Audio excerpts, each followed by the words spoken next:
Oh my god.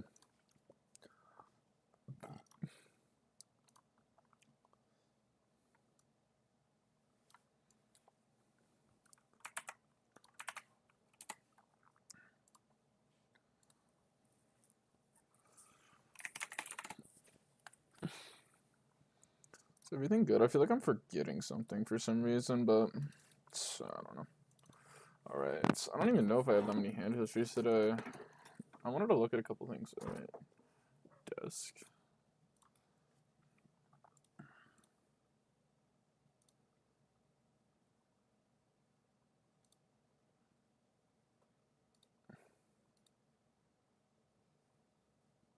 For first run limp, no spots.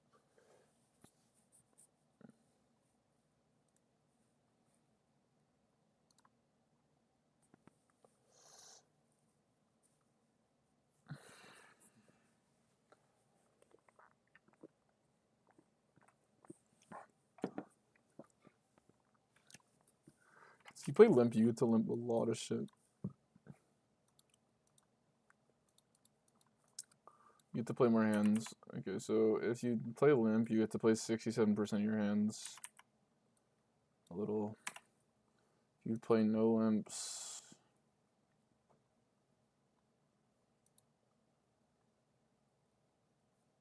How do I not?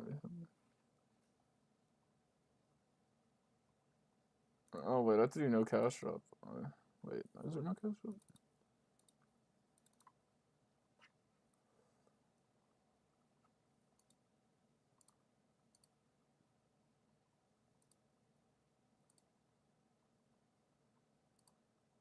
No. What's up, guys? How are you guys doing today?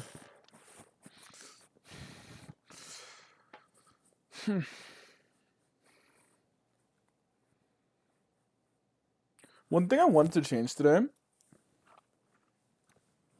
Sorry, guys. I don't know if I played today because I'm genuinely so tired. So, yeah, it's just like I haven't played in a bit, and we're off to an insane start. The bankroll is like above. I could change it now. Maybe I'll load up GG off stream so I could show you guys. But then I'd have to close GG Poker for a sec. But maybe I'll do it. I believe it's 40 over. It's over 40K. So yeah.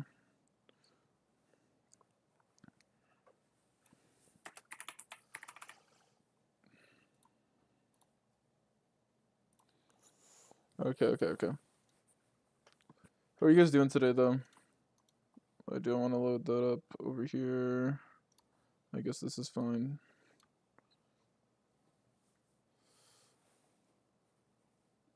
Goon stream? No goon stream. Alright, I guess I should just start studying some stuff. The thing is, guys, do we just do some trainer to warm up?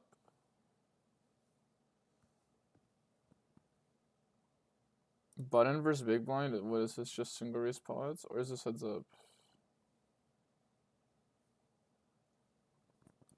If I started it... I'm just tired today. I'm planning on streaming for a while, though. It's fun to stream without delay. On 11, is this actually adjusted for high energy? Probably mostly check his hand on an 11. Yeah. It's B33, this is with Dylan playing leads, so... Nothing surprising here. And how are you boys doing, though? We're up to 40K, so I'm excited for this week overall. But, I was like, on Saturday, I didn't play or study too much, and then Friday, I took the night off, and then Sunday, I didn't play. Today, I woke up tired, so I was thinking, like, that's just a recipe for disaster to get on and play, you know? Because my BRM for the challenge is pretty aggressive. I imagine you just don't bet this hand. You do. Deuces, like, don't like to bet, but I guess it comes down to what villain's turn strategies is.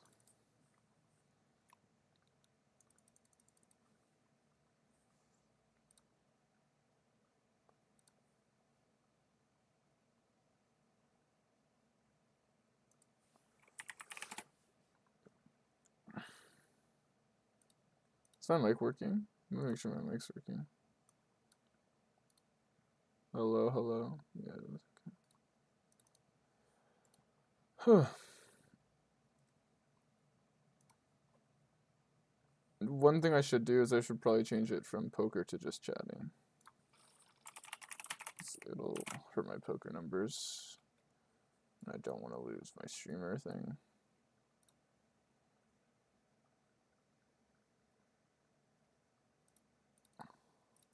All right. If you guys have hand histories, you can post it in the Discord. We'll go over this together, but I just want to study some things today. I'm gonna do a notepad of things I wanted to study. I should open that over here. Let's just write down a couple things we want to study today. I think first thing is I want to learn 10% pot leads. I know that's quite boring.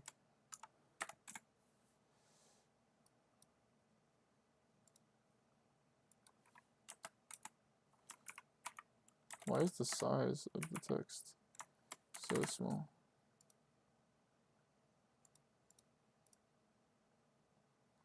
Whatever, we'll keep it.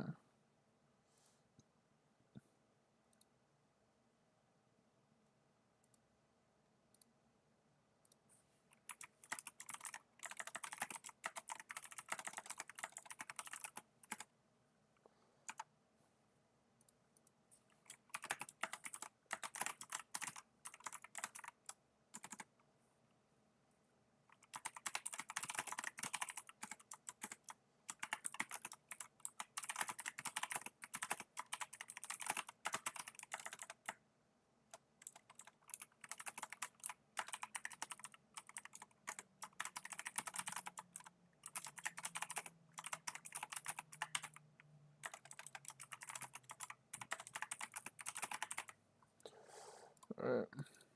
Have you studied small blind leads, single raise pot? That could be fun. Oh, you know what? Oh, you're right. I should actually write that. I also want to learn small blind floating range.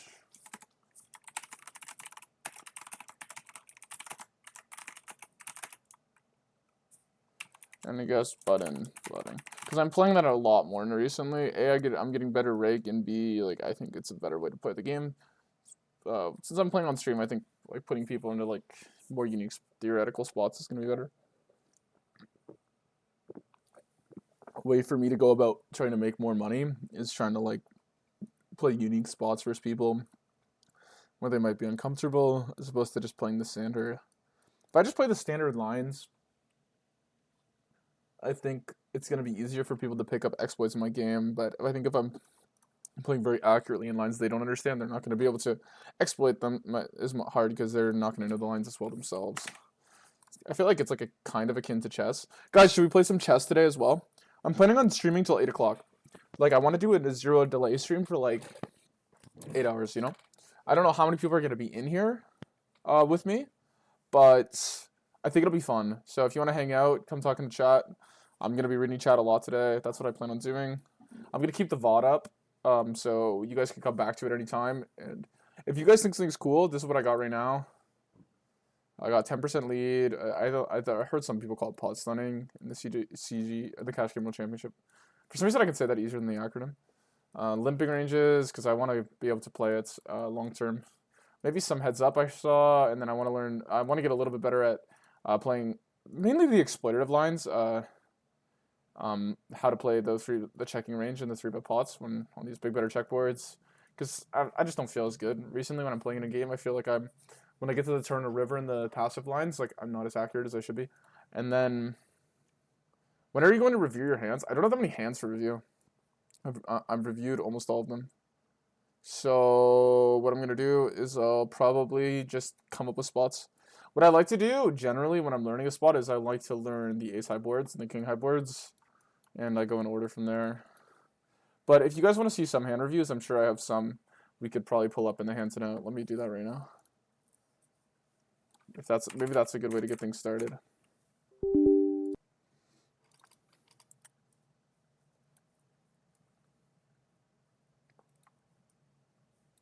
But I'm gonna do viewer hand histories. If you guys have a hand that you want reviewed, it could be like akin to what we're talking about too. or it could just not be.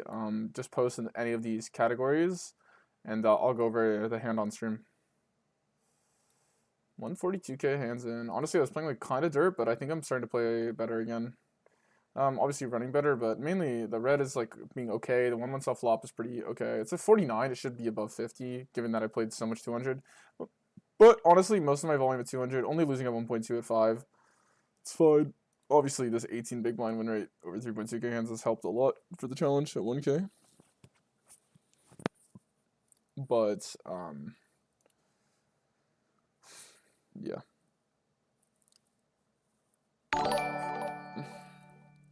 OMG, it's over 9,000. Thanks for the follow. I have a hand, but sadly I got no time at the moment. I'd be ready in like 1.5. Well, I'm gonna still be live, so just come back. Okay. I'm like kind of tired today, guys, so it's gonna be a chill stream. Just a chill study stream. And I want to do some research. Normally, I think there's 2 ways to study in poker, right? There's hand histories, right? Which I think like make you better at the game, but like you don't really turn in new leaf unless you, in terms of like spots, in my opinion, from my experience at least personally, unless I do some research, and that revolves around like going in with a clear goal in mind of like learning, understanding something, and then like actually trying to understand it. So right now, I think I'm gonna try to do this. Well, everyone's whatever, and I found a couple spots yesterday, just like theorizing, when it would be good. So a good one to start with is this one. I believe, like I played a spot in game a couple days ago, and or I was reviewing someone else's spots, and I thought it was a good spot for it because these are just clear spots where you can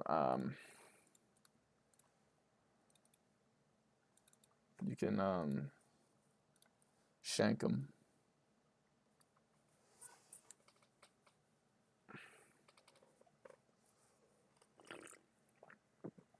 So here, right? Okay, guys. This is King 3-3 Rainbow. I'm sure everyone has a good understanding of like how high frequency C-bet this board is going to be. It loses a little bit of EV in the range bet. If you look at the trips, Big Blind actually does have the trips advantage, but everything else doing quite bad. Big Blind actually leads a no main hand as well, but they have a massive advantage in having more top pair and under pairs, and obviously over pairs, and then also having the strong. But the main reason that also is they have position for the rest of the hand. Let's not get it twisted, guys. This board will play out a lot differently. Small blind versus big blind for a number of reasons, and I think we should take a look at this as well, because I think the main thing that sometimes button leverages is the fact that when they range betting from button is usually, for the bigger size, is usually a lot better in my opinion, but it can be also worse, but it depends. Small blind has good reasons to range bet in the sense that like button, like usually c-betting more in position is like less good, but yeah, there's also advantages to it. So anyways, you see here like the idea is villain wants to raise a lot. This simply comes down to the heuristic of any hand that's good enough to call is almost has enough equity to just play as a raise. There's a couple fringe hands that are preferred as calls. These hands will be more so like ace-8, even ace-7. I mean, these hands are obviously good enough to bluff. I guess 9s is preferred as a call, but that's probably for another reason. Yeah. Basically, the idea is you have to fold so much of this trash that you want to make your opponent slightly indifferent with his stuff. If you're going to play the hand, you get value from, like, for example, Jack-8 suited if you have Queen-Jack offsuit, or you have like Ace-Jack offsuit, right? Like, this is more of an advantage than just calling because you actually punish your opponent for stabbing so much, you know. I think basically the idea is, okay, so we're gonna fold 38% here. If villain were to pot it, let's just give him 4.8 bigs. What is that, 75? 85? Whatever. Villain were to bet 85.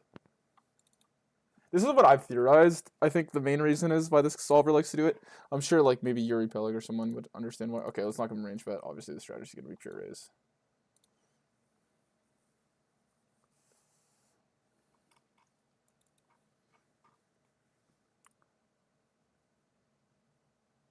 When you start improved red line, seems pretty dead still.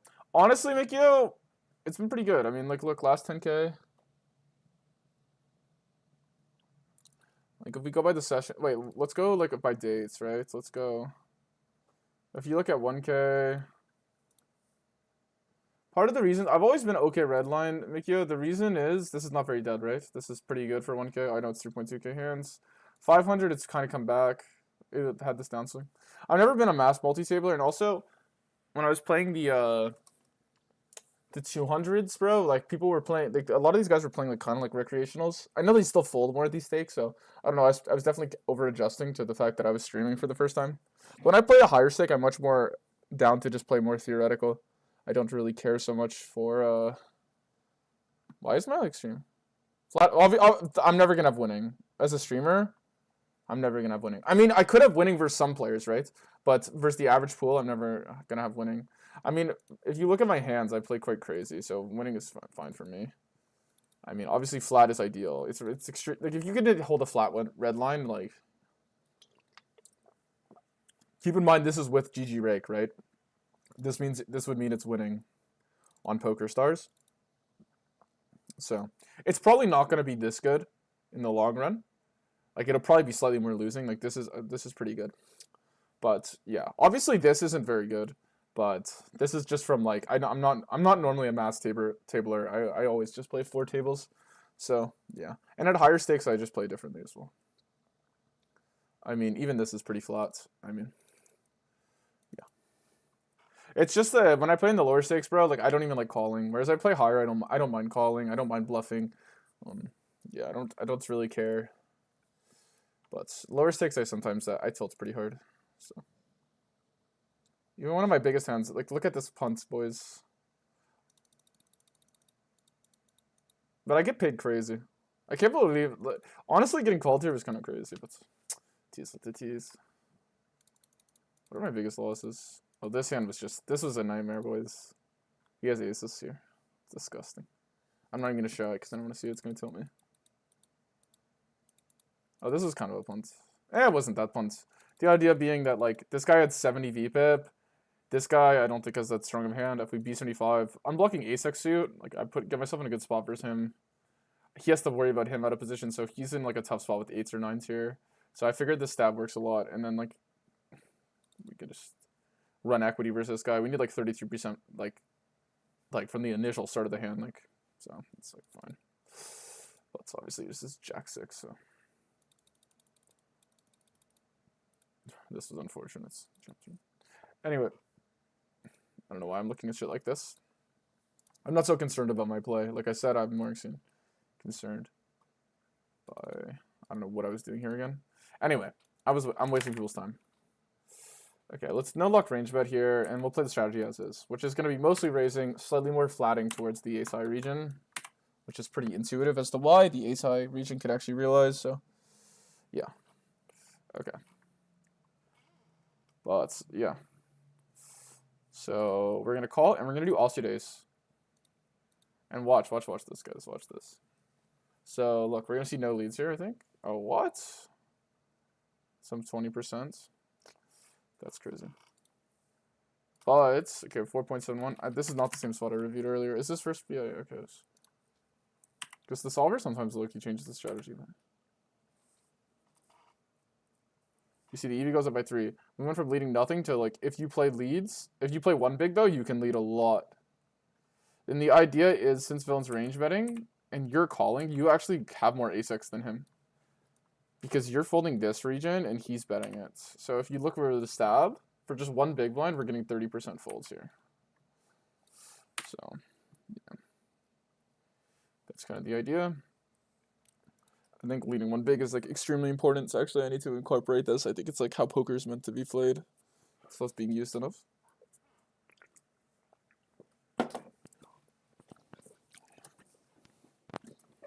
And also the idea, I think somewhat is also to increase the SBR subtly. But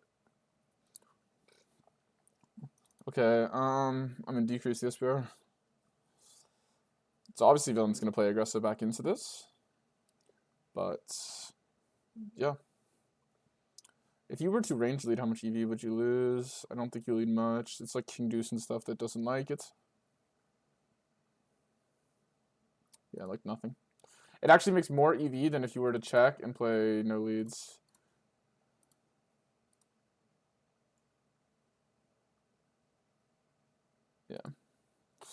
And obviously people probably not going to play back into it.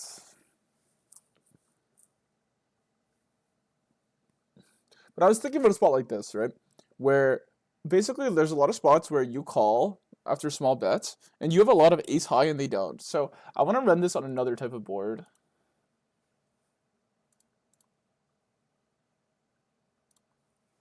And see. Like, I want to run this on different spots, particularly with the ace. I think the ace is like the extremely intuitive one. It's almost, the ace is almost always a good card for the caller in terms of like equalizing the ranges. Accuracy, we're going to call some ace x flush draw. So here, ace of clubs probably wouldn't be that good, but if we go ace of hearts. So happy to see a vintage Purdy game. Bro, like, we knew that was going to happen, bro. Dude, he's been balling since he's been back, bro. Why does it do this? I thought it would be loaded. Let me see if I can load my sleeper. Why did it not load? Guys, yo, I beat Matt Roberts in fantasy. Oh, this game is hilarious, boys. Where was I played Purdy in this other league? I lost in this though.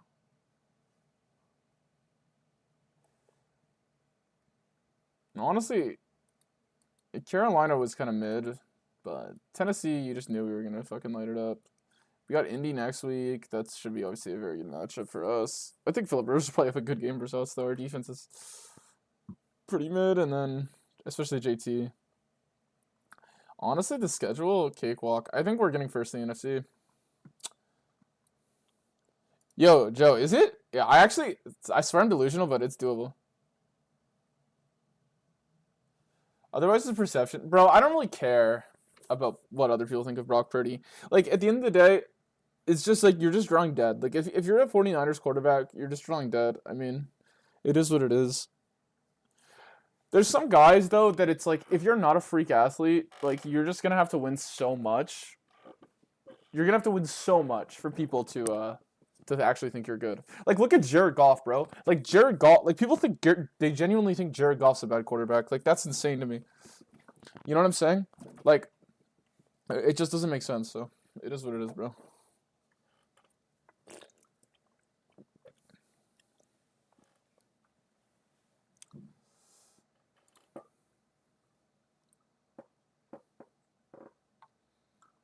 Okay, it says it gives overbet lead, but if I run 10% here, I doubt it'd be a thing. Wait, could it be 5%? No, we can run 10. Pretty nervous about Seattle. Well, obviously, it's the toughest matchup. The thing is, we're like almost a lock to be in the playoffs, pretty much. What I wanted to do, though, with my settings...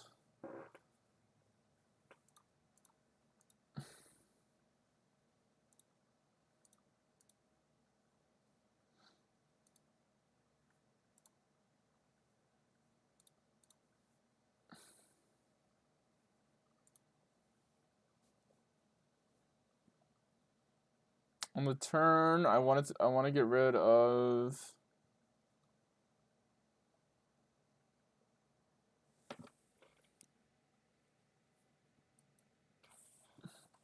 Bro, this is what we'll do. On the turn, we'll run pot. We'll take out 125, and then we'll run 10%. I think that's good. And I think we could do the same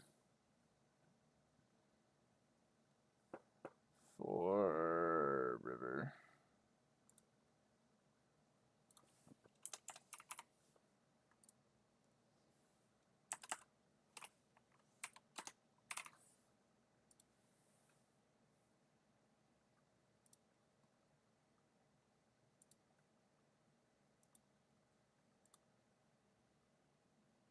We're like plus 800 to win the division.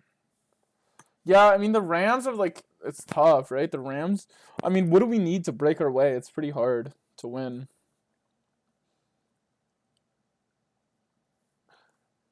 Like, this Bears game, like, am I just trolling? Like, I feel like we'll just beat the Bears. I don't know, we'll see. Caleb is just so meh. I mean, I guess the Bears do match up really well versus us, though. They probably do match up well, so I could see why they're favored.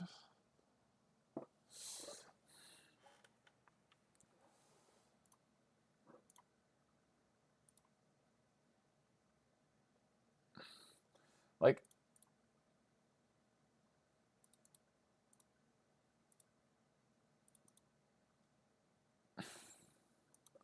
I'm just toying around just to see some stuff. With this 10% line.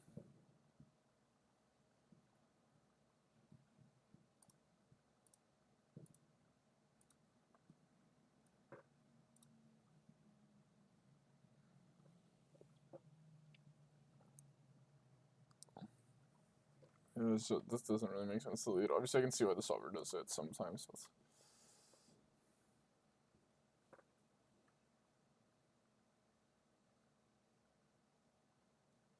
Caleb, not meh. What do you mean? Like he's like the GOAT? Is that what you're saying?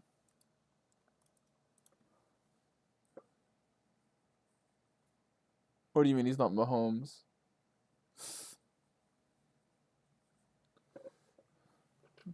R.I.P. Mahomes, bro.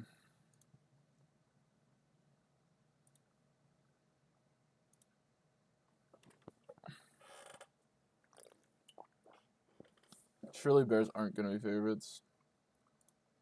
I don't know, man. Like I swear I put 10% on the turn. Why is it just no blocking B20 every time? Why is it doing that? Oh, is it because 10%'s not possible?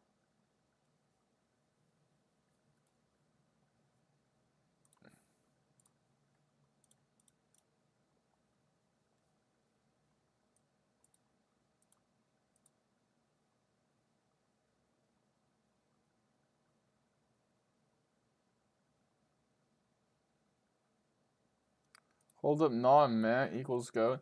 No, I don't think Caleb's mad, but he can like kind of play pretty mad, bro. If you've been watching this year, like I don't know. I watched like I'm just not that sold. I'm not sold yet. I'm sold on the talent and the potential. Like obviously I'm not delusional, right? It's like his arm is crazy, but and he makes crazy plays. But that's not actually what wins football games yet, right?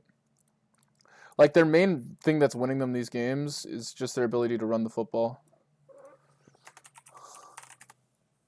I feel like that's the like not that Caleb isn't good and they're like it's not like they're winning in spite of him or something. But like I'm not sold. Like the way they're going to lose is by Caleb Williams not playing well. That is clearly like they're like that's been the most volatile thing. He has games where he just misses like throws in the NFL you should never miss. Like just wide open touchdowns. Like he does it actually quite a good amounts, right? So like in a lot of the weeks they've struggled. That's usually been why they've struggled.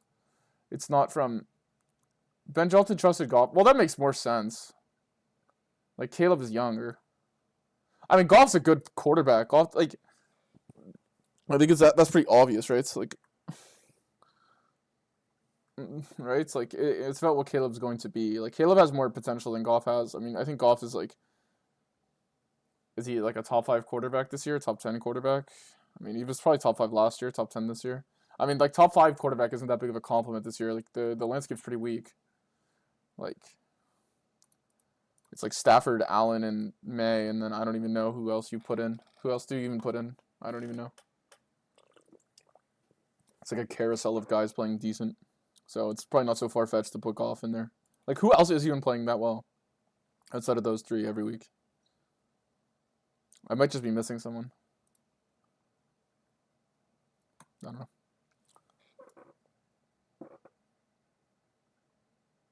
Their run game plus 2 tight end safety nets are very... Yeah, exactly. I mean, he's obviously got a lot of potential, and he can run the ball, right? Like he can run. So it's like... But I'm saying, like, the reason they match up versus good us is I could see them being able to run on us. But, like, we're so injured on D-line that we're kind of, like, out-scheming people, but, like... It's just really hard for us to actually make... Like, we're at such a disadvantage, players. Corkinell barely runs routes anymore, yeah. Bro, the meta is to go like 13 personnel now because like honestly, a lot of the D coordinators in the NFL. This is what Seattle was running for a while. I don't think it's working anymore, but a lot of these D coordinators are doing this thing where they match personnel as opposed to doing personnel of down and distance. So what Seattle was doing was they were running like 13 personnel on like 3rd and 10, and the other team would just not even have safeties on the field, like just because they were just not thinking. It's so because they're just so used to just matching. Like I don't know how that was working. They were getting JSN with no safety help, so I don't think it's working anymore. But it's, yeah, that's why like the Rams spam 13. Yeah.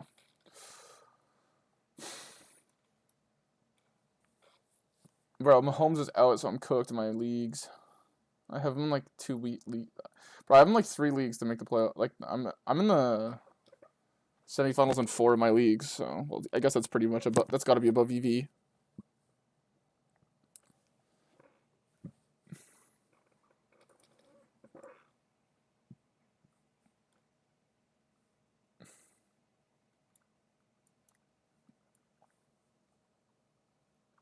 Joe, you have my membership. Is this so you can lurk how I see you play? I'm kidding. Thanks for the support, though. Appreciate you.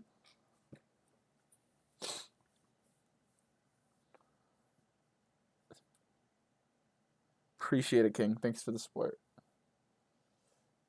All right, guys. What should we study? I'm trying to hypothesize some stuff about the 10% lead. I think it's pretty intuitive to find on.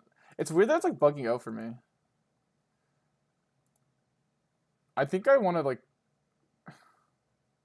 because the issue is on this SPR. Like, look, guys, 10 is 11, and since I have a node lock to 10, it won't go to 11. It's so weird. But you see, this is a spot you can actually lead a big. So I need to start doing this more. Let's do range lead EV in the big blind. 4.5. You lose a good amount.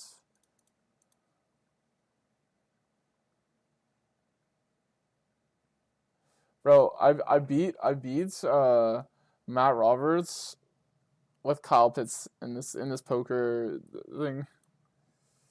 Dude, it's because he had the Cowboys. I was like 0% to win, and the Cowboys just shit the bed. To be fair, tough ass matchup though. So, dude, Rome absolutely screwed me by the way. Well, I wanted to rewatch something. Yeah, there. Rome absolutely screwed me by the way. But anyway, we came through. Cause look at this chat. Wait, how come I can't see his status? Like on the phone, you could see it easy. But he was like declared active?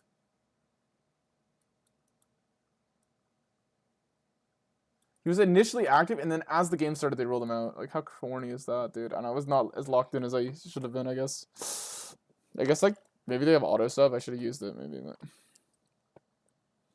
we ended up getting the dub.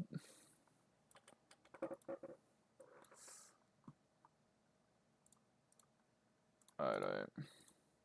What do I have on my notes? Because I need, obviously, not sitting.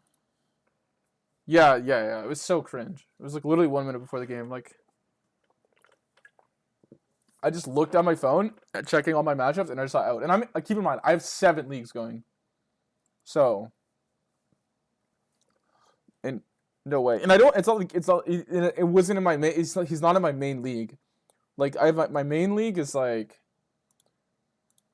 This is my main league with all my like IRLs. Where is it? It's this one. Just this league. My team's kind of stacked. It's a dynasty. Though Mahomes has absolutely cooked me. So. Bro, my team is actually a hospital team though. Like Neighbors, Hunter, Benson, who like I need a picture of Trey Benson holding today's newspaper because like I'm actually convinced they killed him in the back. And then like London's out now. Mahomes is out, which is so disgusting. My team is like literally stacked, no? But like my receivers are Amon-Ra, Rice, and London, and then whatever. I'm over it, man.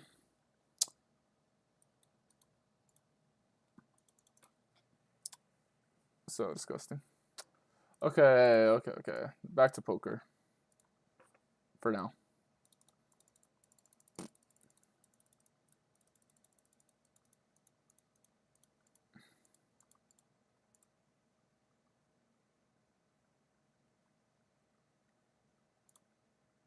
I'm just gonna click some Doom stuff until I find.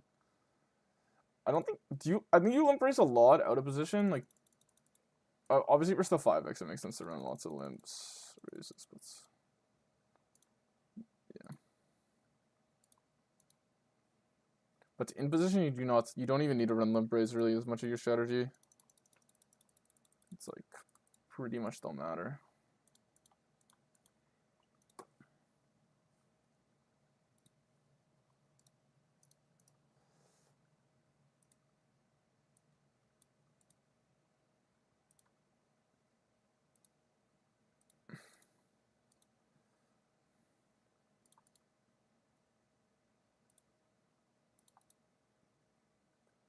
Like, what about this? This seems like a spot you could lead 10% as well.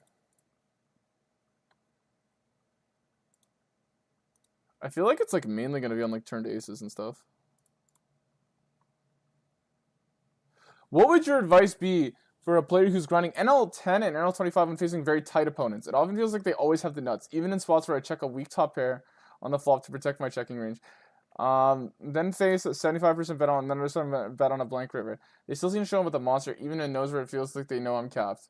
Okay, oh wait, every session I start with a plan to fold nonstop. Yeah, the issue is you have this innate insecurity that these tight players are attacking the fact that you're capped. The main reason is you perceive them as tight and not aggressive. You shouldn't be trapping. You should be betting for value yourself and then the overfolding versus their betting range since it's value anyway. If you're not being overbluffed, you're not going to get punished. And especially since they're tight, like the main reason you protect your checking range is usually not to not get bluffed. In theory, it's to stop your opponents from going as thin into you. That's usually like actually the theoretical version for protecting yourself. Because otherwise you would just bluff catch ace high, right? Like that's just how a computer would work. But so that main reason is why you don't want to be capped is because people can't bet as thin into you. That's actually the main reason for protecting. Obviously, like in practically speaking, like you'll find hands that check because they get bluff EV, but the core reason why you would want a stronger hand is so they can't go as thin into you. But yeah, I would say by tight you mean also nitty, like they don't bluff you. If you mean like they have a stronger range than normal, that means you're probably just gonna collect the money anyway, and like, yeah, I mean, if they're just like gonna under defend and stuff. But most of the time, it just means nitty, bro. It means that like you're trying to play the nits game.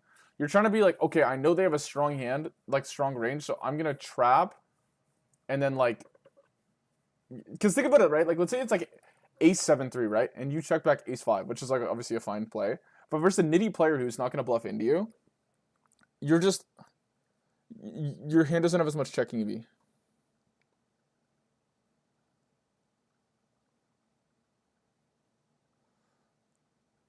Alright, I meant to have fewer, stronger hands with my check range so I can defend sometimes. Yeah, but if they're not over bluffing in the probe, which a lot of players aren't, then it's like overrated. Right? Like your checking EV will probably be lower than your betting EV. Right? Especially since, like you said, like you just want to fold when they probe.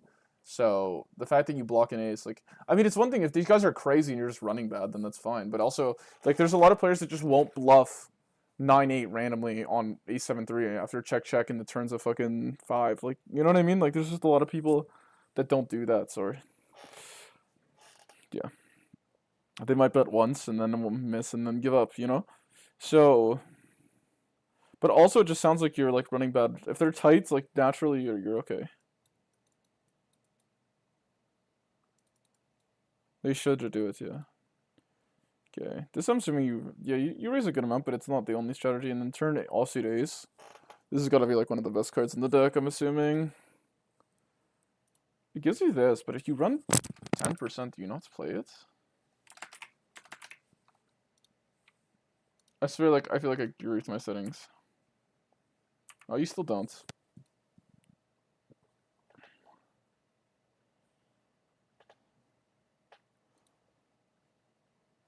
I guess Button still has more because he's just range betting for half balls.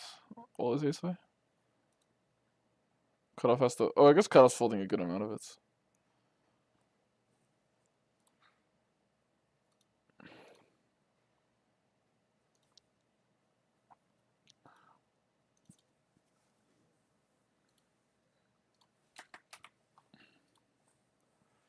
Do I even have 10% as one of my sizes? Yeah, I do.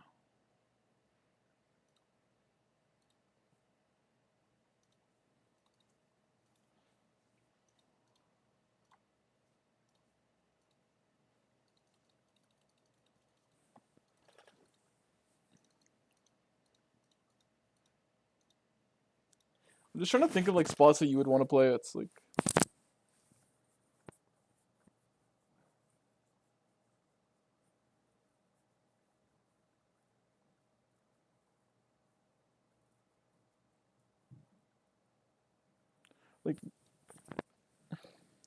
But this, like, you just want to size up. Like in a spot like this, you just want to lead size up when you get turn ace.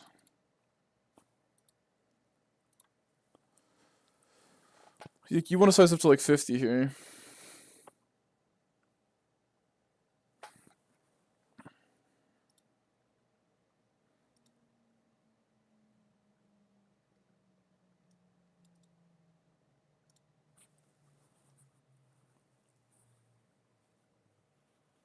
Yeah.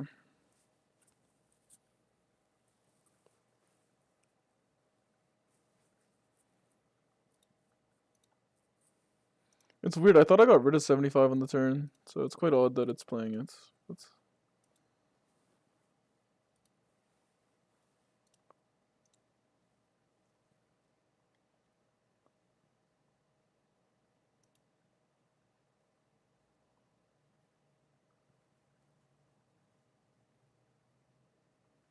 Why is it like, yeah, you see that? Like, why is it playing 75? I don't also know.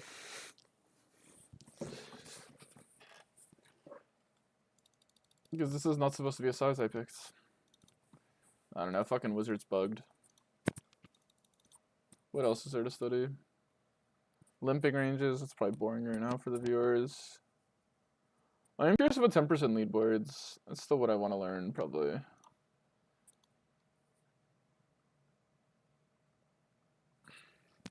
I guess maybe out of the small blind you could place them. Probably out of the small blind you could run it.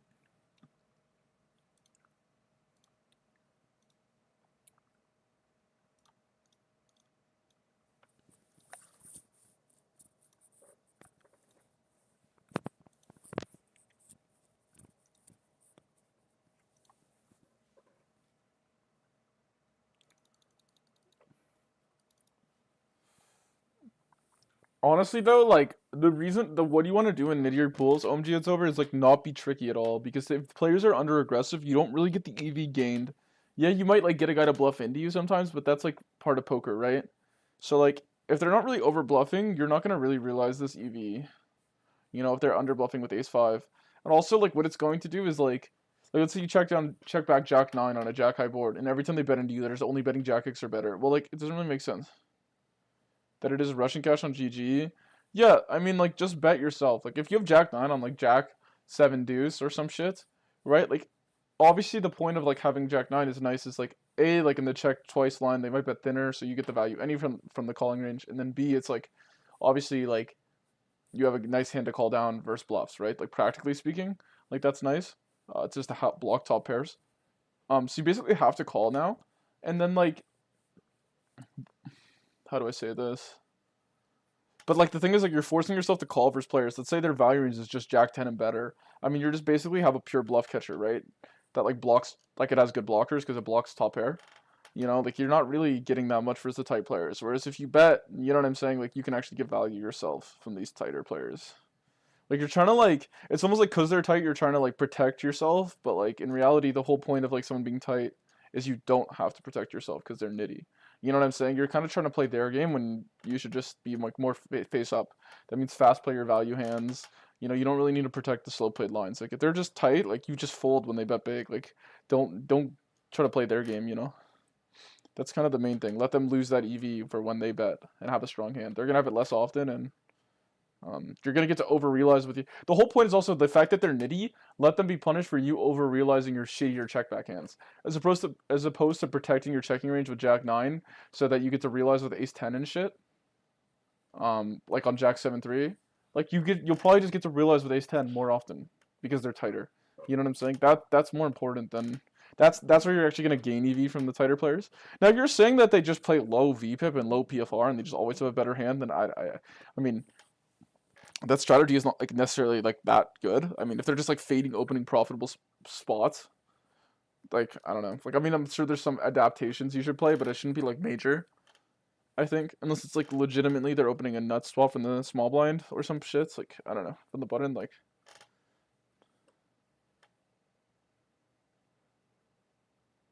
have you seen this post? It's confirmed that low stakes is harder. Yeah, low stakes can be harder. to be honest, because the rake is higher.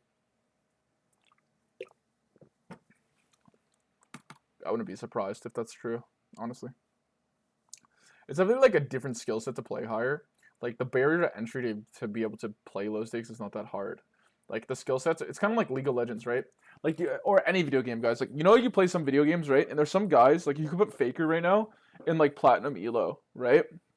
Or you could put some like random Master U1 trick that's like Masters in Plat Elo. In the Master, U1 trick might legitimately be better than Faker. That doesn't necessarily mean he's a better player, right? It's just like when you're like smurfing is a different skill set, and that's kind of the same thing for being a low stakes grinder, to be honest.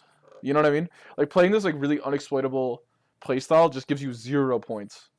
Or like just like exploitable calculated playstyle, like very good at like understanding like certain like theoretical concepts. Doesn't give you anything for playing like below 1k NL, really. Maybe below 500. Whereas like some guy who's really good at running like these Doom exploits, good at like these MDA stuff, really good at like just like picking like custom sizes and like doing stuff like this, is just gonna absolutely like crush more hard. But that doesn't necessarily mean he's the better poker player, right? It's like, I mean, it can be, depending on your definition. Better poker player is always a really hard conversation to have. Like some people just say it's most money. I've never thought it that like that because it doesn't make sense to me. But yeah.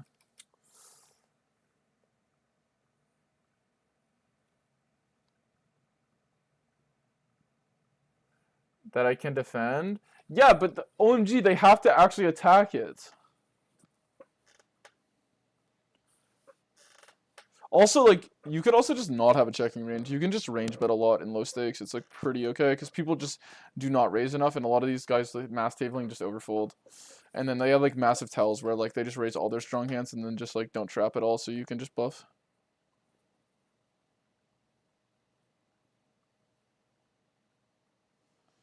The whole point is you gotta, okay, the issue is your thought process is lacking. Okay, what you need to realize, and I'm the same way, like, I wanted to play very optimally theoretically, but you need to, like, view poker in this light. What are my opponents doing bad, and why is it bad?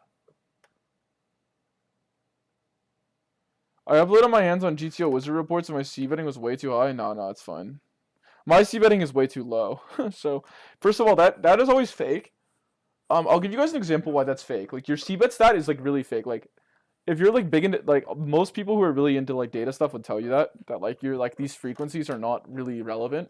Like, these initial ones, it's, like, what's going on behind the curtain. For example, if I were to range bet, okay, let's show a spot. Are we small blind, big blind here? Okay, perfect. Let's go, like, ace fucking 3. Okay. Guys, I'm gonna show you guys why the c-bet stat is completely fake. And, like why you shouldn't look at like the Nash c-bet statistics. You need to pay attention to your strategy. For example, I play with a really, really low c-bet. It's just the way I've always liked to play. Okay, so this board might be slightly too good. Okay, so if we range check, this board might be slightly too good, actually, because the 3 is just so fucking.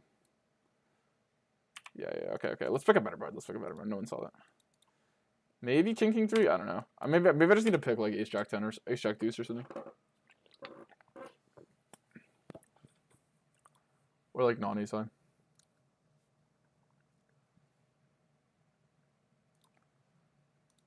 That's kind of odd that was the same EV. How much is this going to lose?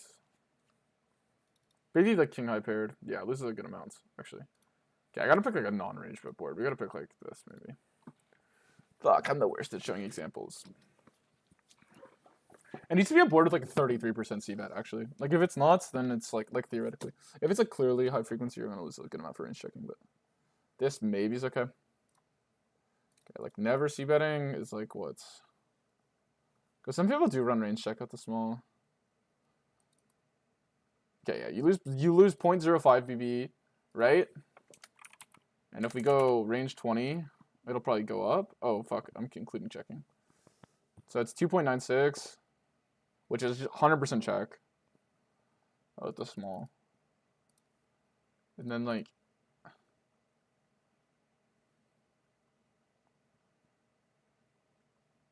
2.98. So literally we went from 100% c-bet, 100% check. Like is polar opposite it could be from the small blind here, and it's literally 2.96 difference. Like it's like literally irrelevant difference, right? So depending on your strategy, like your c-bet overall frequency is completely fake. Like let's say some guy was to range b20 in a lot of these spots, and another dude was to range check for like the second most common spot in all of poker. You know what I'm saying? No. Because I just told you, it comes down to like actually the spots and where you're c-betting too much. Like this is not c-betting too much. Like literally, this is like adjacent to the optimal strategy. Like you're losing, like your pot share, you're losing like a quarter of a percent, right?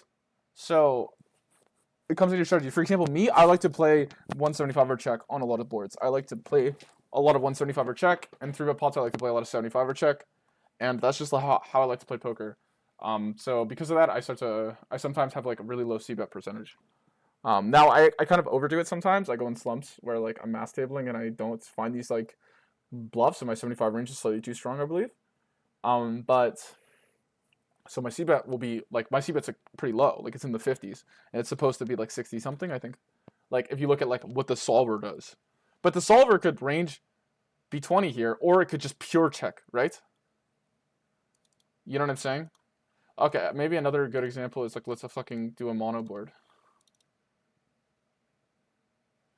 Yeah, but even then, there's a lot of spots that you don't even lose that much EV for not playing polar. This is why poker, it's like you have to. There's a couple things that like actually matter, and that's why like people like who like do like in CFPs like really good data guys can explain it better than me. But yeah, like looking at like the initial heuristic is quite fake. I mean, flop is whatever, right? Yeah, but when people talk about their c-bet, that's what they're talking about. Oh, that's not a good size.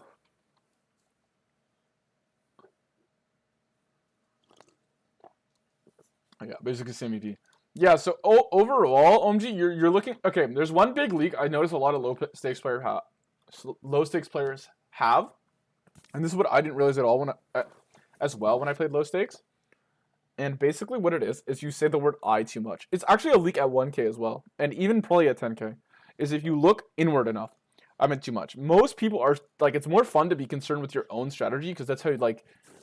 I don't know, when you play a lot of video games or a lot of other things in life, it's usually better to focus on yourself because you're like the only variable and focus on like see spots through your lens and think about your strategy and how to play the perfect way, like as if you're not even playing versus an opponent.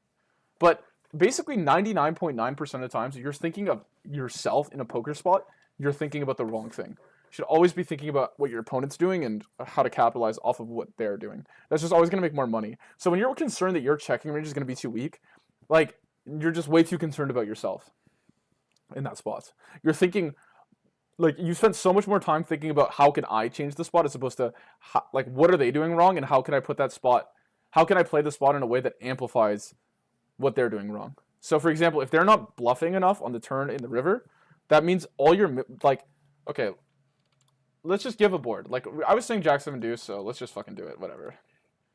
Poker coach right now. Guys, I'm not a fucking coach, okay? So some guys are better than me at this, but I'm not a coach, but I'm doing my best here, okay?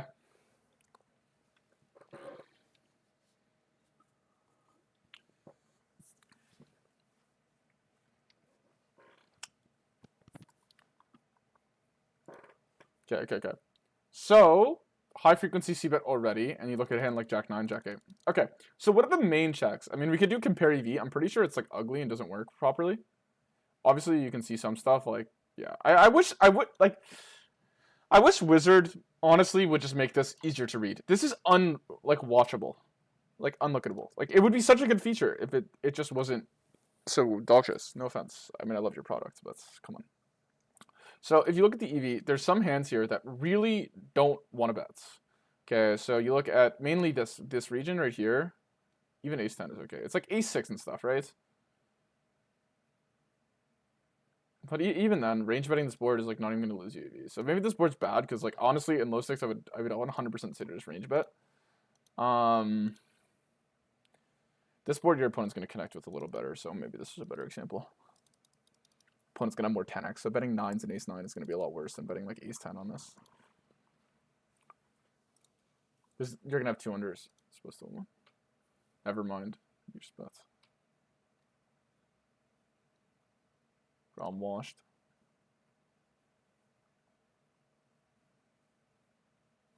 There's 100% C-bet in position and 70 up. He has 100% C-bet in position? I wouldn't know. Well played. I mean, it's definitely not theoretically optimal, but guy clearly killed it, so. As someone that's been a range bet hater for my entire life, because I play like literally 50% C-bets, yeah, I mean, I've come to realize it as I matured, like, range bet is not that bad. That being said, though, I'm putting in a lot of work now to exploit the range bet, so. Yeah, 100% it just seems absurd. Like, how do you even keep up 100? 70 oop as well? That just seems insane. 100? Like, how do you keep up 100? Like, one big blind every flop in position. That just seems like the, like, trollest strategy ever. But, what do I know? Maybe it's high, but it's not 100, yeah, exactly. I know a lot of, like, guys run the range bets, which, honestly... Yeah, honestly, the fact that so many people run range bet, like, actually gives me hope in poker. I love playing versus range bet now. Nowadays, like, every time I play versus range bet, I'm just excited, to be honest. Yeah. But that's just how I feel about it. Like, I don't know. I just like guys. Like, tell me if you relate. Like, playing the probe is just so much more cancer than playing the range bet. Am I just trolling for that? Like, when you guys play, like, isn't it so much easier to just play into B33? Am I just trolling? Like, it feels so much easier. But when the guy checks back, like, I'm just tilted. Like, if I have a strong hand and he checks back, I'm just on tilt already. Or if I have like I don't know, it just tilts me.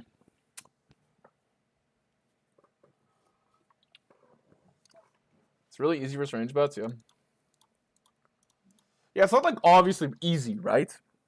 It's not easy. Like, nothing's easy, but I get what you're saying. Like, I don't like playing the probe. Like, there's a lot of like things a guy can. I feel like you can do with the probe. Like I meant to check back. Like, the guy can like he gets like one more chance to exploit you. So if he thinks you're being over aggressive, then he can like check back stronger hands, and like you can't know this. If you know the range, but you already know what his range is on the flop, and then like his hands are kind of tied when it comes to continuing versus the raise. Heard Prodigy said he played against the trainer on GTO Wizard heads up for literally hundreds of thousands of hands. Have you played any against trainer for any significant hands? No, I haven't. That's why he's the GOAT, and I'm not. I don't like trainer, but maybe honestly, you telling me that maybe has changed my opinion of it a little bit. I never really liked playing versus the trainer, but maybe I should play versus it more. Are you a big fan of simplified strategies? Yeah, basically up to 1K. I think simplified's better. Okay, how do I say this? I think simplified is always better unless you're the one gaining EV from making it complex. So like I said, like I used to like running more complex stuff. If I feel like I have you have to have an exploitative reason to complicate it. Theoretically, the reason to complicate it, you're just not going to be accurate enough. Like no one's going to be accurate enough. I've come to realize that. I know it's depressing, but I think it's just true. At least at this point, maybe you got like Magnus Carlsen at 4 years old to fucking start playing poker. Like maybe people would be good enough to run like limp 3.5 and like you have to have an exploitative reason, I think, for running these strategies. Like an idea. Like I like running the limp and pre-flop heads up, for example, because I know I think I'm versus most players, I'm gonna be the one gaining the EV from running it. You know what I mean? So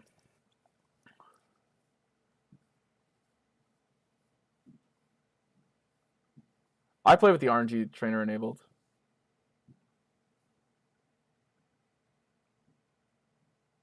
It's way too boring. No, it's not about it being boring. I just don't feel like I learned that much. But maybe I'm trolling. I mean, the general idea is that you're more studying the complex lines, opponent make more mistakes, right? Yeah, exactly. But like in poker, like a couple EVM mistakes, like you really want your opponent, you really want to be like killing your opponents. Like I realized in order to like actually have a good win rate with rake, like you want to like I'll give you a hand like shows the Biscotta. Like obviously, guy's like a chill dude, but he actually punted earlier versus me. Where's I think I just had ace jack suited. How much did I make?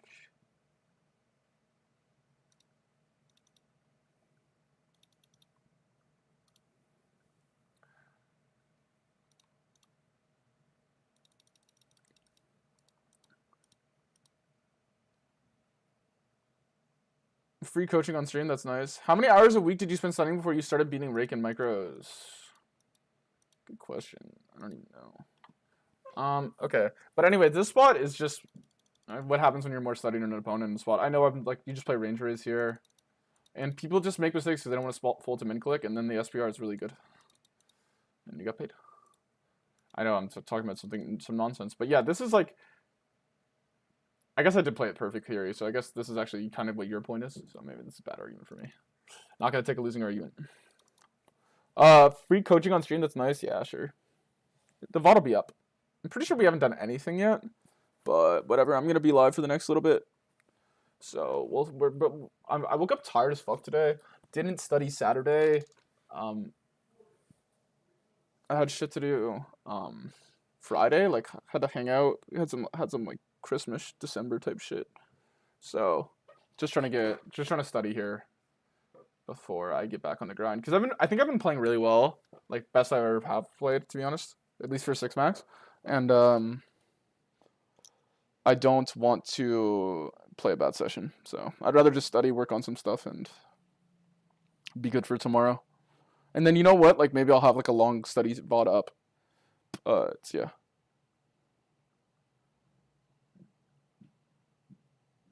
You should integrate the double pot. What do you mean? Like 2x pot donks on a paired high flops, ace high flops?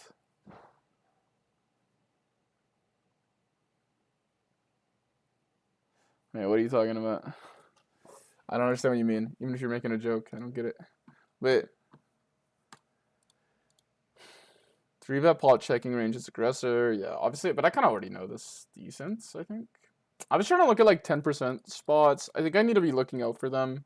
Overall, I was trying to build some heuristics. I could come up with some spots where I think it's good. It's generally like gonna be versus like high when your opponent has like a really wide range, I think. Could you even do it on a board like this?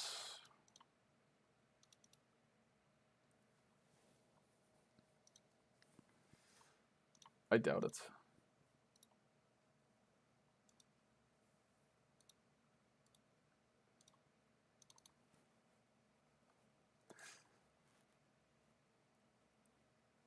Honestly, okay, what we're gonna look at now is I really want to learn small blind versus button single raise pots.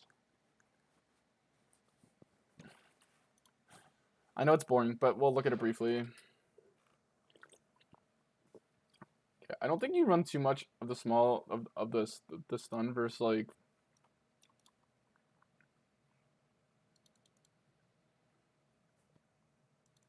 I could see it here though. Over bets. Bro, I'm gonna give it 10%. It's gonna bet. Like I swear my settings are just bugged. Like I literally took out 125. I think. I don't know why it won't fix it. Like look, it literally is running. It's like I don't know why it won't fix it. I gotta contact people at Wizard. Like these are supposed to be the turn sizes. Am I missing something? Like look, there's not even 125 here. So why won't it work?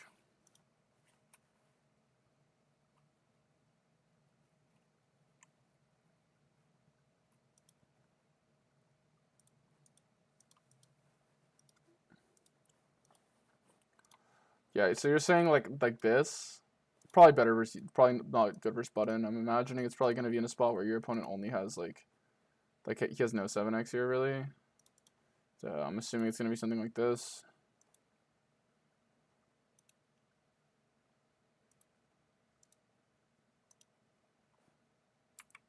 I'm assuming you can do it here.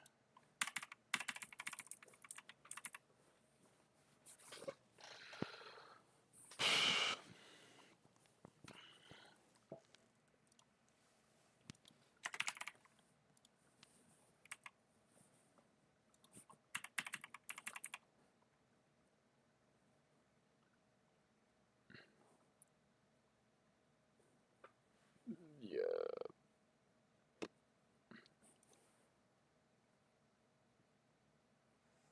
What are the main bluffs you play? So you mix, you play 200%. Okay, guys, let's just learn this spot for fun. Okay, so obviously you have some 6-4, some 7-5, and you mainly like the suited stuff. You actually don't mind even backdoor flip. Like, you just really like King X. It's kind of odd why you like the King X so much. I guess you get to fold out better king X. That's like part of the EV. Blocking over, like, obviously your opponent doesn't fold a single pair. Honestly, I could see people overcalling.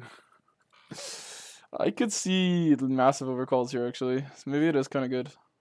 It's definitely horrible as a bluff, I think, but for value, ace-king?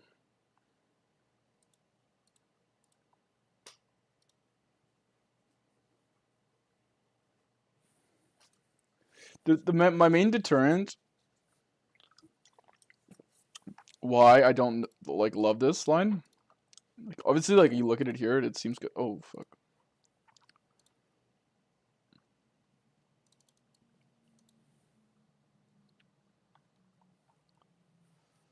Like, my main deterrent on why I don't, like, actually, like love this line so much is, let's say we check. People will, like, range bet this board, honestly. And if people, like, C-bet this board too much, then you don't really need to raise yourself, right? And you're just going to end up making your raising range even weaker than it should be. So, because you're actually betting, like, half the 7x you have.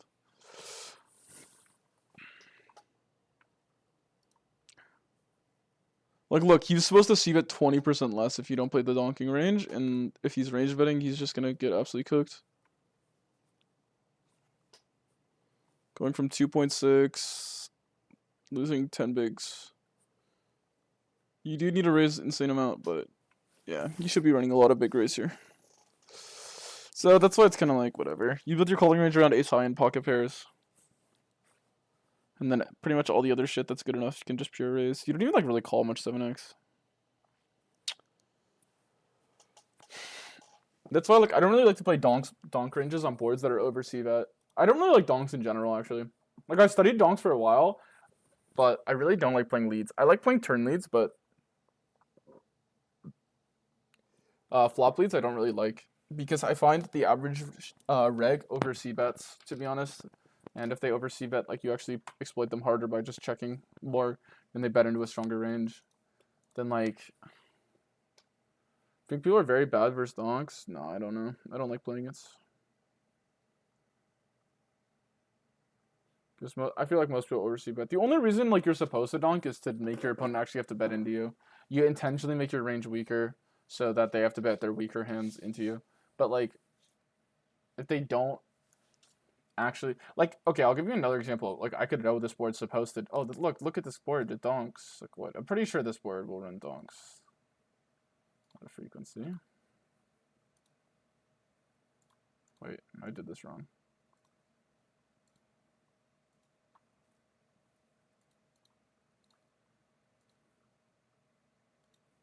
Yeah, I'm trolling. Yeah, I'm trolling.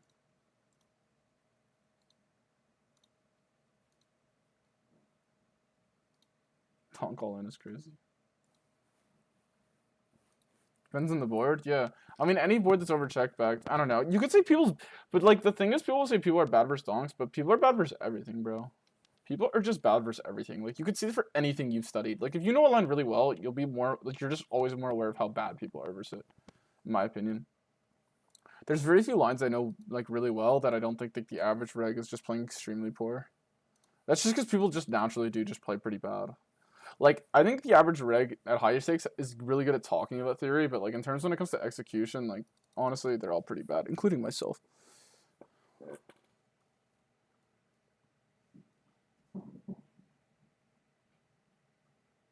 578 is a good board to donk as the small blind? Or you're just saying, like, single raise pot? Like, you're saying, like, this. Yeah, I mean, these boards all donk because people won't range bet these boards, so I don't mind donking these.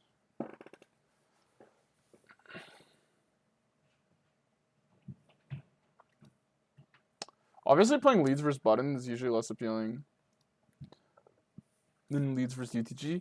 Leads versus UTG are, like, really necessary, I think, because ranges are so split. Like, this board versus UTG, like, he won't even have 9-6 suited. This board's, like, not quite as good as, like, this board is, I guess.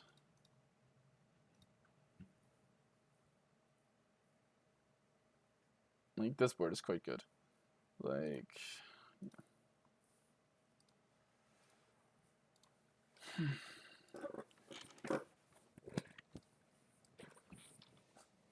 triple off in this board, donkey range gets full, to be honest. Yeah, I mean, sure. I mean, yeah. I mean, that's like a lot of boards.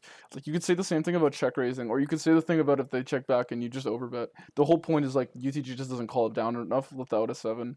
No matter which way you play the line, that doesn't necessarily mean the donkey range is good.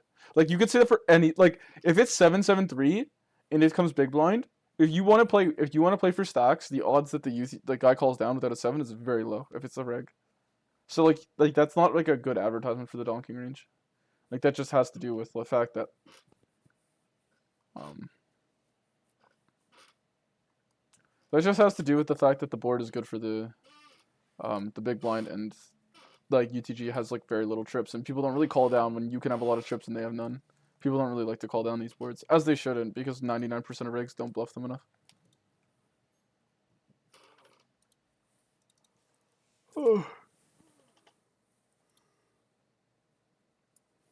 This size is quite odd.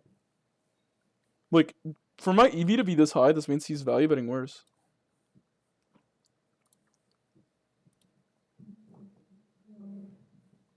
Like, I'm surprised my EV was so high. Like, I was supposed to win like 60% of the time there if my calling EV makes that much. Like, is he value betting worse here? Like, ace-9 for value?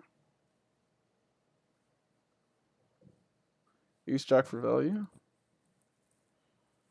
Yeah, I guess because I have to call king, queen, king, jack. It's crazy. King-9.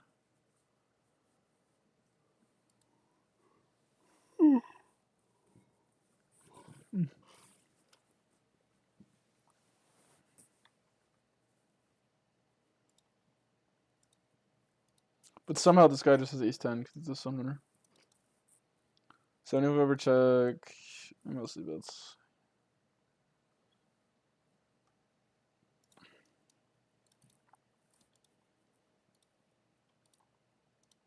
Damn, bro, I'm so tired today. I feel like I've been streaming for an hour, and I'm just not even studied anything.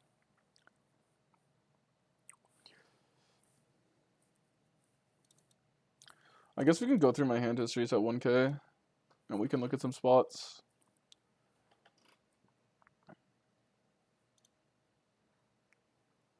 Actions, flop.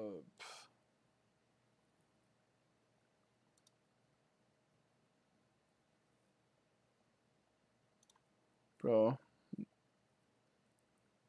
Well, this makes sense that I'd be down, because usually this is defending, right?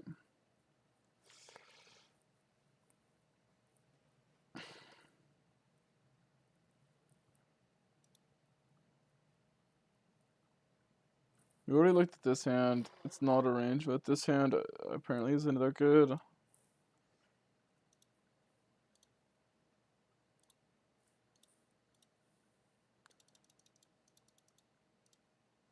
Okay, I guess we can look at this spot.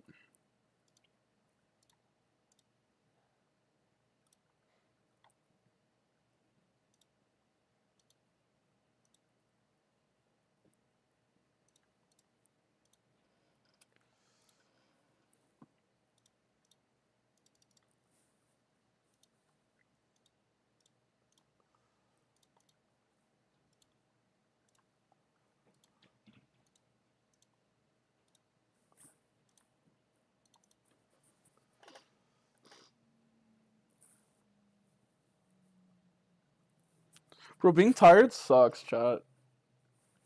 Being tired sucks. Damn, so extremely high frequency deuces. It does bet at the time. You like to play half pots. What's the worst value hand we like to bet? King queen like checks back very often because it has higher checking EV than like a hand like queen jack. It's not a vote. Yo, add you on Discord, sure. Did you send me a friend request?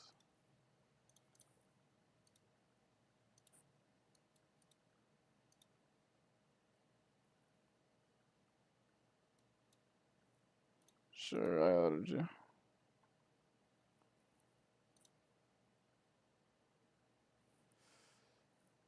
Okay.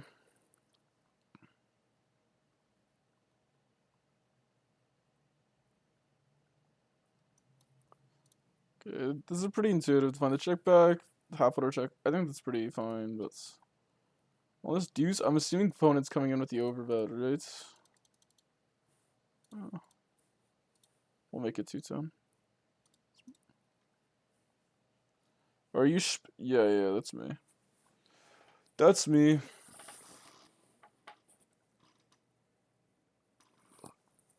Putter check.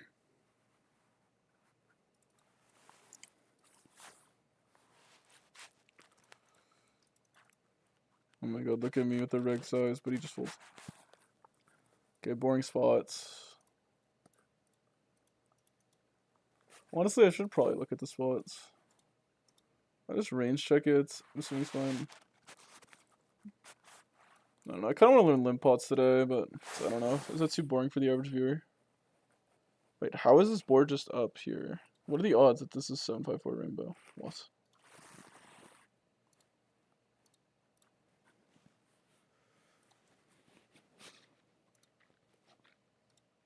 Like, do I really play libs, chat? Do I become that guy? I'm kind of feeling like I want to be that guy.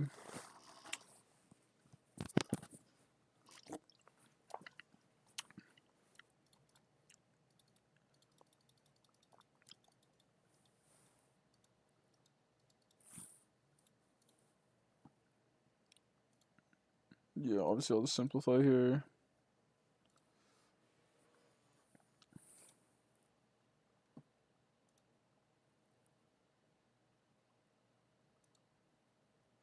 There you go, you're added. Okay, that's you. I just added another guy that I have no clue who it is. Whatever. I'm adding a run. It was check, and then it was like a literal rainbow ace. So I figured you'd bet a lot. Delayed bet sizing, very similar to C-bet sizing, broad simplification. Yeah, I mean, I was on that forever.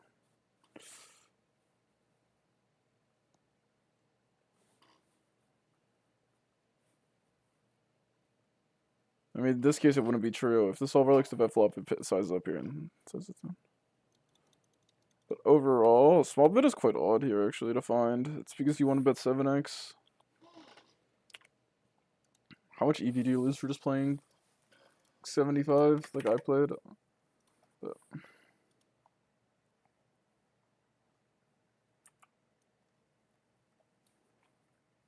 your EV goes up. Thanks, solver.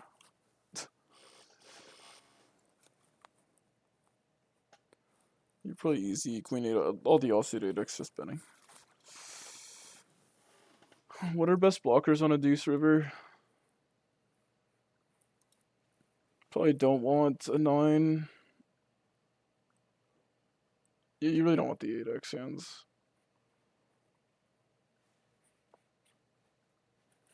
You really play quite defensive, eh? It's crazy.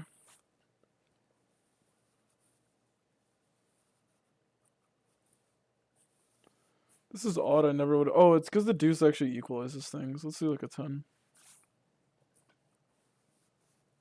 Didn't realize it was one card straight. Okay, this makes more sense. Some overbetting, some blocking with like 8s and like river 10x. Targeting like one pair and then.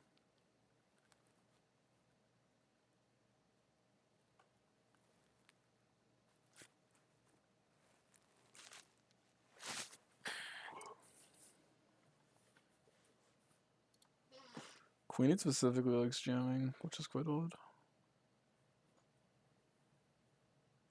You would think unblocking folds, but that wouldn't make sense in this case. I think it's just random. The idea, I guess, is like villain could call ace queen slightly more than ace jack, so you would pick that from a solver perspective. Damn, being tired sucks.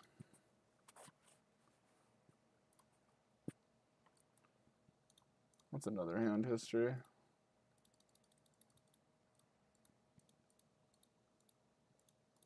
I just did not believe this line.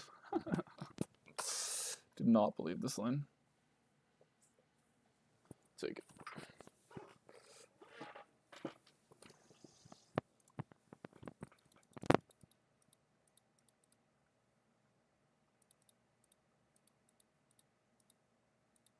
I don't know how I even bluffed this river, to be honest. This flop bet's definitely a mistake as well. Let's see. Mixing half the time.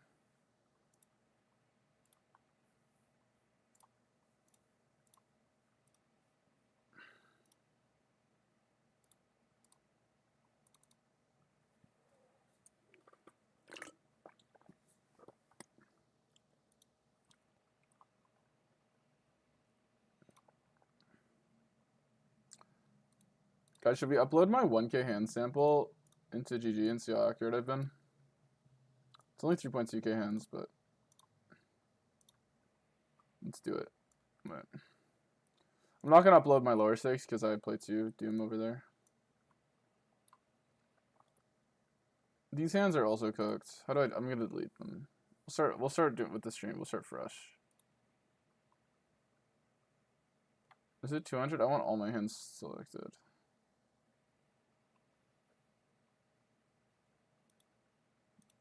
But did I delete all of them? You see, I want to delete these hands, but I guess it just never will delete.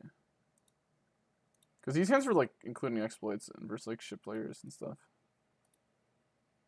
So I'm just forever cooked.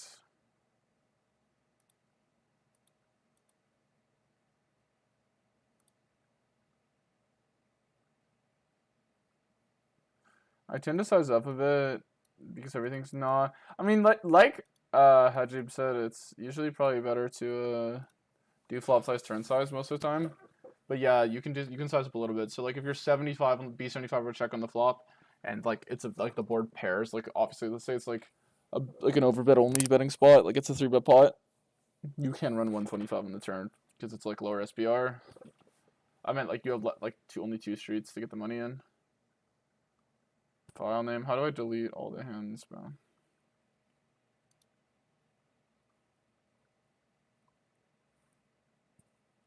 Like, do I have to just like manually like just fucking kill it all? Oh, it's such a bother, bro. I'm not doing that. Because this like EV loss is like so pissed. Like obviously I could play way better than this, but whatever. I think it's like fake to care about.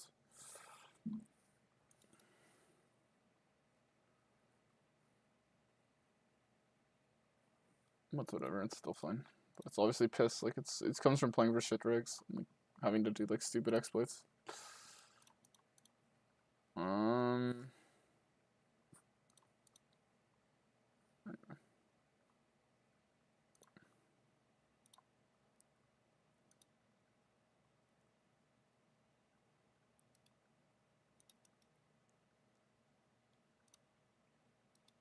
Bro, I'm such a noob at using antenna, it's crazy.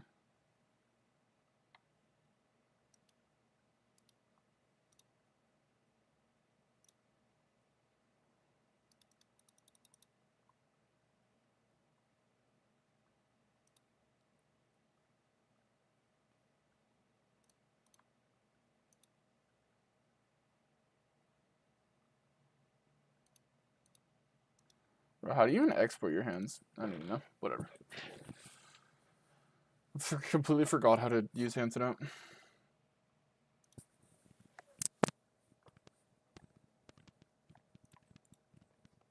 Oh, I was looking at this well, that's right.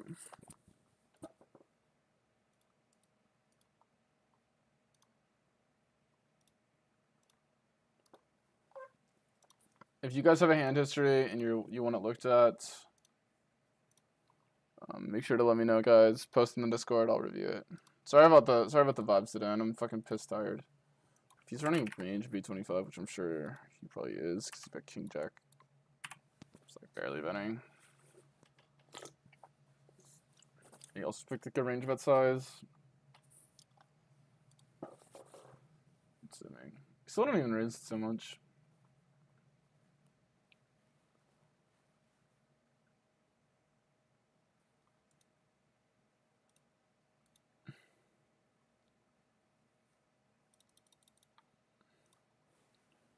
I guess we probably played the spot pretty poorly, I guess.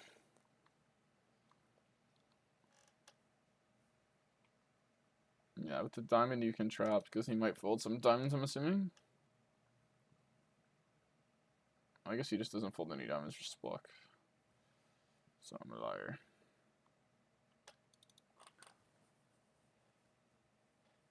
That check raise is a bit too loose, IMO? I don't think so, man.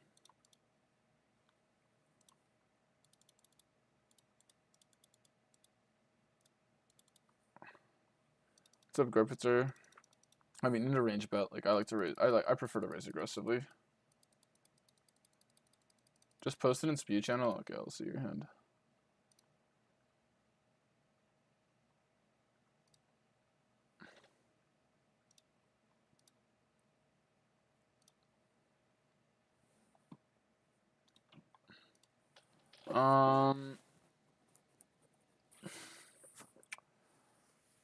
Especially since like villain just doesn't even bluff river, it's kind of crazy. So this is at 50 cents. So you raise villain flats small blind. It goes check check. Probably should just bet this board to be honest, but he ended up having trips. Like in theory, villain's not gonna have that much trips. You get check raised.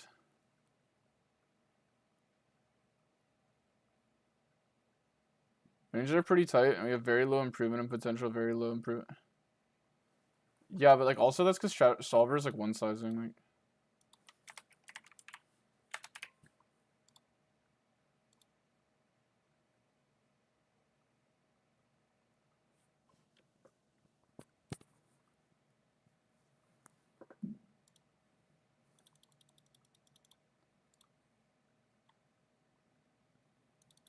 yeah, I don't know.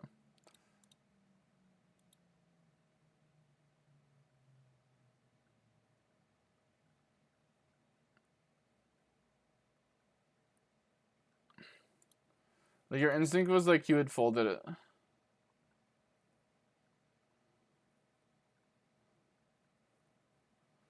Yeah, I mean, like the key is you don't really want to bluff into strong ranges, especially like just because some guy is nitty, like you just don't really want to bluff. This is like, how do you get the server access? I'll give it to you right now. It's up to me.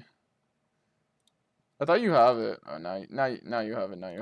You got it. You got it. You got it. Congrats. There you go. Now you can post hands. Because the over makes him high but capped. Yeah, I mean that's true. But I don't really know what you mean capped. Like you mean like not having king jack? Like it's not really the definition of capped. I get what you're saying though. Like at the end of the day, like people just like trying to get people off trips and low stakes is just not a good idea. But it is whatever. I mean, it shows that you have like the ability to be crazy aggressive, which is like probably a good heuristic for winning. But in general, you just need to do that. You honestly probably should just fold turn though, bro. I'm gonna be real. But I don't know. I mean, it depends how nitty this guy is, but yeah.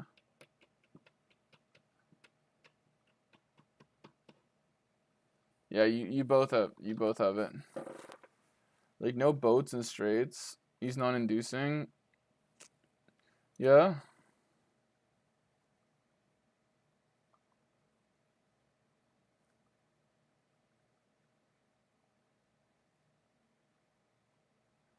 This bus, dude. I mean, I'm just going off a limb that this guy flatted the small with a VPIP of 19% with 8-7. He is not running any bluffs. So you're saying his bluffs? I don't think he has bluffs. I don't know. He didn't even min raise turn. Right? Am I just trolling? What did you bet? 1.4 bigs on the turn.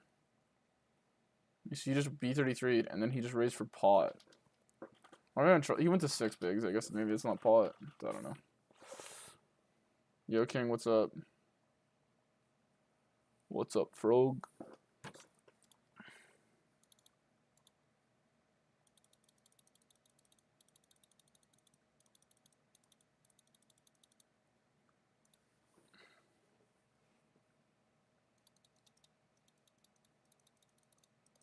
Yeah, true. I guess it is basically a min raise. I mean, he went to 6 over 1.7. That's like R50, but so R50 is not really a min raise.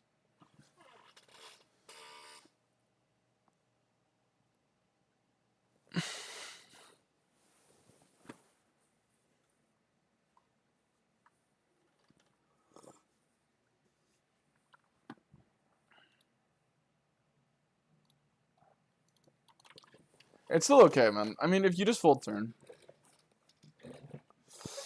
The thing is, though, you're being like contradictory a little because you're saying he's capped, but you knew he like beat ace jack. Like your logic for him being capped is that he didn't have like a rivered straight after you're repping like like Bennett calling a gut shot, which I guess you would, or you're not repping like you have a full house. And like obviously being aggressive into people like that is a good idea, but in my opinion, like you just take that skill, bro, and then you just only bluff people when they're like actually capped. You'll perform much better in those ways, but it's whatever. I mean, it's good that you have the nuts to go for stuff. Your jack blocker is kind of like it's nice, I guess, because like he means he doesn't have king jack, I guess, less often. But like your sizing tells also already meaning that like exploits that. I don't know. Probably just a spot where like he's just too polar for you to like try and bluff him. To be honest, like I don't really like when I was playing low six like 200. People just don't fold those hands. Okay, Tony Taco. You had a crazy hand earlier where you like called, and like honestly I don't know if it was good. Like you said the guy was nitty, but then you called him down with like jacks in a 4-bet pot on a queen high board, and he happened to have ace king. But like honestly, when they're nitty, like you'll lose more often than not in those spots, I find. But post in hand, how do you feel about turn? Okay, so what? I don't think that's me. Yeah, maybe it's not. Yeah, maybe that wasn't you. Okay, button MP. Hero raises, button 3 bets. You call.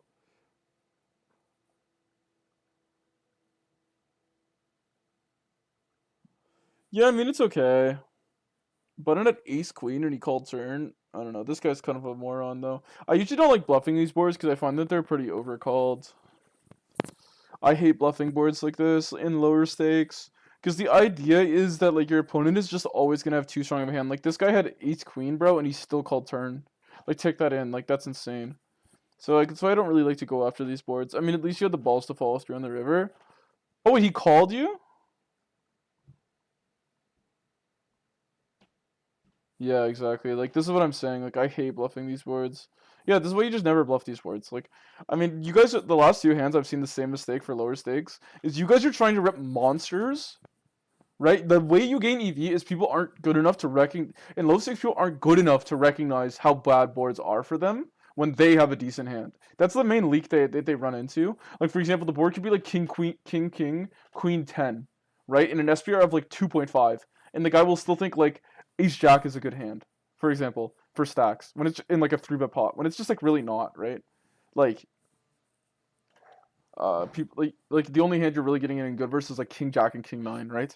Like everything else is like bluff catching or beats you. Um, so and even king 9 is like value catching. So like that's a leak that a lower stakes player would have because they wouldn't realize that their absolute hand strength isn't that good with ace jack there. Whereas like this is kind of the same issue you run into here. Like obviously he had ace queen, which is insane. Like I would have think like this hand wouldn't even reopen on the turn, right? So that's kind of crazy. And he reopened and called you down. I mean I guess it's like kind of the same. Like the queen of clubs is okay, I guess, but I mean blocking every 2 pair. But at the end of the day,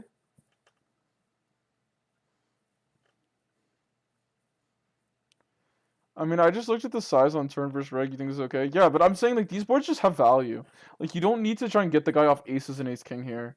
Like it's just not worth it. Like your jack blocker blocking jacks. Like yeah, I mean yeah, it's cool, but it's like it is what it is. Like I want to see hand histories where you guys jam like literally are like 2x potting on a board where they check back turn. I feel like those are the spots you guys will like miss way more often. Whereas like what I see from you guys a lot is like you have some like marginal hand that you don't want to call with, so you decide to raise it. The last two hand histories I've seen into an objectively range that you know is strong, just because you don't want to call your hand and you think like, oh, I can go for a crazy strong bluff. Like just have it in these like tight. This is what like Ivers and stuff does really well. Like they don't even bother to bluff these spots. Like Ryan and Ivers, I swear. Like Ryan more so. And like literally they got to like 10k doing it because they know that like people just don't fold ace king and aces enough for the math to work out for you. It's just, they just don't. And plus they can still have a strong hand. The math just doesn't work out. But they'll overbluff the boards where it's like people just don't call enough because they have to call shitty stuff. Like that's going to be your main edge to climb out of micros is knowing those boards better than your opponents, not just randomly just going with crazy stuff trying to wrap really strong hands all the time. That's what the one heuristic I feel like people struggle with. Jack 10 gives you amazing. I mean, it is a hand that like is part of the bluffing range, so like you shouldn't be so negative, Hijib. Right? Like I mean, at the end of the day, like at the end of the day, it is one of the hands that you probably do have to bluff. So like I mean, the guy's playing like fine poker. It's just like the spot isn't that great. It's not like he's like an absolute punter, right? Also, I don't want to be like too critical to people like putting hand histories in. Not that you're being like crazy, but wait. I just think like you guys need to focus more. You guys need to focus more on bluffing when your opponents are actually weak, as opposed to like trying to rep like strong. I used to have the same issue, right? It's like you think no one folds at low stakes, but if people do fold, they just like fold. They fold a lot. They overfold, but like they make sometimes they make errors that a higher stakes player wouldn't, just because they can read the board and the ranges better. And those it makes it easier to get paid when you have a good hand. Sometimes, like when they have a good hand, they don't really like to fold that often. So they might underestimate how strong their hand actually is, which is an ace queen there. That guy's probably just a station, to be honest. But he probably just thought like you would raise other stuff earlier in the hand, and your hand did kind of look like Jack 10 though. That's why I don't love the delay raise there as well. To be honest, like even at higher stakes, I feel like just knitting it up on the delay raise just looks more like about looks like value.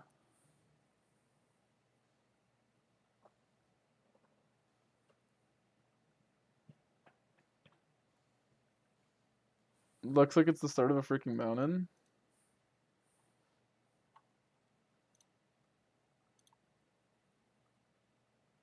Yeah, true, man. We're on the moon. Okay.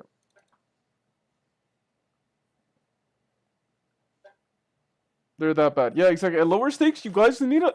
I think the most important thought process you should have when you're running Sims is my opponents are making X mistake. What do I do to counter it? This needs to be like the knowledge as opposed to just trying to play your game, looking too inward, thinking like, oh, this is a cool combo, and you're like proud of yourself that you found it. But in reality, like, because you're watching too much Cash Game World Championship, but in reality, that's not actually what matters. What matters is like, anyway, let's look at this spot. Okay, bet, 3-bet call. Check, stab. I mean, you stab sometimes, sure. Check, stab, check, bet. I mean, it's fine. I mean, obviously, like,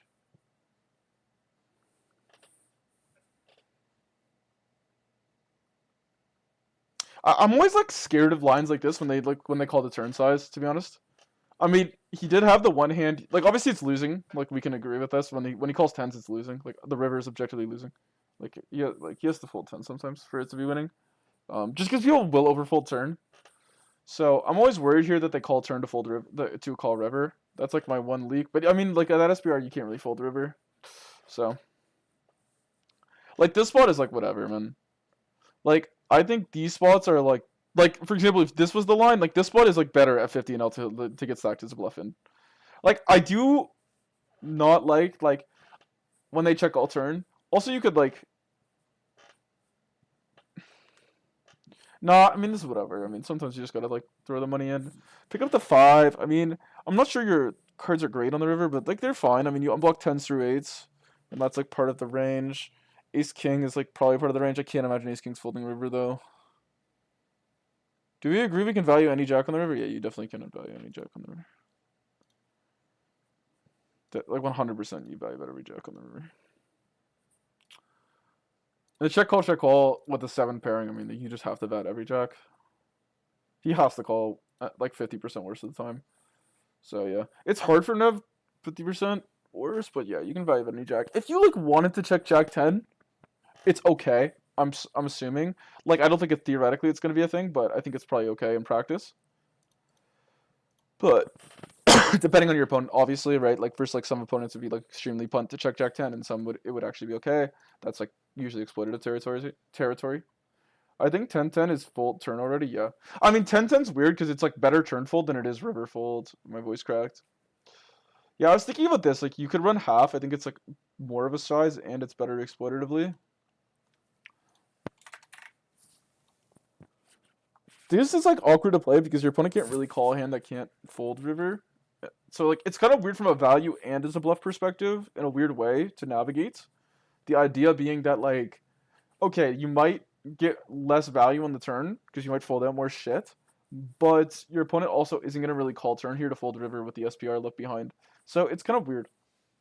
It's like kind of a good like strategy to run if you're running big.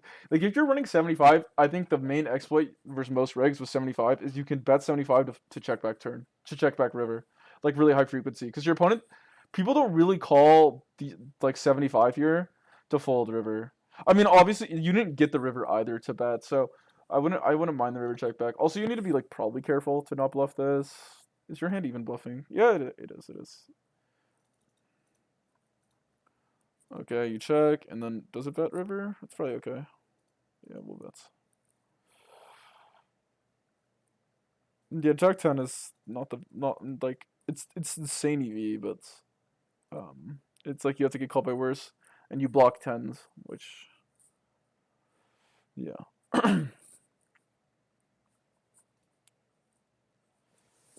Like Jack 10's not the craziest for that reason because you block pocket tens. And that's like the main value hand that like Jack X wants to get called by, that and like Ace King, but like also yeah, you could run into like you potentially could run into like, how do I say this? Okay, like this is what the solver's supposed to look like on the river, right?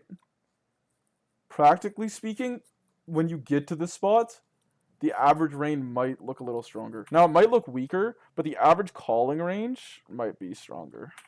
Like yeah, okay, it might be slightly more Ace King, but like it's really plausible that a guy could have slightly more kings and queens than this. It's really plausible a guy could have slightly more Ace Jack and Queen Jack than this if you factor in the suited as well, because people make mistakes. It's really plausible a guy has slightly more aces than this. So I don't know. If you wanted to check Jack 10s, okay. Now, obviously your bluff makes money, but like look at the folding range. It's clearly your bet's losing because he has to fold tens and nines often, and then you need like him to call Ace King on turn for 75 and then decide to fold river. I don't know. And you block Ace King. I don't know. Like realistically, when you look at his range right now, do you actually think like when you play this in game that people have enough folds? That's kind of the issue you run into. With Ace 5. Like he's pure folding tens basically, and it's still making 1.5 bigs, 1.97.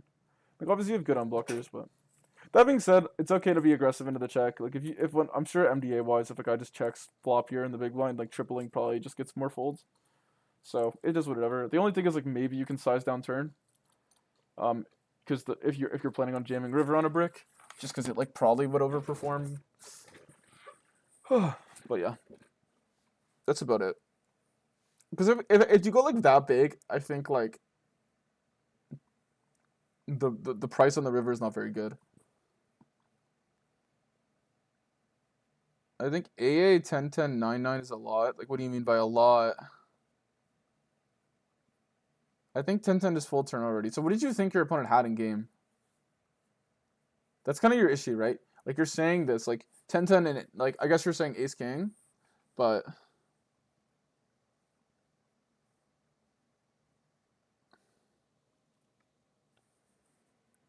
my experience, I think they play this differently.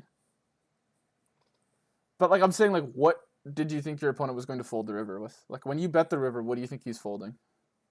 Like the thing is like when we talk about checking ranges or like weird nodes like this where like we have to make a lot of exploitative assumptions, I find that like sometimes people just go in like with this like very pinpoint range, and that's kind of the idea. In game, I thought exactly 10-10 9-9, but I didn't think they'd call it river. Yeah, I mean that's fair. I mean that's kind of the issue you run into. I mean it's definitely worth it just to throw it out on the river because some people fold it a lot. It's good that you're just willing to fire. I mean I'm not gonna say it's bad. I like size down turn, but it's fine. Like when I play this, I find that like if I'm planning on bluffing, I like having the better river SPR. I find folding a made hand on the river because keep in mind, right? Like you look at Ace 5, right? Like honestly, from 10-10's perspective though. From 10-10's perspective, you're supposed to pure give up King 9, pure give up Ace 9, pure give up King 10, Queen 10, Jack 10, mix stack checkbacks with these hands, King, Queen, whatever. You're supposed to not bet turn with like, I mean, I guess it's kind of hard to have bluff somewhat, so it's not bet turn with like Ace Queen or like King Queen of, like when you get to river, it's completely plausible you could think you're over bluffing. Like the issue is the made hand price is not that good on the river for you. right? Like he's just gonna be looking at too good of a price.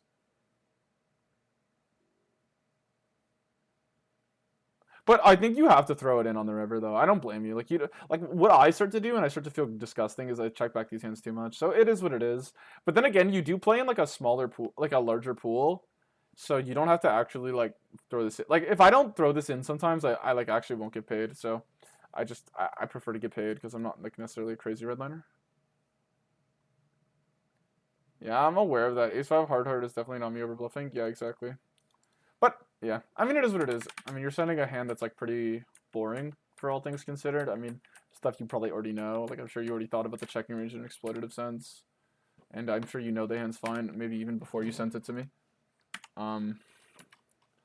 So obviously, like I can't really grill you for having a bluff in a fucking spot and playing poker like properly.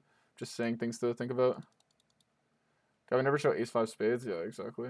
Though high stakes, ace five spades is kind of sneaky. IMO. How bad is ace five spades? Yeah, it's 0.17, but is it like actually that bad? Like, do people like is ace five spades actually that bad? Oh my god, thanks for the follow, Nas. What's up? What's up? Boring OMGY, bro. Looked like a fun hand. No, it wasn't boring. I meant like there's like nothing I can add. That's what I meant. Like you played the hand fine. I didn't mean boring, but I meant boring in a way.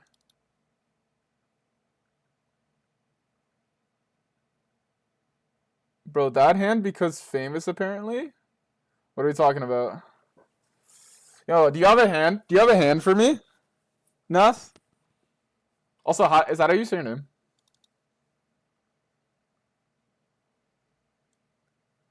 Oh, you have a famous fold? Then I lost my mind? Bro, you know what it is? We all lost our minds? Bro, people don't know, like, I don't know, people on this, like, I feel like when you play enough higher stakes, like, you start to drop this mindset of, like, this hand has to call. Like, I just, like, feel like, people really overrate, so I just fold like, he folded second set. Oh shit, that's crazy. I mean, you gave me a great tip with turn sizing. What are you talking about? Okay, glad. I mean, you played the hand well. You played the hand well. I mean, overall, I don't want you to like. Sometimes like this is what happened to me during my 200 challenge. Like when I was stuck at 200, like I would start to get into my like. I would start to be like a perfectionist about spots like this, and it's pretty good to not think about them too much. Yeah, the bluff might be losing, but then the value's winning, and like, how do I say this? Like one has to be losing, right? Like either like they're usually overcalling, and then the bluffs make money. I mean, overcalling and then the bluffs lose money, or they're undercalling and then the bluffs make money. Like if you play properly, right? You know what I mean? Like it's really hard to like play poker in some of these like really standard nodes, too exploitatively. Oh my god, my chat is so cancer. Sorry about my nightbot. Oh my god, it's disgusting. I need to disable it. I'm sorry, guys. Like absolutely, just like I set it up. So it was my friend told me to set it up. Do you want to talk about hand, guys? All right. Let's see it. I'm excited.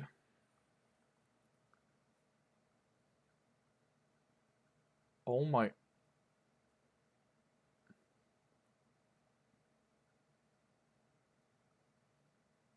So what is it? Okay, wait. What is hand? Raise flat. 3 ways. And what is this tag? It's Russian 57 VPIP. Is it not? There's some key. I'm assuming. There has to be factors, right? Then you overbet river and then he rejams. I mean, we can't see. Huh?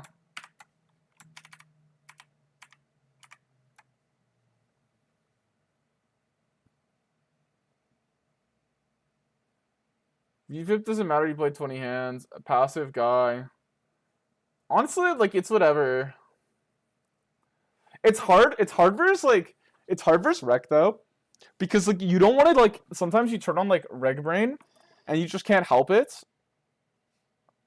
I wouldn't be shocked if he had it though. I mean,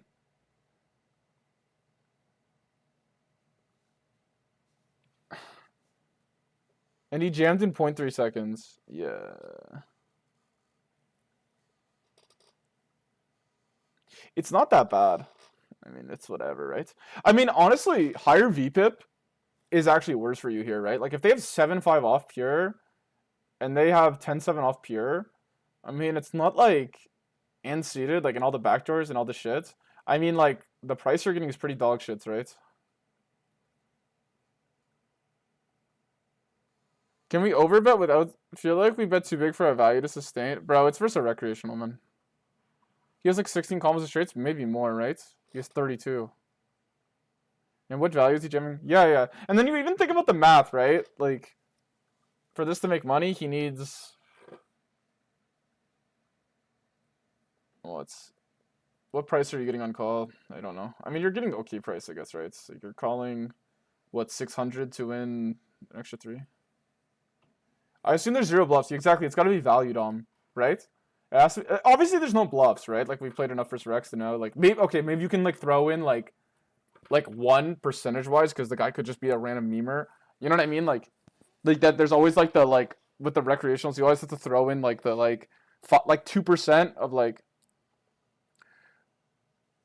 But my NL25 chat brain doesn't understand to explain it to me. No, people just don't understand. You know what? You know what's my number one pet peeve though in poker? When people go like, which I actually think like this done so much harm to a lot of people, is this idea that if you beat value, you have to call. Like, oh my god, it's so cringe. Because it's like not true at all. But people just don't understand this. Like, if the guy is such a nit that he doesn't bluff, people will still tell you to like defend pretty optimally because they'll say. But even if they think ace-8 is nuts, if they're only jamming value, they have to think like 6-8 is nuts and 4-8 is nuts. Because, like we're saying, he has more combos of straights than he does ace-8. And the price is dog shit. So, like, it's not that bad. I mean, would I fold in game, man? I don't know. But I would have to actually, like, play a lot versus the rec here. I'd probably, like, yeah. But, yeah, like you said, it's, like... Because also, like, you realize, like, he's way more likely to have a straight than ace-8 even. I'm counting out so many value combos with this insta mega snap jam. You got excited having the nut straight and put it in. You don't think he's insta jamming 8-8, but even if he is, the whole point is it needs to have some bluffs, right? Like, this is idea. I mean, unless he's trapping 6s and 4s. And he hit and run? Yeah, he probably had it. Also, like, people have, like, really bad... This is why big size also, like, kind of destroys. Is people have, like, really bad idea with, like, how often you're supposed to call versus big size, right?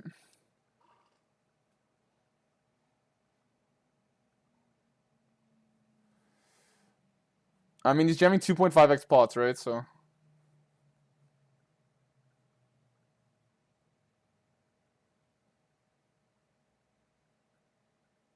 I agree he has no value. You meant no bluffs. You're just like completely on a different planet. He would never play value this way. You just like hard argue. Like completely like the opposite side. Recreational struggle a lot with relative value, so can't fold. Yeah, I mean, I'm sure like if someone called here, like it's not the worst call ever. But also like if you fold, it's not the worst fold ever. Like anyone acting like this is the worst fold ever is just like not on the ball. I probably just call because like you just randomly see like fucking like some meme shits. But people really underestimate, especially I don't know if it's different at higher. Like when I'm playing 1K plus, like the amount of Rex that like punt it, like you play a lot versus them and then they have like Jack 4 here, for example, is like feels so low. Compared to like, I think like people playing 25 and L, they're way more used to like recreationals having Jack 4 here. Like I'm just like I know people say fish or fish, but like I don't know, that's just my experience. Like there's more like crazy whales. I feel like I don't know. Maybe I'm just wrong about this, but the thing is if he takes for 10 seconds as well, yeah, true. Like the snap is also crazy, no?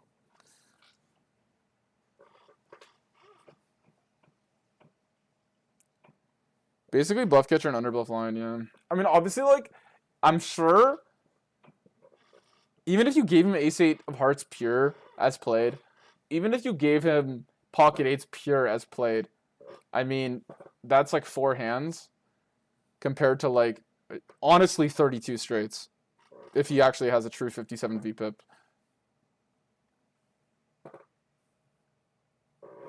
Where are the putting the hands in for you to review? You can just put it in my Discord here, hand review. Yeah. I mean, that's the thing. Like there's like 32 straights. If people be like, ah, pocket eights, but you realize, like, bro, if he has 7-5 offsuit, like obviously, like you said, like if he tanks for a while, he could have like 8-4. He could have like 9-8 still. Like, what does he have? Like 2 combos of 9-8 offsuits, or 3? I don't know.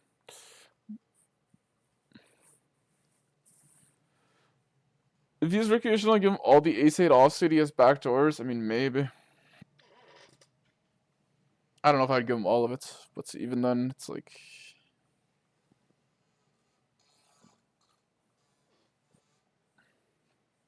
Also, like, there's like something we said, like recreational. Also, he could donk his ace-8 on the turn. But anyway, like if he's that recreational, like sometimes the rec will hit the. I mean, if it's a known beluga whale, beluga, I had to call because he's jamming ace-8. No, I know. But as I said, this guy's also passive. Yeah, exactly. I mean, but even the beluga, like, obviously at the jam, but like if you knew for a fact it's only ace-8 of hearts and 8s, like, I mean, it's not like I said, that's only 4 hands. Like you could argue like there's 32. If there's no bluffs, it's like that's like 32-4 ratio, which is like horrible for you. So I don't know. But obviously, like if you've seen the guy like jamming ace-6 here and doing all this like crazy shits, then okay, obviously you have to call. Because it is like if he's not playing leads, like he could be a whale, right? Like he could be ace-4, ace-6, but like you said, if he tanks, you know what I'm saying? It could be like fucking 6s or 4s slow played, like. But you read into like that's why like I'm like kind of being like so. Because, like, Rex will just randomly trap shit, right? So, it is what it is, though. I mean, like you said, he snap jammed. It probably was just the straights. I mean, his VPIP is 67 or 57. So, and obviously, like, that's, like, with, like, playing every player on the table. Like, if he's in the big blind, like, he's probably defending every, like... Is my bet on river trash? I would personally play it. Because I bluff this spot a lot, so if I somehow have the value, but what I would have done is just check raised flop, I think. Why can't it be? It can be, it can be. Also, he's reading into the timing tell. But the thing is, like I said, it's this idea that you beat value. If they don't have bluffs, it doesn't matter. You basically just view the value blockers, like, the value hand as a bluff. Like, okay, and then you do the math. Like, sometimes I think people have this idea, like, if you beat value, you have to call. Well, that obviously makes sense because, like, in theory, your opponent's going to be bluffing. But if you're, just because you beat one combo, that gets so many people, in my opinion, in so much trouble because they have this mindset. Like, let's say they have a low flush. Or, like, they'll have, like, 9-8 of hearts versus a nit. And the guy will go 2x pot. And it'll be like, oh, well, he could have 6-5 of hearts. It's like, bro, come on. Like, you know what I mean? Fold your hand. Like that logic always gets so many people in trouble.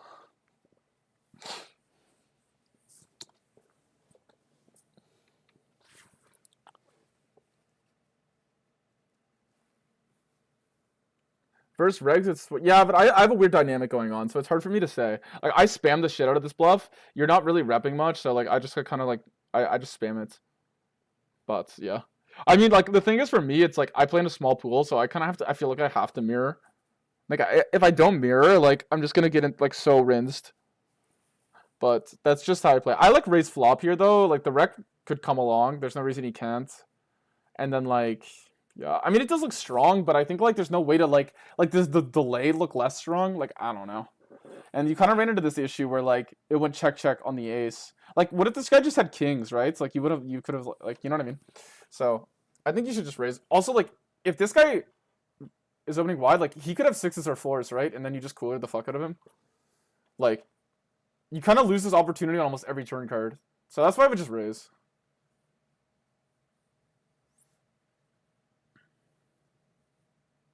But call isn't a punt. No, it's definitely not. Especially like, but like you said, this guy's passive, right? Yeah. I mean, the issue is like you let him in, but like, does he actually give EV? Like, you got a pretty clean run out, and you still like didn't get that much EV because you actually ended up folding. So like, if you think about it logically, like this fish actually wasn't that much EV, right? Like obviously, okay, like he has 6-5 offsuit and a 6 comes off. He has 5-4 and a 4 comes off. But like, is that even like a cooler? Like, wouldn't a like you know what I mean? Like, I don't know. But it's definitely not the worst idea. But it's like, how much money can you actually make from the rack if... I mean, A isn't great even, isn't great turn even. No, I know. But I'm saying, like, compared to this board, like, it's not the... I mean, obviously, okay, like, I mean, you did get, like, you did get an 8 river, I guess. I was saying, like, but yeah. But you didn't get low, right? Like, if you got 2 cards below a 10, it would be more cooked without pairing. But, I mean, honestly, okay, I guess there wasn't as many bad runs as I thought. Like, the board is pretty dry. But you fade a flush draw, which is obviously... That's not the worst. It's not the worst. Multi-way is so complex. Yeah. I mean, the argument with the passive rec though is like they're still like capable of cold calling, right? Whereas like, yeah. So like, let's say like the rec has like fucking 10-7 here, like they might still call a raise, like you know what I mean? Like just absolute beluga.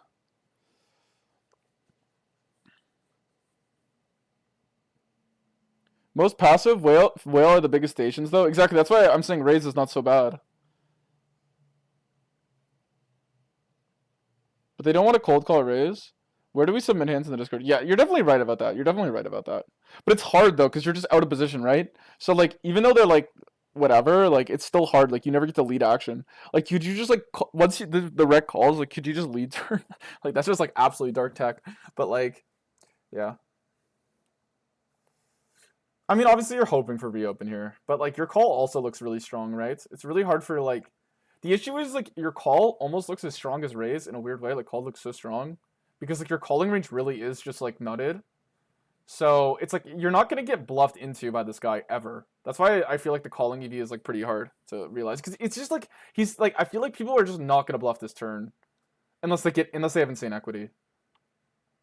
Just because like this guy's in the hand who's like a crazy station and he's kind of shielding you from him bluffing you.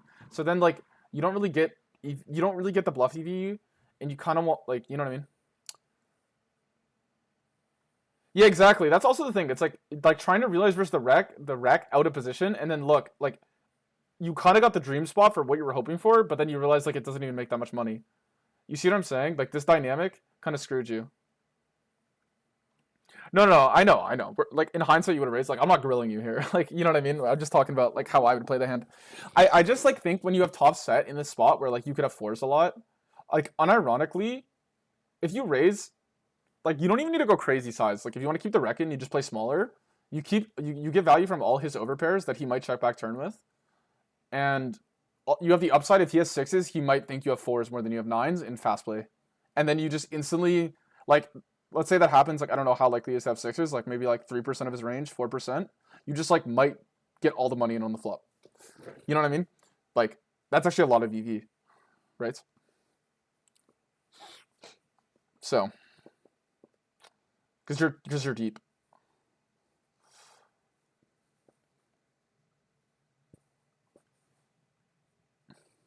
Because like when you raise, like I don't know how often it is, but like let's say just to say like 4%, I could be massively off.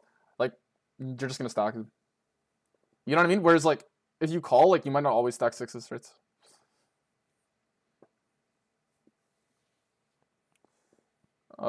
Yeah, you can submit hands wisely.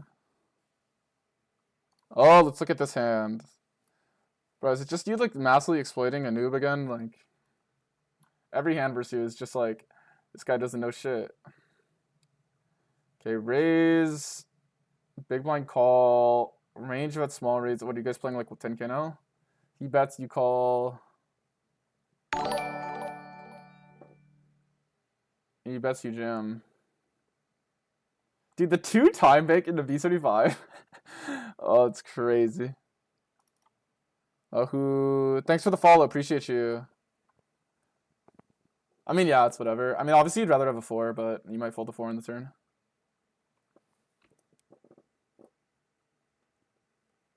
Yeah, blocking 5-3, yeah. Bro, do you want to see some of my hand histories, bro? Oh my god. Guys, I have a punt or no punt for you. I wonder how many people have seen this hand. Punt or no punts? Let's see. When to do with 5 of hearts, but the question is if call is better here. No, call, I can't imagine a Russian cash call is better. Like, this has got to be the most underbluff size of all time, right? 2 time bank into 75 here is just like, okay, the flush is scary. Okay, let me time bank and think how often he has a flush or how often he calls worse. Okay, I'll call. I mean, this is face up 3. Yeah, that's what I thought. I think it's like impossible for call to be better. Like if the guy is bluffing at all in this spot, jam just makes even more money. Like that's how I see it. Like to me, like these are the most epitome of like fold or jam spots, just the way humans play them. Like if the guy actually bluffs, then jam just makes more money. Like in my opinion, that's just how I see it. Like if he's over bluffing, that like call could be better. Then I'd rather just still jam because I still just make money. You know, like there's people who over bluff. In order to over bluff, like how people who like bluff a lot get paid, like high 1-1 soft flop guys get paid, is that they also have to go thin, right? Because they bet really thin, and then they like also over bluff, and then they get to go thinner because people call them, and that's why like the biggest counter to them is to jam, or like play aggressive back into them. So, like let's say this guy is like a 3 on the river here, it's like I don't know, weaker 3. I mean 6-7 even got there. Yeah. Oh, geez, how's it going? Okay, guys, what do you think of this punt or no punt? Yeah, good jam. Yeah, I mean, blockers in this spot are always kind of fake. Like, the reason why is, yes, like you said, like ace of diamonds and 5 of spades is just like nut combo. But like, honestly, like range jam here probably just makes money. Let's be real. Like, if the guy is just, like, this is just so face up a 3, and if the guy never has a 3, I mean, it's just prince. We also have ace 4 off, yes, and you also have 5-4, right? Not that like he does have pocket 5s here for sure. He has pocket 5s. I also think like, yeah, so definitely not a pair because I think like his traps in the size should probably, like human wise, should probably be full houses. Because you just would expect people to jam all their flushes. Now, like practically speaking, like theoretically, I'm assuming like you probably jam some. But we also have all the ace high flushes. Yeah, exactly. He has so many flushes because like you're not gonna fold that much. That's why it's like such a good spot to bluff. Like the range just really changes, and he kind of I think probably sized greedy. If I had to guess, he sized greedy.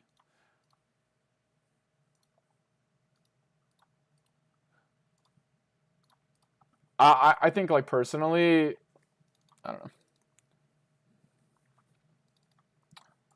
The thing is, it's like one of these spots where like it's like better to probably bluff optimally and not like over bluff it.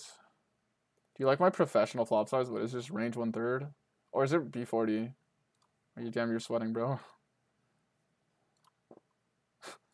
Absolute sweat in the fucking stream right now.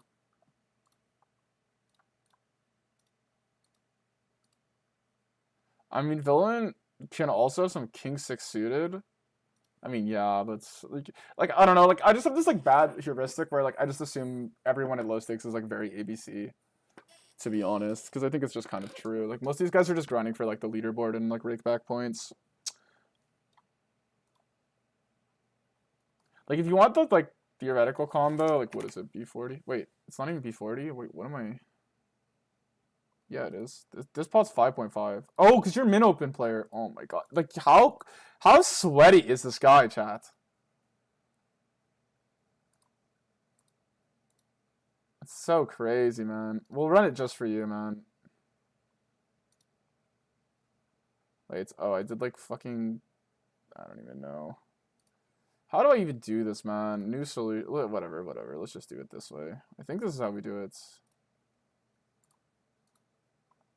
I want to run. Oh, there it is. Preflop.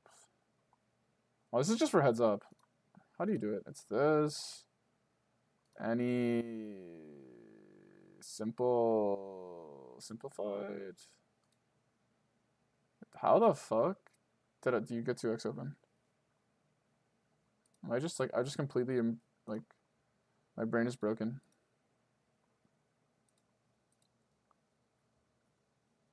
Oh, here we go. It's this way. It's this way. Okay, we'll do Russian cast 2x open, even though you're probably opening fucking range, but keep that a secret.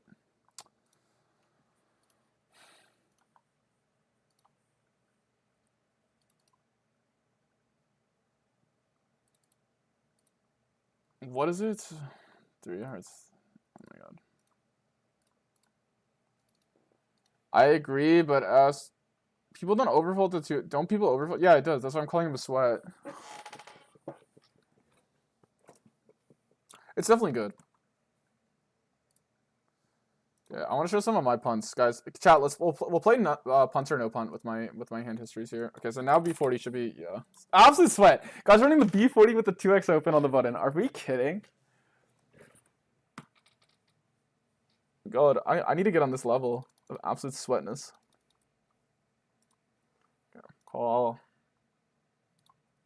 Oh wait, it's Riz. This guy actually kind of fought back properly. I wonder if he has the optimal range. What is like optimal size here? Probably half pot. I would play.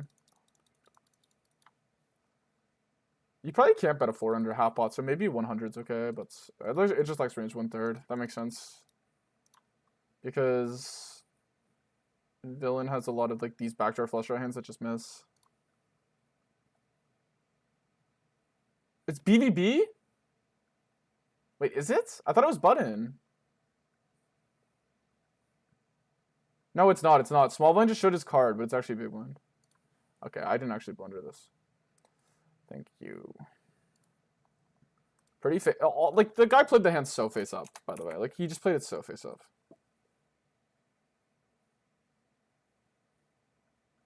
This guy showing 4 is confusing us all. Yeah, exactly. Yeah, obviously button chill spots, and then like what is it? Oh, 9. I'm assuming it's like B20 a lot. No, like 0 size up. Yeah, because like.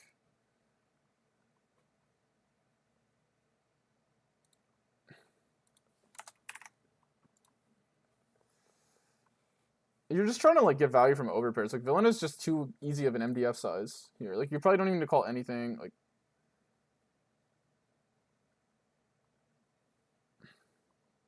into your hand. Oh my god, sick reg. You see, it's good with all the 5s though. It just doesn't even matter. You just want to block 5s.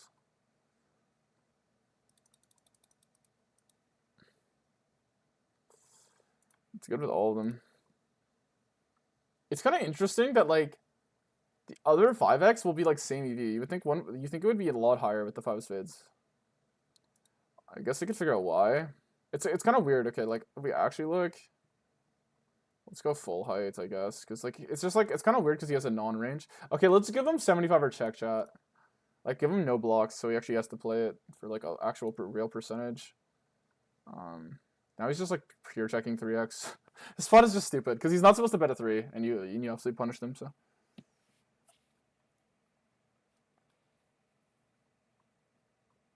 He has time to play 10k. Get this guy in the coin championship. Bro, David, I saw the thing you liked on Instagram. That shit was so troll, bro.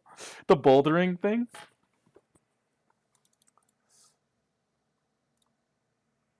You're in probably still bluff. Yeah. Is it just me or is the stream weird color? Little off topic? No, it's fine to be off topic. Or like the off topic stream. Wait, why would the stream be a weird color though? Maybe it's on me.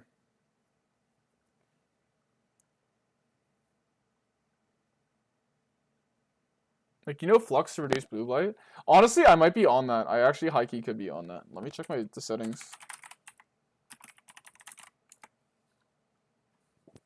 I actually could be on the anti-blue light fucking grind. No, I'm not on nightlight. This is nightlight. High-key, my brightness is kind of low, though. But it only changed my laptop. Maybe I gotta go to the other screen? Color profile? No, I don't got anything set up.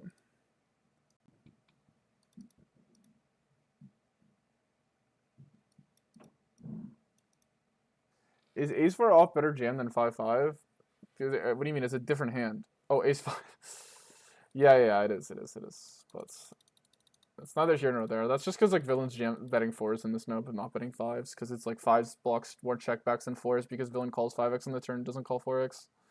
Which is like an irrelevant heuristic in practice for a human, because like he's not. If he was a human, he wouldn't even play this size. So it's like pointless to talk about theory in a node when your opponent just already chooses an incorrect size. You're starting to fold 4x, you fold less 5x, right? Already folding a good amount of ace-4, and then. Yeah. Also, if you check, I'm pretty sure villain's also going to bluff 4x in the checking line. Yeah, but they're not going to bluff 5x, which also increases the EV of checking 5s. Let's go to EV. Look, 5s makes more money as a bet than 4s does, obviously on the river, but 5s is checking EV is going to be higher for that reason. It's going to face reopen more often. Let's play punts or no punts. All right, chat. Let's right. Okay. How do I like filter for only bluffs? Does anyone know how to fucking do this?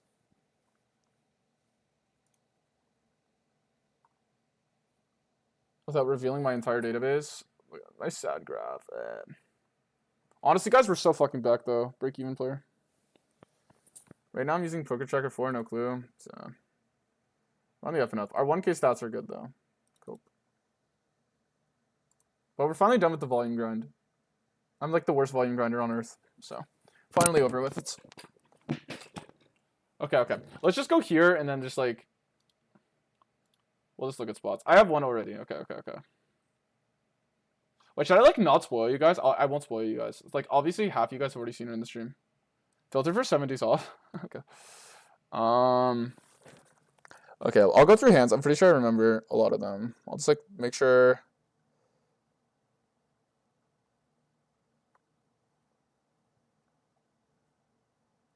Okay. This is like punt or no punt chat, okay? Punt or no punt. Okay, standard spot. Cut off open. I wonder how many of you guys have seen this hand. If you've seen this hand, don't. This is check. All right, we hit the 9. We check it back. Everything's good. You know, check back high frequency on this turn, obviously. 11.2. Gotta pay to play. Punt or no punt, chat. Punt or no punt. Punt or no punt. Not is if it works or not. Is the line bad or not?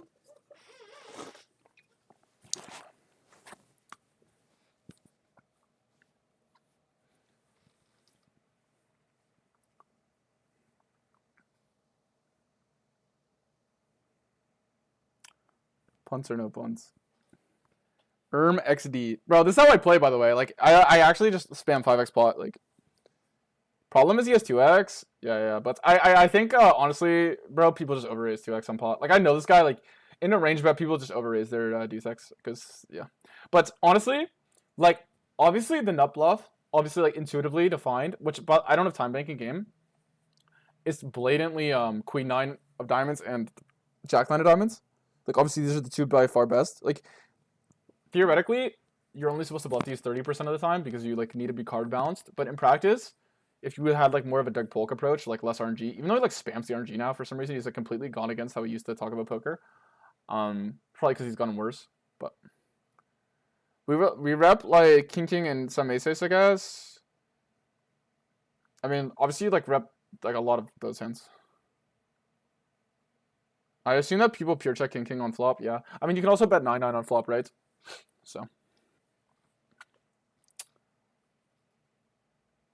Why queen 9 diamonds and jack 9 diamonds are both? Okay, the idea is you don't want to club or spade because villain actually should bluff club or spades here because you're going to bet lots of clubs on turn. And even though spades are a good amount of your folding range, you are range betting flop, so they have to bluff some of the stuff. But they're going to fold most of their diamonds on flop, so they're not going to have them to bluff. Like, they will actually have some queen x of spades, queen x of clubs types bluffs.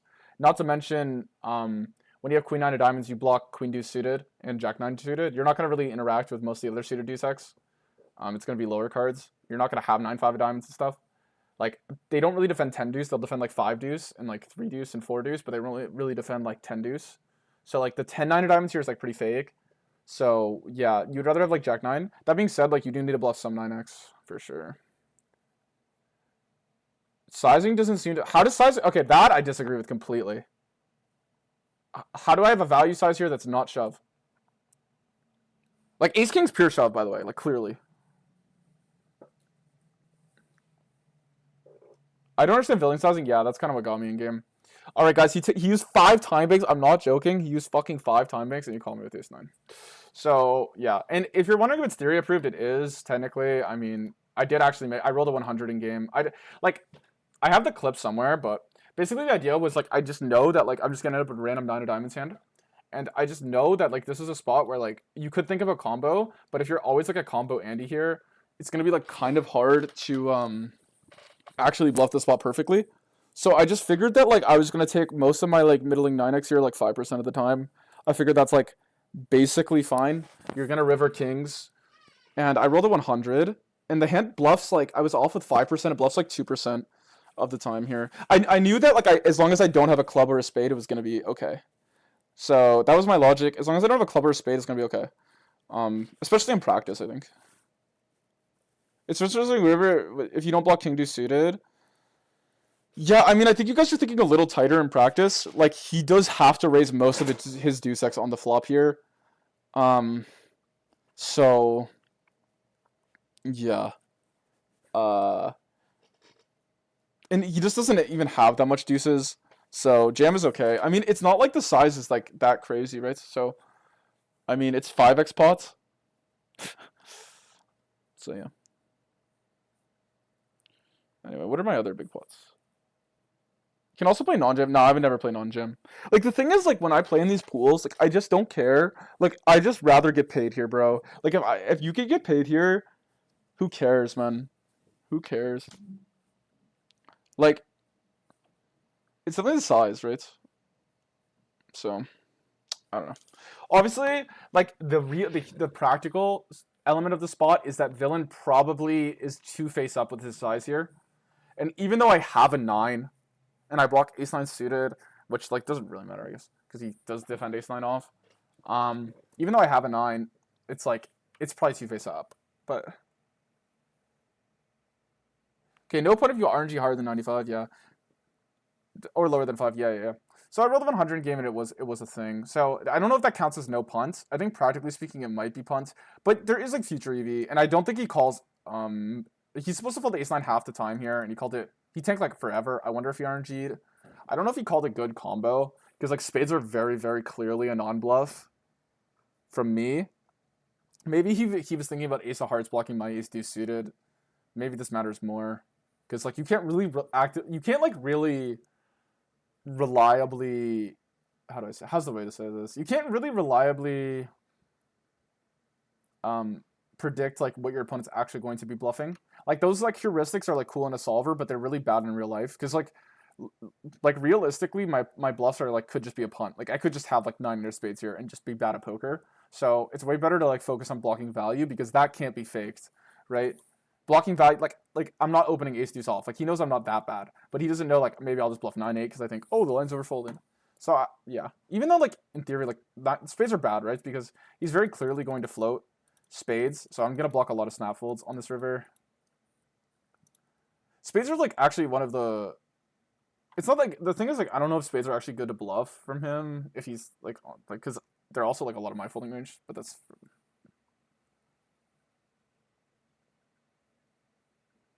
The villain can legit call ace deuce king deuce a 9 and only and print a few over bluffs, so very easy to punt.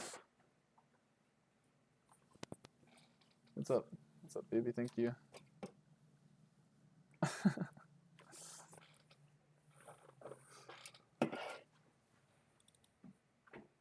It's the nut catcher ace 9.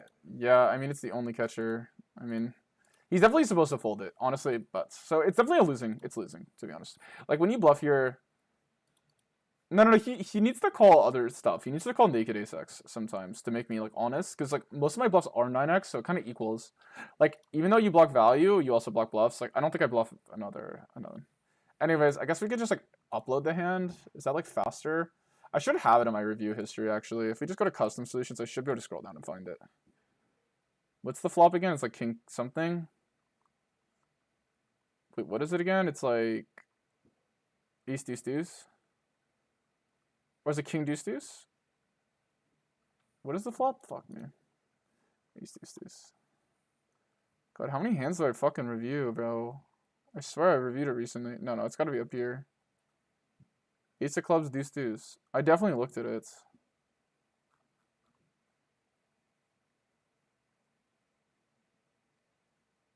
There we go.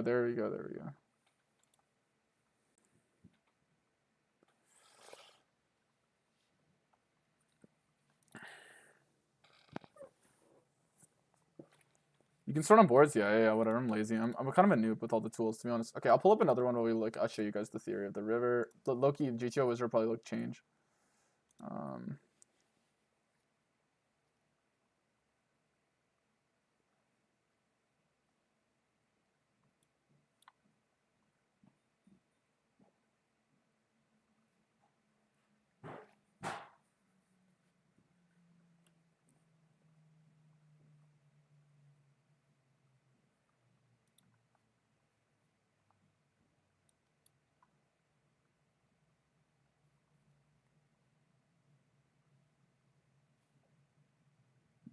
Let's find another punter, no punter. All right, villain here on river. Yeah, he does actually play the sides, and then like what we have the 10-9 with the no spades. It's very clearly losing with the spade here, and it's okay with a club. I think slightly more often, I guess. The 9 doesn't really matter. It's more about what the 10 suit is. So what do we have? This one, yeah, it makes money, but it's not that high frequency. It's 0.7, so whatever. We rolled a 100. Obviously, this is the best bluff. It doesn't say it. It's gonna be the highest EV one though, but it doesn't want you to overdo it. It's like this is the thing about solvers and why you can get an edge by being accurate. It actually doesn't mind clubs as well, which is quite odd. This has something to do with like unblockers. I'm assuming in the big size, particularly. I think villain just must not 125 too much clubs, queen of clubs. But it must have something to do with like the calling range on the river. I don't know. I actually can't fathom. Because they actually are bluffing with the queen of clubs too. I can't imagine how it's higher EV than having them blocking this hand. Yeah, because you just block a pure call, so kind of odd to not have more EV blocking this. Yeah, obviously villain needs to call some like non stuff to make you honest. If they like pure call ace 9 and pure fold this, yeah, they're probably overcalling you. So it is what it is. But yeah, they're not supposed to have that much deuce X in game in practice, so. Yeah, maybe people overtrap. I don't really feel like people overtrap. I feel like people fast play a lot of their deuce X, as they should. And they don't have that much of it, so yeah. Queen 9 because of ace queen. Yeah, I mean ace queen not calling. Ace queen's also like not a very good overbet, guys. Yeah.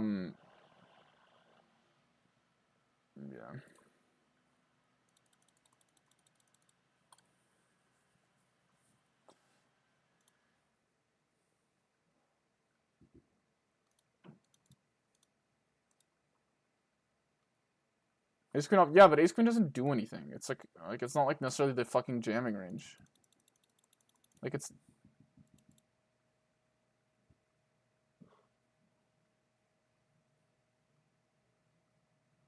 This one hand, this size probably, yeah, exactly.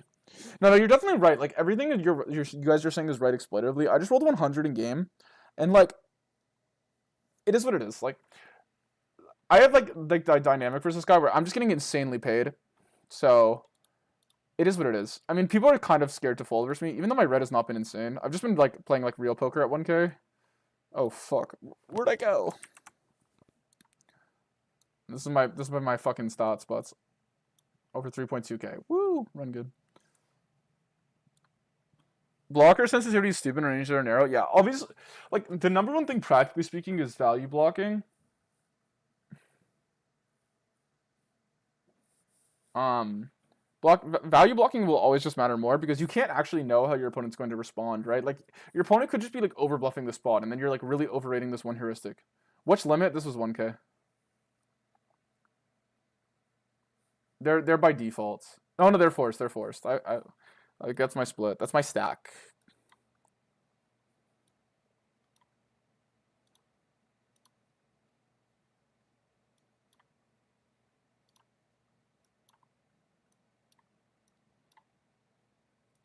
My Antino needs to fucking chill out. I'm trying to give another punt or punt, no punt for you guys, but like, it's actually just needs to chill the fuck out. I guess I can just go by session, right? Like, I've played a lot of the crazy hands recently, and like, you guys obviously want to see 1K ones versus like Ivers and stuff.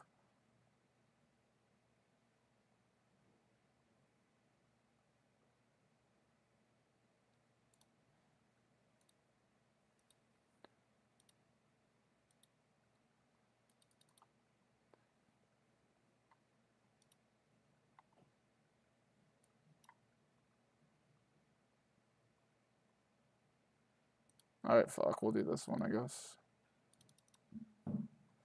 Okay, guys. Punts or no punt? Punts or no punt?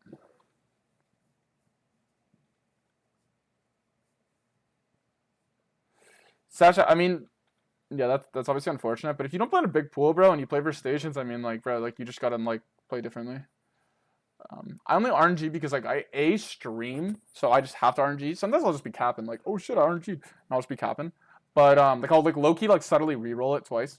But I don't do that often. But, just because, like, I don't want people to know that I'm doing it. Because I literally, like, know half these regs are in the stream. Like, more than half. And they're literally, like, watching every hand I play versus them. Like, someone else is going to have a slightly diff sim and think a diff hand is better. No, but I'm saying practically speaking, bro, like, the blockers do matter. Like having double on blocking is definitely good there. The 9 is fake, because he's never bluffing a 9, but having a 10 of hearts or 10 of diamonds is definitely better there. Like, I do not want to bluff a 10 of clubs, 10 of spades, practically speaking. Like, you will just naturally, there's no way to go about it, block more bluffs. Like, it's just true. Like, he's way more likely to float Queen 10 off with the 10 of clubs on the flop. He's way more likely to call 10 8 of spades on the flop. He's not going to have these hands to bluff river. You know? So, unblocking those folds is definitely relevant, since most of the time you're just going to want to block pocket 9s and ace 9 when you're jamming anyway. So, you might as well make sure your side card's not a spade or a club. I think that's, like, good fundamentals to have there. So, yeah.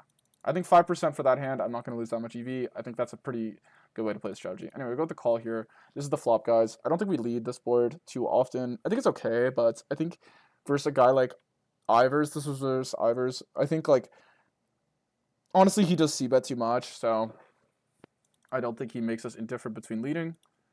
We get a 9 turn, and I guess we'll just go to river and say punts or no punts. I mean, you can opt for 1/3 with range. Half pot's also a fine strategy. And then we get this river chat.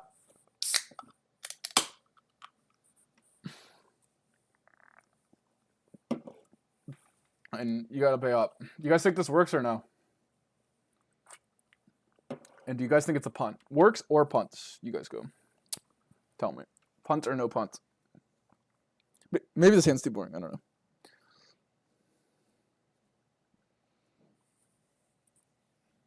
Wait, you guys can see that it's a win. That's disgusting. I shouldn't have said anything. You think it's punt? Why? Why is it punt? You guys can see it's a fold, but whatever. I'll be better next time. I'll, like, crop the stream. How do I do it? It's like this. Or why does the hand? Is this just overlaid? Why is the hand history replayer showing this? This is so disgusting. I mean, you could jam Queen Jack, I guess. You think it's the only hand I could jam?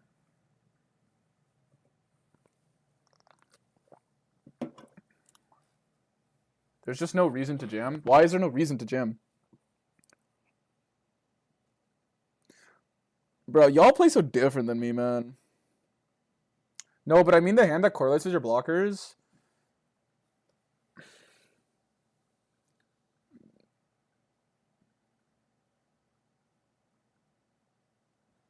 Of course you jam 9-9-8-8, but why do you don't need to, like, mirror your blockers. It doesn't really matter, right?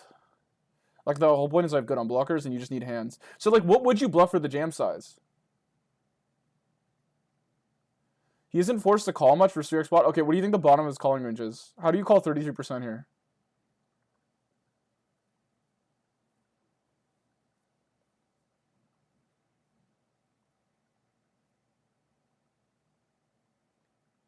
Five 4 bluff, ace 4.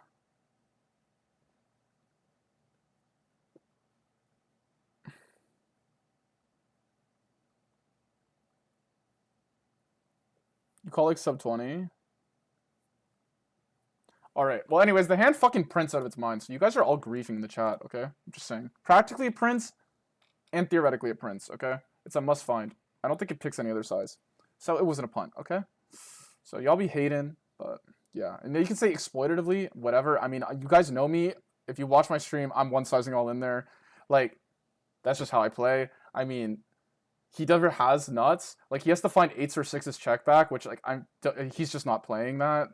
So it's just gonna print out of its mind. Let's see if I can find the spot. I think it's 8-6-4, 10-10, deuce deuce. How many hands do I fucking review?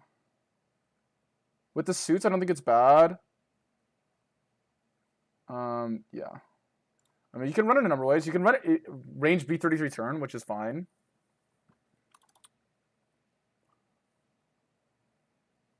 Nine ace-9 can be bulk of calling range. Yeah, but you gotta get paid. Okay, if you one size, what? If we one size all in, it makes 2.16. What if we give it another size? I guess I can give it any size. I guess we should just reset the sim.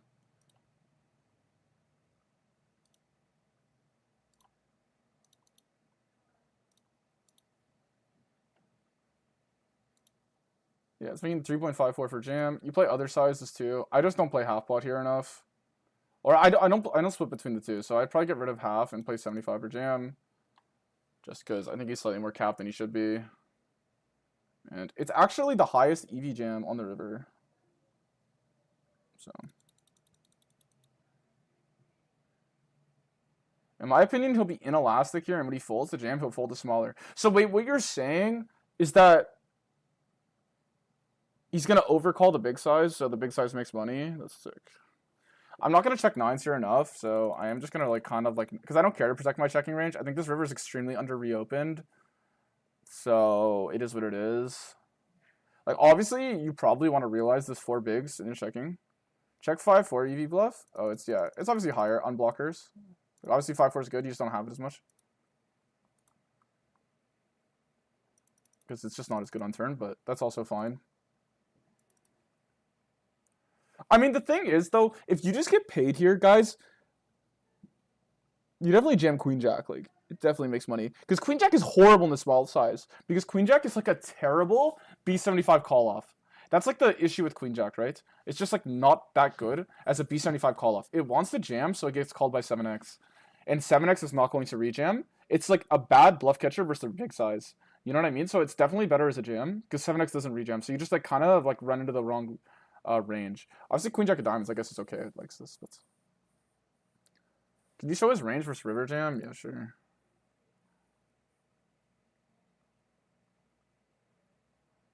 I mean, you see, like, I don't know. Like, yeah, you need to find ace-9. You need to check back 9-9, like you said, and then call 7s.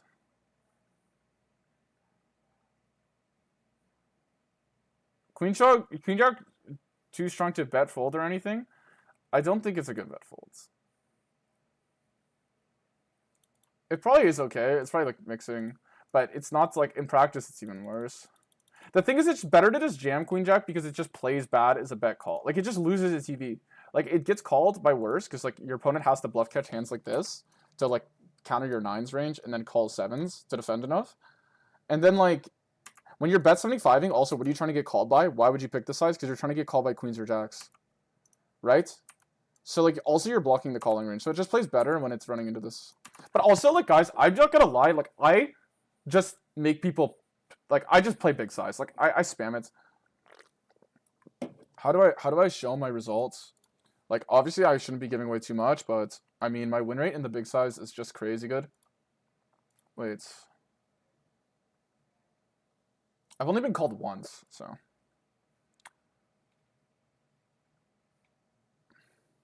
Oh, I have a funny hand. Let's see if I can find it.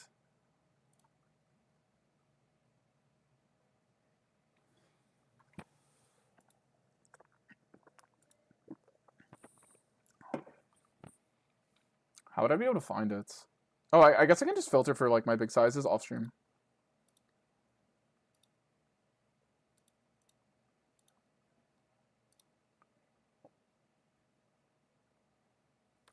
I guess I should also find check jams. Probably more entertaining as well. Do you guys want to see everything, like calls and everything? But yeah. But definitely, I think this is like infinitely harder to play versus, by the way, in my opinion. But that's just me. Like whether it makes money or not, I don't know. It's versus a good reg, and in game, I just felt like I don't want to be a bitch. Obviously, the idea why kings and jacks, king, queen suited is better than 5-4, like Nas was saying in the all-in size, is because blocking kings and jacks is like part of the calling range in the 75 line, but it's not the calling range in the all-in. So obviously, the hand that like blocks kings and jacks more is going to be slightly better in the all-in. Ace 5, whatever. But like honestly, if you one size all in, which I think like I honestly might play more often here than not, you lose a lot of EV, but it's fine. Like humanly speaking, guys, sometimes you get to river and you're not thinking. Like obviously, maybe I'm thinking of like It's completely fine to just like have a face up betting range with ace 10 jack 10 suited, because you're just not gonna get exploited in actual real life. Like I'm sorry, like it's just true. So like if I'm playing game here and like I'm playing this range entirely, right? I'm playing this perfect, and then I just have like this meme B75 range that like we never see pop up ever. It's whatever. You know what I mean? The point is like you just have to bluff the river, and I felt like most of my range was just gonna be playing all in here. I felt like if I played 75, like I'm gonna get overcalled, to be honest. So yeah. But I felt like I would get massive overfolds to Jim.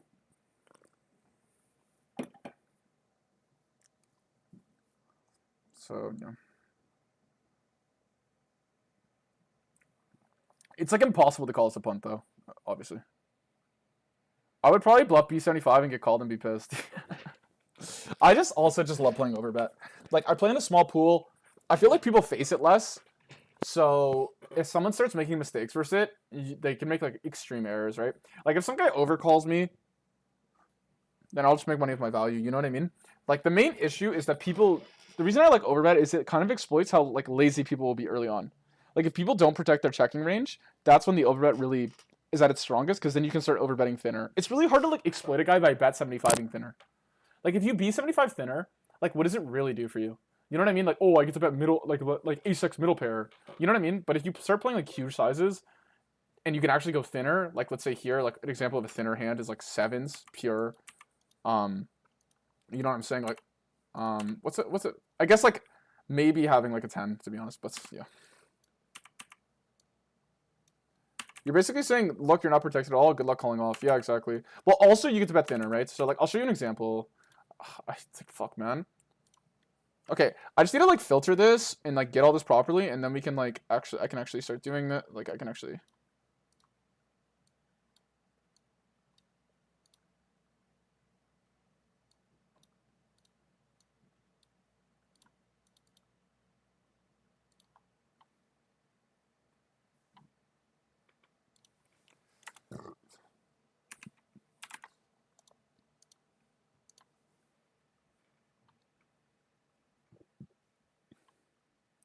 Okay, I'll give an example here of a hand where I'm sure you guys have seen the YouTube short, where this is not a jam, right? In theory, villain is supposed to check back enough 10-9 here, so that like his MDF on the river, sixes is not profitable as just a flat out jam on this river. They're supposed to check enough hands, right? But in reality, people just don't check enough here. So I get to jam thinner here, and it doesn't actually change the spot at all. Except the EV I gained is now I can jam sixes, and obviously the spot is like your opponent will have a billion fake bluff catchers. Especially the hidden EV of jamming sixes is people get too bluff catcher dense. It just makes even more money, and I get called by Jack 5. So this is obviously like an exploit you can like do when you understand how like just because he checks back floppier, now sixes makes money as a jam. But in practice, it wouldn't make money. It's too big a size for like the 10-9 check back. The MDF, like if he knew he had a protected checking range here, he could just call more. Like he would still have to call worse, but he doesn't need to call enough worse to make sixes make money. That's kind of the idea. Yeah. Okay. Let's do.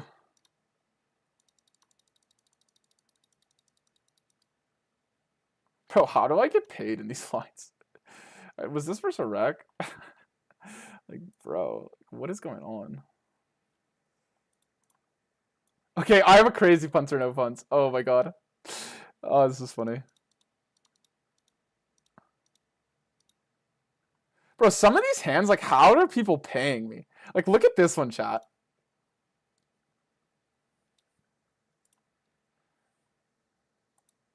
Like, look at this one. Wait, how? It's a limp paw. Oh no, it's a 2x open, so we defend Jack 6 in position. B33 in the checking line. We overbet turn because obviously like we have a billion perceived bluffs. It's probably not even the best size, but I just versus this particular opponent we play it. We get this river, guys. What do you think he calls? Like, what do you think like a good catcher is here? Like, you probably wouldn't want like have a 10, a 7, a 5, a 4, right? Like a hand like ace 8 could make sense if you were to catch. Yeah, bro. This guy calls 10-8, blocking like just 10-9 and 10-7 pure. It's like so. Calls 4-3. 4-3 is better than this. How the fuck do I just get paid? That's a reg, by the way. That's B Marchand, if you guys know who that is. Yeah. Show some merchant. What is this hand?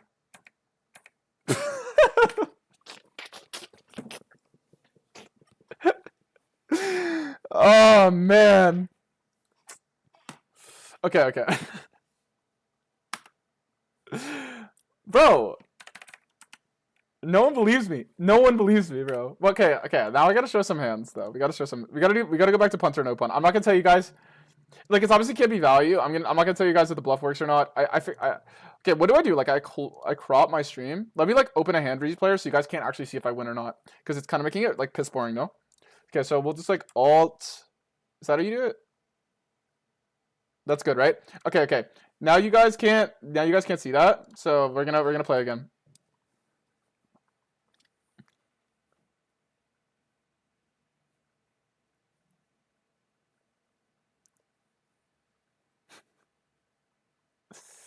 God, I have some troll ass fucking hands in here.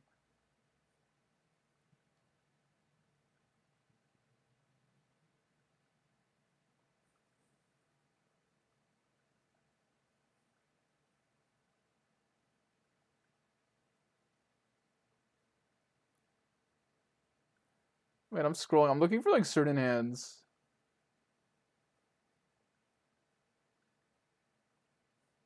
But I don't know if they're here, bro. Where are they? Because now these are all versus like Rex.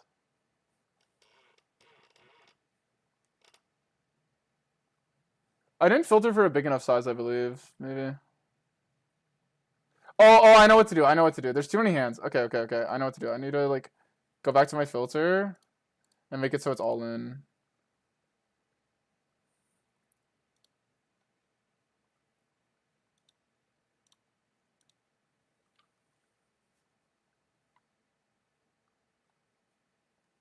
Okay, guys. Punt or no punt? Punt or no punt? Punt or no punt?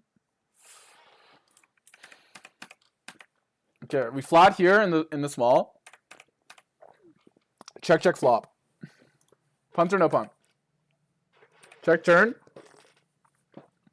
B75. He calls. Okay, guys. What size do you think I play?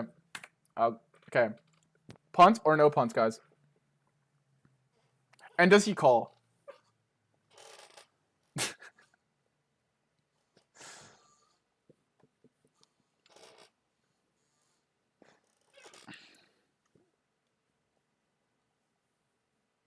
Is he reg? Yeah. Oh, bro, I'm not doing this versus rec, bro. I'm not insane.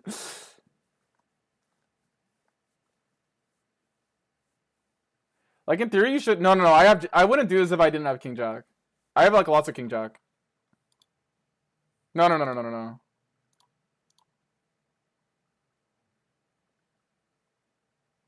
Wait, where the...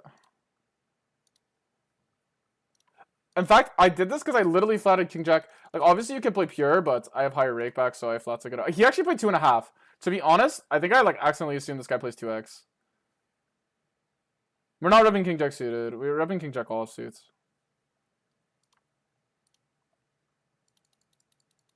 Like, at chip EV, you can flat it a lot, and I have, like, insane rake back, so you can flat to lots of it.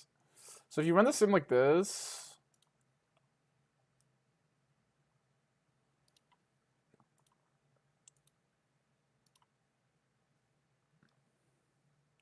What is the blart? It's like queen 10-8 rainbow.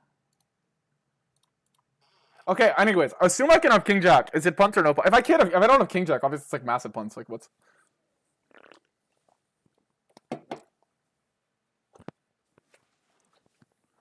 Yeah, no one's supposed to... Yeah, I mean, king GG global. You like it?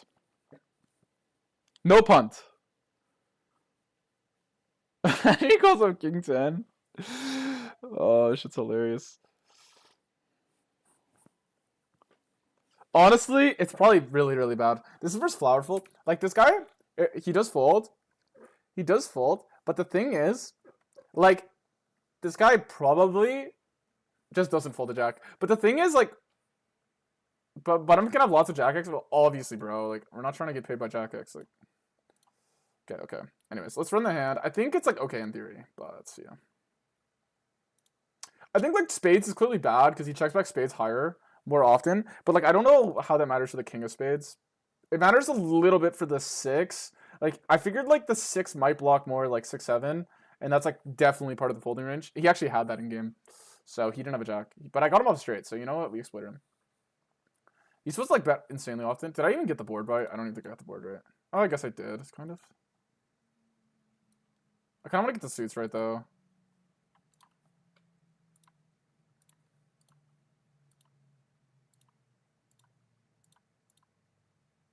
Bro, I'm like actually brain dead today. Queen of diamonds, 10 of hearts, 8 of clubs. Will he fold 8-8?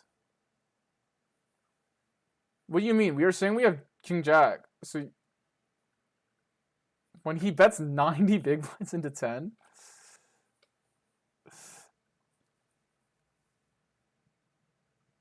Don't check back enough, don't matter. Yeah, I figured like honestly exploitively he won't check back enough king jack.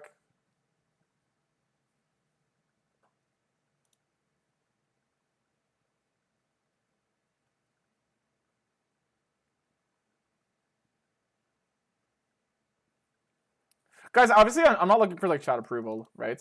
Like, okay, the logic that you guys have a lot of the time is like a very live player, low stakes logic for what like the stakes I'm playing and also where what I'm trying to achieve when I play the game.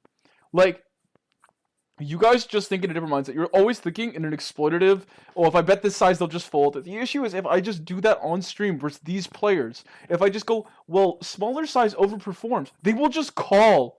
Like the hand I had for Cybers earlier. If I B75 my bluffs, because it's a better bluff size, and I jam my value because it's a better value size, or whatever. You know what I'm saying?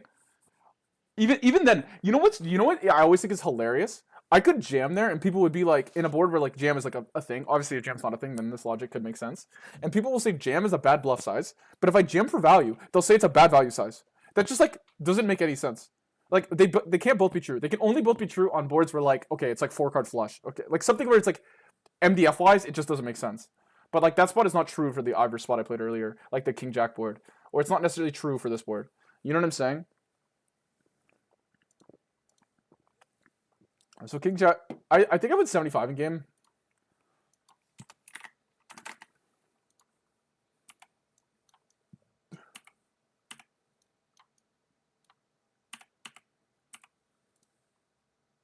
You bet King 6, I'm assuming the least, because he has the most 6x in his folding range. Like if he were to act like his actual folding range, like he's gonna have like what, like he obviously calls King 6, but he's more likely to have like 8-6 of spades. He's more likely to have, I guess not. This is fake news. Sober's fucking lying. Where's the fucking river? Oh, it's a 5 of hearts.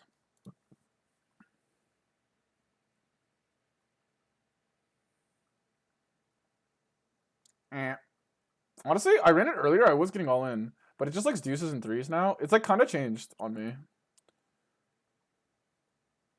I guess like due to this node, it's like playing weird because it's like basically range betting, so the range is weird. I still would rather bet here than with like kings and deuces than overbet with this. But it's definitely playing jam when you get it. Later, see you, Jolly.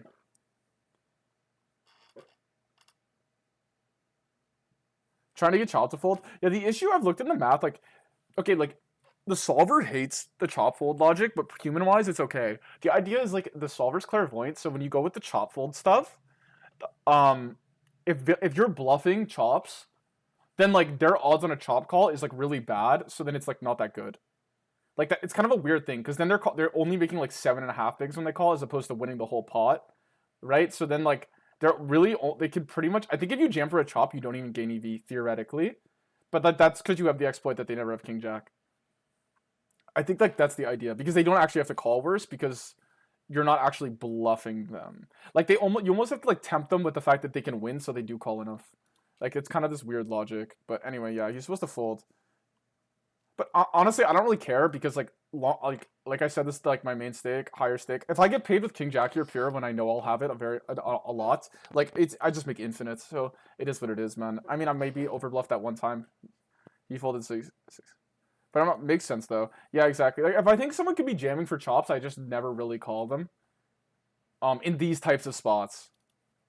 To be honest, I just never call anyone in these types of spots because I'm the only one who like actually I know that plays this way. But yeah, I don't really know anyone else. Like everyone else plays with like too much intent. Like I'm actually just like a random fucking like at least at my stake. Like obviously I know at like 10k and stuff, but people play with like a lot of intent. I feel like at low stakes, like they kind of play like the way the chat's saying, where they like pick sizes that are like more likely to like attack the weaker parts of your range. They don't want to. They also like when they value bet, they might like slightly size down or up depending on like how inelastic your range is. If you're, they'll always try to hit that threshold, and like it does end up making people over a long period of time like slightly exploitable. In my opinion, like it's like someone like consistently will like, let's say you have an ace and like they'll always overbet to the size that gets the ace to like either level call you maybe if you have a value hand, or like if you have a lot of like under pairs they'll like bluff that size that's like 5 big blinds bigger to make sure it folds, like some stuff like that. Like I feel like people like spam that, and to be honest it's a good way to get to higher stakes and probably like actually just wins at a higher stake in general as well. So I don't know. Okay, some of these hands are absurd.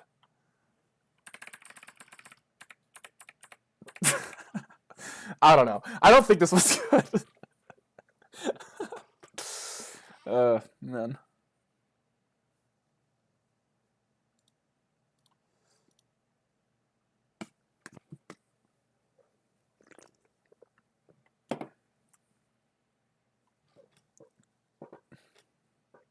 Bro, you guys are wondering how I got paid, bro. But like, you know what's crazy?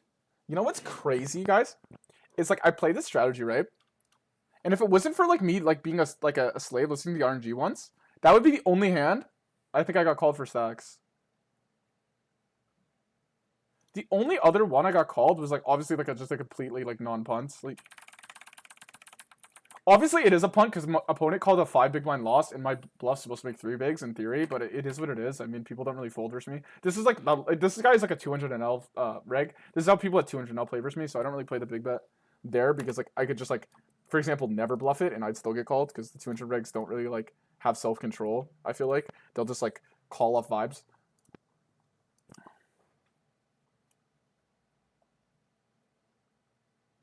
How are you playing like this and stream, by the way? People should just permatrap you when you can call. Yeah, I know, right? And like the queen doesn't even like block shit. Like I don't understand how you play versus button flat there and actually think it's overbluffed.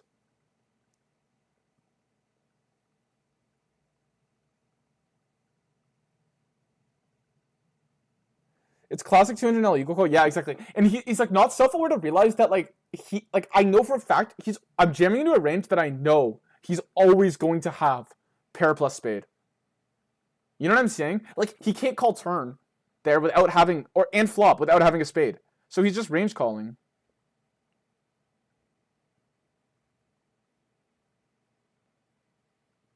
These calls are so tilting. I mean, they're just brain dead, right? Like the key is like they become very easy to play against. When you know the guys like that, because like for example, like you know you saw my Jack 5 hand earlier. Like when you know a player's like I call it like a blocker Andy, where like he doesn't realize that his entire range is filled with blockers, and his blockers also might block bluffs, right? Obviously the Queen of Spades doesn't like necessarily block bluffs, so it's not the worst catcher ever, but like I call it just being a blocker Andy. You're only also yeah exactly. That's why I felt like I had to jam river because ace jack gets there and it's clearly a check back because it could be 10s and 9s with this fade. So he has to know for a fact I flattered ace queen on the button and then like tripled off. Like it's just like absolutely such a spot. Like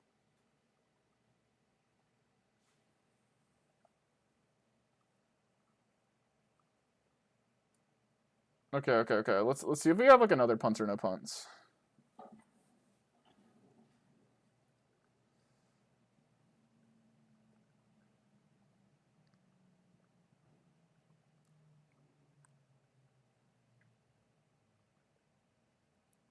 The thing is though, like you're saying like why doesn't anyone trap you? But like high key these hands are like they're things, right? Obviously some spots I might go thin, but I only do it versus the players that are just like not paying attention, so.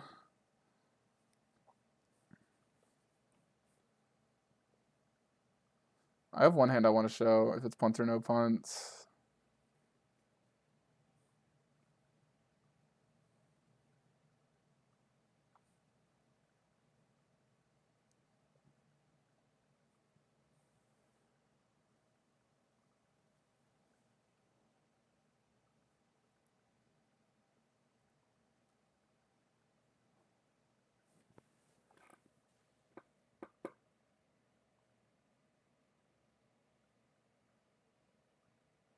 I swear there's a hand I have 10-9. Ah, it's this one. Okay, guys. What do you think of this spot? Okay, so UTG, punts or no punt, punts or no punt. And UTG open, B75 flop, we call. I think it's like, honestly, could have already mixed here, to be honest. Probably going to fold a good amount, actually. But we call. I think in practice, it probably performs even better as a call. I mean, as a fold. Turn 4, obviously, villain has, like, no 4s. You could argue he could, like, mix 5-4 and ace-4 for the size of the frequency. But this guy is, like, kind of a, like, he's not, like, that much weaker, but, like, I feel like he might be weaker earlier in the hand. Like, he's a mass tabler, right? So, like, for him to find the B75. So, obviously, you're going to play the lead. He calls. We get the 6 river, and we jam.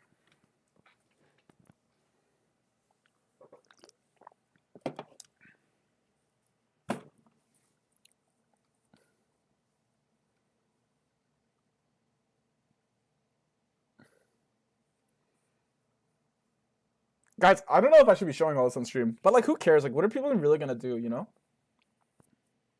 The lead on turn is weird.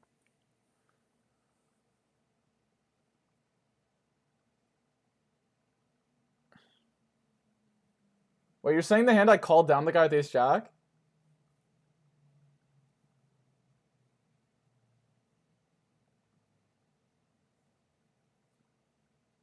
Your anger soothes me? Yeah, I'd be quite tilted. I've been less tilted on sensitive.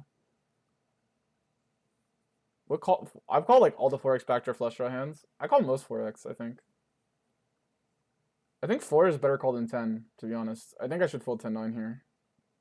Like 5-4 is definitely a better call on the flop here than 10-9 offsuit. Just interacts less. Like a 5 is a clean card. A 9 is not a clean card.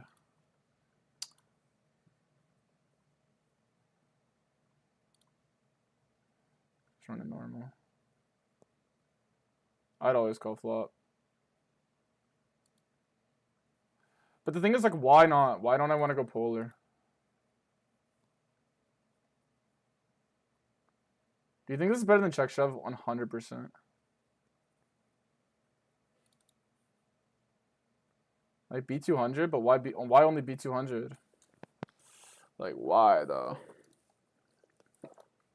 What? Because like, does he even like? I actually thought in game. I'm not joking. That he has 0 calls. Like, because maybe just 10s. Like, I was thinking. Like, how? Like, is he actually gonna B75 queens on the flop? Like, I feel like people just aren't good enough to do that. Like, it is a thing, but like people just don't really do that. And then like, if he doesn't B75 4 like he's supposed to, like, is he actually gonna call off non-trips? Like, I just win. He still needs to call like what, like 15% of his hands? Like, it's almost impossible.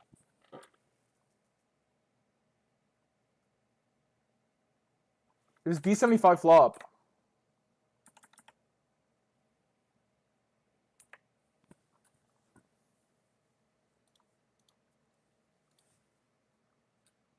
And then if you say I'm not gonna play a 4 like that, man, I mean that's what happened to all the people that called me in these like meme spots that everyone's laughing at. So it's like, I mean, you're kind of right. Like, there is definitely a leveling war going on with the big size, but like, dude, like,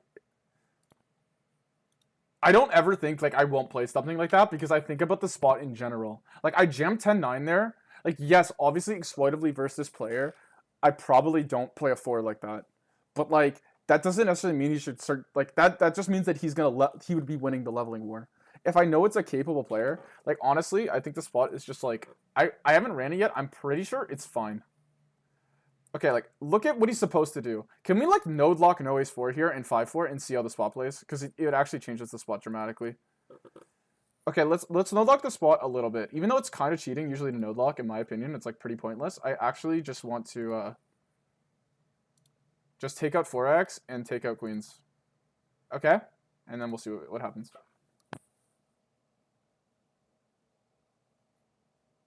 No. 10-9, honestly, is probably just fold flop. Like, blocking 10s here is so fucking massive, I would never jam unpaired. It's so pointless. Like, checking EV is so fake. Like, I don't see... If I'm getting range fold, like, perceived range fold, in my opinion, like, I don't see why I would ever think about my checking EV. Oh, I have one big of checking EV, or I have 2 bigs of checking EV. Like, my bluff is making 14. So... Or, like, let's say he calls, like, like, my bluff's making 10. like the checking EV, like if you're getting the overfold that I perceive here, then like checking EV is like irrelevant. Why do you think you get range fold? Because name a hand he calls.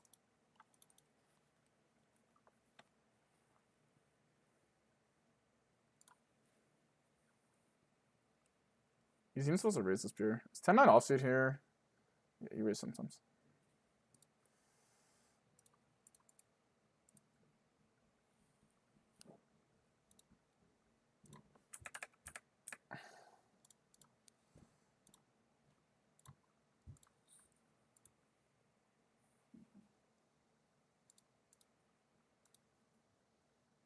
When he just calls, it does change the size. I mean, Owen's making 5 bigs, like I said. That checking EV, I think, is higher than it is in real life, because I think like he might not raise enough of the shits. So yeah. Obviously, like 10-9 theoretically, like you guys are saying, check jam might be performed better because I'm assuming like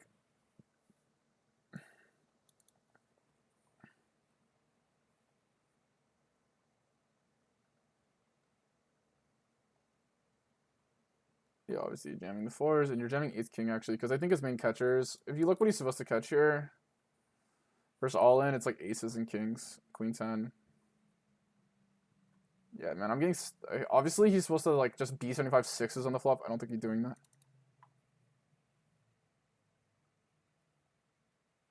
Not necessarily in check shove line. Yeah, but the thing is, Gunther, like check shove line looks way more bluffy, like honestly.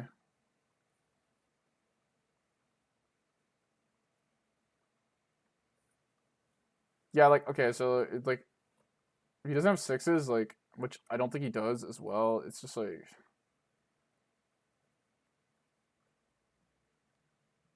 I don't know, aces half the time, really, man. For sure, this is a punt. I don't know. I think this line is like a complete free, but I don't know. Especially like keep in mind, by the way, guys, solver is like heart over raising 4x that I'm not doing because this guy's B75 range is going to be too linear and too strong. Bro, you're literally looking at donks turn 30%.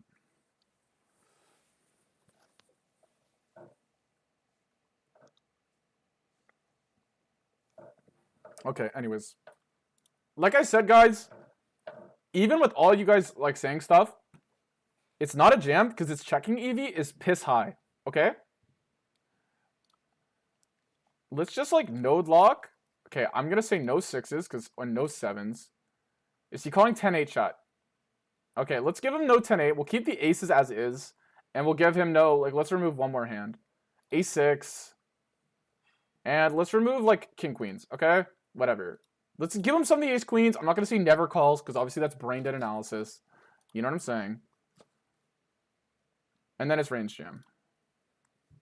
So, like, if you guys can't accept that this probably makes money, then, like, honestly, you guys are kind of trolling, in my opinion. Like, yeah. And I didn't change that much, okay? I still gave him ace queen half the time. I gave him aces kings. I gave him ace queen. I turned off king queen. I turned off ace 6. And I didn't even get rid of ace 10. And I didn't get rid of pocket 5s, guys. Pocket fucking 5s I didn't get rid of. You're changing too much? Okay, if you get called by pocket 5s here and you're versus Linus Love, like... What did I change too much? I gave him not 6s. Okay, you know what? Let's give him 6s back since, like, whatever. Obviously, pocket 5s is a losing call because it's losing to bluffs. We'll get rid of 5s and we'll, like, bring back 6s. And then, like, we'll leave it as is, okay? Like, I don't know. If I thought there was a chance this guy would call me with ace 10 here, then I would never do it. Ace 10? He's not even B75ing ace 10. I'm getting rid of ace 10. You're saying I'm changing too much. Like, you're, like, what? Queen 10, he definitely has. Okay, this, queen jack. Okay, sure, we'll keep king, queen, like, the micro. Okay.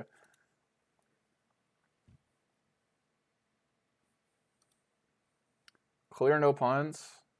That's what's so true. Now the checking EV changes though.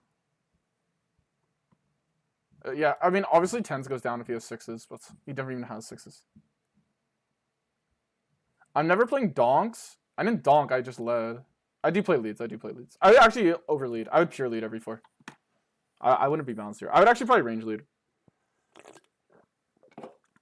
to be honest. But yeah. The thing is, like, it is true, like, leading on this specific board is not the best, because, like, people probably You donk turn? Yeah. Look at it. It's turn. And look, it's only giving me 4x half the time, by the way. Like, if, let's say, like, I'm slightly... Let's say, like, okay. Let's say exploitatively, guys. It looks like this. Honestly, like, I'm just gonna... Okay, honestly, let's change the spot to just range lead on turn. It definitely loses money, but, like, honestly, I probably would play it, because I'm a fucking whale. In-game, it looks like a misclick. No, I tanked. Just...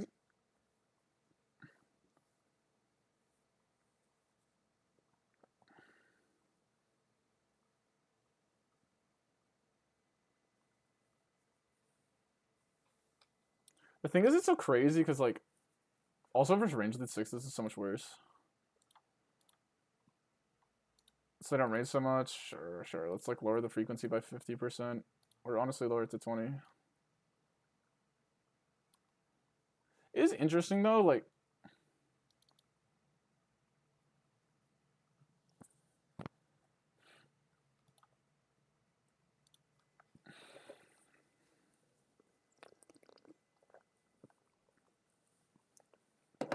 The idea is, I guess, you want to, like, protect your, like, fucking 10x range. It, like, makes more EV. But, whatever. Because it is true, actually, guys, at a very high level, it is almost easy to defend versus this. You think of the best catcher, and then you just, like, headbutt your RNG, and then you just call. But, yeah.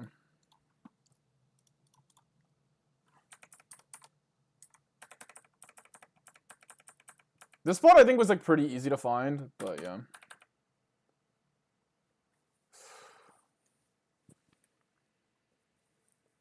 Is it punts or no punts, chat? Punts or no punts?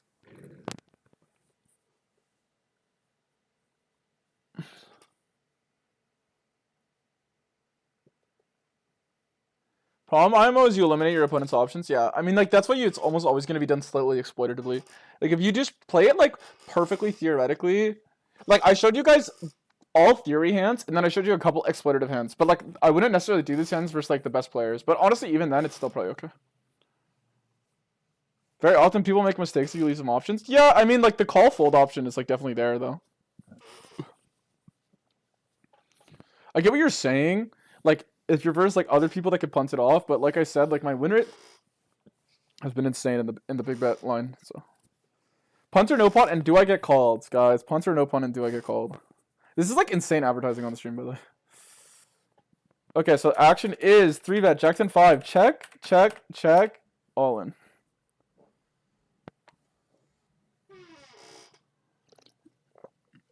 You don't need this huge sizes to get folds, but why is the huge size bad?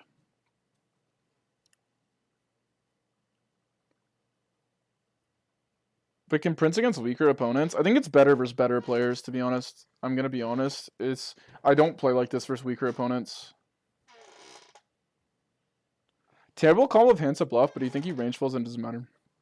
Yeah. I mean, do you think he range folds?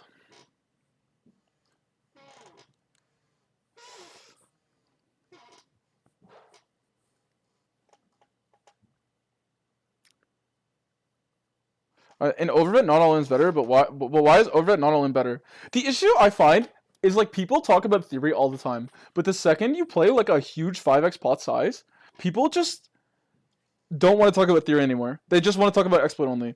Like, they say, like, oh, you don't need to go as big to get paid. Oh, you don't need to do this. But the thing is, like, I'm not going to. Like, if I think my opponent's capped, I know for a fact in game my value size will be jam and my bluff size will be jam. If I think that they're not protecting well enough, that's just how I will play.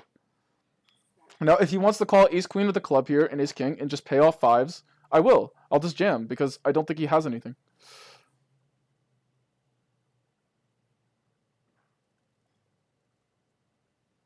If I play against a reg with a brain here after 2-1s, he will so just. Yeah, I mean, but that's what's happened. Like, if you look at the dynamic, like, it's very hard, in my opinion, I think, for regs to intuitively actually understand. Like, there's a clear differential in spots that I think you can read well. Now, I haven't looked at this spot in theory. I'm assuming it's bad, right? Like I'm assuming like they're supposed to check back into flushes on turn to make this not good. Logically. But yeah. The point is here though, I'm pretty sure like I'm just gonna one size this and I could jam like every flush for value.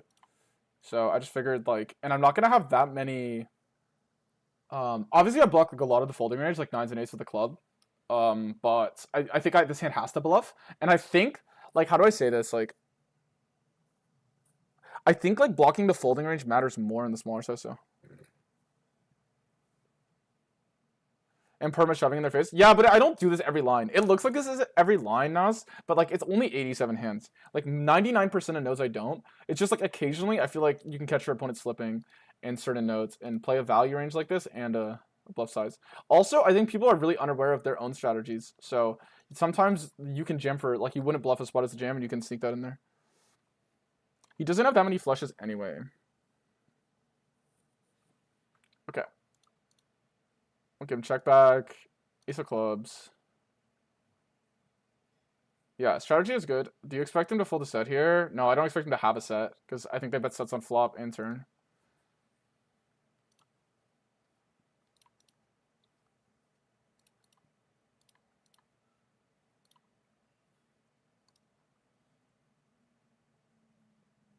Yeah, you're supposed to actually give it up, but how often are you supposed to have a flush here?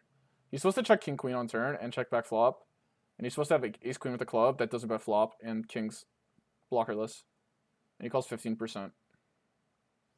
I don't know.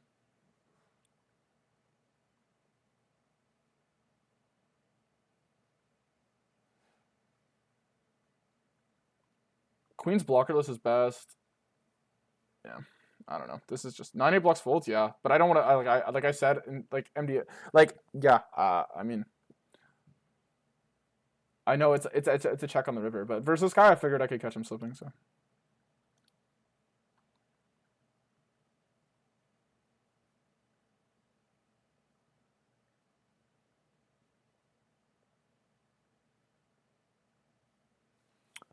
Anyways, this one is probably a punt, honestly, but I don't know if it is.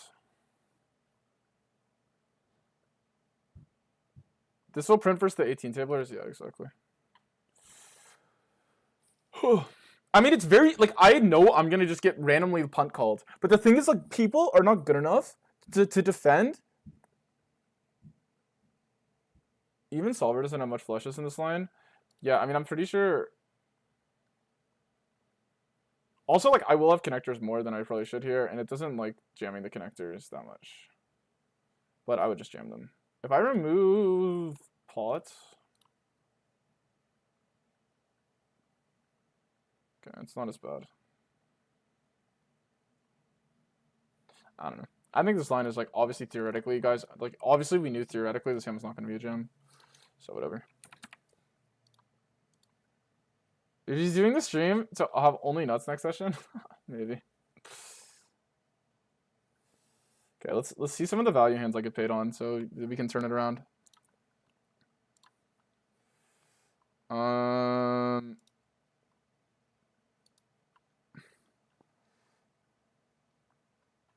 I just started incorporating it in my game more often. I realized like I think I played like a bit of a pussy, but it's like actually one of the best things you can do in your game is play the strategies.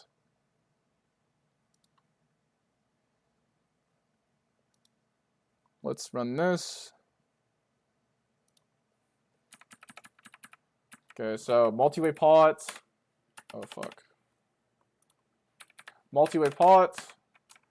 This is versus the same guy that called the 10-9 hand earlier. Overbet turn. All in. Yeah, just keep, haha. This one, you guys could argue. Oh, why would I ever bluff here, bro? I know he has a queen. You're probably right. I probably wouldn't bluff here. But the thing is, when people know you play like this, it's very hard for them to like not get caught up in the like. This guy could just be punting because he thinks I'm not going to call queen. It's very hard for people to be balanced in these spots. So you can end up getting a lot of money in the middle of the pot. Where if you just didn't play like me, you would just lose a bunch of value here. So you don't need it. The whole point is you don't need to have 2% of your range, especially you. If you guys play lower, I'm doing this all in stream. So if someone had to actually be balanced and play it properly, it would have to be me. Check is probably better here, IMO. Yeah, but I just knew if 4x would work.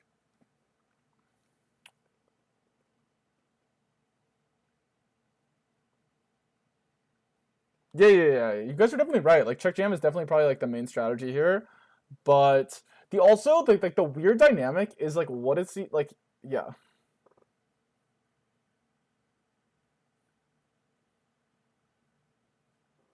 I honestly thought, the reason I jammed guys, I honestly thought in game, like, he could make even, like, puntier calls. Like he would just call, like, fucking, like, a6 or some shit, so. Yeah. I mean, I just kind of felt like, I get what you're saying, like, if he checks back hearts, and then he bluffs, and then we get, like, the check jam value. Like, that's, like, how I used to spam the spot. I feel like it's very logical, but this is kind of why I think the jam can level here, is the check jam looks more like value, and I felt like in-game, because of, like, the heuristic you guys are saying, but if I jam, it looks more bluff. I feel like it's very easy for him to find the fold in the check jam. Whereas the 4x jam here looks very bluffy. So that was kind of like what I was going for.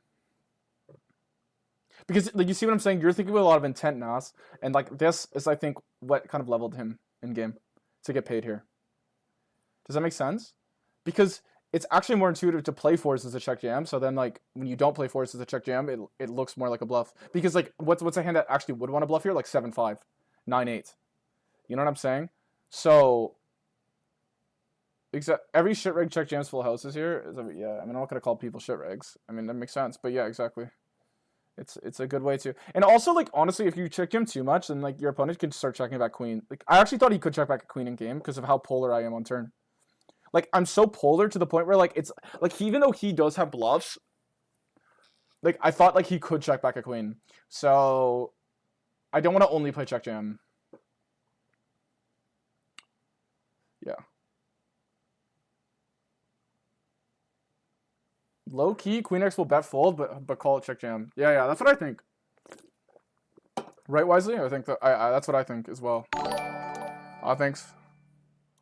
It's hard to get the money in the middle here. This guy's like a 5K reg, right? So it's not like this guy's some piss shit like shitter, right? Like, he did really well in the mid stakes championship. Okay, I'll check out your hand.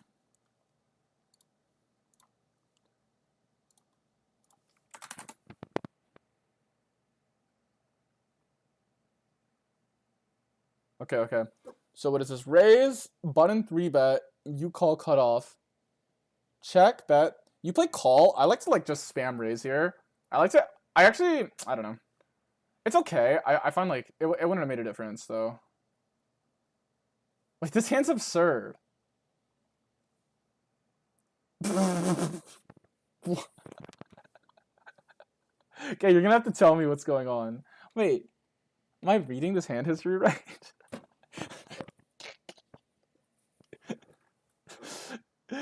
Oh, man. I don't know the dynamic. You have 6-5 here, right? Yeah. I personally am a raise Andy because I know everyone range bets, and I just like raising versus. I like playing the raising line. I thought I am hijack, so I punted this hand. Oh, because you thought, like, you were, like, repping jacks. And you thought you would, like, fold aces? Is that actually what you're going for? Yeah, you don't have to play lots of raise here. I mean, it's okay not to. I mean, obviously, I'm giving him 24% checks. Let's, like, remove those, like, really strong checks that he's supposed to play. Yeah, I just want to look at flop raise into range half. Yeah, it's range raise into range. Like, I just play raise only here. I just think, like, the type of hand you want to continue with is, like, just good enough to raise.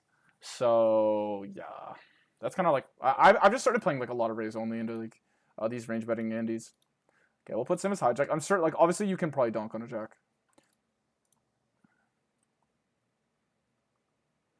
Even versus hijack, though, it's like the only spot I could see where you could do this is, like, a 4-bet pot, not a 3-bet pot. Like, it has to be out of position 4-bet pot. Like, I just don't I don't see how you could jam it otherwise on the jack. Like, that jack heuristic, I feel like, is like an out of position 4-bet pot thing. It's not so much a 3-bet pot, but I could be wrong.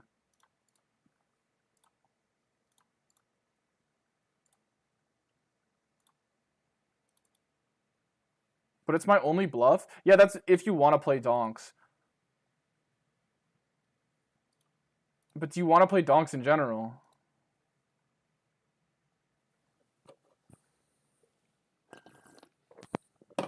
Because, like, what I'm thinking logically, obviously, I want to speak before the hand, because otherwise, like, it's just victory lapping it too hard. My intuition is you're going to have too many weak hands that have to call turn, so you can't afford to play a strong leading range. Like, you need to put all your strong hands into your check calling, and they will just make more money in the check calling line, because your opponent will still have to value bet everything. Like, if he has to reopen queens plus pure, it just doesn't even make sense for you to play donks with jacks. Because, like, you're just only donking to get called by tens. Like, it's not enough, I think. I don't know. Maybe there is a weird heuristic going on where you do play donks, forcing them to reopen tens. Because if you, in theory, play leads on the river, then, like, tens is forced to reopen. So, but I just can't imagine that's a thing. It's probably going to be raise only here, by the way. Yeah, okay, so, like, what do you want to do? Give him checks or no? And then 7-7. But, like, why? Do you perceive lots of checkbacks there? Like, you only really want to donk if you perceive lots of checkbacks. And I don't think that this river is a river where you're going to perceive checkbacks. Because if you get the reopen anyway, like, leading is pointless, you know? He will check back some stuff. Yeah, I get what you're saying, but, like, check back hands that will call you on the river. The point is, I think, like, the main hands you'll get called by for donking, like, yeah, like, it's tens. That's, like, the main one I'm thinking of, and, like, ace-9. So, I guess, but I'm also thinking, like, practically that, like, he goes 75, right? I'm also thinking practically that, like, maybe...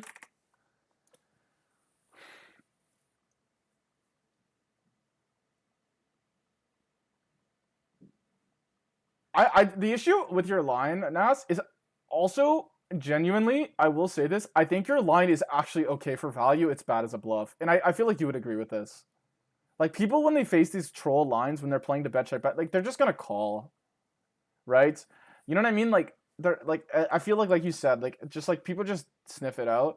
Even if you only have 5-6 as a bluff, people will just call, and it works way better when you just have jacks, and because they're more so thinking, like, no way this guy just jams 7. Like, he just check call, jam 7s. Like, no way a guy would do that. IP has 10-8 suited. Does IP even have 10-8 suited? I'm looking at IP right now. They don't have 10-8 suited.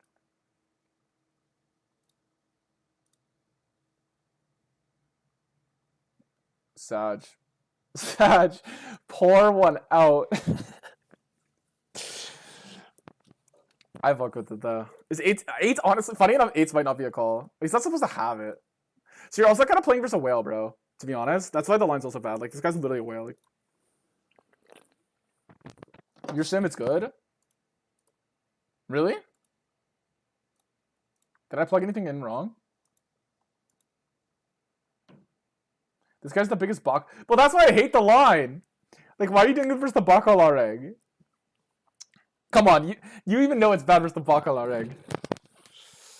Okay, but, like, you could get a different sim. I'm trying to think, like, what would have to happen to get a different sim. It must be pre-flop. Like, it must have to do with the amount of jacks you have.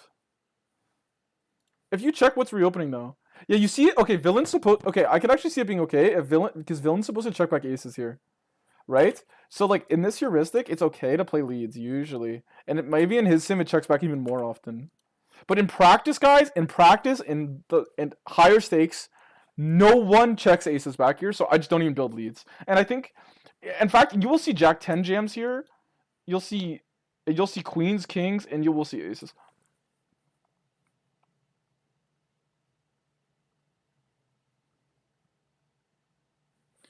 No, I don't have range bet. I took it off. So it's only 14%. It's only 14%. The main reason why range bet is bad, chat, is these hands right here. These hands are pretty bad as a range bet. Also these hands. And then I guess some of these. Basically the hands that have, like, decent checking EV that can't call a raise. And then ace of hearts is bad. So yeah. There's no way we start leading because of 3 combos? Yeah, we do. Because it's not because of 3 combos. It's also because of these hands, and you add additional 3. It's the fact that there's not that many hands. Look at aces, it doesn't jam. It's the fact that there's not that many hands that call that are worse. And if you're not getting good, because your opponent blocks like these like small ace queen ace king calls, right? And then like obviously like maybe no. So if your opponent doesn't call enough hands that are worse, you see these hands. If you jammed aces, now look, this is like the weird thing about the solver, which is why jamming aces in theory is better. Because once, let's say, oh, let's go thinner for value, right? We'll go thinner for value on this river. Let's go thin. This is you'll see why you check back aces. Oh, tens, eights, sixes, fives, all lose money. I'm just gonna lose money in this line, but I'm only gonna call the nuts because I actually just don't make enough money. Obviously, I know luck under bluffing, so it's not like fully true. Like I guess what I could do to like compensate, I don't know, guys. You get the point. I could like add a couple more hands in here to like make the opponent bluff more, but the point is, it's just not better.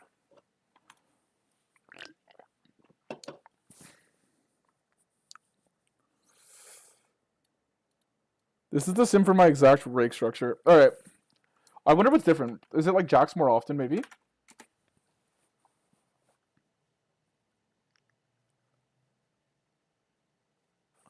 What is button check back? Oh, you're running like the multiple side split. That's also what changes our sim, right? Because like your 75 could be bucketed because he's also supposed to play pot, I believe. So he could just have like a weird 75 range. You know what I mean? Because sometimes like the side split like buckets it weird. For example, if it's like more aces in like dense and stuff. I don't know.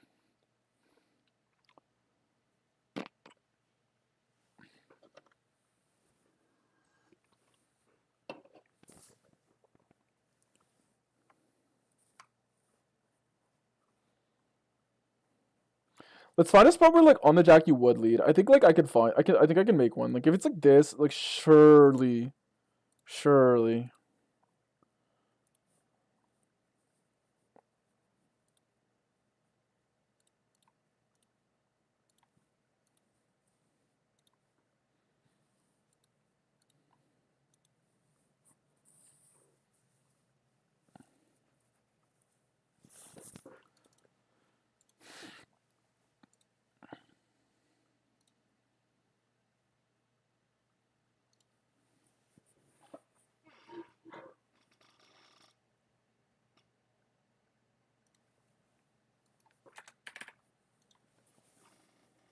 Maybe you just don't play any calls out of position here, but I could see it.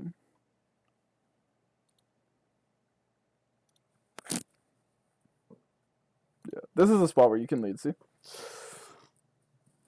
Because if you check here, I'm assuming aces can check back sometimes. Oh, well, actually, no, okay, let's say you don't play leads. Sorry.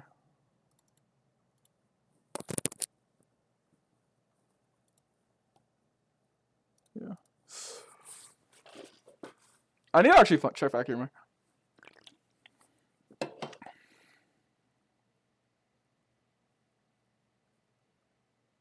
You're saying we weren't playing leads?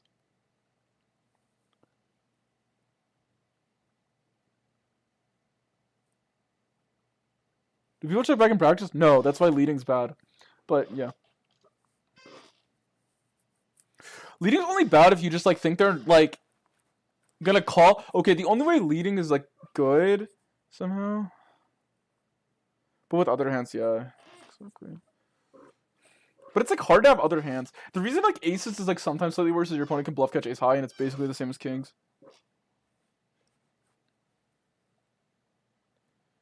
I don't think people use B33 to turn C-bet. Really? I feel like people use this all the time. Am I just trolling, chat? Nah, do people in 4-bet pots, I feel like people are way more likely to run B33 here than run half pot. Maybe I'm trolling, but in my experience, people run small. Like, they just spam it. But maybe I play in a noob pool.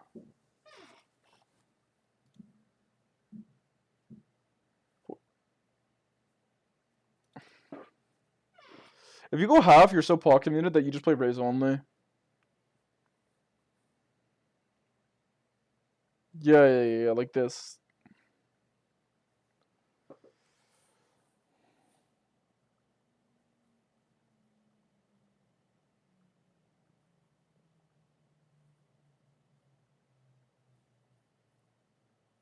I think like half pot 1/3 is common. Yeah, I feel like people spam 1/3. Yeah, obviously half pot happens.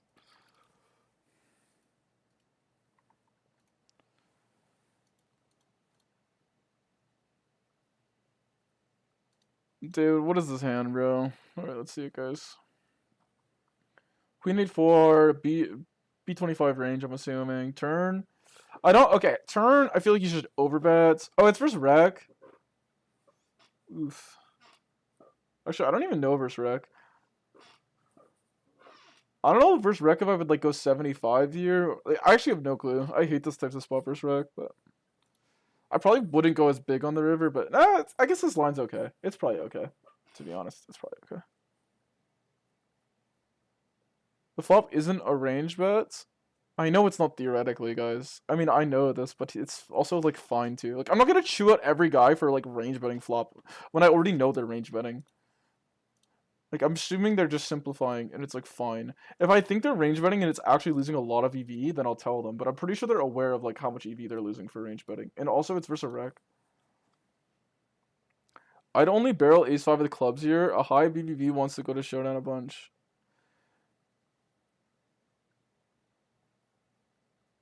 Yeah, the thing is, it's clearly versus rec, right? So like we got to think about the hand through a rec lens, right? I mean, the 5 of clubs is okay, right? Like he's gonna have, I guess like people do. Okay, if you want to talk about this hand versus regs, people will 3-bet 6-5 and 5-4 suited pure pretty much pre. You still block like 8-5, 7-5 continues with the club 5-3, 5 deuce will like, for example, 5-3, 5 deuce. I'm pretty sure like 5 deuce and like 8-5, for example, would have to fold turn now. You block like, yeah, obviously the ace is like slightly better, but it's like whatever. I mean, the 5 is like always gonna be a bad card on turn unless you have the 5 of clubs. I'm assuming like ace 5 is usually ace 5 is probably like not the best in the spot. I don't know. Let's just give you B25. Like okay, if we're talking about like because it's versus rec, like the actual like line he played in game, because I think it's like very blatantly obviously an overbet on turn. If we're talking about it's versus reg, like it's like clearly an overbet on turn. I think. Like the worst hand, like you can play 125 here and bet queen jack and king queen, but I mean you don't really bet anything else, and I think you want to like, yeah. I mean I don't think you could choose to play smaller, bet a 10. I think like 75 is probably like the worst size you could pick if it's versus reg. Obviously like understand it's versus reg. Yeah, but if it's versus rec, like overbet is not necessarily the better size. I am at Alphonse.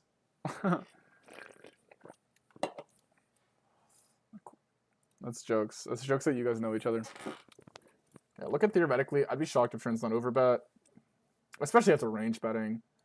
I mean, like, the thing is, villain's gonna, like, only fold 2% versus the range bet, so yeah, it's still overbet. The worst hand you're betting is queen jack. Oh, I actually throw in queen 9. But yeah. But it's versus rec, so it doesn't really matter. And then I think ace 5 probably is okay. Yeah, it wants ace of clubs. It does bet 5 a little more. But it's not enough. I'm surprised. Like the thing is that is like slightly true, but I guess like even versus this size, people aren't gonna fold any 5-3, right? Or 7-5. So yeah, I guess the 5's still a good card. Worst card's obviously like 9-8x is gonna be like horrible. Because Phil's range continuing. But like people obviously aren't range continuing, right? Like even like just no one's gonna range continue here.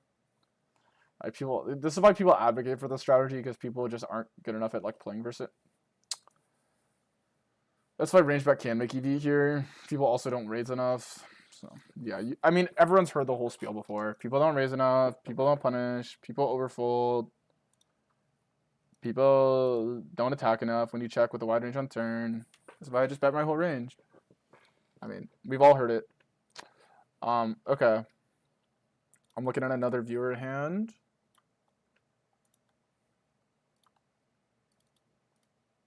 Nats, you gotta show me a crazy bluff, bro. That'd be good advertising. Oh, this one is a meme? Okay. Guys, how are we liking the stream today? It's just a study stream, but I think it's been pretty chill. Like, I'm like super tired, and so I don't want to play.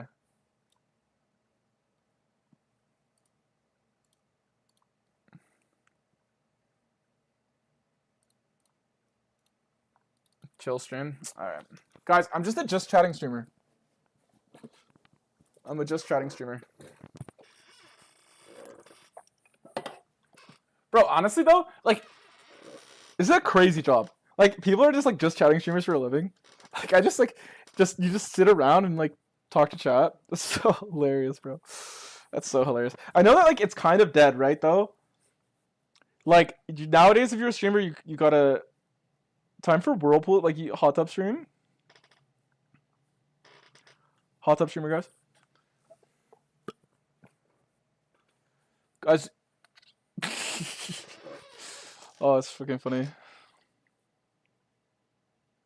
Is that shit something? I don't think so. It's got to be patched. Wait, is it just patched, or is it just like the new updates just like absolutely nerfed it? Like, isn't OF just too OP now? Like, is that just what it is? Like, guys, it's actually like true. Like, what changed the meta? Like, is it one is nerfed, or is it that they just like release like 200-year champs? Like you know, like OF's just too OP. It's probably the latter, to be honest. But I guess like yeah, it must be patched because like you would still use it though. I don't know.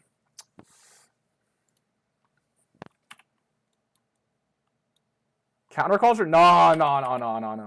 That's not it. Just because there's like some red pill fucking people, like that definitely doesn't counter it. Like you probably do get enormous hates, but like there's no way. That's what it. Like these girls are making bank, no? Unless they're just capping about their numbers. I'm pretty sure it sounds like they're making bank. So there's definitely no way. Like, bro, I feel like we're in a like there's a lot of gooners out there, bro. I don't think that's changed. Okay. Anyway, side plot of the stream. Let's get back to the hand. Open 3-bet, fold. Half pot. I mean that's fine. Wait, what is it? Positions. MP versus ET. Oh, so it's tight spot. I mean you can play smaller. I think smaller is easier. Oh, you just get this guy like just absolutely puts you on ace king and punts it into you. Oh, because it goes check. He block bets and then you range. Oh my god, dude, this is sometimes people just have the thought process like this. They just put you on ace king, and no matter what you do, they just have you on ace king.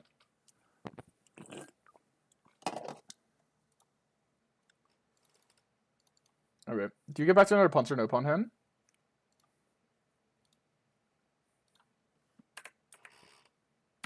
The block bet is crazy. Because he just thought you had ace king and spazzed out until you got fucking ace 5, and then he just complains that he runs bad. Bro, I just get paid, bro. It feels so good.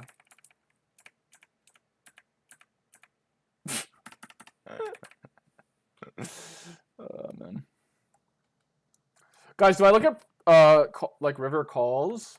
I think like honestly that's probably what I have to look at more. And like honestly it'll be more interesting. I like have like extremely high conviction with like my ability as the aggressor. To be honest, like I feel very comfortable when I'm playing the game as the aggressor.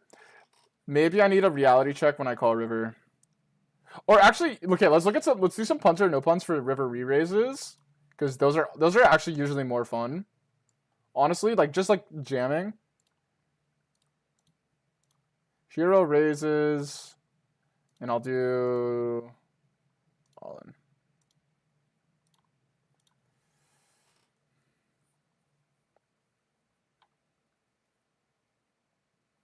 Guys, look at my graph. It's sick.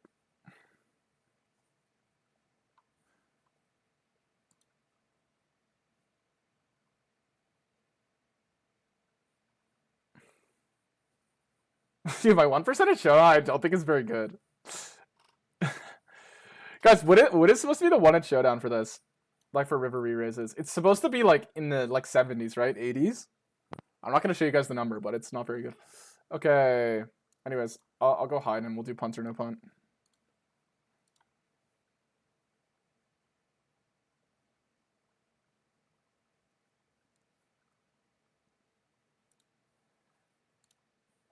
Let's do punt or no punt. Oh my god. This one honestly hurts to watch. Okay, guys, we check flop, check. We're supposed to bet a good amount though. He bets, and we're all in. Honestly, I shouldn't give tells. Punt or no punt? That's pretty obvious. I lose the hand.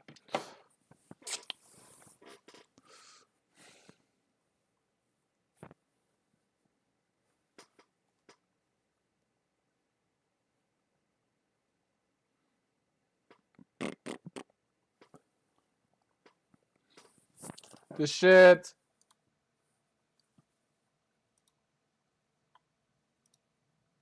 No punts. It's honestly hard to say.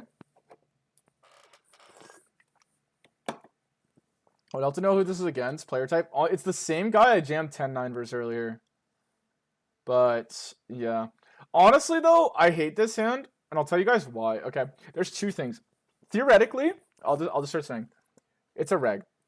Obviously, I would never do this line versus a reg. Yeah, it's kind of a nit reg. Like, he's not like one to make crazy bluff catches. So yeah. But I don't like this hand. Anyway, I'll show you because I think it'll review more about the player when he shows what he has. It was checked all the way till river. I'll just show action quick again. Check, check. Okay. Honestly, it's a theoretical check back on the turn, which is hilarious. From him. My hand, even though he will have this hand half the time, is still like I rolled a high as fuck number. Like when you see these hands where I have like an absolute like meme hand, it's not pure. Because like I just wouldn't do this. This guy knows? Nah, it's the same guy. Like but the thing is, like, I don't like this hand because I think nines is not going to check back as much as it does in theory. I think in reality, I would rather just A, double block king 10, and then B, like a hand like 10s is just better because if he bluff catches, I thought in game like he would bluff catch more with 10s. So theoretically, it was a thing on my number on the number I rolled, but like practically speaking, I think I should just fade spots like this. Like my opponent's gonna have too easy of a time calling it. What's sus, bro? The thing is, like you guys always say, like sus. Like I'm not like a fucking 25-0 or like I'm not like low stakes. You have Jack 10. Yeah, is Jack 10 better though? I don't even know if it is. 10-10. Yeah, I was thinking on river, honestly, that like if he you only want to do this if he's capped to like not having two pair, and then like because like so like blocking the pair's fake. Because if he like exploitatively, it's just not gonna make money. What is this hand? Oh, it's versus a rack. It was versus a rack. Obviously. Boring ass hand. Boring all hand. Let's find another hand.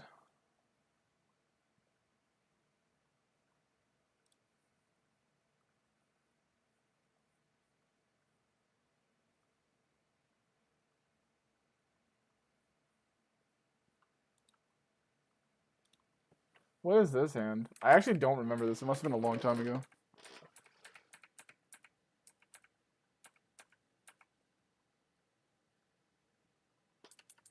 Oh, I remember this. This was back when I was playing 2NL. These guys played so weird. It was crazy, bro. This is just like exploitative hand purely. My idea was that like I thought this guy was like never like okay, he flats the small blind, right? And normally you're not supposed to flat much suited ace-x in the small blind. Like it's just not that good of a hand to flat. So I thought like he just didn't have that much. So when he played like this on as played and he led river, I just thought he never had an 8. This obviously just boosted.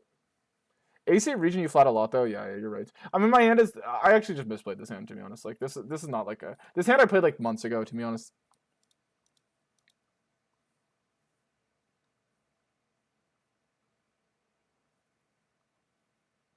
Bro, this is like I was running so bad when I was playing 2NL. Like this is why I was stuck in 200. Like what is this fucking hand, chat? Like actually, what is this hand?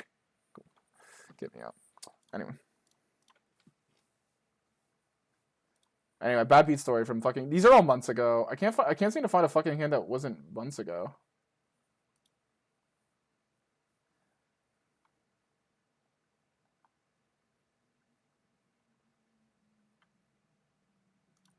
Okay, guys, punt or no punt? Let's review one.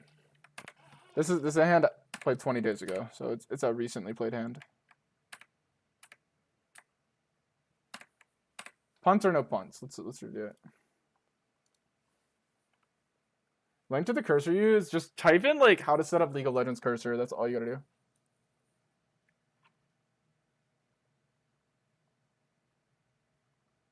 Where do you see online poker? I honestly don't know. Like I said, Ontario's gonna close down though. I don't know. The future I think with poker, I think people like people have been saying this forever, and regs are still quite bad IMO, including me. Like I think someone could easily beat me for like a lot of money currently in current form. So this is what I think. And also like recs are all that matter. And gambling is just becoming more and more popular, and everyone is like kind of like a financial nihilist, and like So I can't see like if you look, the rest of the world, like gambling is quite popular. So I think like if online poker, for example, ever gets legalized US, it's good. Like you have this like there is certain things that should be good for it. Um, if there's other sites that like allow higher stakes, like I know GG kind of like ruined high stakes. I don't know. Like you obviously worry about like bots and stuff, but I don't know. It's hard to say. It's hard to say. People have been saying this forever that it's gonna be dead, so I think it's like okay. Seems like we're only allowed to say no pun. No, I'm not saying this. I think there's some spots I've thought is puns. Just it's happened. It's too advanced for us to understand. Okay, the thing is, the theoretical puns, I get called on. Honestly, I don't really get called when I play the exploitative lines too much. You're kind of right though. I'm not trying to be like that. You're folding turn. Yeah, honestly, probably.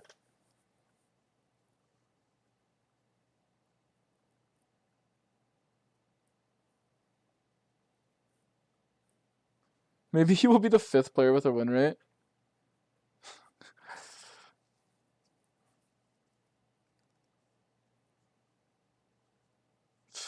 Yeah, I don't know. How do you think you'll perform in? Bet on flop is so strong. It's like 3-bet pot. He's range betting though. No, am I just trolling? But yeah, this start is strong. I figured though, like it's hard to fold the diamond yet because the logic is it's like to me this is like a river bet. Like people just do not like with their bluffs. But this guy is nittier, guys. This guy is nittier. This guy does not with his bluffs, to be honest, folds. I mean, not fold. I don't think he's gonna bluff turn. I'm gonna bluff turn and bluff river. So I figured like with straight flush as well, like it is adder DV because it's like insane implied odds. It's okay. Okay, guys, I'm sure we can know where this hand is going, so I'll save time.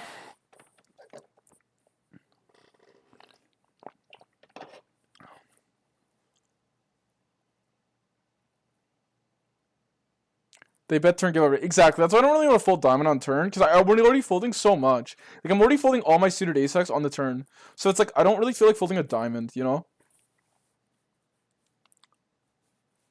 Like, like this guy's, like, this hand was played at 1K, guys. I believe. It might have been played at 500. No, it was played at 1K, I'm pretty sure. Maybe it's 500, actually. I'm just looking at how big the pot was. I think it's 500.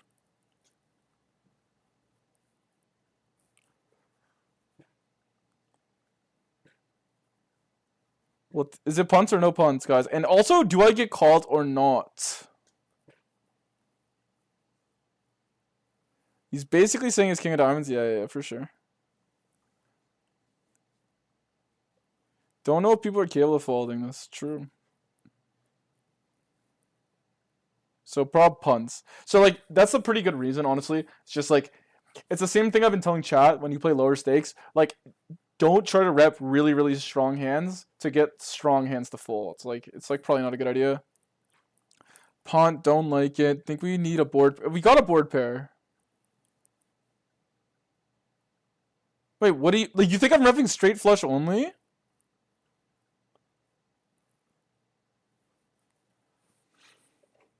Okay, like I'm not bluffing on a deuce, guys.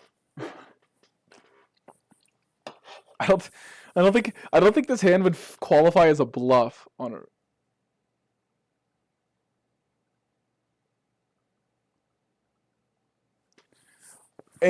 Rims, it's hard to be a high 6 live player. First of all, you need a larger lump sum of money, and it's higher variance because, like, in theory, it is higher variance. Like, people say it's less variance, but it's higher variance.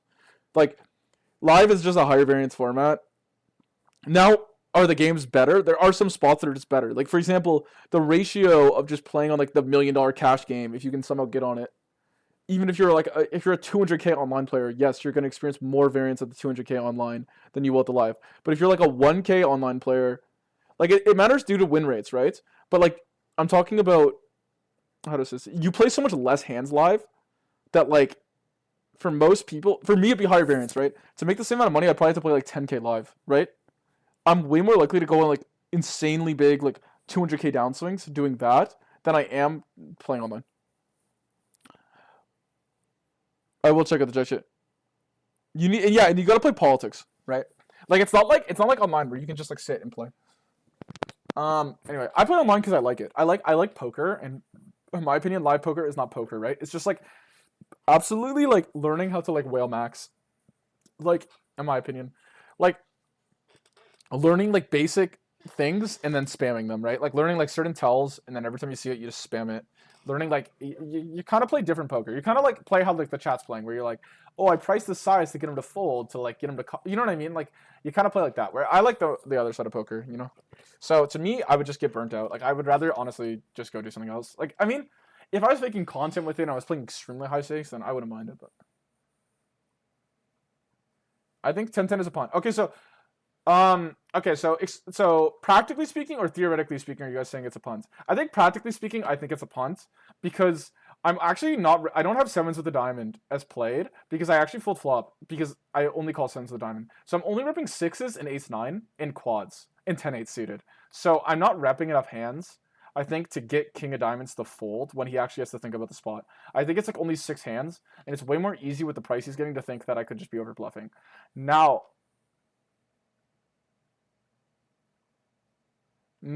the issue theoretically, guys, is name a bluff. And, like, what would you bluff here? Because you do get sixes, you do get ace nine, and you do get quads, and you do get 10-8, right? So, like, what would you bluff if you wanted to get paid?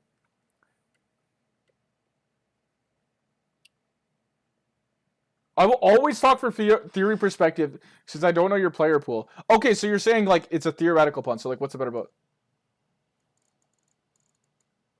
What bluffs would you use to check raise a flop like this? Probably bottom pair and middle pair hands. The idea being that you block, like, sets and you unblock more folds when you have a pair in your hand. Because if you have a hand like 7-8, you're, like, blocking, like, 7-8s. Like, I don't know.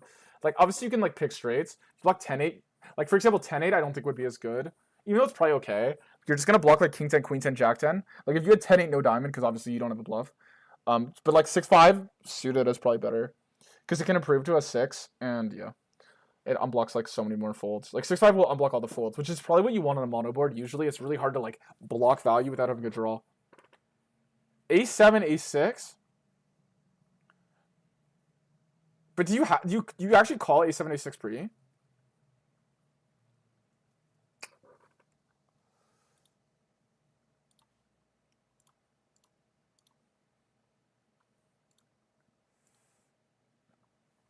Can I actually find it? How do you, like, sort? You can say you sort... Oh, yes, board.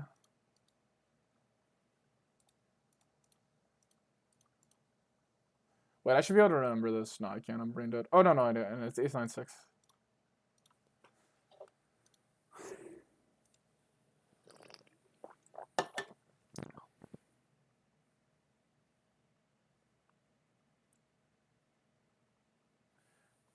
Nine X, but how do you have 9X? You have to call B75 on turn.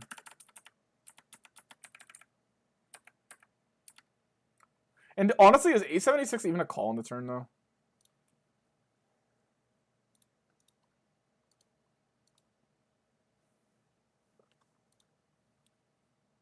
Okay, let's see the bluffs here. Okay, so 10-8's okay. Like, I'm not saying it's the worst thing ever. 8-7, and then I said 6-5, but it looks like it's too weak. So I would have played the spot poorly. It looks like you want the equity. Yeah, 10-8's mixing folds, but yeah, 8-7's better, and then, like, yeah, you can use pairs. And then obviously low diamonds, but, like, obviously I assumed you meant, like, not having diamonds, right? Like, I assumed you meant, like, without, like, I'm assuming you mean, like, king queen. Like, I'm assuming you, like, view this as a draw. So you're thinking of, like, what, like, type of shit hands. I usually, like, pairs to simplify.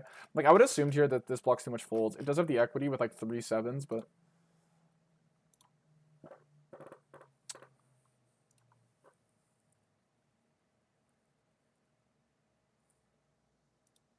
a fraction of 6-7 might be enough. I see what you guys are saying, but, like, the thing is, I don't know if you guys are actually saying better blockers. So, like, I mean, in theory, 10-10 seems like a legit bluff. Okay, yeah, let me lay this out, okay? So I think, like, he obviously ribs every king of diamonds in the river. You guys are saying blocking full houses. I don't think he B75's turn with a full house ever. So 7-6 is fake, right? It's just a pure unblocker, right? I guess you could argue 10s of spades blocks more, but I think king 10 of diamonds is clearly a better call for him because it blocks the straight flush, right? So I don't know if we're going into theory land, right?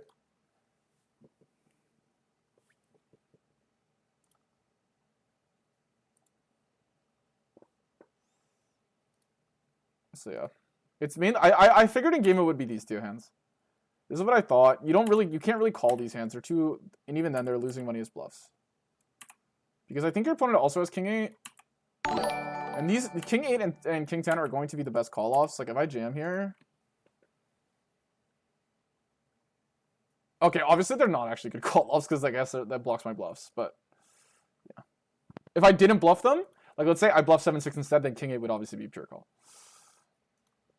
The reason why 10s is like mixing with everything else is because it's my only bluff. So it blocks the same amount of bluffs as it like value ratio. It blocks like probably net like what, like a third of a bluff, and it probably nets like blocks 1 combo value. Thanks Mocha Latte for the follow. Hi guys, sup Davy Jones the team. Yeah. I think practically speaking, like I said, punt, but theoretically it worked. And honestly, exploitatively, in practice, it is actually printing because he clearly folded king of diamonds here, which means obviously if he folds king of diamonds, I make money. It's kind of one of these weird spots where people don't really roll, right? They kind of just vibe. So versus this guy, it's obviously making infinite. Like I literally just found a 100 big blind bluff, and then like versus another player, it's just losing 120 bigs. You know what I mean? So it's kind of weird. It has to work over half the time, and it's almost impossible to get this. So I think in practice it's a punt. Yeah.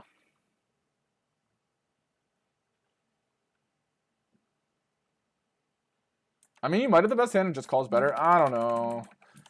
This guy's a very nitty player. He's very nitty. He's very nitty. He tanked. So I definitely not the best hand. I have this bad habit though, which I think some people in the stream also have earlier, which is like versus nittier players. I'm obviously aware of it though. Like it's not like that bad of a habit, but it's like something to be aware of. It's like when you have these like fringe hands, you're more likely to turn them into a bluff when you're like think your opponent's nittier because you think it's not good and you think like, well, I should do something with it. I should bluff it, you know. And then this can cause you to overbluff. It is crazy that I can get away with this on stream though. Like absolute steal. Like,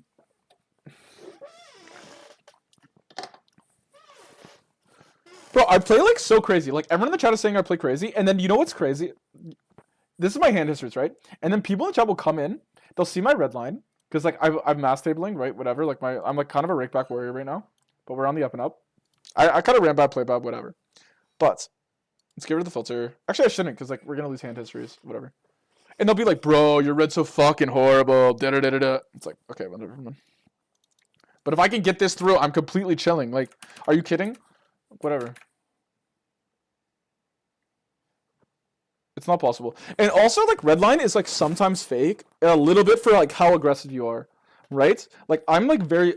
Like, what I mean by this is, like, for example, if you're someone who value bets very thin, even if you're, like, kind of nittier, your red line will actually be very good.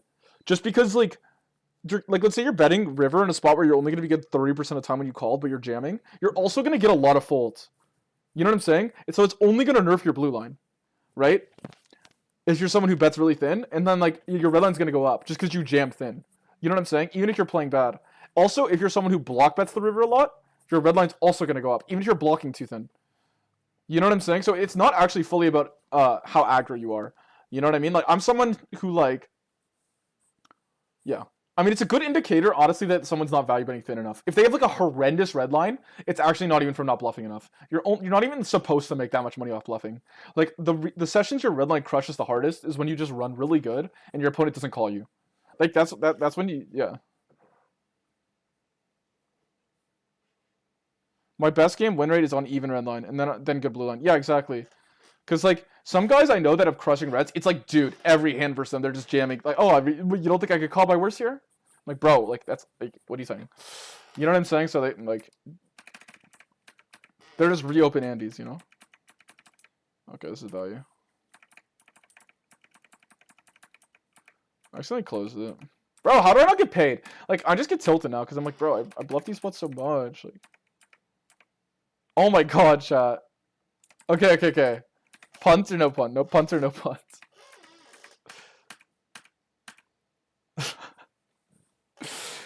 Punt or no punt? Well, let's go back and look at the action. Check, check, flop. He raised. Call. I can get into the reasons why I call, but I don't think it matters. Like, I think you can include this in the punt, by the way. You can include this in the punt. You can include it if you want. Because if I say the reason for why I call, then it also gives off the... It's like, it's arguable for, like, why the punt.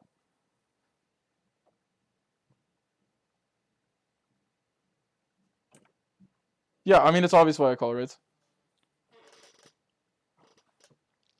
I mean, come on. Everyone in the chat should know why I call. If you guys don't know why I call turn, I mean, like, you need to figure it out. It's check, check, flop on king 10-6. Check, check. In the turn is a deuce. I have a deuce. Right? I hit the card that is the dynamic card on a pretty dry board. I bet as like a merge, right? I'm planning on going bet, right? Like, because I'm thinking he has like 5s through 3s, right? And he raises me. And so he's repping really just 6s for value.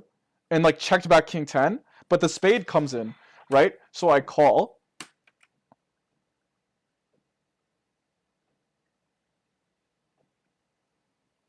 And river is a 6, but the spades come in.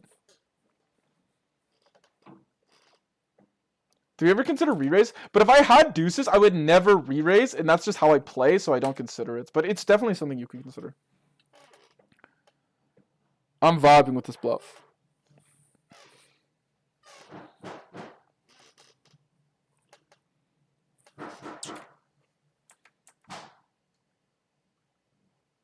Bro, if I might be here, you're just gone, right? Like, surely you're just gone.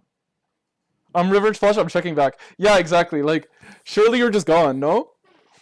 Like, are you actually, like, Nas, are you ever calling anyone on Earth, like, outside of, like, Davy Jones on river here? And even him? Like, I don't know, man.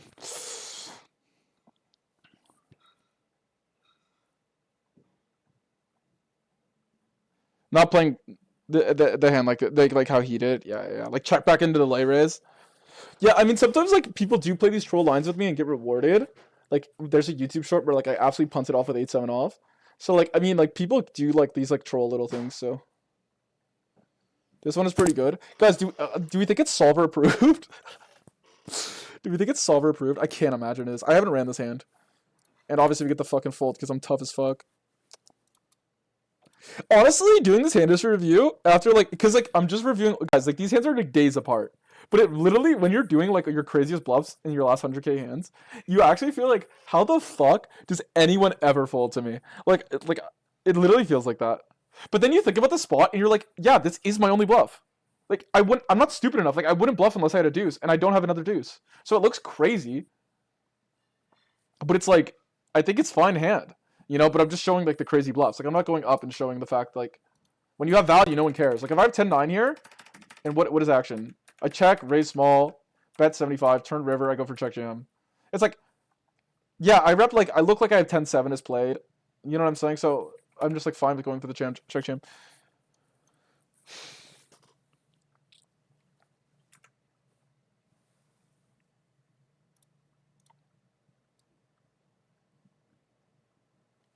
I think he had queen jack, no way he folds a flush. I'm pretty sure he tanks.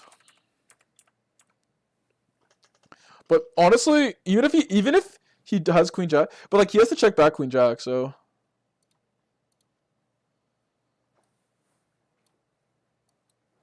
What am I, hijack?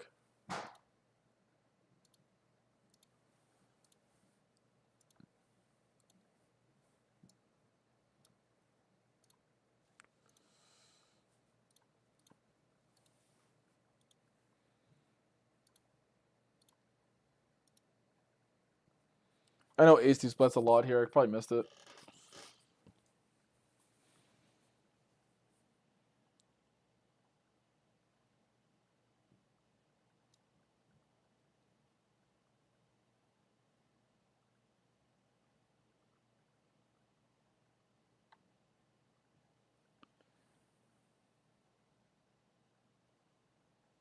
Yeah, okay. Like, it's like Yolan says. Okay, in spots like obviously people say, like, being result based in poker is, like, not good. But in spots like this, you should be extremely result based. If this works, it's good. Like, it's just simple. Like, if this works, it's good. right? Like everyone can agree on this. Like spots like this in poker, you should just be extremely result based. Like turn call is not punt if it works. Genuinely, like I know it sounds troll, but it's such a polar, small percentage, low frequency line that it's either my opponent is just yapping or he's not.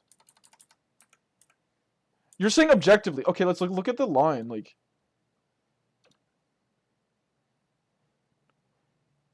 this is the most low. Okay, let's actually. Okay, you know what? Just to like highlight how funny this is. Let's look at like how often this hand's supposed to happen.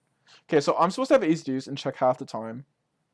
It checks back. I'm also like not mad, by the way. Like I know I sound mad, but I'm just like passionate. You know, cap. I actually appreciate like you guys giving your opinions on like the hand being punt or not. Because if it wasn't for you guys saying it, like I know it's saying, oh, it's punt every time. Okay, like guys, I know. Like I honestly appreciate the feedback. If I sound like I'm upset, I'm not. You know what I mean? Like this hand, I won. Like why would I be tilted? You know what I'm saying? So anyway, it's very low frequency line. And also, he needs to run like delayed tens, delayed king queen. Right? That's his value. And deuces is the main region. And also I'm gonna like, are we sure deuce is nice? Yeah, it is a re-raise. But if I don't play re-raise, is it just folding or what? The main reason it's like kind of a fold though, chat, and I can get behind this logic, is that it obviously you guys hear me talk about this a lot on stream. Okay, it's not losing whatever you said it was. Obviously we can increase to 100% maybe. But the more polar he goes, honestly, I'm just gonna run the simuses. The more polar he goes, the better ace deuce becomes, I'm assuming. Yeah. I would never look at solver here. We play a hand in the street. Yeah, I'm just curious, like, what best river bluff combo would be. Like, is ace deuce actually good?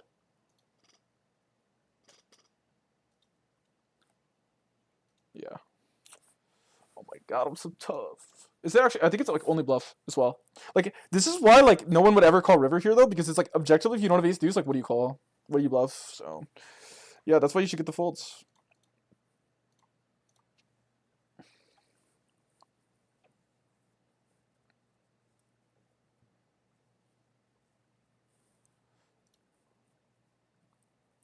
Why would you not look at solver? Because the spot isn't playing like out like reality is. Because it's a button versus hijack, delay c-bet, check raise spot, which is already 5%, into like made up river sides, which is already 12%. It's just a non-spot.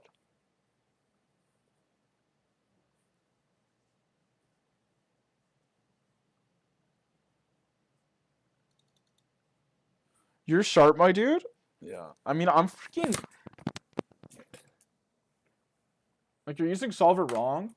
I mean, yeah, I don't want to discourage anyone, but the idea is you need to actually explain why the solver is coming to the conclusion if you're just looking at the EVs and saying good or not. Like, the goal, okay, the best way to explain it to people in the chat is you don't get rewarded for playing similarly to the solver. If you were to play exactly like it, yes, you would print out of your ass. But playing, like, if you just play more similarly to it than another guy, it's not necessarily going to give you an insane win rate. You know what I mean?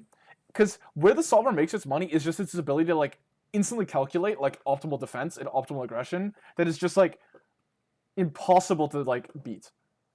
You're not going to gain EV due to its ability to just properly defend every spot and properly like aggress every spot and just make you infinitely indifferent.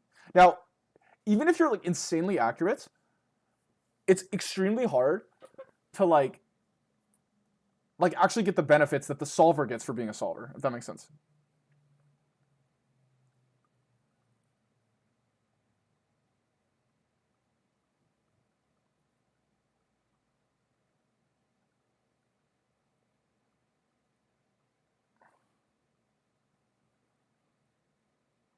Bro, guys, let's stop beefing in the chat. Do you guys have history?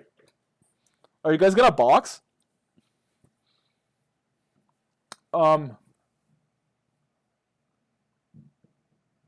Yeah, exactly. This is what I thought. I thought on river. Okay, this is what I thought, guys. Genuinely, okay, this is my thought process. Okay, inside the mind of me. Okay, raise here. This is complete yap because he's not delayed. He's not checking anything on the turn and then raising it for value. Like if he's checking turn and he's facing this delay size, he's going to trap. Just because he's going, like, people like disguising even more. Okay, this is like first logic, and then second of all, I don't think he checks back anything. I don't even think he has tens pre, and I don't think he plays sixes this way. So we bet turn, because I think my line looks so bluffy to the point where like he would not raise with it with sixes because he would literally just want to get paid. Like I'm not repping anything that is like my line looks overbluffed to be honest. Even though, yeah.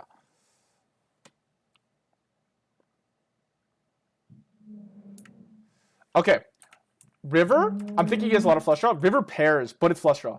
So then, and it's also a six. So I'm thinking like, okay, this guy was just repping only sixes. Like he just only has a flush if he bets, and he also could have bluffs. Like I think it's easy he could be over bluffing as well. So when he bets river, I'm thinking like, bro, how does this guy call the trap flop, delay bet call on a pair card jam? Like, how does he call? So I just throw it in. It has to work half the time, and it's still a good amount behind. Like it's not like it's like nothing behind. It's like 50 behind still, or it's like 47 over 30. Like if it was like if you got 40 bigs, I was betting 40. Like it's less good, but there's actually enough behind here. This has to work half the time. It's just printing. It's just this is like objectively, and like there's also bonus EV too. It's like let's say okay, this guy calls here. The rest of my life I never take this spot again, and I will just get paid forever. So it's chill. That's why like the ability to like play these types of lines is fine. Because, like, you know what? 99.9% of you will have no bluffs here, and occasionally the guy will fold. But it's like, whatever.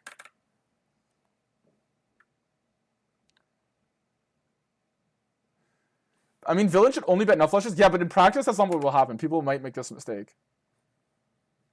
He might have had ace deuce as well. Yeah, but people aren't as sharp as me, bro. Like, in my pool, people are kind of pissed. Like, in terms of these, like, low-frequency lines, it's, like, pretty face-up. Like, I wouldn't be surprised it's 9-8. Because, like, he might jam the nut flush, bro. Like people, like even like you, like bro, like you would crush this pool absolutely. Like you're smart enough to know that this river is like cancer bad. Like this other guy thinks like, oh, he has ace king, I'm gonna charge it. Like literally.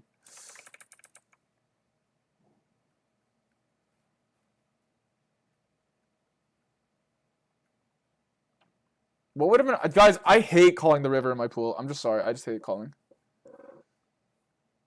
Also, my hand's just not a good call, by the way, because he could bluff ace jack and ace queen. Like it's just not even like it's just way better like blocking deuces and leveraging that than it is to like try and save money. What do you think about donk jamming though? Like I get what you're saying. I just don't play it. I just kind of accepted defeat to be honest. I honestly thought like oh that sucks. I literally in game my thought process was I'm ahead. Oh that sucks he got there and I just checked. Donk jam is a line, but it's like kind of insane. Like, am I really repping deuces by donk jamming? Right? Like, if you had, like, you know what I mean?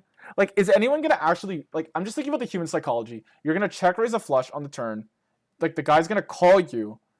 You're gonna donk jam river and fold. People just, like, don't fold the donk jam when they get there. They're just thinking, like, oh, he's trying to get me off king 10. He's trying to, like, it's just not gonna work. Like, enough, in my opinion. I just thought I lost the hand. But honestly, it is worth. It is a line. The issue is I just wouldn't play it for value, and I'm self-aware, right? No, it's not that it's like bad. It's just I stream, and I know I would never play my value this way, so I just wouldn't. I won't do it. Like I'm not like I don't like doing lines if I won't mirror. Like I would play deuces this way exactly, so I mirror it. The reason I don't raise turn here, even though I think it's okay, is A, he's not gonna fold his flushes, and I'm not gonna know where I'm at, which actually matters. And I think he's gonna give up river. So like there's more EV in just checking because I'm not trying to get him to fold king 10. Like I'm not raising because I'm not trying to. I'm a very self-aware person. I mean, I think so. Like, very is like maybe insane. Like, I'm sometimes delusional, but I mean, in order to play poker without being ever coached and play on stream, like I'm surely like better than most at being aware of their own game. You know what I mean? Like, I'm not perfect though, like obviously, but I think I think about my own game more than my opponents analyze my game, if that makes sense. So like, I think I'm aware of my leaks more than my opponents are. Like, not to be said that I'm sure I have leaks that like people are aware of that I'm not, but yeah. My style is also constantly changing, like so it's really hard for me. Like I don't stay stagnant. Like I work on my game a lot, so I don't stay that stagnant, which kind of also helps, right? Because like if someone has like a leak, like a read on you, it's like I could just change my strategy like within the next month because I'm just gonna play the spot differently, like completely. Like on turns now, I'm gonna play a lot of like 1% leads or 10% leads. I'm pulling up Twitch to see this war. Bro, it's kind of entertaining, no? Now, it's that one spot when I was in your stream. That shit was insane. What was the spot? It was like it was the fucking spot where you didn't want the hearts. Or like, but you did want hearts because it was a backdoor flush draw. I think I could like find. I could like do it off memory. Wait, let's see if I can cook. Okay, it's like this. It's king.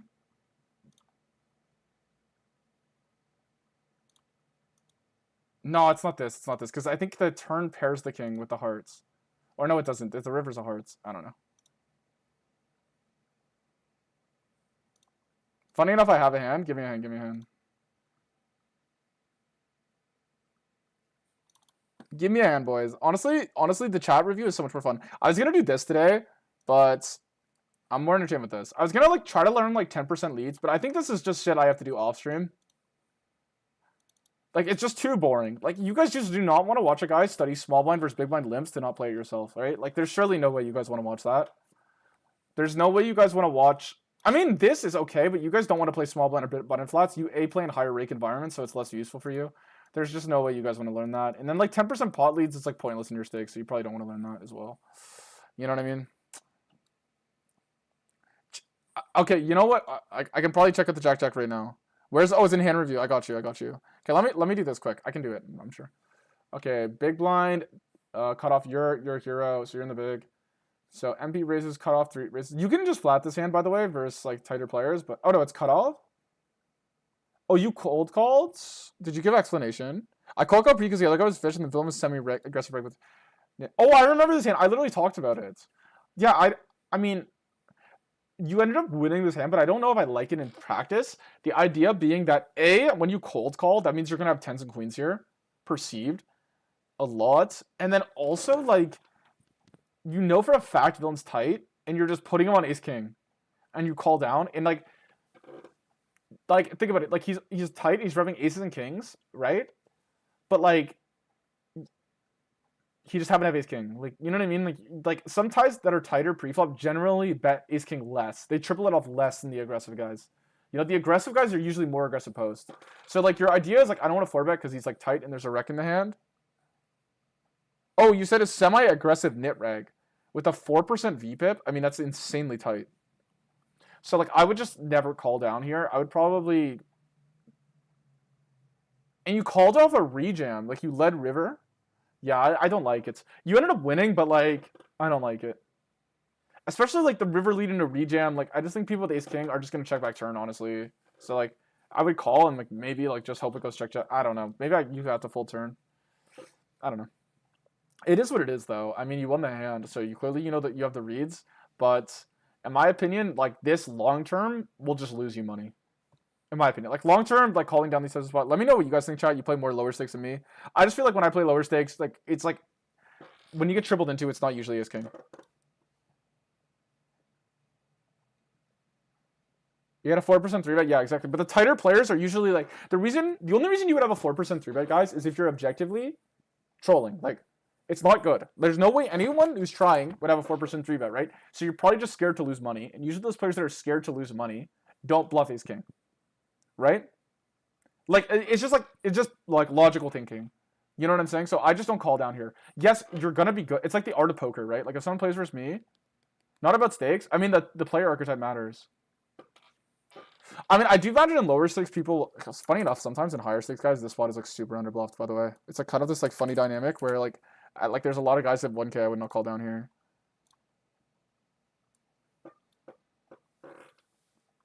Okay, so what is this? Raise, big blind, bet flop, call, turn.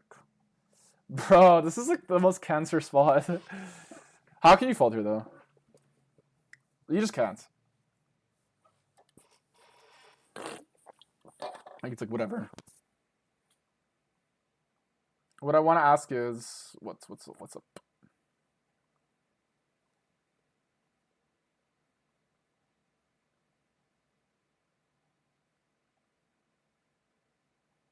Why is having the ace of hearts the highest EV ace to call?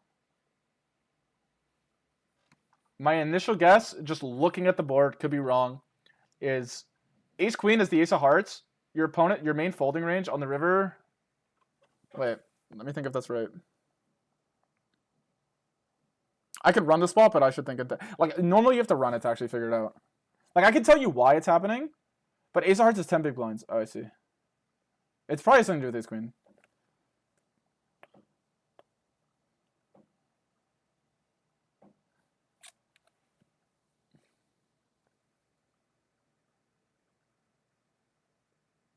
Like every ace can call. Yeah, it can't fold.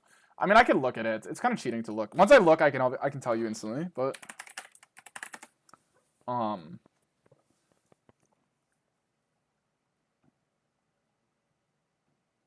like I would imagine that your like bluff catchers are ace queen sometimes. Like initially thinking that, so then your opponent should bluff the other ace x suited more often, blocking ace queen suited. Like that's my initial gut reaction. Like, does ace queen being a call here sound like it makes sense? I don't know, but that's my initial reaction. Your opponent bluffs slightly more ace x compared to the ace of hearts ratio because you call ace queen at a frequency, but because it blocks aces. Yeah, that's my guess. You only have ace king and ace queen, and I imagine like that's the idea.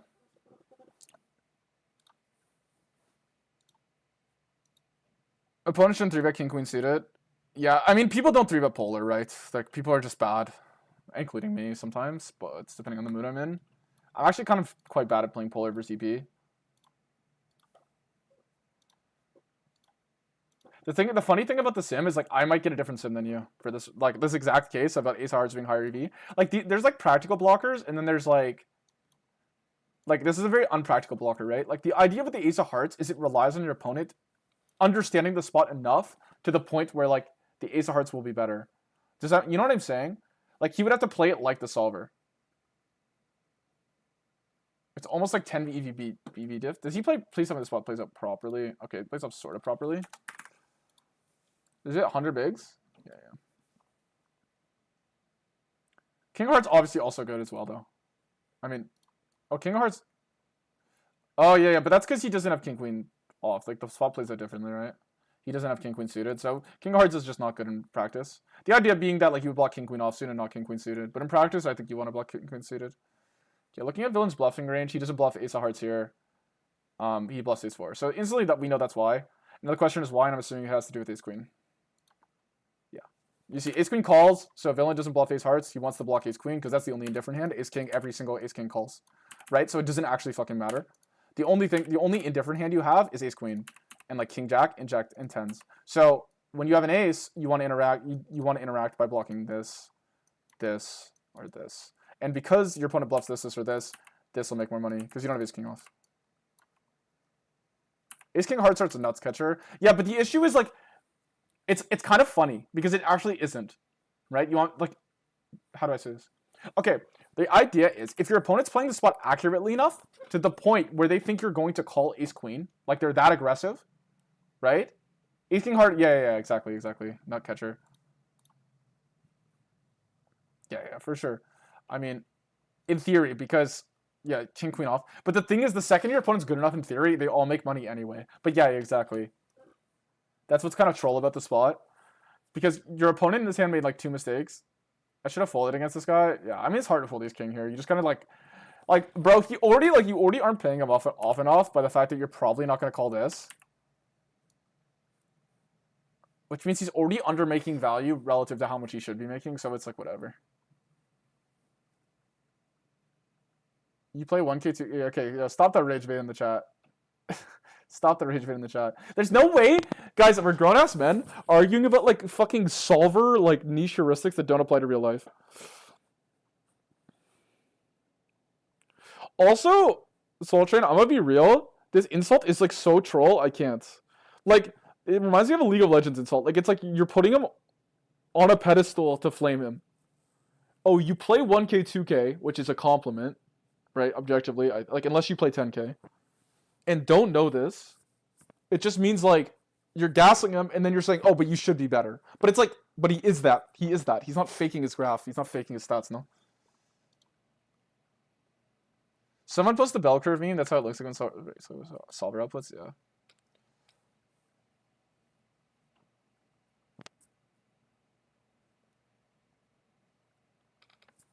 Yeah, exactly. I mean, I'm 200 and L. I kind of get tilted. But yeah, at 1K, I don't really care. It's like I know I'm never gonna lose long term to the guy who's like not bluffing. Fucking like I'm never gonna be losing long term because I call Ace King here. You know what I mean? Like it's like whatever. Where did I go? Where did it go? What am I doing?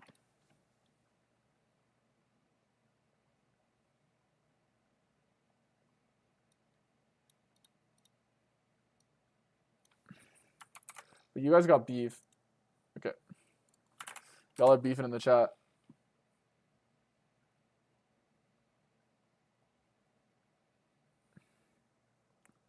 Damn, this is a fair hand. What?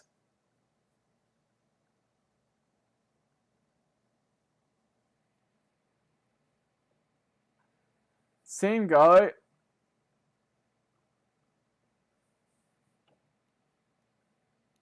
Bro, wait, you called out Mr. Rocket King? No. Honestly, yeah, you could fold river. You could definitely fold river. Like if you okay, to be honest, it's not always accurate. Sometimes, guys, this is a heuristic. I think you see it more live than you see it like in real life versus like regs like this.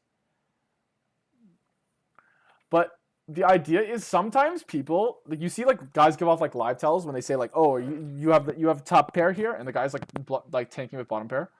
But like where people will, if they're really nitty, like obviously I'm not assuming this is the guy, but if they're really nitty sometimes, like it usually means like they're scared to lose money. But some players who like think in like more nutted ranges will bluff more. Like if he's bluffing the river because he's think like, oh man, I can get this guy to fold ace king. You know, I don't think that spot is like really like fair, but you know what I'm saying? Like then he's gonna over bluff because he's like so out of touch with the spot. Like people aren't willing to bluff there to fold out ace queen and king jack and king 10. You know what I'm saying? Like people aren't really willing to bluff to fold those hands. So like yeah. Like people will only bluff that river. They think you can fold ace king, but sometimes like a nittier guy will think that. But yeah, it's probably like not good to call. But at the same time, it's like whatever, man. Could be chop. How do you call? I mean, bro, it's hard to fold ace king when you're getting like that price. You know. Like the thing is like it's two different actions, right? Like if we had seen, it is two different actions. I mean, if you look at the bluffs, though. I mean, it's easy to overbluff ace jack and ace 10. Obviously, the best bluffs are 4x because like you block fours. And like you actually have no showdown value anyway. I mean, you have a little bit, but the bluffing EV should be higher because you don't have a jack, and having a jack is bad because you block jack 10 and ace jack and ace 10.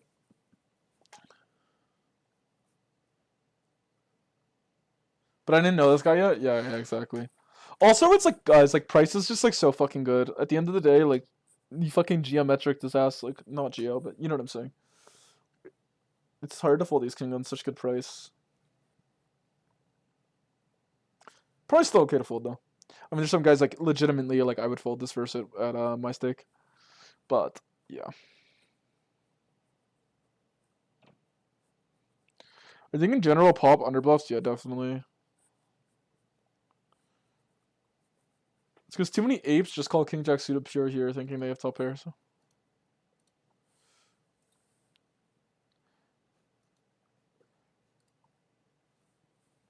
I think it's like the average regs thought process, and honestly, it's pretty clear that like some of you guys in the chat, like I don't even know the like names, like I'm not even like I'm just like after seeing the messages, do have this insane heuristic though, like not insane heuristic, just like this ability where you think bluffing is inherently punty, and this idea that like bluffing isn't a part of the game but it's inherently punty is one that like every poker player I think has at some point. And I developed, I get back. I'm sure every player goes. It's just inherently just feels sometimes punty, right? And when you don't have this mindset, you are so nitty. Like that guy clearly doesn't have the mindset. So like it's really easy that he just never bluffs the spot. Why are you checking flop and turn? He didn't check though. He just got bet into.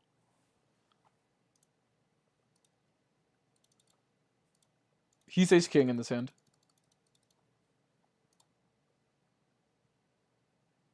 Oh, you're saying in this hand.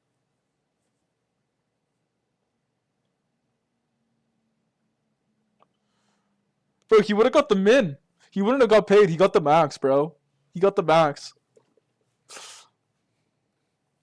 Honestly, you failed, Mass, to find your third check. If you had found the third check, Okay, asking why. If you had found the third check, bro, you would have fucking got the bank. I almost checked thrice.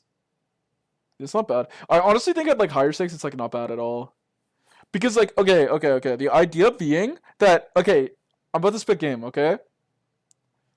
So the difference between betting and checking, I'm gonna lay it out cleanly for you guys in the river here. Okay, the only reason betting is good here is if he calls a 10 for the size. That's the only reason betting is good. If he never calls a 10 for the size, assuming he reopens every ace, or he checks back an ace, it's one of those two. If he calls a 10 to the size and checks back some ace X, then betting like will probably overperform. If he never calls a 10 to the size, or never has a 10, that's also relevant. Never has a 10. You could also argue that. Never has a 10 or never calls a 10 or calls an 8 that calls pocket deuces. Never calls a non-ace, but he reopens all his ace X, then you should always check. If that makes sense. Like in theory, because he's basically what he's doing now is he's reopening his entire calling range. And if your opponent's reopening their entire calling range, unless you have some like added exploit, like maybe me with the pocket fours, like I had this in this hand. Oh no, it's not gonna show up. But basically the hand where I jam fours for like 4x pots. Like unless you have some weird leveling war going on.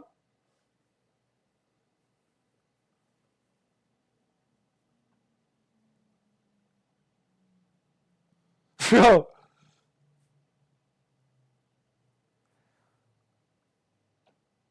Bro, it's not that bad of a play.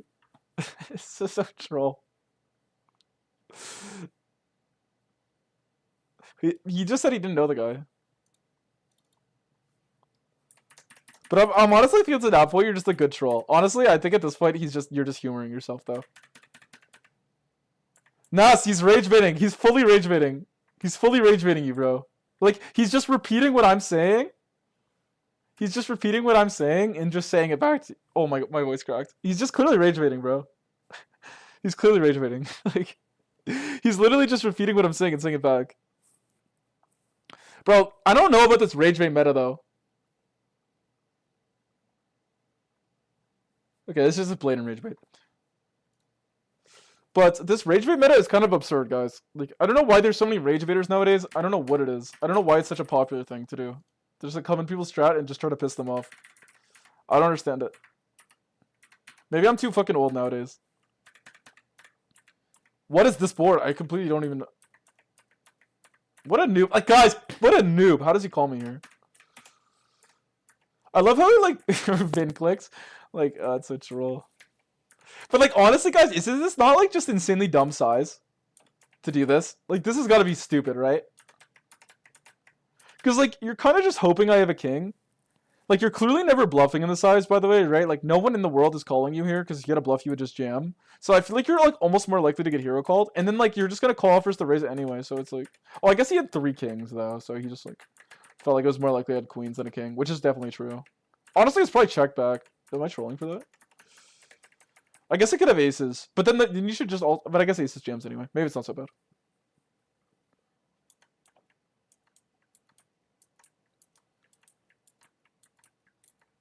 I love how trolling's name got... No, but trolling is different than rage baiting, right?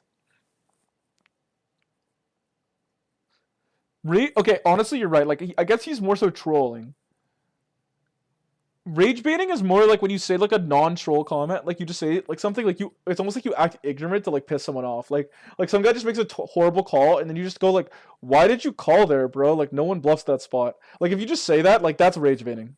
Right? Or, like, why would you bluff there, bro? Like... Clearly, you're like would play your value differently. Like you just say that to the streamer, and I have like no context, no idea what's going on. Like clearly, like you're just that's rage baiting. And then trolling is more so like being like, I have a way higher win rate than you. You suck. You know what I mean? Get good, kid. That's more trolling. So I guess he's more trolling, right? Yeah. So you're right. I guess he's trolling, but I don't know. Do you think he can fold? Yeah, definitely. I would never bluff here. I would maybe with gem aces though, but I actually have more queen X than he would think. So, like, how much queen X do I have? Like 4 combos. I have ace queen off too. So what? I have like 6. Yeah, you can fold easy. In fact, like, At high stakes, bluffing should actually make money here. Like, this is just complete. This is what I mean, guys. Like, even at 1K, people are bad. Like, this is actually, like, pretty easy hand to find fold. Like, if you lay it out, like, 6 combos of value. Compared to that earlier when, like, I had 10s.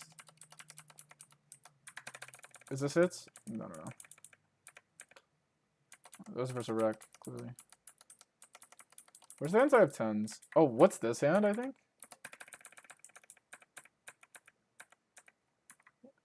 These guys. Oh my god, I remember this hand. Nas, he's just trolling you, bro. Like, he's just trolling you. Green Knight has been... Bro, I can't believe... When I was playing versus Orban, he was just paying me like crazy, man. Like, this is insane. 1/3. He pots turn. Richie lucky. Bets river, I just jam, and then he obviously just calls up. I knew he was going to call like every 10-9 here. I was like, oh my god. Prince.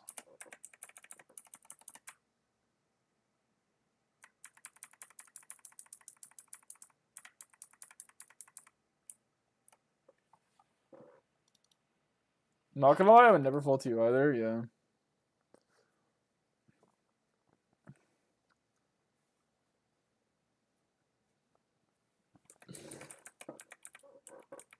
Oh my god, chat. Punts or no punt? Punts or no punts? Punts or no punts? Ray? Okay. C-bet flop, we rolled. I rolled 85 here, I'm pretty sure. Like, something around this. Like, I know, like, I would check this board most of the time. Because I know it's quite piss, but on your, like, on the strongest board, like, we will bet. Right? Actually, keep in mind, like, it's important I am not range betting. Like, I'm actually only betting strong hand. Turn ace. Check. Check. River 5. I block. I don't know what this guy has. Play when? I don't think I played today.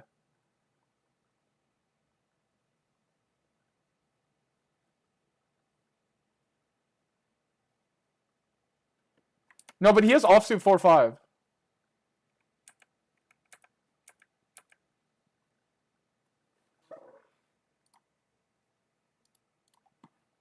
Also, you're right about ace deuce and ace 3, but still. He still has ace deuce and you never have it. Ace 3, I think it's like equal, like density wise. But it's mainly about like the turn. Because like what matters when you're out of position is also the turn and the river cards. Like people will look at the flop, but it really matters like the fact like when a 4 and a 5 comes off, like the fact that he has so much gut shot equity and I have such little fold equity, like it's really hard to bet a lot of ace X and just get a 4 or 5 on the turn. Like it's just really cancer, so yeah.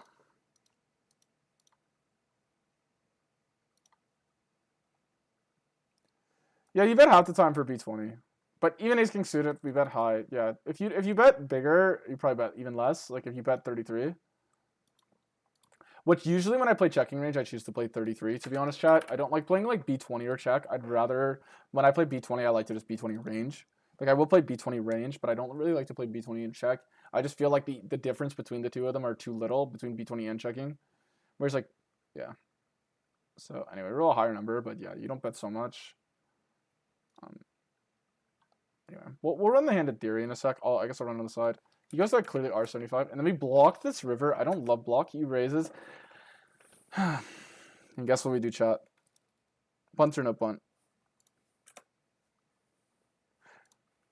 Keep in mind. Same player who folded. It was the same player, and this is after the fact. This is days later, though, so like he could have seen it on stream. Same player who folded the flush, the nut flush.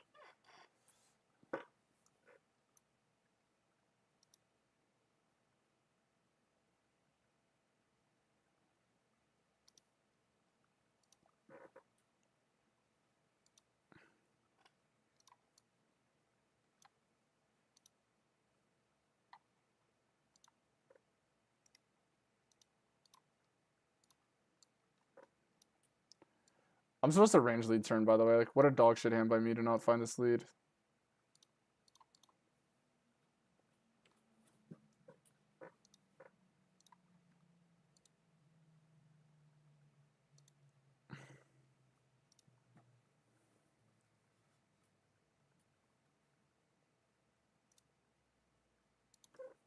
Yeah, when the 5 gets there on the river, I'm supposed to just defend again and play checks.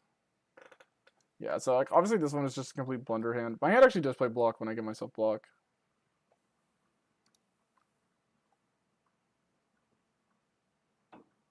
Yeah. So punts or no punts, guys.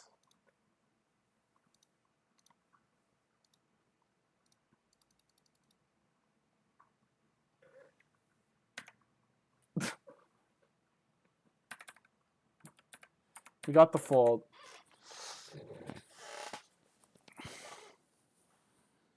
Yeah, it's losing in theory, I think. I don't think it's a very good hand, to be honest. I mean, like, it's really easy to overbluff.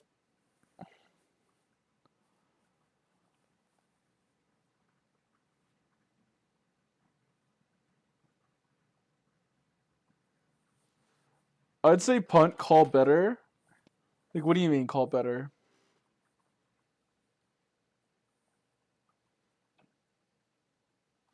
Our hand feels strong enough to just call as my gut reaction. I think you guys are off about this completely.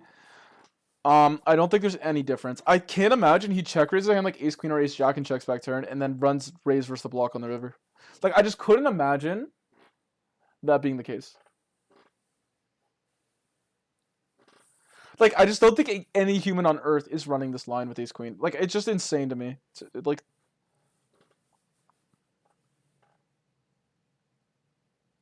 yeah. If you know Buddy is overfolding, I obviously know it was a good play in theory. Like, if you put me back in the spot, I would just jam on him because I know he's gonna fold. But yeah, I don't think he's gonna overfold anymore. Downside of being a streamer. Like in practice, guys, like this is the downside of being a streamer. Like versus Sky, I could just kill him in this line all day. You know what I'm saying? But because I'm a streamer, even though he hasn't seen showdown on these last two hands, he hasn't seen it. Like he can see it on stream now, so I have to be careful.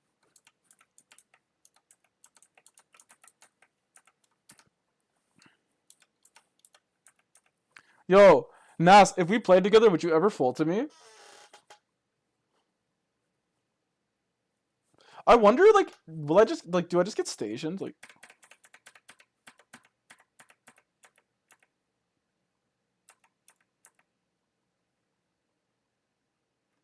I never take villain on? Yeah, exactly. This hand is insane, chat, by the way. Like, this hand is, like, this guy is legit so boosted, I can't. Like, I call turn because I know for a fact, even if the flush gets there, he's gonna reopen like Finn trying to do this induction method. Like it literally just like complete punts by him. It's so disgusting how bad this is. Like he just loses his entire stack because he's reopening for 1/3. Like and he thinks he's like some genius doing this. Like oh my god. But this is why I call turn. I literally like think turn is like probably better as razor fold, but I just know that he's gonna like think he's like leveling me with like ace queen or ace 10 with a heart. Like I just know that's how he thinks. Like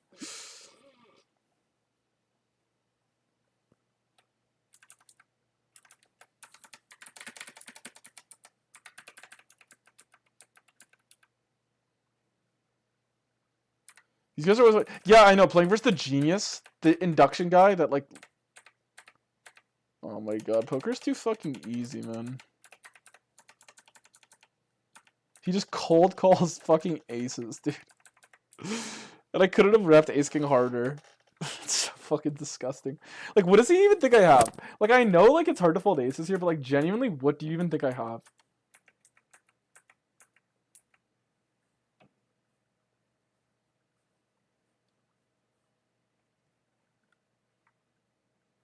Poker's always, yeah, exactly. When you're running bad versus guys like this, it feels like a nightmare, right? But when you're running good versus them, you're like, lol, like, this is all I gotta do.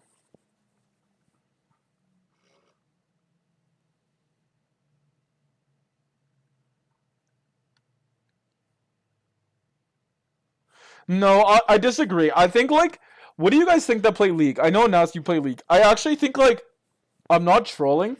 Like, to make any money in poker, it has to be, like, almost the equivalent to Diamond. Unless I'm just trolling. Like, maybe not in Ontario, but, like, for you guys, like, people could, like, compare the stakes, which is fair. But it is, like, to get to the point where you're profitable in poker is, like, almost the same amount of work to be Diamond in League, I think. Like, assuming we're talking about online. Like, I think like there is like I wouldn't say like obviously to be challenger league is absurd, but like yeah, maybe like Emerald just to be profitable. I think 500 NL is low master. I think 500 NL is like probably GM. And I'm just going off like the ratio of like amount of people that like try to play to like skill. People still ship a biggest ego. Like I'm just saying this because like I think I was a grandmaster player in League. Like I had 3 GM accounts. I'm pissed, whatever, not challenger, whatever. And I think it was harder for me to get to 500 NL than it was to get to GM. Like I think, than it was to get to Master for sure. Master's like old diamond. I got old diamond in 3 months. Like top 1% was in 3 months, right? I get now the game's a little harder for newer players, so it's hard to explain. I played top lane, but but I played jungle when I got to diamond in 3 months. Like that was when diamond was top 1%, so that's Masters now equivalent. Bro, you play top 2? Yeah, it was Fiora one trick, hikey, but whatever. Fiora, Kale, but okay, you know the story why I became Fiora one trick? I was never one trick. Like I played Smite, wasn't one trick. Someone told me, I think it was like LS. He griefed me for life because I was trying to go pro, and he told me if I one trick a champ, I never wanted to be a one trick, right? If I one trick a champ, it'll be easier for me to like learn the role later on, learn other characters. So I was like, okay, I'll pick a hard character. I perceive Fiora. I was switching from like jungle to top. So I was like, because I actually wanted a lane, and then I was like, okay, like surely like I'll just pick a hard mechanical intensive champion because I play jungle, right? So I'm like insecure that my mechanics are bad, and then I'm like mechanical champ so that when I play other champs it's easy. Like if I one trick a brain dead champ, like I won't be able to play the hard ones, right? No, no, no. I agree. Fiora's like honestly kind of brain dead. I don't like what they've done with the champ, but whatever. Like she's just like such a like if I played League again I would never play her. Like honestly, like she's such a like just stat check bullshit champ that like just guaranteed wins past 18 minutes unless you have an insane gold lead. It's kind of a troll champ because like you feel like you're outplaying her just by like playing normally.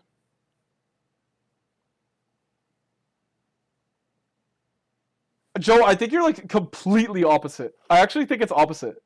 Like what you just said, I would reverse it. Like completely. Like am I trolling, guys? Like you're saying there's so many people who I think like League is a lot more easy to just play and learn the game. There's so many people that have been playing poker for 30 years that are just so dog shits. Like there's so little people who've been playing League. Like okay, that's not true, but like even making content that are actually like obsessed with the game that are still dog shit at poker because like it's not intuitive on how to get better at poker.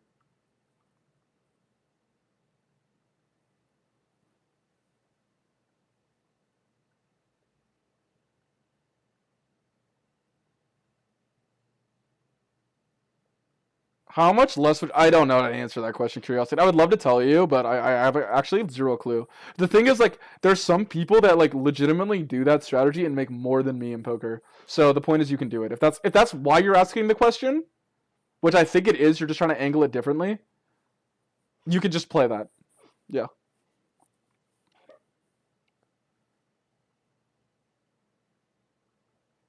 Never try to win. Dude, the people who are like stuck in League never try.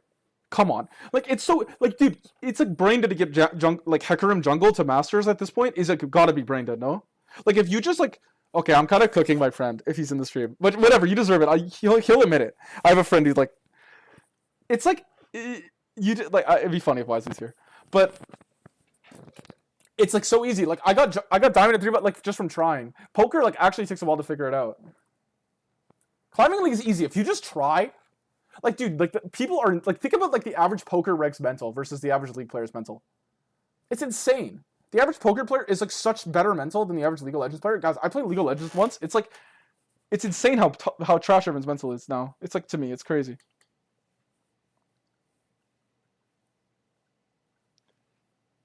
Like I think like okay, I'm gonna be real, guys. Like my pool is soft, right? Like Ontario poker is soft. Like to be it global, it's like no way. Like I talked to people that got like, and it's proven that like I don't know. Yeah, exactly, bro. Like people get into the game in League, right? And they will like the jungler, for example, will like because the role is used to getting flamed, will die, and he'll just start deflecting and flaming his teammates just because he's scared of getting flamed and just sabotage the game and grief the whole team. You'll play with support players, like bro, everyone has had these like Bard, Janna players that are just like absolutely mentally ill. Like they just type the whole game. They don't even play the fucking game, and they just type, and they're like so unbelievably entitled to like winning. They just like for some reason think that like just because they're as good as the other support that they're like as good as you, and it's like dude, you, like calm down, like Like they'll like tell you how to play your lane and shit. It's like, bro, you play Bard. Like, stop telling. Like, how is Fiora down CS to Aatrox? It's like, oh my god, bro. Like, you haven't even looked at the minimap in 10 minutes. Like, what the fuck are you talking about?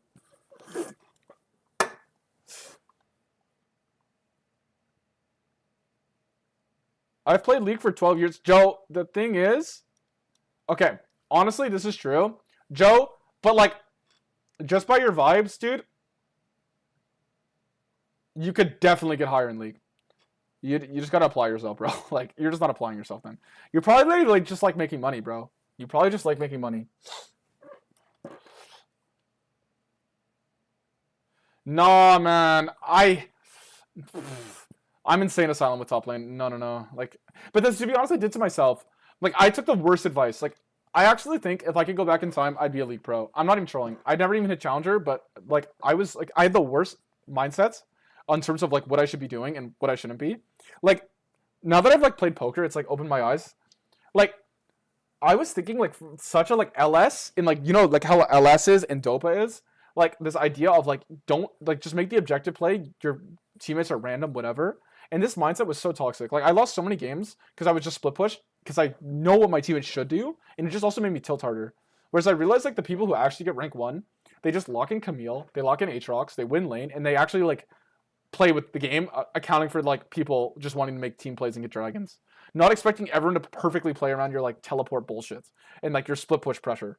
You know what I'm saying? Like even the fewer players that climbed, like my CS numbers are crazy. Like I was really good at like the side lane 1v1, but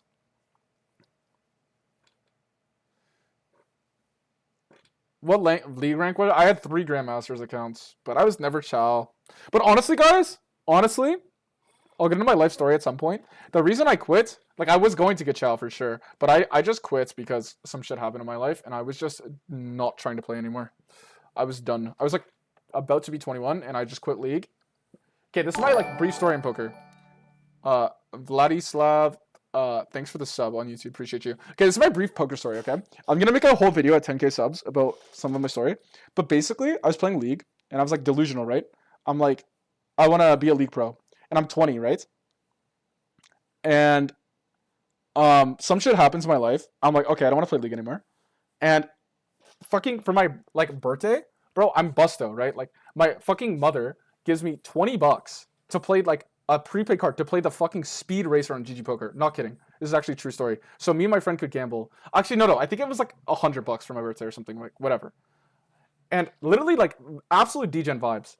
And I'm playing like all in or fold, and I run it down to $20. I knew poker at this point. Like I knew who like Doug Polk was, and like I knew who like people were. Like I knew actually how to play the game. Like I was like a reg fish, you know, or like fish reg. You know, like I'm a fish that would like catch you off guard. You know, that's how I was playing.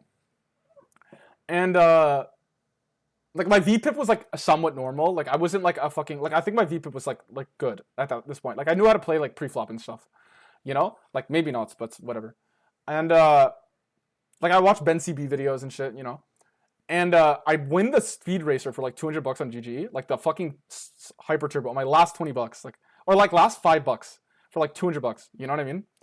And then I was like, at that point, I told my friend, I was like, bro, I'm gonna be a poker player. Like I'm done playing League, and that's the story. Bro, LS used to make like the dumbest poker analogies. It was like actually like mind numbing. It was like so crazy to me. Like when he would make poker analogies, it was like unwatchable. I would actually like rage close his stream. Like I love LS, bro. Like I think LS is like needed for like the League community, honestly. Like not that like all his advice is good, but it's good to have like a person like that, you know, that's like not just like a certified glazer. Like it's nice to have someone that's like willing to like have an opinion that's not like the consensus and not afraid to be like wrong. He was sometimes like annoying, and he would like sometimes his ego would get so involved with his opinions, like he would just like blatantly stop listening to criticism. Like he'd be like, oh, Leandry's better, and then he's like just absolutely like trolling and like not even listening to the guy's point, but like just trying to come up with his own analogies. It would also like make me cringe when he was like he'd be like teaching a gold player, right? And he's like teaching like wave bounce mechanics, giving like analogies about like StarCraft, and the guy doesn't play either. It's like, dude, Jesus, man.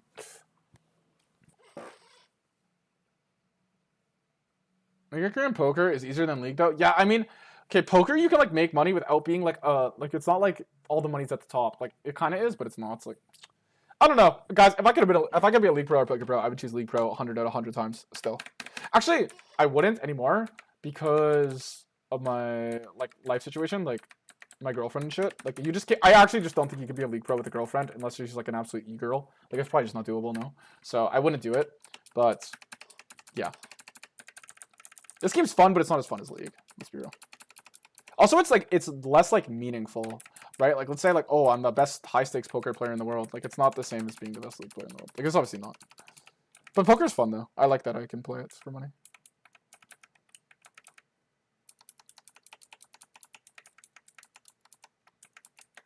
I mean, Cagel's rich as fuck, no? So like you can do content. Mixed games is poker is more fun than anything. Nah, I actually just love no limit hold'em, to be honest. Like I love just like fucking jamming 10x pod. Like everything else is like such a nut pedally game. I can't play it.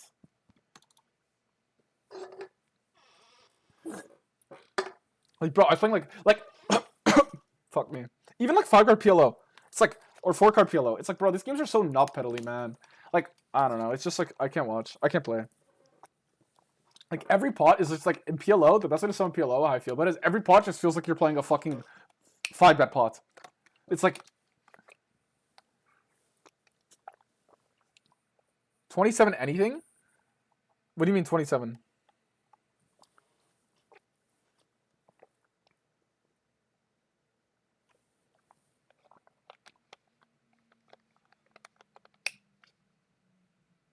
Oh, do 7 anything is very aggressive. Yeah. You guys are. You're right. You're right. No, bro. I was a Malphite player, bro. My Malphite was clean. What I would do is I would run Ignite TP Malph. Because Malphite, honestly, this is my theory, guys. Malphite is a fucking terrible tank, unless you're fully D, and even then, he's more of a bruiser. Because he doesn't actually have any tank shit in his kit, by the way. Like, he just takes more damage, but, like, he doesn't actually... If he doesn't do damage, he's not a threat. He's kind of like Mundo, almost. Like, yeah, he's at attack speed slow, but he's basically a Mundo. So he's basically a bruiser. And then, like...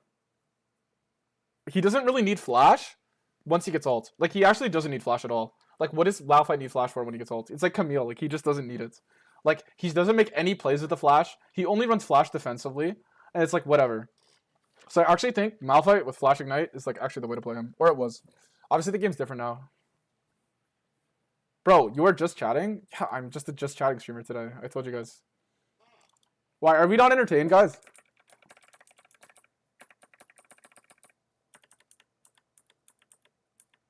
You get punished for no thought. Bro, it's not unplayable. My win rate was insane. And also that's just not true. Like, Camille top with like Flash Ignite is a thing. Yeah, you're gonna, I mean, Ignite TP is a thing. What's another chant that was running Ignite TP?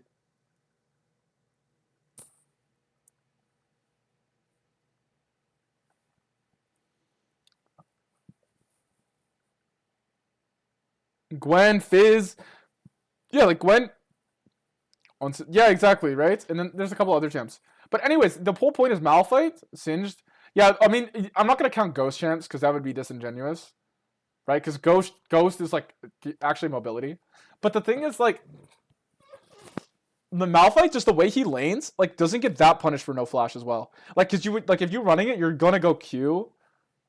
You're gonna go Q max, right? And the whole point of running Ignite in lane with Malphite is it limits your opponent's ability to like all in you. So you can actually lane. Like if you're playing versus these Conqueror champs back in the day, this is like 4 years ago, but like they could all in you like very easily if you're going Q max. Like they're trying to like trade with you. But if they have to, like they kind of have to commit to trade with you. But if you have Ignite and they're like half health at like level 3 or level 4, then when they go on you, they have to worry like, oh, he's gonna Ignite and kill my ass. And then once you get ult with Ignite, your reach is just insane. It's so much stronger than like no Ignites. You hit 1 Q and then all of a sudden if they go on you, you have Ignite plus your ult. So you just QEW kite, then ult him, and you just kill him. It actually was like kind of OP lane. I'm like 100,000% sure it was like actually good. I mean, yeah, but you're never gonna blind pick Malphite. So like when you say depends on matchup, I mean, come on. You're just gonna play Malphite into Silas and just lose the game? But I don't know.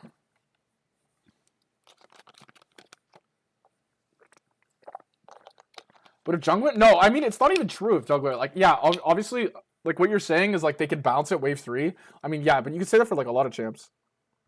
If I'm juggling, I'm camping top, but then you're camping a Malphite.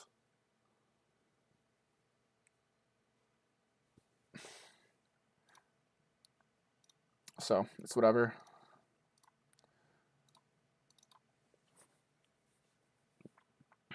And also Malphite has mobility, right? Like he could press Q and run away.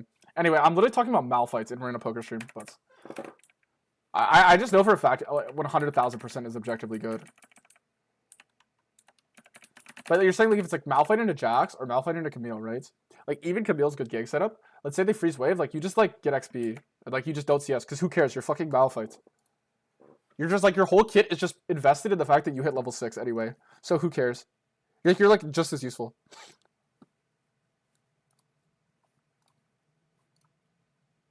And if they try to gank you can still press Q and run. Like it's not like you're just guaranteed dead, right? Like your champ's quite tanky. Anyway. Sorry about the fucking Malphite arguments. I haven't played the game in a while. Alright, guys. Honestly, what the fuck do we do? What the fuck do we do? I'm just such a just chatting streamer now. I feel like we studied lots, but I feel like I should study more. What do you guys want to what do you guys want to study? I can do viewer hand histories. Do we have fucking any more? I don't think we do.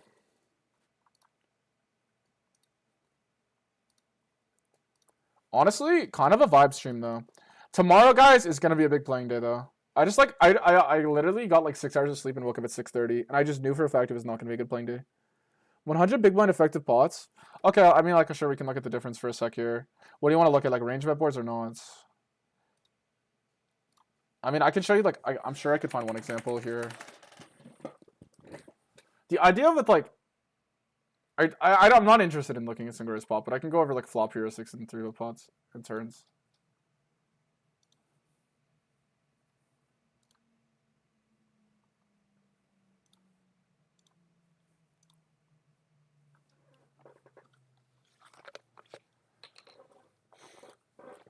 The idea is bigger, like flush completing turns out of position. Damn, y'all are fucking on it. Okay. The idea with 3-bet pots, okay, if we run it at 100 bigs, let's run like a queen high board here.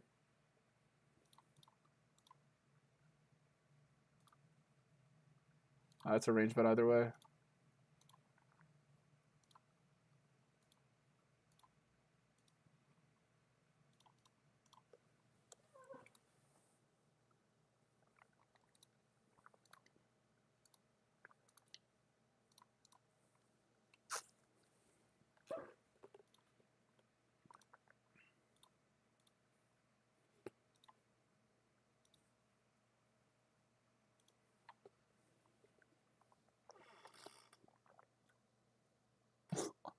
Bro, you really, it's so funny. Okay, I mean, I think the difference is if you run this at 150 bigs, your opponent that flats a lot more, so meaning you should c-bet more often. But then you slow down a lot on turn. That's usually the idea deeper, is you c-bet more on flop, because your opponent flats a lot of trash because he has higher implied odds. That's usually, I believe, what happens. So last time we were setting 61%. Also, usually you size down your 3-bet, honestly, because like your opponent's still gonna just call more anyway. So yeah, you c-bet a little more often here. So usually I like just c-betting more often when I'm out of position deeper, because your opponent is like calling, like, let's look at this stuff. Like he's gonna call like stupid stuff. Like he's gonna have some 7-5 suited, some 8-6 suited because he's deeper, 6-4 suited, stuff like this.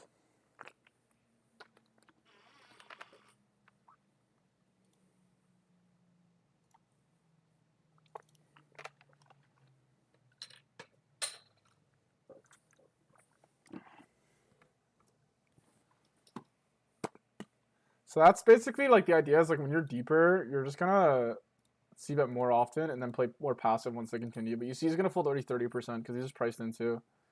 But then once he calls, let's do like a scary card, like a 9. I'm thinking you're just gonna play really defensive here. I guess you still, like, from these positions, still go with kings.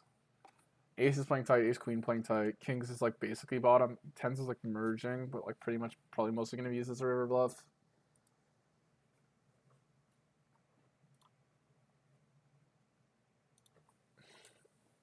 Tens is likely good. Yeah, tens is just a merge, I guess. I guess it's probably like if your opponent somehow runs null in here, it could maybe jam, but even then, it likes king seven of hearts, like just like what, like the max unblocker. That's crazy. I guess king queen is like actually like the reopen folding range. That's why. That's such an odd like solver line that's like never being played like that in reality. I mean, obviously, no one would ever jam that river as a bluff because like, people just don't believe you. Unless you like started having value in that line, you started seeing the guy fold. That's the only time you would like consider jamming as a bluff. If like you kept seeing him fold those spots. Because like just the fact that he plays that spot in general means he might be robbing his all-in EV. Turn flush completing turns out of position. Okay, so you're saying like in 3-bet pots, or are you saying like? I'm assuming that's what you mean. So you mean like it comes this, and then the turn is like ace of spades, right? I think like what I try to think about the flush completing cards is like how many flushes does villain have. So like the higher cards.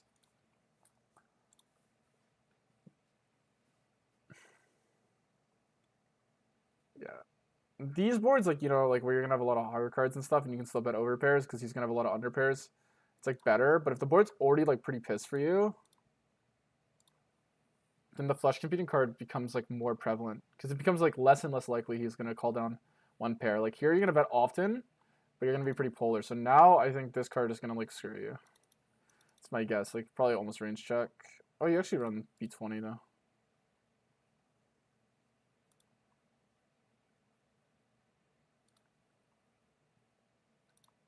I'm assuming you run B20, but then you get cautious. Yeah. So you run B20 to like charge stuff, but you run B20 with the idea of checking river pure. You just like do it just to, because it's like slightly more value on the turn than it will be on the river to block. Basically, it's like it's kind of, maybe I need to play this more. I think the idea on this turn is you're basically running river block, except you're doing it on the turn instead of the river. Like the point is you're gonna block one of the streets, so like sometimes maybe the turn is a better street to block. Actually, that's quite smart. Obviously, like you lose EV, I think practically speaking versus people, because people might just bet into you. And then you get to just like either call or fold, or if they have like a 10 here, they might just like knit it up and just check it down, like king 10 and like not bluff. That's like the downside of running the block.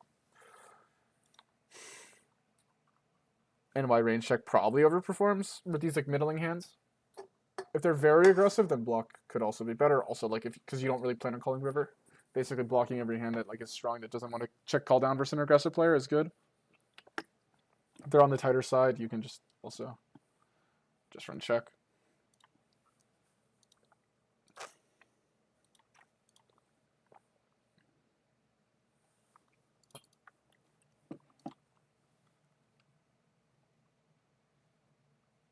Also, Joe, are you here? You said you're playing League 15 years. Aren't you like 23? Or am I trolling? I don't want to leak. Maybe I shouldn't leak that. I don't know. But aren't you young?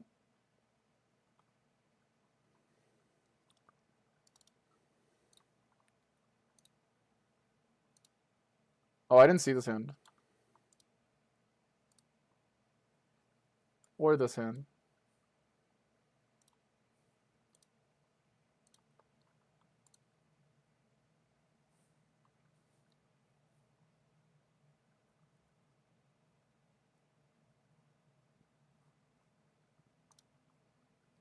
Wait, is this the guy? What's up, Rada? Is this the guy that I did the cash game thing with? Is he here?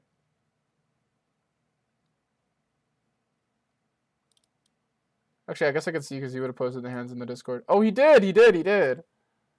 Oh wait, this is I think maybe content hands. What am I saying? I clicked on the wrong thing. No.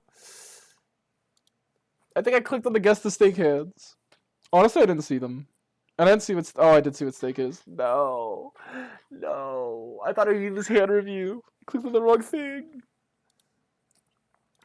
I have to tell my editor to tell them.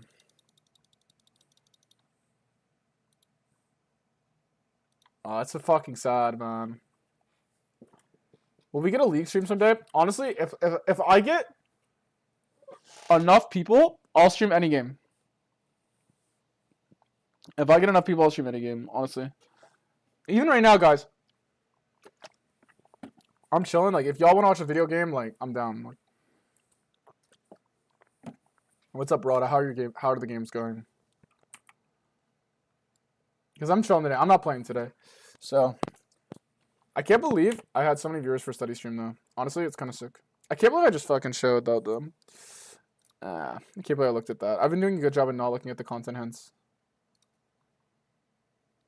I'm about to get started. That's, like, on late for you, know?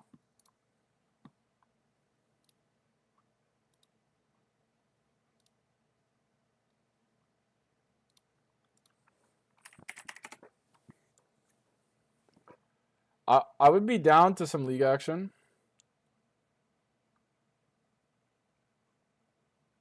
Don't know about you guys. Guys, what do you guys think of TFT?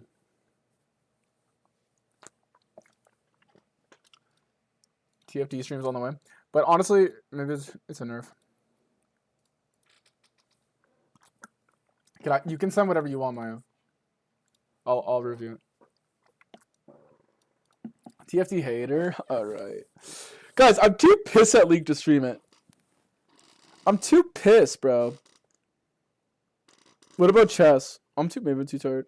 I'm a Hearthstone. I'm same, bro. Same.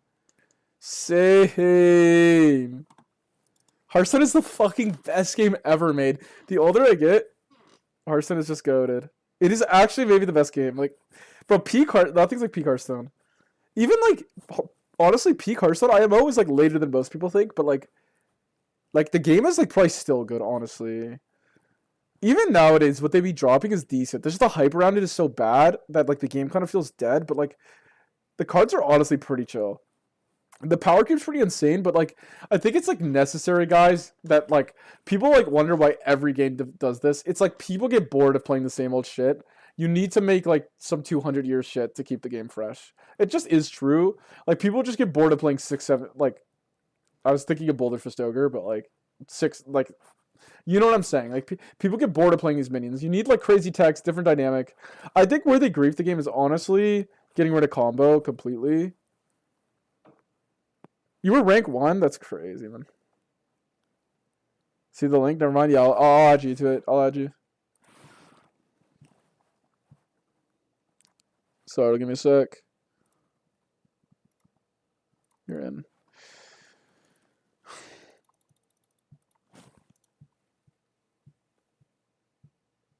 Like, board doesn't matter? Yeah, there's a fine balance. Honestly, wait, hold up. Let me look at, like... What is it? What's the fucking site? Hearthstone Top Decks? What's meta? No, not Top Decks. What's fucking meta? What is it again? It's like HS Replay? Bro, am I still paying for HS Replay? Surely not. Aura Paladin? So that's like secrets, right? I think I've seen this. What is this? This is all aggro or what?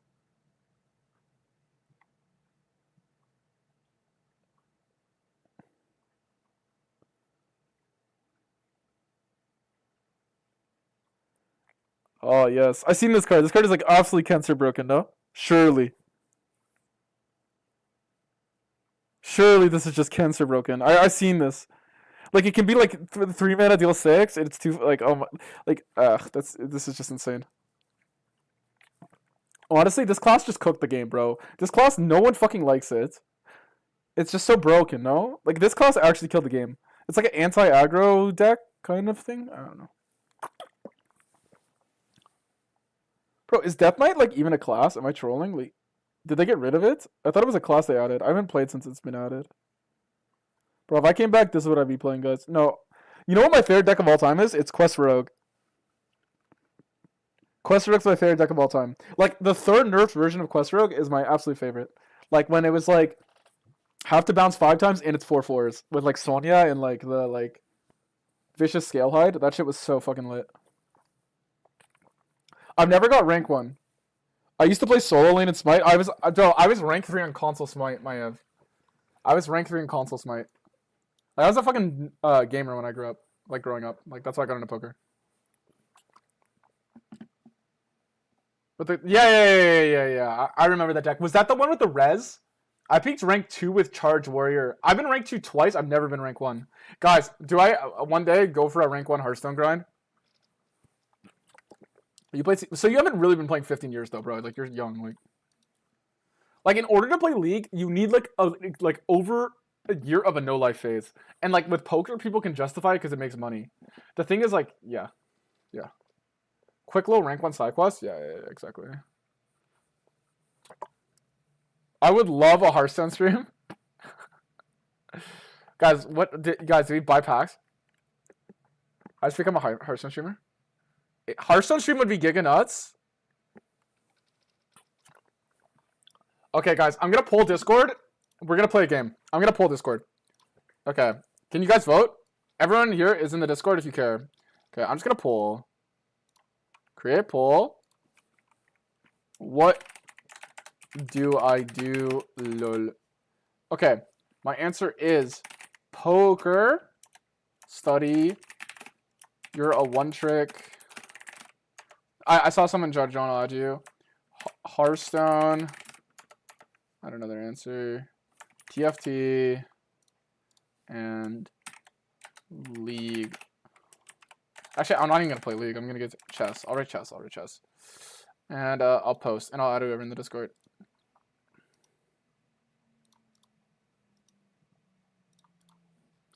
Okay.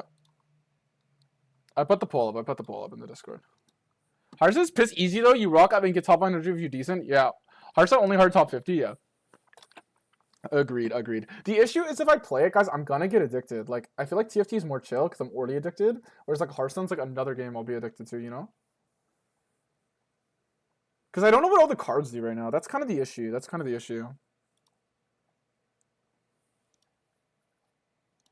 Like TFT's like chill, no?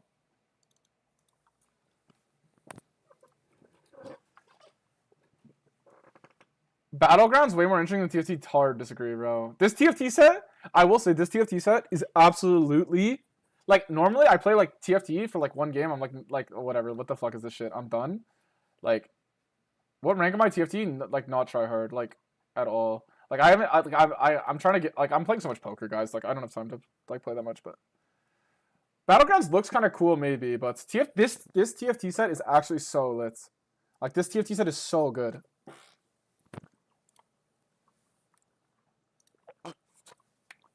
All right now TFT is winning.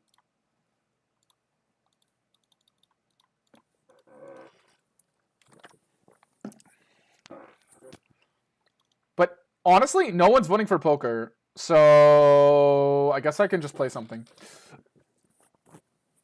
Tomorrow, guys, we're going to make fucking 20K. I got to figure out how to stream the game, though. Like, do I do game capture, screen capture?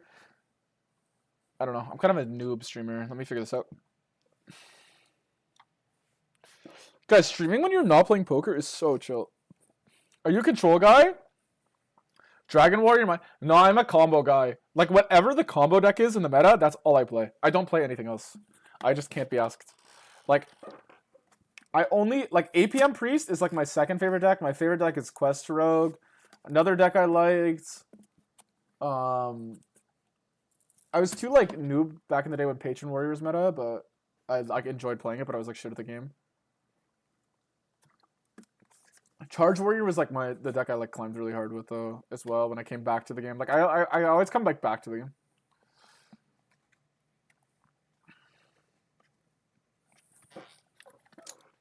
So here I'd probably just play like the brain dead aggro decks, honestly. I don't know, maybe not. Maybe I play like Warlock. I like Warlock.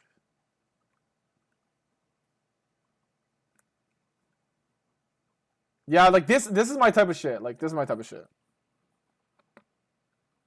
No, I never play Wild, man, because like it's just like complete meme.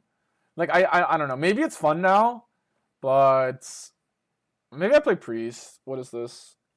Protoss minions? What does Protoss do? I'm assuming it's this chick. No, where is it? Is it this chick?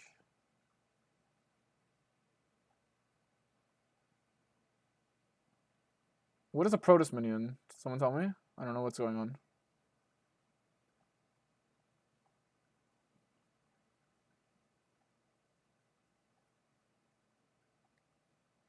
I actually gotta look at the minion's name or what?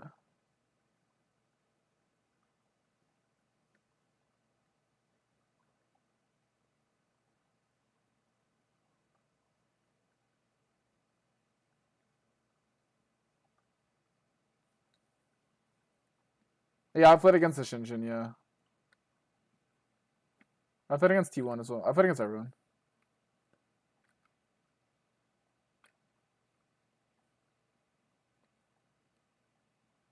Yeah, control's fun too. Control is actually fun too. The issue with control is like when like losing on control is like extremely tilting. Like I just don't like playing control because the way you lose is always tilting. It's like you just don't have enough removal and you just get run over. And like the losses, like it's like in poker. Like it's like the losses like tilt me really hard when I play control. That was always my issue. Like I did find the deck fun. The deck's fun.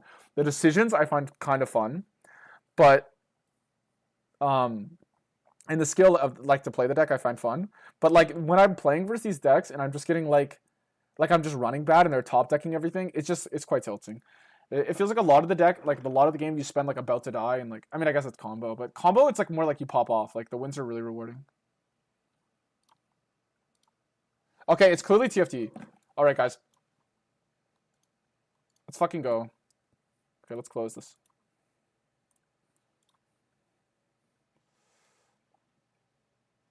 Add cooking stream as option.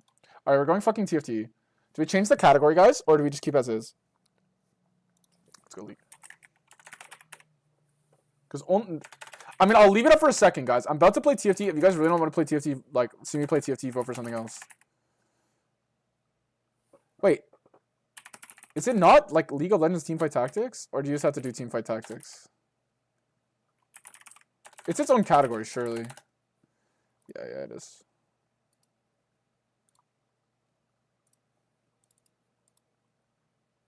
Run fucking Sims? Nah, sorry, man.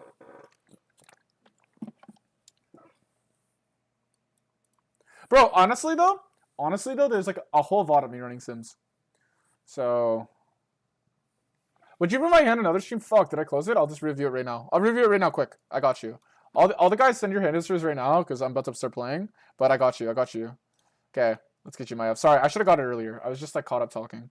Is there another hand? No. Oh, I haven't looked at this hand. Okay, these are the last two. Unless you send a hand right now.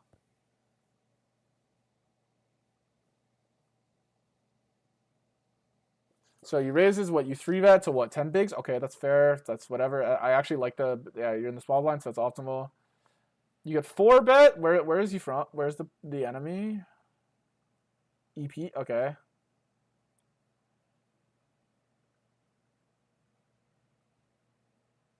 Oh, it's pre-flop. Yeah, this spot's whatever, man. I like. Is this guy a shorter stacked reg? Wait, I'm confused about the hand. Raises the three folds. Raises. Olas raises. Yeah, you just gotta go with it. Here. It's like fine. Look, I mean, look, bro, it worked out for you, so you shouldn't even like. Honestly, this spot, if they ever have jacks, it just shows it makes money. So this spot, you can just be result based. To be honest, it's like it's hard to know when they have aces if it was good, but it's really easy to know if it's good if they have jacks. You know what I mean? So, yeah, your spot's chill. But I wouldn't sweat it too hard, man. Like, overplaying queens preflop can be slightly detrimental to the win rate, but it's like it's not one of the main things you should be focusing on. Honestly, it's like more of a higher level play to like start to like play these queens, like play the queens like more passively and like do other stuff with it. That's like actually a higher level play. I think people get it backwards. Yes, it can be quite good in low stakes, but there's other things in low stakes that if you prioritize will actually affect your win rate way more than like learning how to play queens passively. You might occasionally overplay and punt it off, but it's like it's completely fine. It's not gonna like you're not gonna run queens into like things enough to like and you lose enough EV to like really change your win rate. Yeah. And also in low stakes, there's a lot of like guys just punting it off too. So like you like even if there's some guys that only have aces and kings, it'll be hedged by the fact that there's some like absolute whales, you know. And there is skill. Like you can kind of like later on in your poker career, you'll be able to tell the difference without having to put the money in. But like overall, don't worry too much about spots like this. Like, if you have queens and like you see like you had jacks and it worked, it would have worked out. Like you know what I mean? You're basically flipping for like 2 binds, you know. So. Theoretically, if this was like reg, your hand actually would be a fold, but this is why it's not a fold, because it's not reg. So.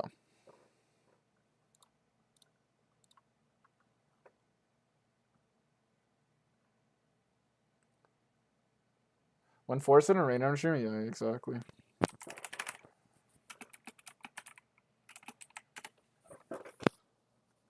Okay, guys. I'm changing the title to TFT.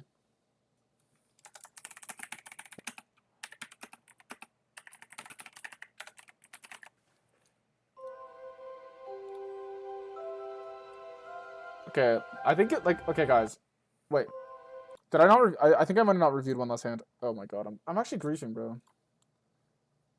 Sorry, I just want everyone to get their hand reviewed because like I'm a good player. I'm a good person.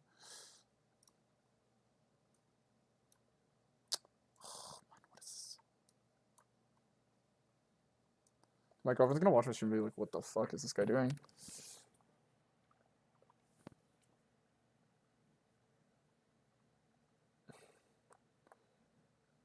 I actually don't know any context outside of I've seen this run out and you jammed and I'm just like, okay, good job.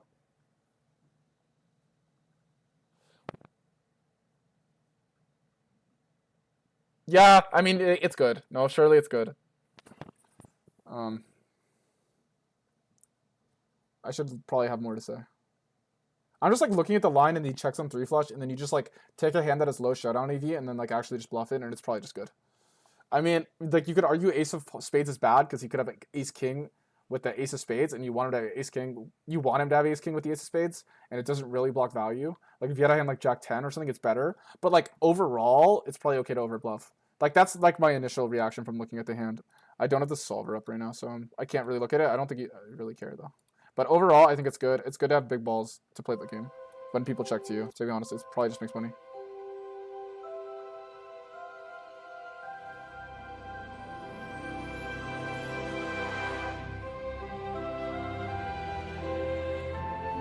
I reviewed Taco Tony's hand. I reviewed it.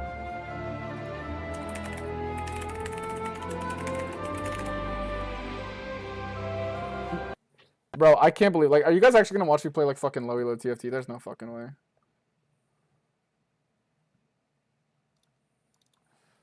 Bitsash, but I wish I played poker before Hearthstone. EV is so much higher even if the game is way more shit. Like, what do you mean EV? Oh, you're saying poker is way more higher EV? What rank were you in Hearthstone, Dr. Joe? I was a Hearthstone pro and switched to poker actually after they cut all the esports tourney money. Oh, I see what you're saying. Yeah. Bro, I was trying to, like, remember when they did the thing? They changed from, like, 4-deck format to, like, specialist? I was trying to qualify in those tournaments in that meta when everyone's running mid-range hunter. I was trying to, like... I was so stubborn. I was playing Quest Rogue, bro. And I was, like, literally 55% win rate in the hunter matchup. Like, I was actually kind of cracked. But I just refused to play, like, mainstream decks, so...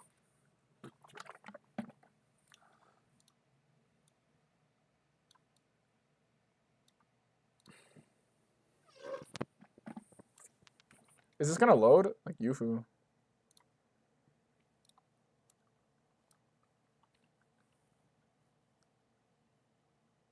1K playoffs, it was so shit. It's like, yeah, I don't know why, dude. You look at like every game when they get like cheap and they like literally like undermine their esports because they're like losing money on it. Like you're supposed to just lose money on your esport.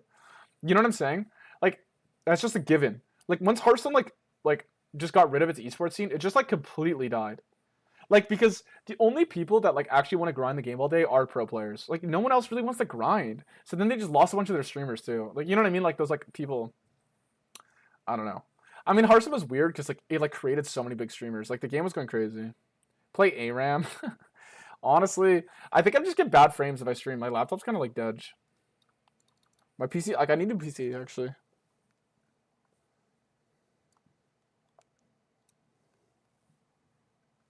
I'm gonna look at the poll again just to make sure that like not like a trillion people uploaded something else. Yeah, 4 votes for TFT, 2 for Hearthstone. I think we'll do Hearthstone one day. We'll do Hearthstone at some point. Maybe we'll do like a full Hearthstone grind stream. You play Hearth? Yeah, I love Hearth. I used to play it. Bro, they got rid of Ben Bro to cook the game. Agreed? Okay, I'm gold 4, guys. Which tactician are we running? We need to fucking... No, don't show Unknown. Honestly, this guy's chill. I think Anomaly's kind of chill, though. But...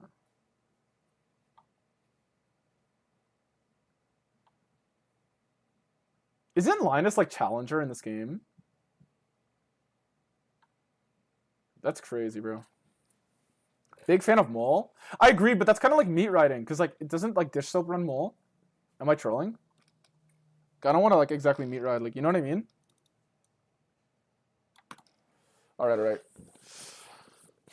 I think this should be good for stream. Hopefully, guys. Do you want audio? I can do audio. Do you want audio, or do you guys not care?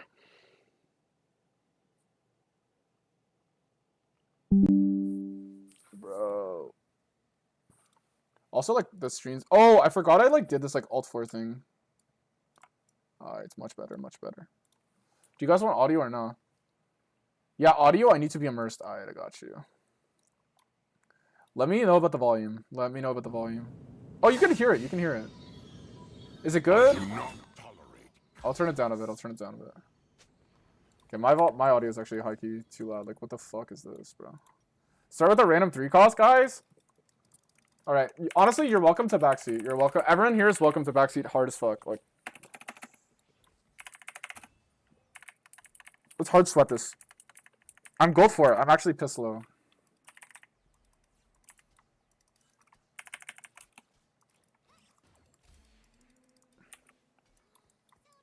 Bro, I'm actually nervous. Playing TFT on stream, I'm too bad at this game to not be nervous, bro.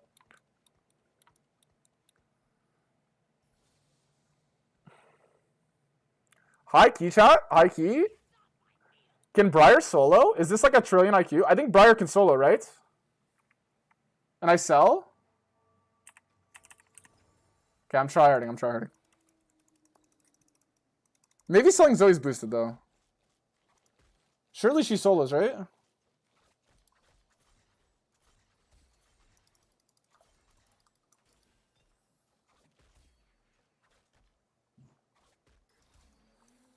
Okay, but this was 500 IQ, right? Like, Zoe's good, but...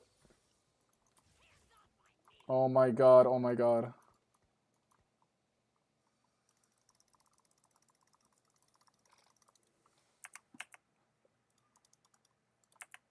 I haven't looked... Okay, the thing is about this game, guys, I haven't looked at what's good. Normally when I play TFT, I like...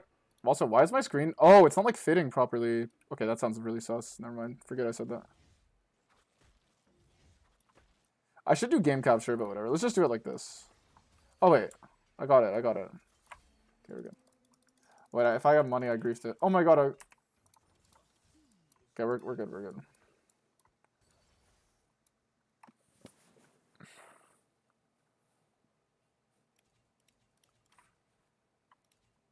I was like this. I think this is good, but...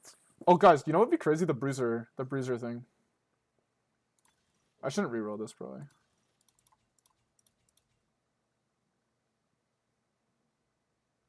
Bro, I don't know what's OP. I feel like this has got to be OP with Scion. Let's just run this. Surely, we don't have another Noxus.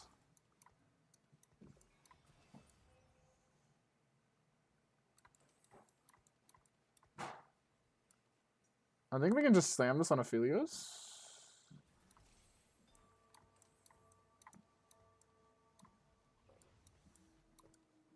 I shouldn't do this because I could sell Nautilus. This is boosted.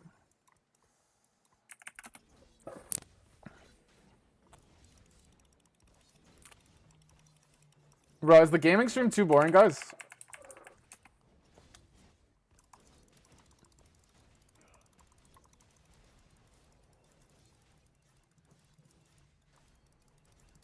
Honestly, might be 10,000 IQ, guys.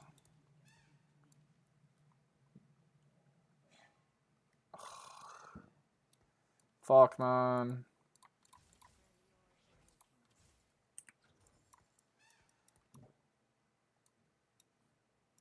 Gaming goes hard? That's what I think. I'll try to be entertaining. I know I can't match my poker skill, but...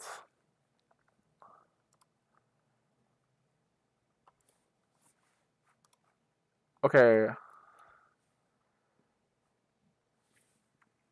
I think we just do this. I don't know. It's probably better. Does anyone know if these stats combine? Like if San gets stored up here, does he get like more juiced? Does anyone know? Like if this guy gets like some juice, like when I 2-star, does he get more? Does it combine?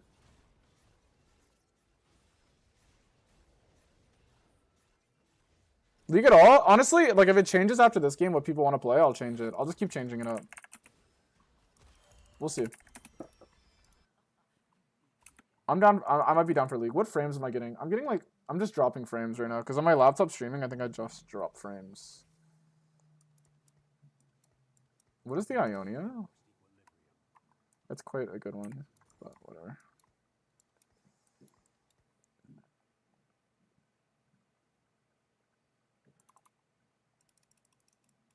Wish I could help, but the last time I played this shit was at launch. Yeah. Bro, honestly, this set's quite fun.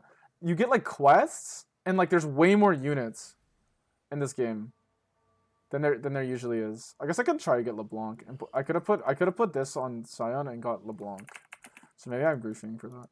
But basically, like, look, like in order to get LeBlanc, you have to play like 2 units on Scion, and then you get her. Basically, they did this so they could put more units in the game without it like flooding your shop. It's actually quite smart.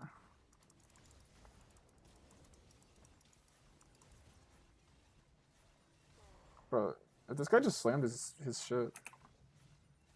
Honestly, am I the best TFT player in the world? Like, guys, are you not impressed? Road to Challenger? I might be better at this game than poker, bro.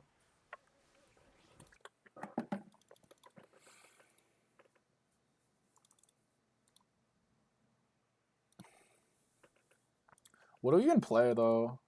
I mean, I could just play, like, Noxus, no? The glove is probably okay. What is this guy? Oh, this guy's also... Oh, no, he's Bilgewater. No, it's this. I'll go for the glove.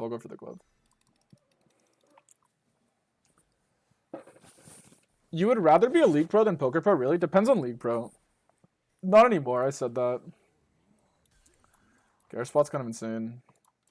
Honestly, I think if we just do this... Or is it full items for LeBlanc? Is it full items?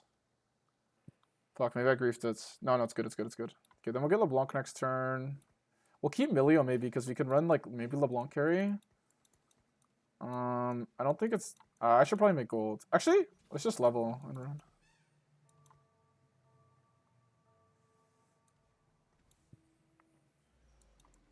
Just in case you play this guy.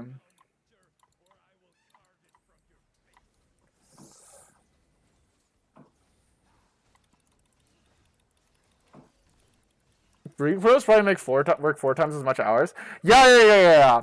No, you're right. Also, like, at current point in life, I'd rather be League Pro. I'd rather be Poker Pro, because, like, I'm just past it. I'm just over it at this point. But, like, obviously League Pro just sounds too fun, bro. It's not about, like, the life. It's just, like, I don't know. Like, poker is such a like, ego game. You know what I mean? Like, people have ego, but it's, like, what's better? I guess what it could be is Celaphilios angle. Even though he's, like, kind of going dumb in the paint for the squad, I think we could sell him, and then we should win. Who do I slam this on? I think keeping San with this is definitely crucial. It's probably good on LeBlanc if I guess I'll slam it on her.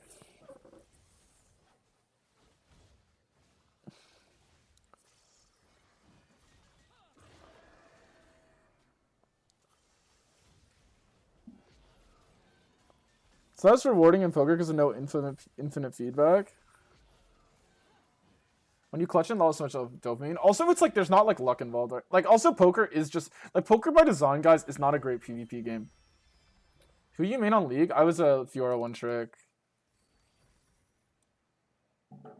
Leona's kind of playable. I don't know what to do here. I don't think my items are a Targon angle. Dabble in other mid, same. I'm like Fiora, but like I dabble in her stuff. The solid poker guy is like an Italy beast. Fiora stream after? No, never. I drop frames, and I'm also so washed I don't even like playing her. When I get back on, I like just trying to enjoy the game. Fucking kill a panda, bro. We gotta sit this guy down, man. We gotta sit this guy down. Alright, I shouldn't sell, maybe. Guys, do we go for Acel juice or what? My items are so pissed, though. Holy. I guess Hodge is okay for Mbessa. I guess it's clearly Mbessa. I don't want to sell Scion. Okay, that's good. That's good. That's good.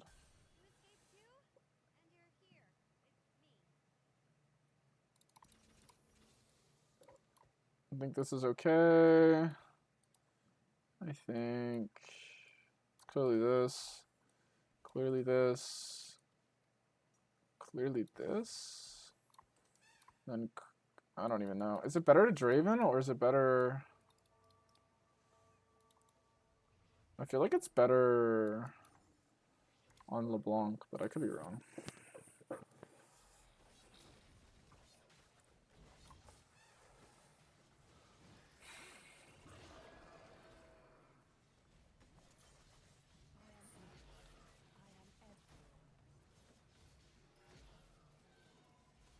Oh my god, this guy was Mr. 100, guys, and we absolutely sat him down in front of his wife and kids. Like, oh my god. So embarrassing, bro. So embarrassing. Alright, what do we got? Not this, obviously. Honestly, a Scion angle? No. This is kind of good, right? Because this hits Atacon. I think it's clearly this.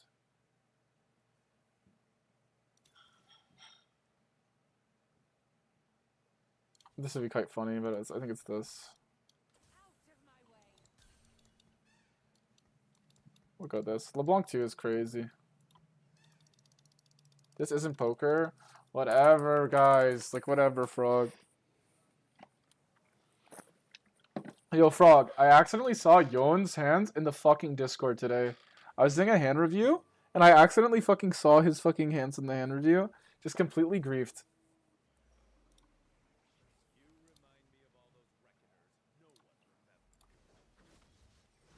Have you tried Deadlock?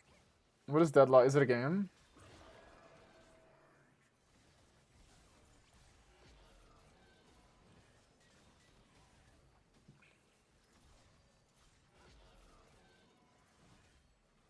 Oh my god, absolute crunch. What was that?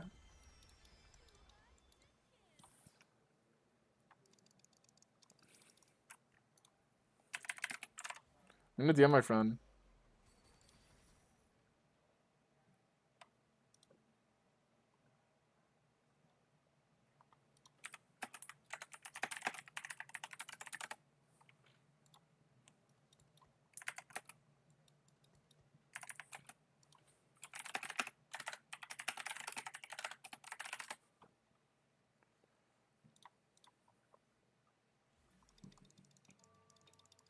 Yeah, MOBA by Valve, not public yet, but I got through a friend. It's actually fun. That's true, but bro, I only one MOBA has my heart, man. I'm just a League guy for life. I just don't got the time to invest anymore because, like, high key, it's like I should just be playing poker. But today, you know, good stream. We're having some fun before the game. Honestly, maybe guys will just start gaming on stream. Is this? I feel like it's minus EV though for the stream, to just game on stream. Because like the people who are used to watching you then feel like you're always gaming. You ever played Super Hexagon? No, I don't think so. Oh, this Thief the Swain, absolute thief.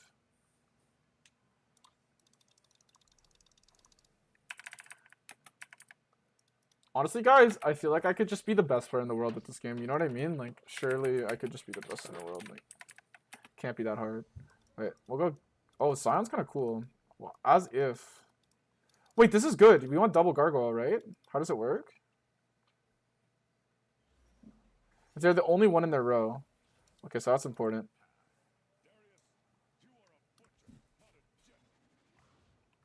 Damn, Garen just absolutely cooked him. How's he gonna ever recover from that? So wait, if we do, how does it? Will his health go up? Okay, so how do we test this? 25-17. We should only gain 100 health. Yeah, he didn't gain enough. So we go like this.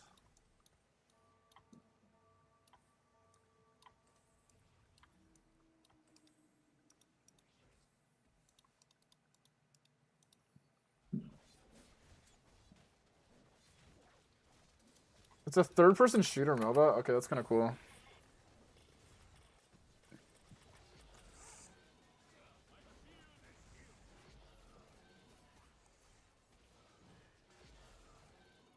Honestly, is it lost? Actually, Atacon's kind of insane.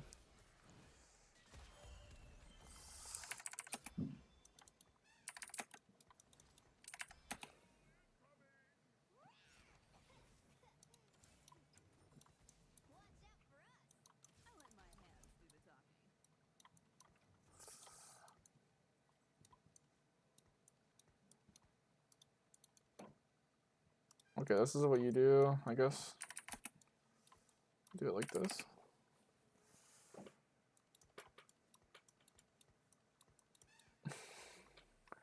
I have no idea what I'm watching.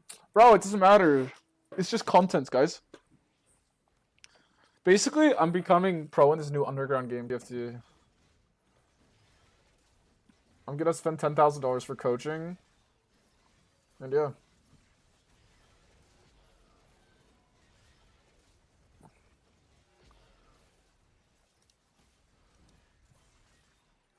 Wait, honestly, this game is like too easy. They need to make it harder. Can we still ask poker questions? Yeah.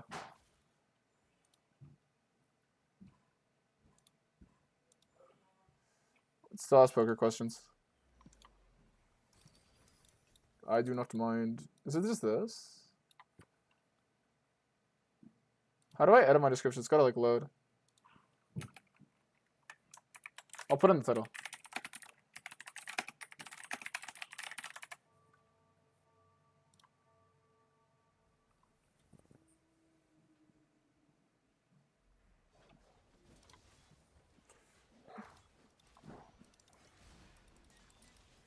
Oh.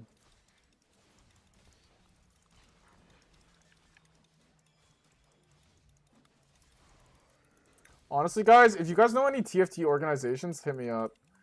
Oh, this is good Mel items.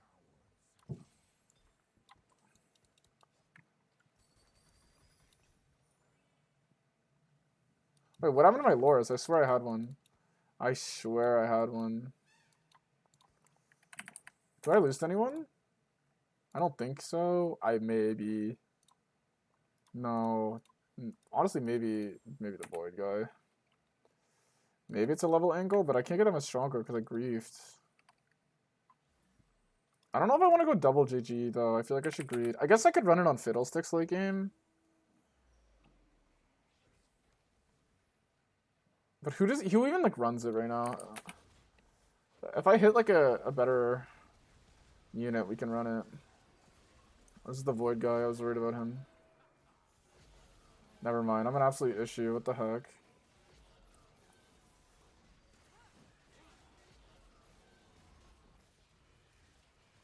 Oh wait, maybe we do lose. LeBlanc is getting strong as fuck though. Oh my crunch, bro. As long as she just casts before this guy's ghouls beat me.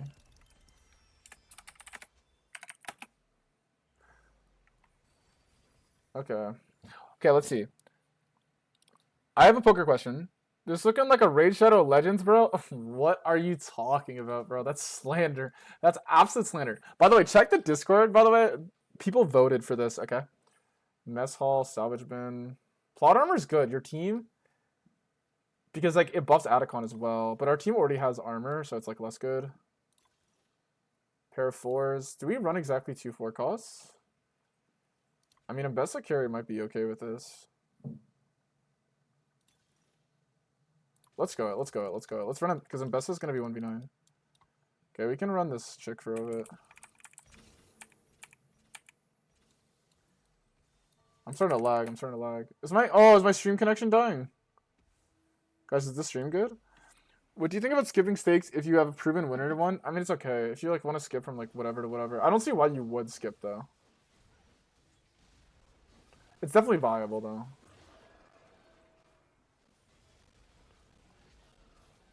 Why am I lagging so much, bro? Fuck, bro. Every time I run a gaming stream, it just lags.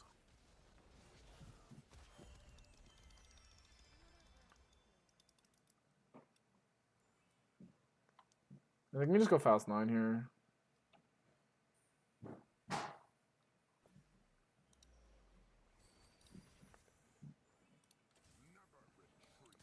Oh, we're so fucking good right now.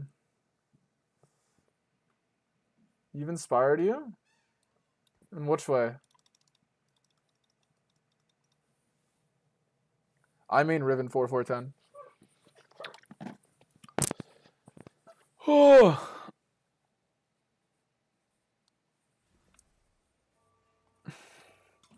Oh, guys, you can't see in the top left because, like, I'm too good, but, like, I'm Mr. 100 right now. I haven't fucking lost. I don't even know defeat. Stream kind of freezing. It should be better now. I think I was spiking.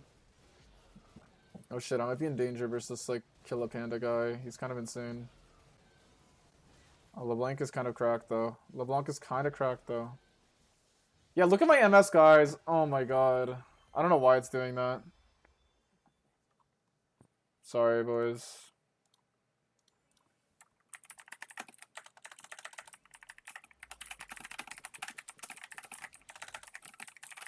I wonder if I just can't stream games because like like my connection just sucks too much or what.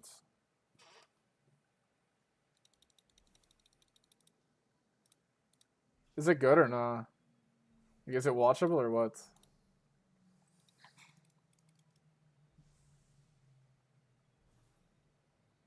Yeah, keep growing, man. Keep going. Oh my god, I'm like fucking. I'm in jail, guys.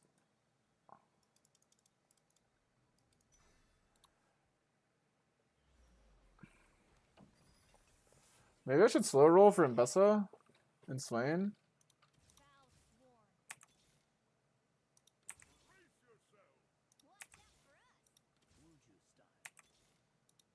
I should have probably just gone 9, but kind of want Mbessa.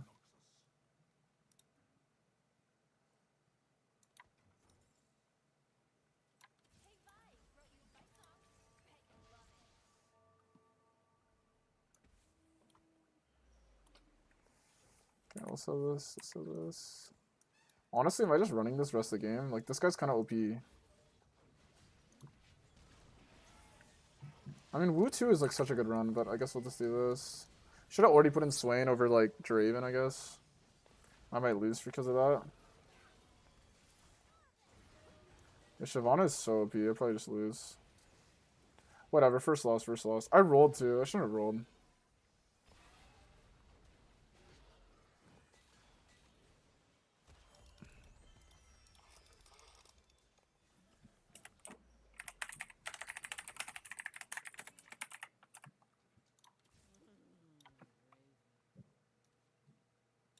I guess it's like this, right?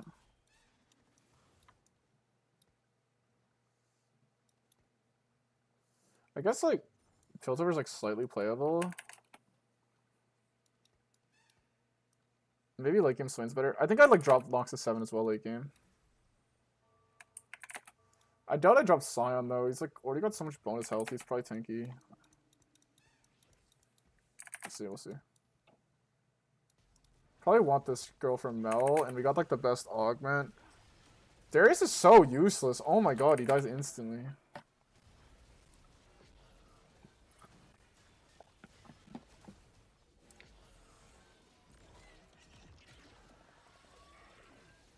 Atacon just goes hard in the paint like he's John Wall in his prime, bro. No. No. Okay, we're going 9. Maybe I shouldn't have sold the Scions. I don't know. We'll see. I feel like this guy's a chill ass dude. Oh wait, do I have 24 cost in? I just realized. Yeah, we can't run Seraphine with Noxus. Because we have to have exactly 2 4 costs. And we definitely should already make them the carries, actually. I just realized. Because I have like the 4 cost augment that makes them cracked.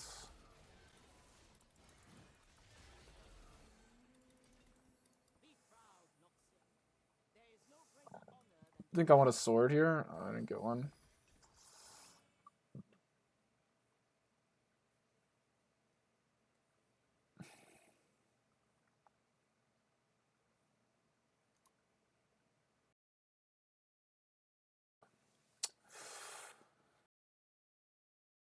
Let's do this.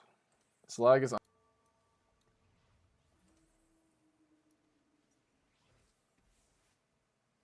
grief this because I want to go this.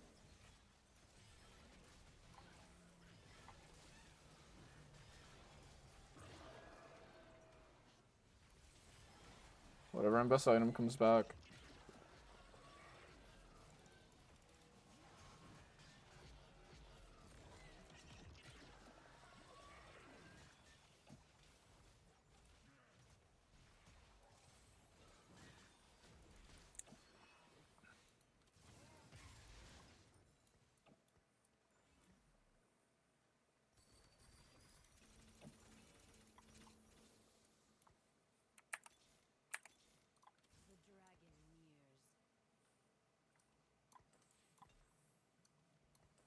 Oh my god, what am I doing? I'm actually brain damaged.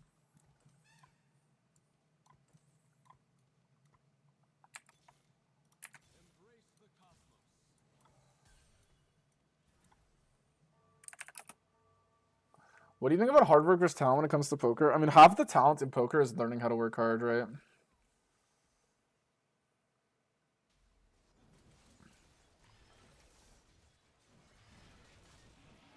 I feel like Draven might be kind of fake here. I don't even know who to run. It's definitely not him. I don't think we're running Piltover.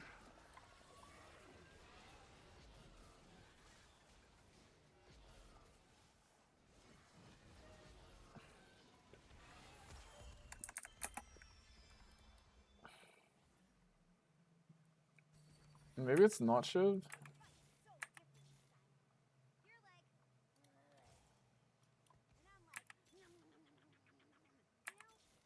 Bro, where is Mbessa though? Like, it's probably just Bruiser for us the game. It's definitely Shurima.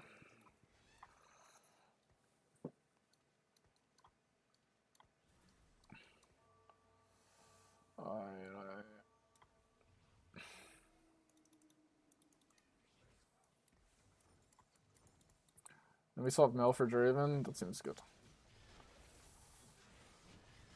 Draven does make Darius kind of piss.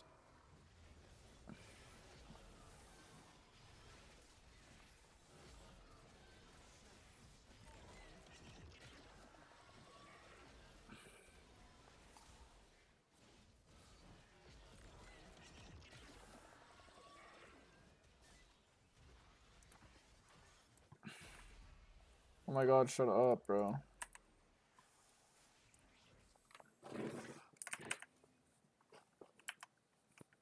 Okay, we need to hit Mbessa here, boys. I don't know. Am I griefing this? Because we need Mbessa 2 to hit Mel. Oh my god, this guy's Silas. Everyone and their mother is a Shyvana. I need a Mbessa item. I think the Shiv is probably good. Surely Guardbreaker is good. I think this is already Mel items. You could argue it's like Hodge and Mbessa, but I don't know. I think it's better just to do it like this. Yes, bro. Oh my god, yes.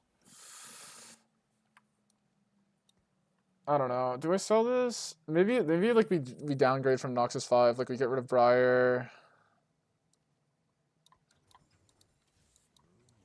Maybe we'll keep Mbessa. If we get Mbessa 2, we can get rid of Briar and then get rid of Darius and get rid of Draven. That's probably smart. And run 5 costs. I think I should have done that earlier. That's what I was planning on doing it. Like, because Atacon just kind of falls off, I think. I think we should slowly just spawn. I think I kind of agree with this for that reason, but... We're still finding a way, though, it looks like. Oh, Baron's just not dying, though. Dude, Baron is fucking cracked, guys.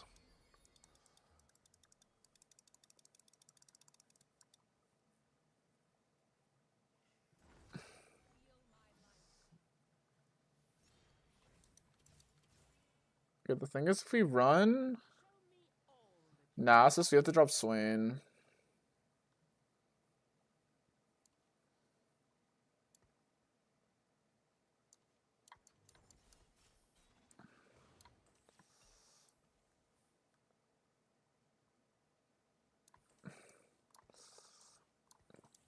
Fuck, Nasus might be worth it. We'll see, we'll see, we'll see. I think I'll hit Nasus 2 first. RuneScape looks different now. Okay, guys, do we fucking win now? Do we fucking win it? I need Vanquisher, though. I need Fiddle.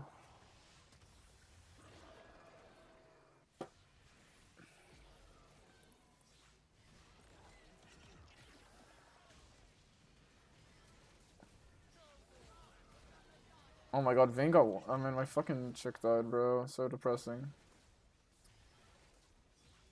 Okay, I need to roll the 0 here. I can't go 10 over or something.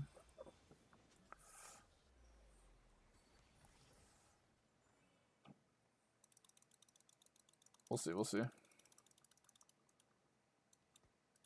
Invoker's key, drop this and this, and then this for Nasus. Like, want to use something, something. We'll see, we'll see.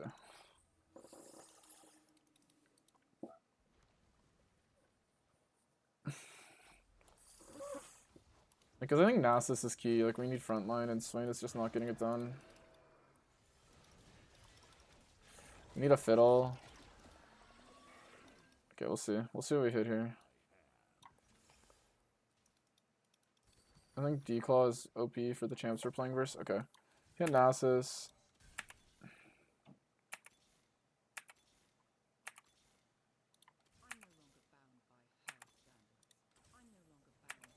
Bro, where is Fiddle? He's hiding or what? Okay. I guess we just keep 5 for now. We keep 5 for now. Once we get Fiddle, I think it'll change things. I don't know. Not too surely you can win stuff.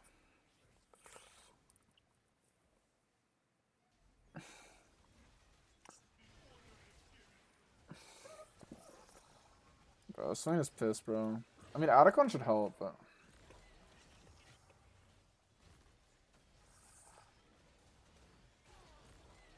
Mel's a nuke, bro.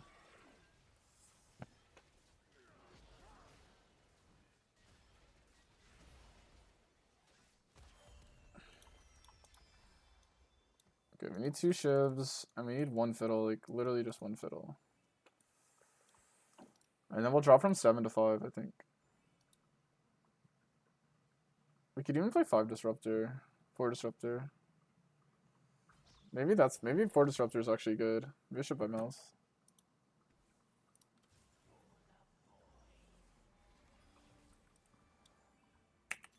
There we go. Okay, we do this. We put this here, and then we play this guy here.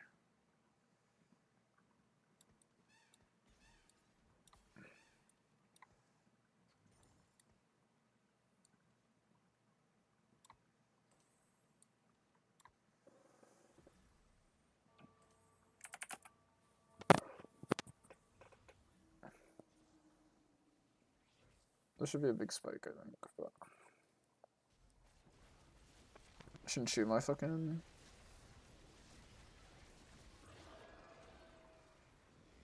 Come on. No. Oh my god, Mel's insane. What was that? It's just cooked though.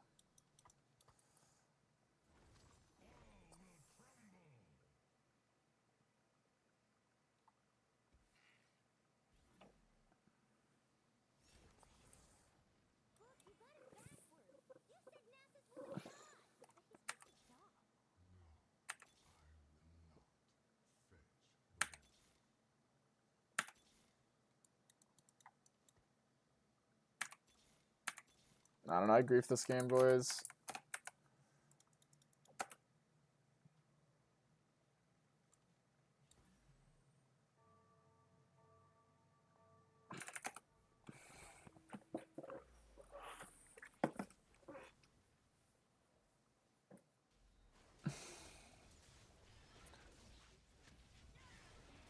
Honestly, item should probably be on Nasus too. I think he's like way tanker than Sion.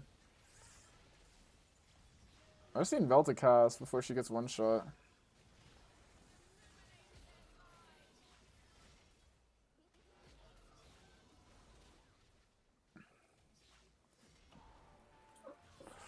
Depression, bros.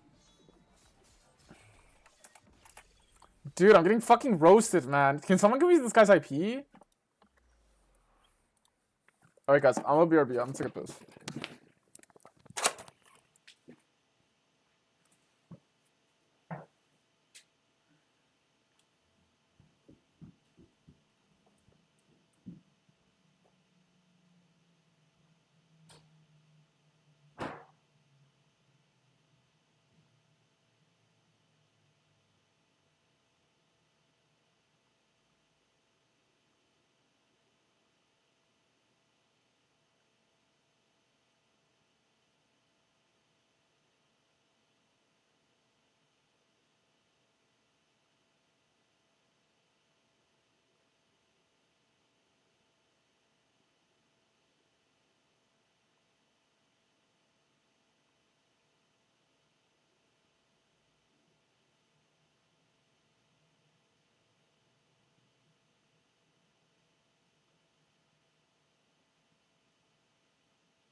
Guys, I'm fucking pissed at the game, bro. I'm pissed at the game.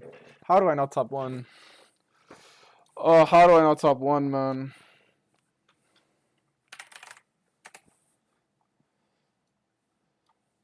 High key, though. It is what it is.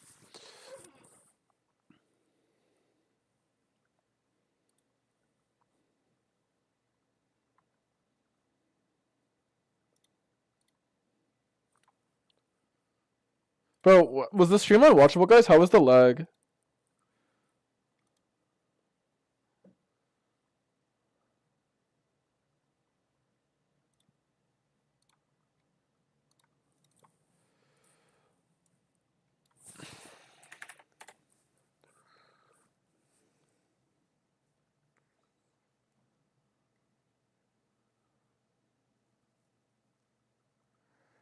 I answered the hard work versus talent in poker, right? Or did I not answer this? Well, maybe I didn't.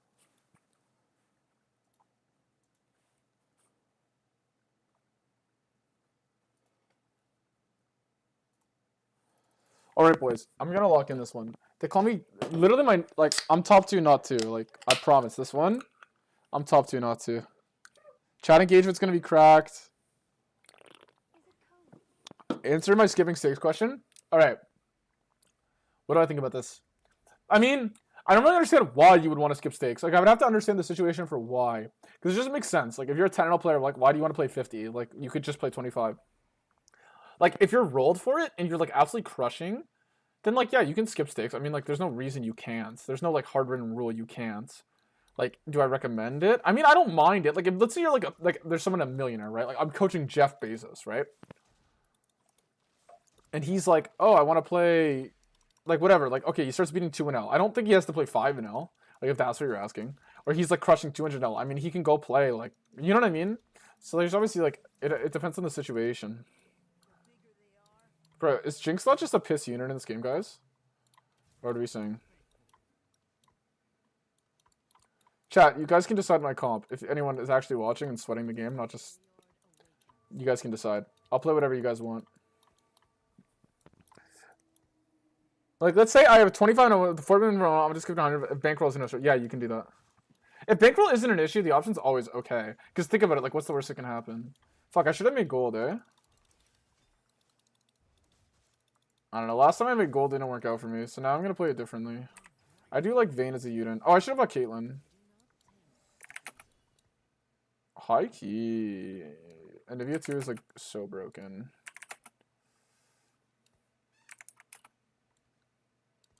I don't think it's a huge jump. No, but to be honest though, like I think the worst thing someone could think is that it is a huge jump. Honestly, like it really is. Like what you win at poker is like the same decisions that you make in almost high stakes. Like I'm not even kidding. Like to win at poker, so people really overrate the stake jump.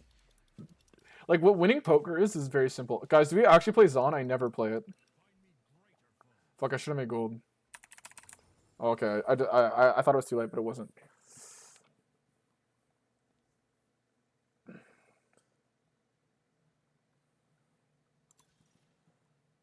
Pandora's, I think, is always like so good. Okay, let's go Pandora's.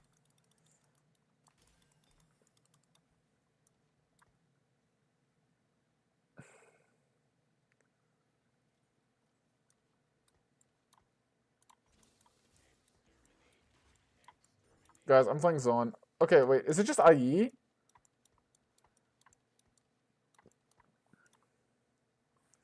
Right, sure. Yo, why are you slacking? What's up? What do you mean slacking? You mean like playing this instead of playing poker? Is that what you mean? Nameless? Bro, isn't Jinx like just so pissed and this is just bait? Well, this guy's like the rumble that like.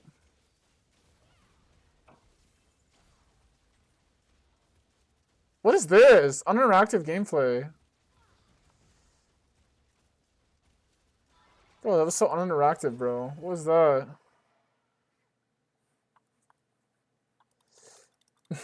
Well, whatever. We did a study stream for like 5 hours, and then I asked the chat, like, do I get off or do I keep playing poker or do I?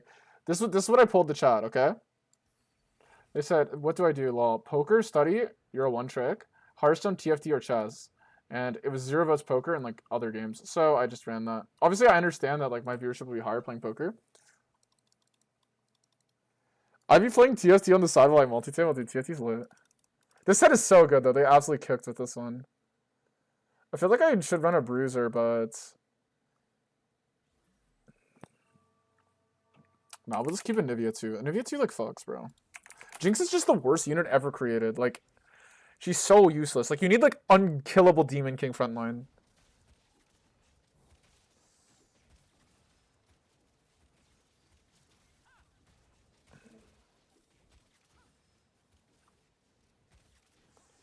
Like, bro, I didn't like if this was like a like what's another board with like 2 3 stars, like a Targon. Like if this was just like a Targon angle, bro, is she even gonna do anything here?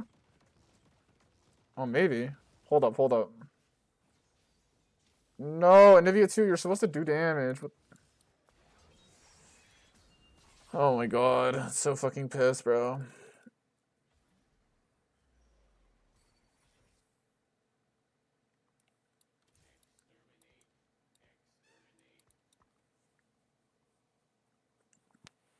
Dude, TFT on the side while you multi-table is absurd, though.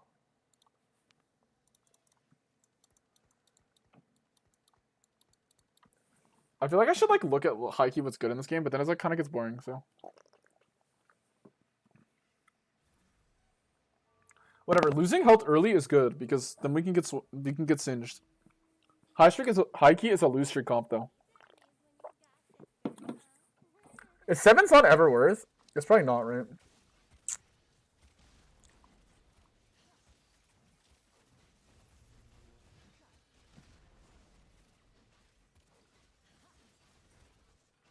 Bro, they could have not made a worse 3-cost unit of all time. Like, she might be the worst ever, bro.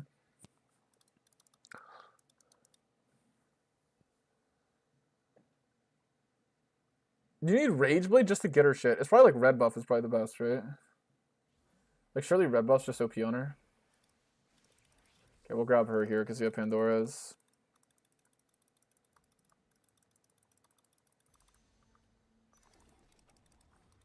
Right? Because Red Buff is like... This is like 10% attack speed. Red Buff's like 45. So surely you just like run Red Buff because like it's faster at the gate. I'm sure someone's done the math. But Red Buff also would probably do more for you once you get it. Because this just scales with damage, right? Doesn't even scale with attack speed. It's so crazy. Last Whisper's obviously pretty good as well.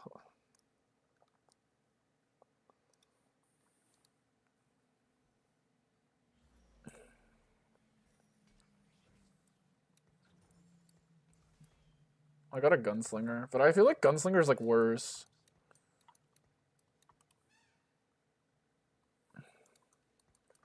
Like, I'd rather be tankier here.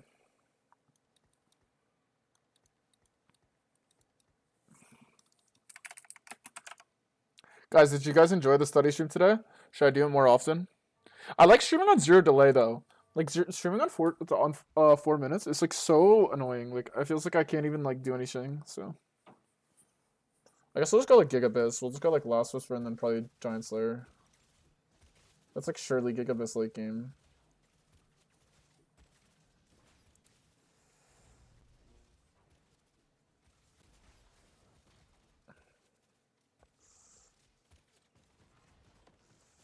Bro, she doesn't even do damage. I don't understand why is she so useless. Like I actually genuinely don't understand why is this champion. Does she need Gunslinger in to like do damage with her ult?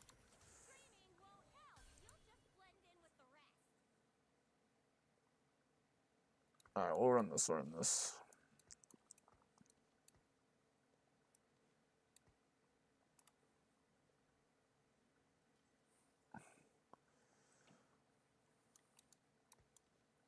Whatever, we're committed, man. We'll go 7 on Jinx reroll or some shit. I feel like Echo's a better carry, but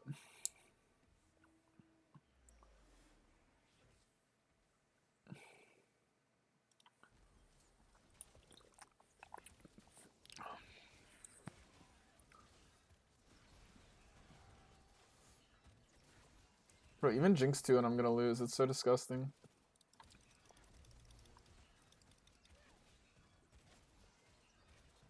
Maybe I win, actually.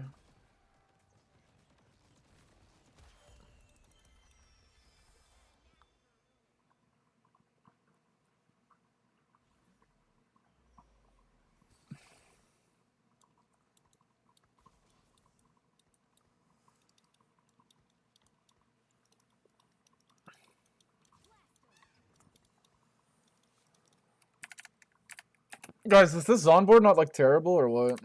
I'm probably just coming 8th. I feel like any other comp with like 2-star 3 costs with this would just be like rolling kids. Like for all of stage 3, but I just don't think it's happening.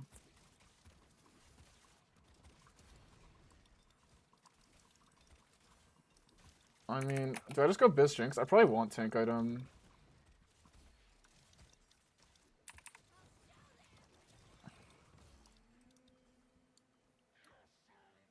Whatever. High key, maybe not bad items for Mundo, but I'll greed, I think.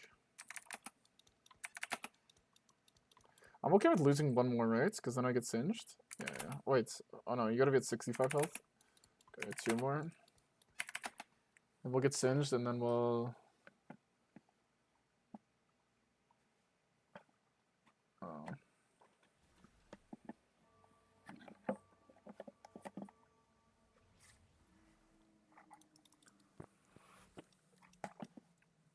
This guy's Zon. There's no way I'm contested right now.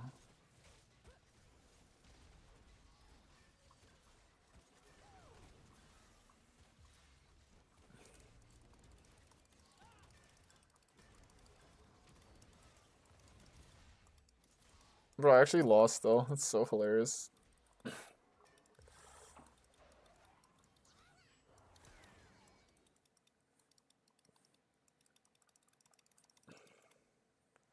Obviously, you probably need like unkillable frontline with Jinx, to be honest.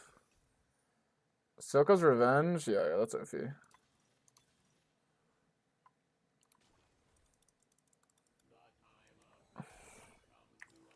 I'll lose 1 more. I'll lose 1 more. I'll just chill.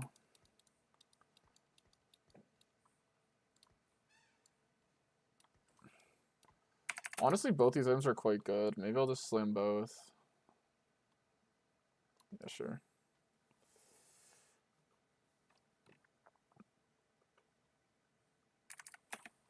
Who's the main Zon tank? It's like Mundo, right? I mean, Singed is okay. I probably can lose 1 more here. This guy's like no good rumble items.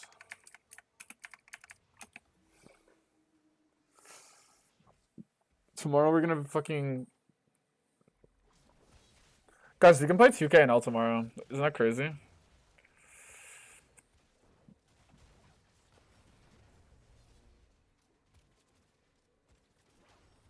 How useless is this Jinx champ? It's actually insane. Like, this might be the worst unit in all of TFT. Like, I genuinely don't even understand what is going on.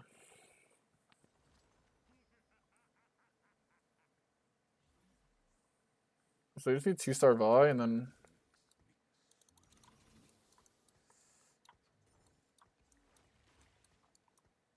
Okay.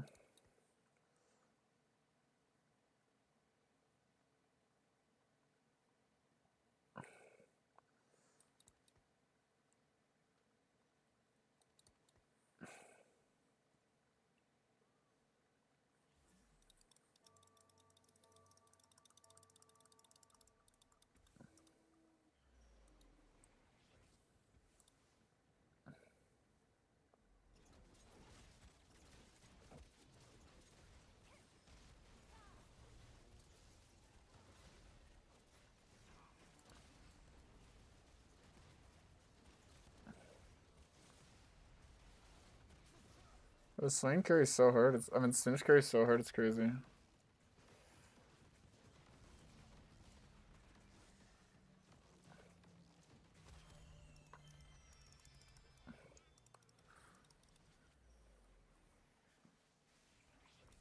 Maybe the spats are okay.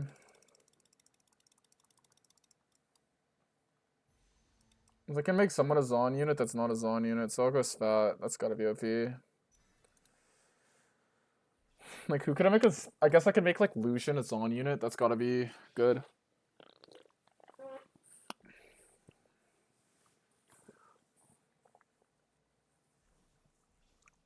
High key would be OP is if I could get the fucking T-Hex, but obviously it's not happening.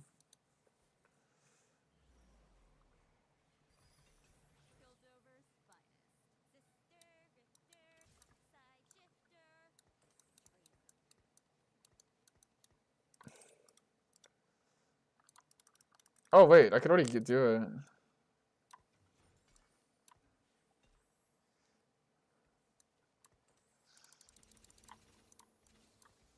Yeah, surely we're fucking cooking right now. Surely we're fucking cooking. Surely we're fucking cooking.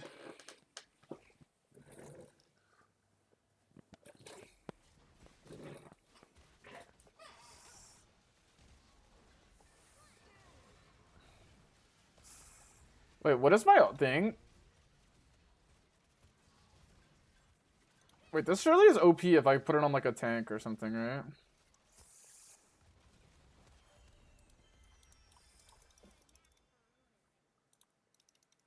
Alright, guys, this is a fucking top 1 angle, actually. He's on OP.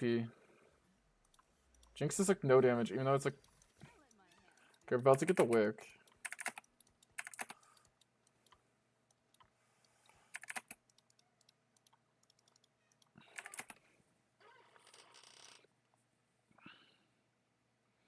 How is this unit so bad? I'm actually genuinely confused. How could they like make something so shit?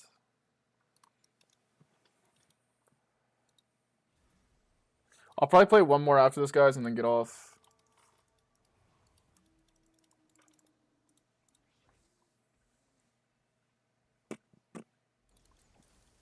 Bro, I can't believe you're saying TFT while you multi-table. What is this guy? Oh my god. Oh, I'm not playing him. I'm playing Trinta guy.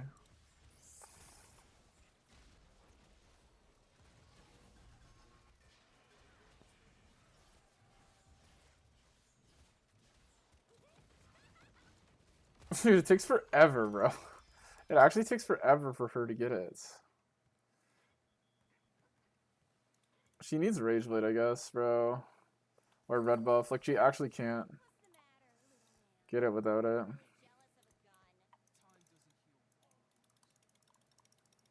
Yeah, maybe we just have to go Red Buff. I feel like she just doesn't cast if you don't get it. I was thinking Last Whisper would be enough, but it's just not enough, I think.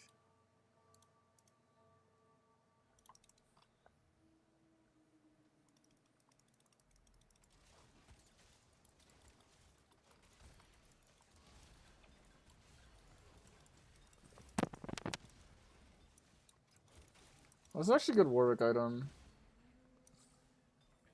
But whatever, we'll greed for Jinx. Fuck, do we go Last Whisper? Maybe it's good. We'll do this, and then what, sell Echo? And then like level... No, we'll save our gold. I could be like good if we play a Zir, but I don't know if we're gonna run a Zir.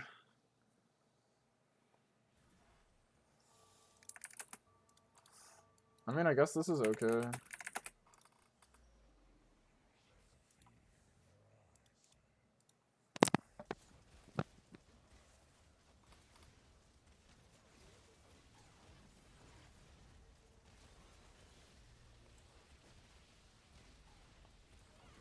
Bro, she hasn't casted yet? Like,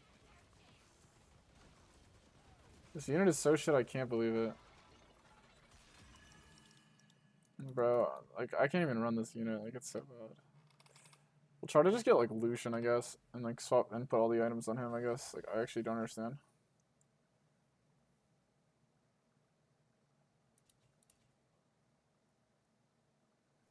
I mean, this is not bad. Honestly, maybe it's this. This isn't bad either.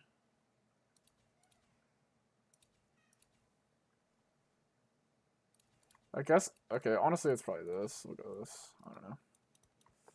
Singed with the MS is good, and then Warwick with the MS is good, and the attack speed. Like, it's just good with our comp to run this.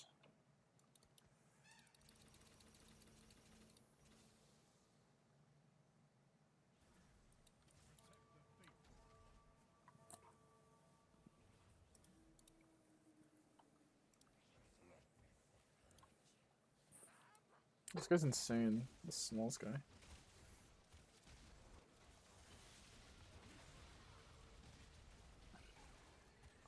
Dude, Singe is honestly going crazy. What? Honestly, this augment was kind of insane for my comp. Bro, I swear Jinx like lags, bro. She's like bugged. Singe is fucking cracked. What's...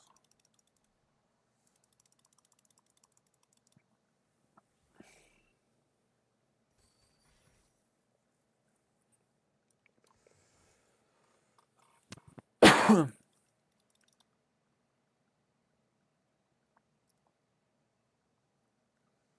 will I get rid of for Zig? Oh, Pilter would be best, but we haven't found it yet.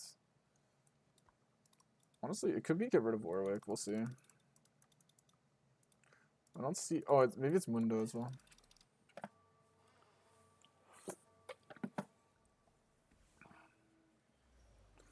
One star tank is just so doomed. Oh, this guy's going tank Singe.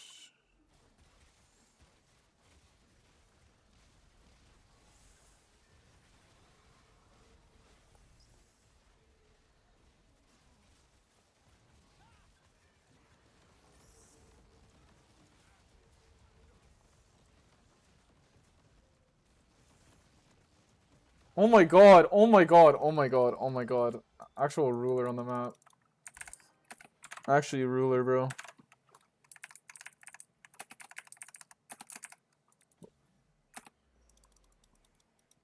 Okay, what are we doing here? Maybe I want the item for Singed. Oh, Singed also benefits from attack speed, eh? So this was definitely the fucking play, I think. But he's kind of 1v9, so... I'll probably go tier or... I guess Morella's also okay.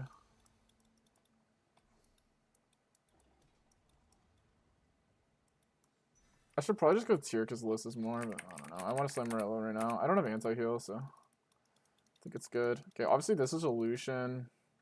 Lucian with 7 Zon sounds like he'll be 1v9.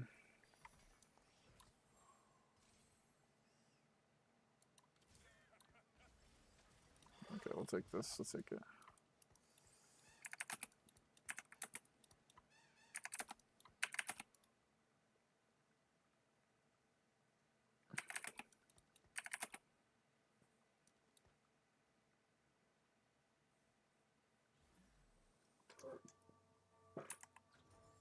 I guess I could keep for Silas, because I could run Silas.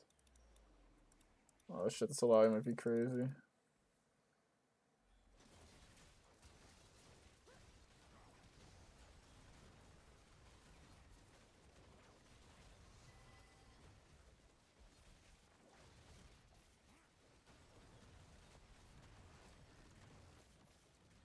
Wait, she got like CC'd. What was that? That's rank?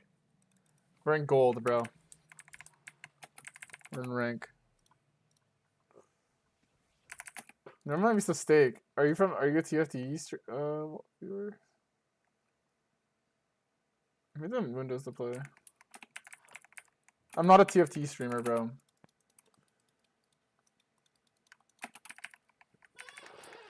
Maybe you could backseat me. Is this comp fucking ass?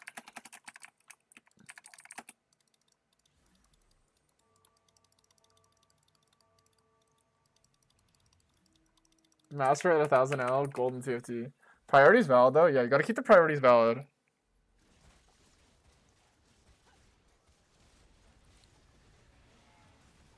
Bro, Jinx actually is just the worst unit ever created. Like, I just need Lucian, I think. Lucian maybe can be my saving grace. Also, I need to just, like, build tank items. It's like, I can't carry Warwick. I think I just drop Warwick. I don't know, maybe Warwick's the only way you win with Zon, though.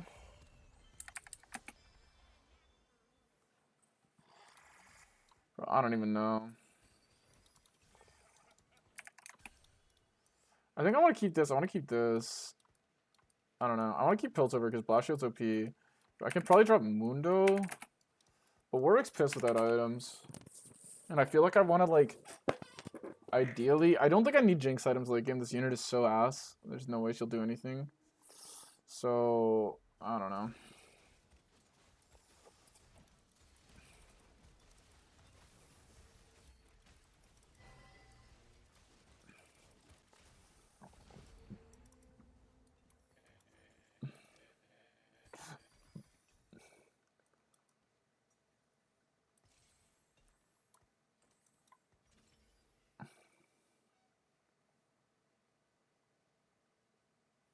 For Zon, I think it's like gotta be horrible. No, I mean this unit is just so dog shit that you can't.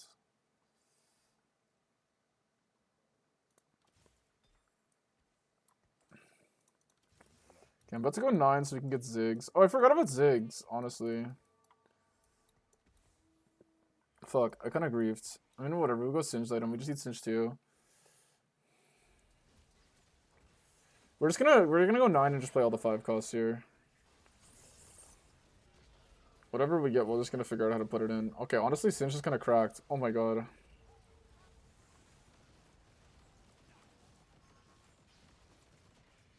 Oh my god, this unit is so useless, bro. She literally, like, takes forever to cast, and then she does all her damage, and she still can't kill. It's so disgusting.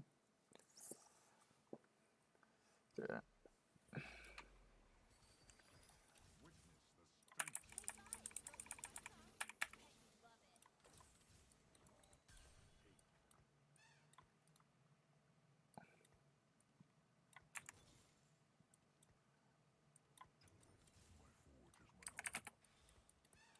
Okay, we're gonna run this, I think. Okay, honestly, we also need Mundo. It's a 4th angle. I hope it's a 4th, bro. I hope it's a 4th. I need Lucian. I'm just gonna like take out everything on my board, honestly. We'll keep Singed in because he's kind of 1v9, I think. Oh my god, never mind. Guy's toast. Let's go. How useless is Jinx, by the way? Like, full item, like, 7 of her trait, main carry, gunslinger, and she's doing 4k. It's, like, so disgusting. Like, Caitlyn would do that much damage. I think I'm getting rid of Mundo. Does Jinx 3 cost? No, but I'm not gonna reroll for Jinx 3. Like, she's already so dog shit, so I just CVA. Okay. Honestly, Warwick's fake. We're in Ziggs. And then, like... I guess this unit's fake. Okay, I could also just...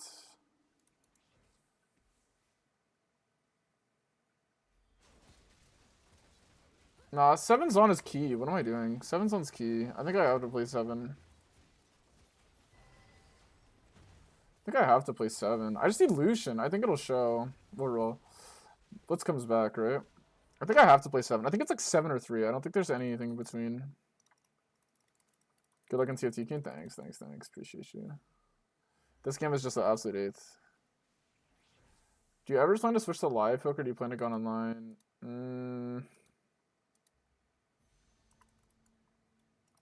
BT is probably okay.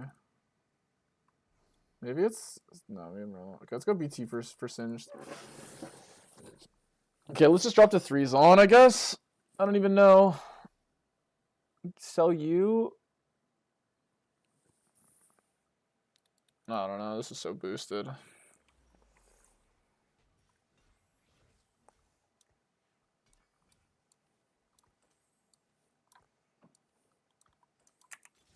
Oh, I should have bought Wukong. There we go.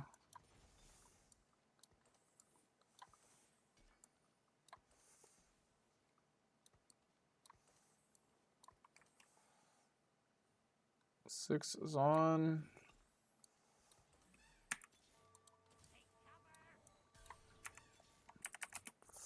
Obviously, 6 needs mana, but what can I do?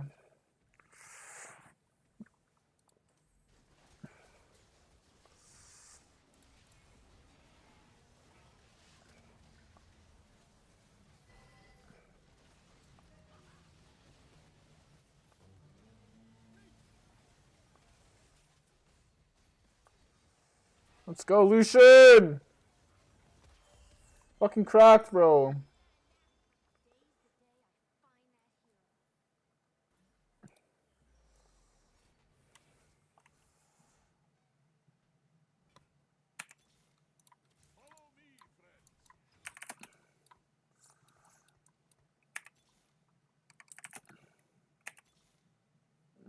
I don't know.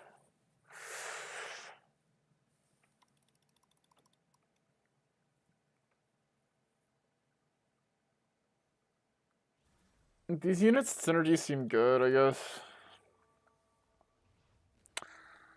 Could run a long shot here if I got like a tankier setup going. I don't see how I win, but whatever. Maybe we top 4.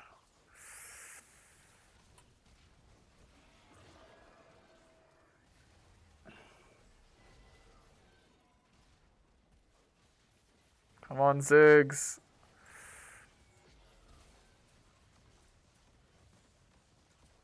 Oh my god, I'm fucking cracked, bro. Bro, it's fucking trillion IQ. It's all cooked until Ziggs goes off, bro. It's my fucking goat. He's top 2, not 2.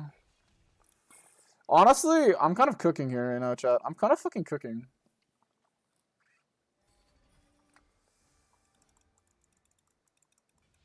Oh. Wait, this is crazy on him, no? Wait, this is crazy. If I just get mana item here. And then we'll just put it on Ornn, right? Because he gets like tankier per item or something.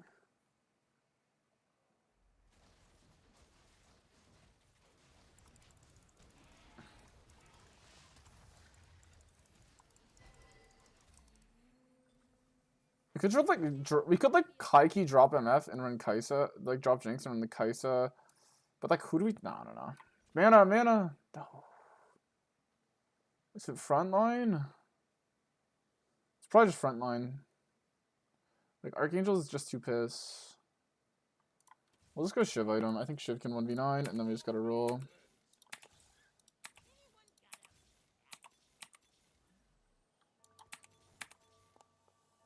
Ugh, it's lost.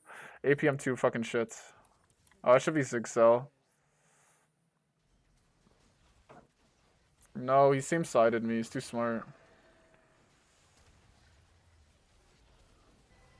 Ziggs!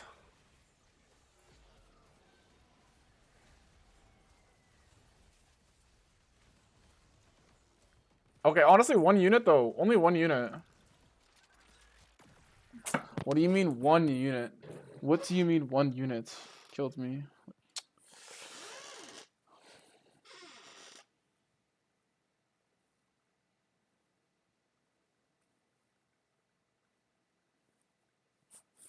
Honestly, the fact that we top 4'd that, honestly,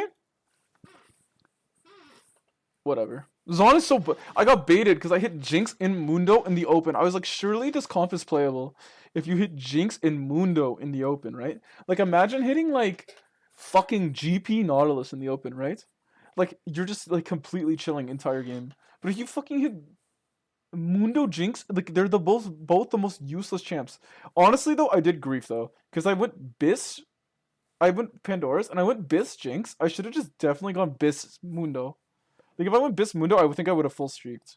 But I fucking went Bis Jinx. Like I should have played for the Mundo Bis. Like tank Bis is always more OP early, especially. Like just went like fucking like built 6 tank items and just slammed like a Gwynsu's on Jinx and nothing else. Like surely this would have been better, but whatever. I was like kind of thinking I was going to play Lucian late game because I hit spat. So tease what it is. That comp is just unwatchable. It's like Jinx. You could have Jinx 2 on 2-1 and you would still fucking lose out. Like that's how bad this unit is.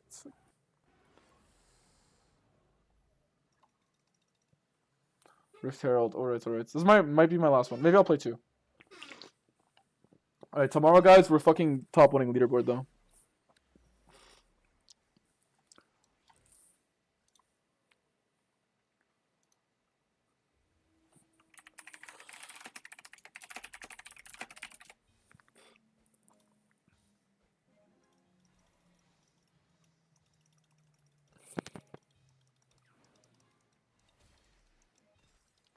Alright, we got Shinzo.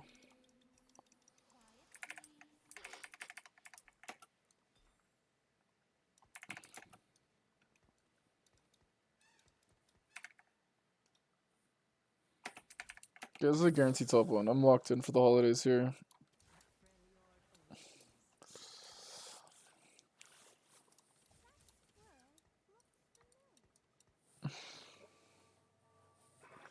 We get 2 gold. I think I'll sell Zinzo.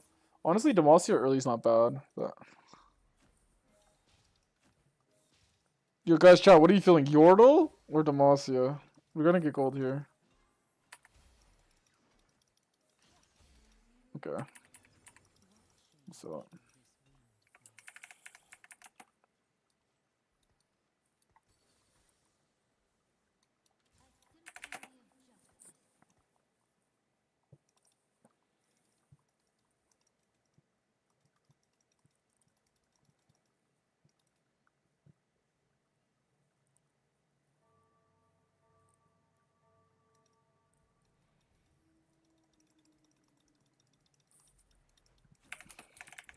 Bro, honestly, I'm fucking dog shits. Like, I should have top 1 to the last 2 games.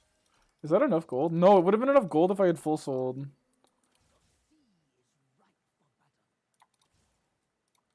Shojin early is pretty correct. Pandora's again. Maybe Pandora's is good again.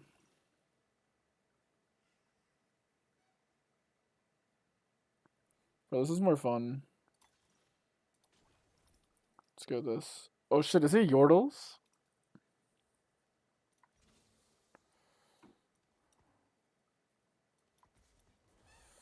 The thing is, it's like...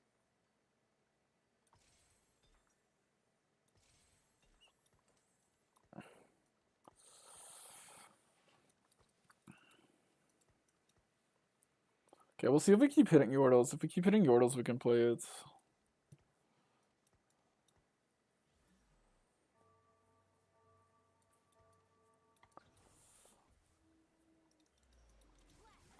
Someone else have Yordle? What does she mean by that?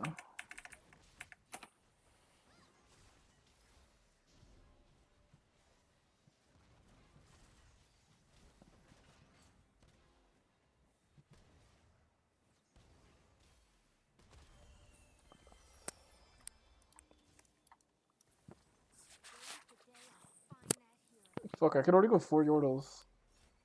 Oh shit.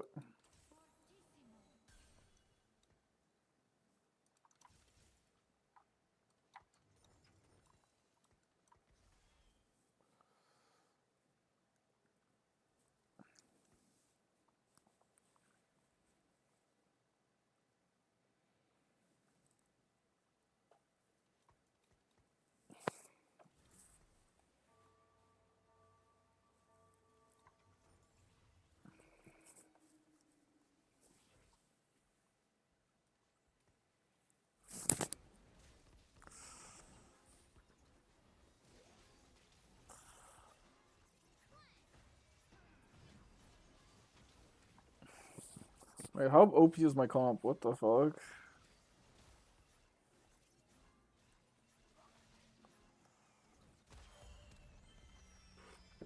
Bro, and we get Carousel Prio. Let's see what we get here. Holy shit, Lulu too.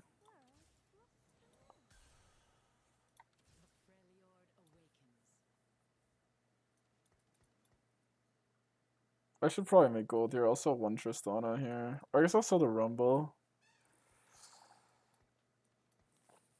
I'm probably not gonna play Yordles.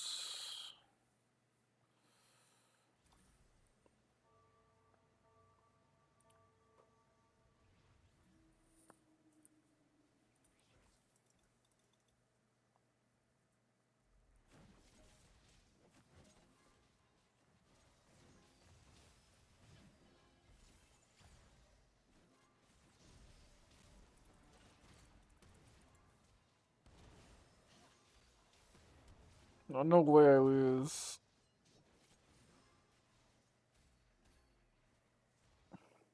Oh my god. Oh my god, get shit on, nerd. Oh my god. No, I'm not playing Yordles, man. I'm not playing Yordles. Oh, and I have Carousel Prio. This is so sick. Leona is just too OP, I think.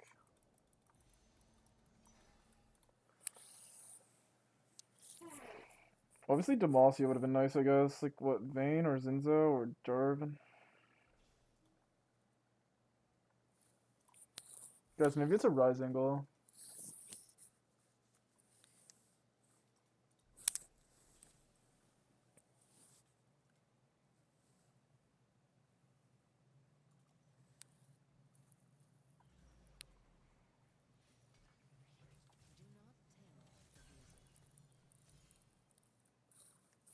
I think these two are just better than Milio.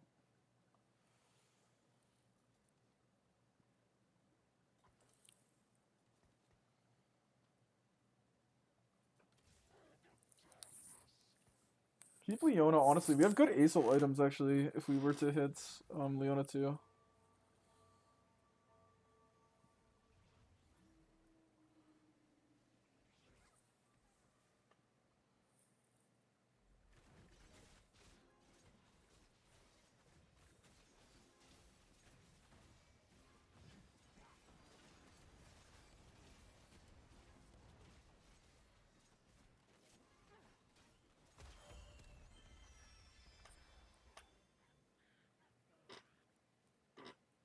My team's fucking cracked, guys.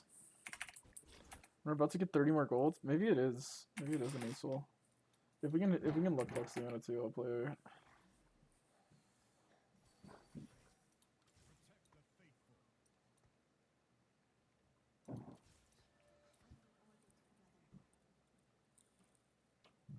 Okay, if I hit Zinza, we'll run 5, 6.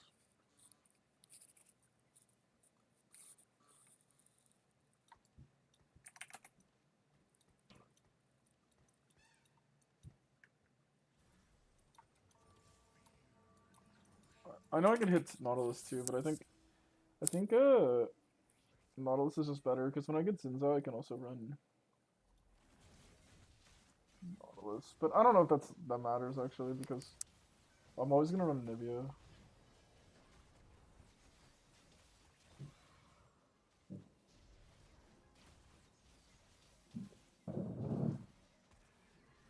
How much is she healing for? Poppy heals for a lot. Shit, her Nivea's kind of getting cracked. Nice.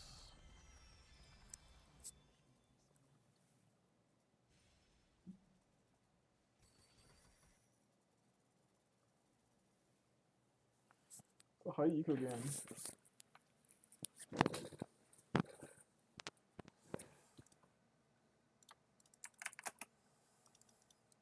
Which means Rise is definitely playable. How can I play Rise? I don't know the best way to play him. Obviously, I think we were in Poppy, Yordle. You definitely want Ionia, like Wukong, and like... I don't even know who. Volibear, I guess. With Freljord.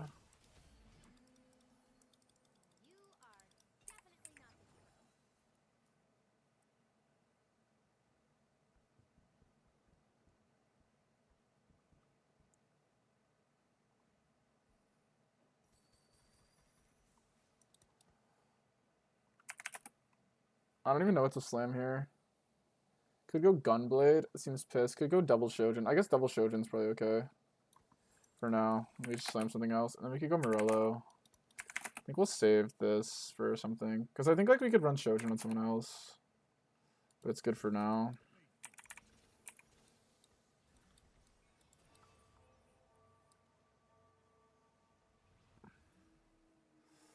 Put it on Leon, I guess.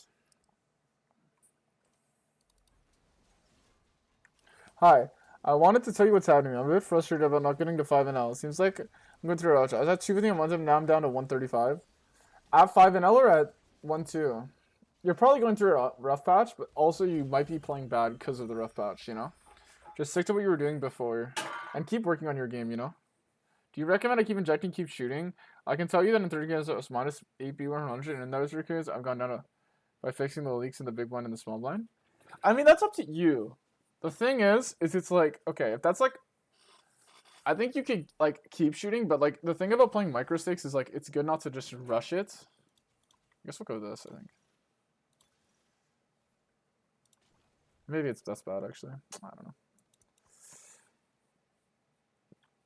The thing about playing micro stakes, it's good not to rush it, right? Because the process is getting better. But if you're not motivated to play by going down, then like maybe, but it's definitely worth considering going down. I'm not the best with this type of question. Yeah.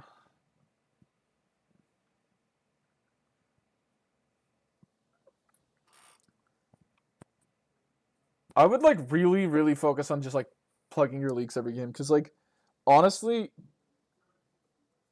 and then maybe, I don't know how much volume you're playing, but if you're like spamming volume,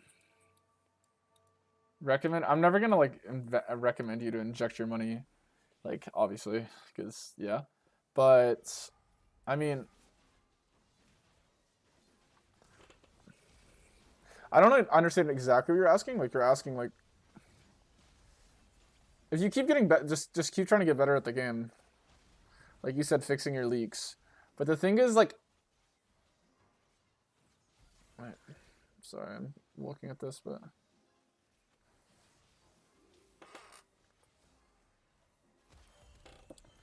Yeah, it's OP. Yeah, I don't know, because it's hard for me to like fully understand your spot from what you're describing. 12k hands every week. Oh, I see. So you have like money on the side, and then you do other stuff. I guess those push levels, chat. I was thinking of like rolling down for Aurelion Soul here, but I don't think it's the play.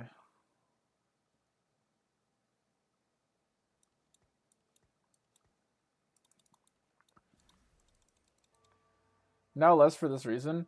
I see. That makes sense. I mean, yeah, just keep trying to get better. How long have you been playing poker for? Like, just keep trying to get better. Like you said, keep watching poker content, getting better. I mean, if you're committed, you will be able to beat 5-0. I'm very sure of it. Especially since you're working on your leaks already. But I wouldn't be too worried about your win rate. I think like that's a bait a lot of people fall into at lower stakes. Like you shouldn't be like already obsessed with how good you are at the game. You should just be trying to get better.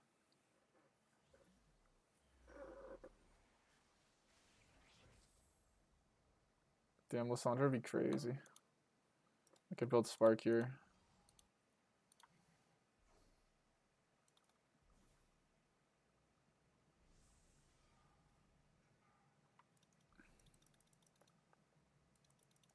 Oh my god, Lissandra.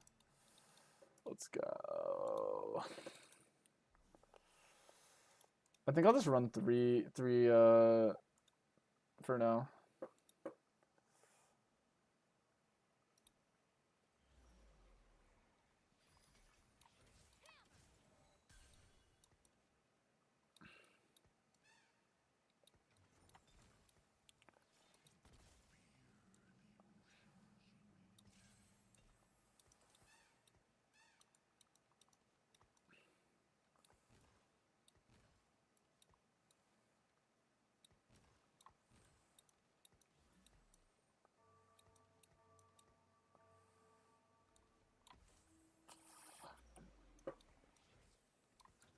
Okay, guys, I think what we'll try to do is we'll try to play Rise.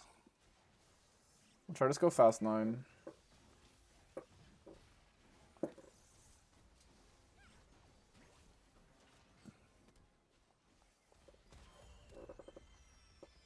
So what do we need? We need Ionia. Or honestly, we could play like Freljord and then go like Zillion carry. That'd be kind of funny. If I had Zillion right now with like crazy tank. But I don't really have that good enough tank items, I think, to carry Zillion.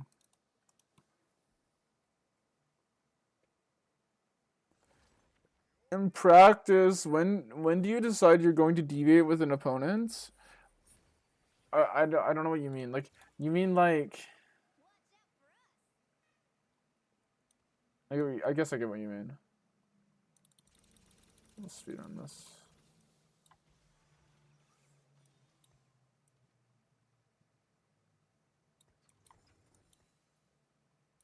Wait, I just realized something.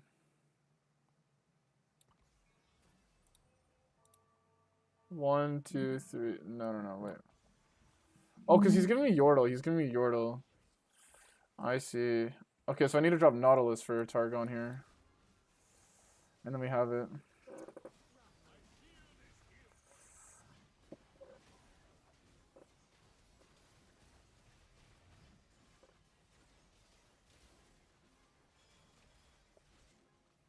Bro, my board is insane. What the heck? Am I like 10,000 IQ, guys? Am I like 10,000 IQ? Like, this is insane. No way might go back on TFT. Yo, Carter, check out this board, bro. This shit is banging, dude. How do you play Rise? Like, this is insane, bro. I guess, like, Vayne is fake as well.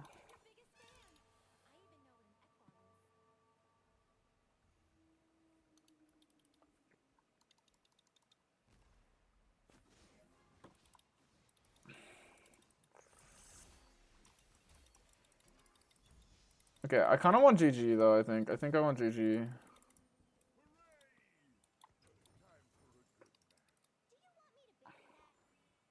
we'll go Cape. We'll go Cape. Oh, wait. Let's see what we got here. Oh, Leona 2? No. I mean, Leona 2 for now is better than Tarek, I guess. We'll lose 1 gold on her, but it's fine. Wait, how did I not get Rise? 1... This is 4. Is Ionia, Yordle, Frill, Targon? That's what I thought. That's what I thought. I think that's what I will play. You need Ionia. Also, you kind of want a Zir, right? Oh, I'm not level 9. I'm not level 9. That's why. What am I saying?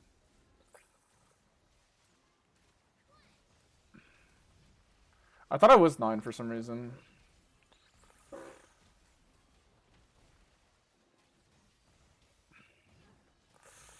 Yeah, he's kind of pissed without Ionia, right? Like, you want Ionia? But, like, isn't Shurima broken? But, like... Yeah, we'll see. We'll see. We'll see. Bro, I went this fucking Augment and I'm just full streaking. Okay, we're winning every spot. I guess we could just go like this. I don't think I need more gold. I already have 2 econ on guns. But this is like, I just feel like I'm winning so hard. No, let's go, let's go, let's go. It's just too fun. It's too fun. It's too fun. We have fun angle. Okay. Ionia solid. Yeah, I mean...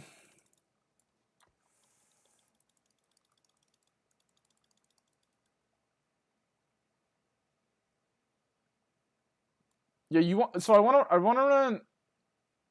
Poker question. Have you seen Arcane? Yeah, I've seen Arcane. Wait. What Ionias you run? You don't run... You run Unara? Wait, I have to think about this. Like, who am I want to run? I guess, right? I feel like I want to hit Azir.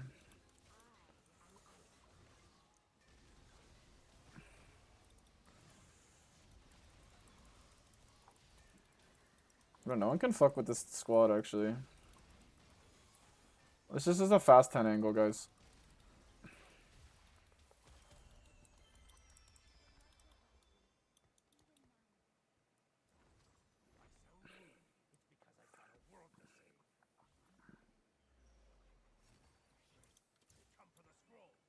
Wukong, Ashe plus Kennen and Wukong.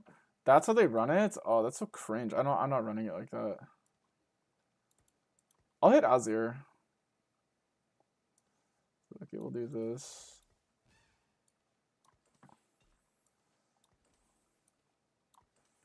See, it's good like this.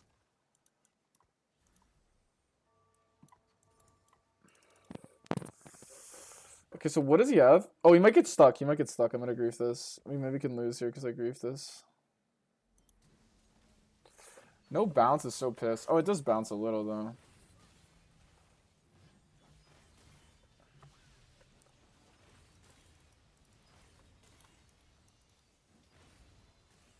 Yeah, now he's not playing the game. Honestly, my Poppy is, like, so cancer broken, though.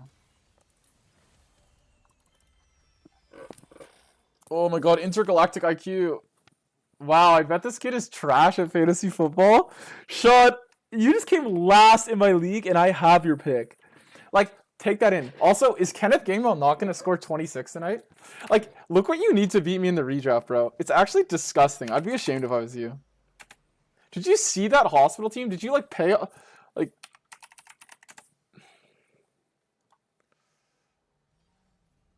Oh my god, the spat would be crazy. It's never happening, though, so I shouldn't even bother.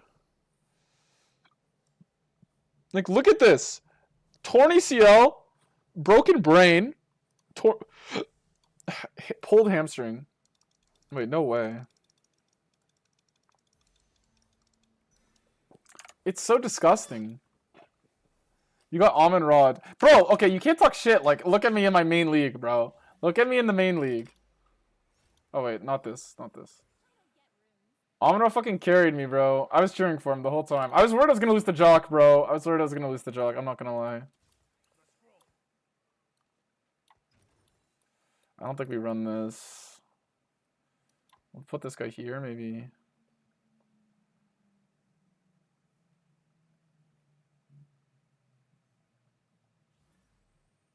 And you're like, I'm cooked for Rofra? Yeah, literally. You kind of are. Okay, surely I just get Reforger and we're chilling. If not, I'll just build Invoker spot.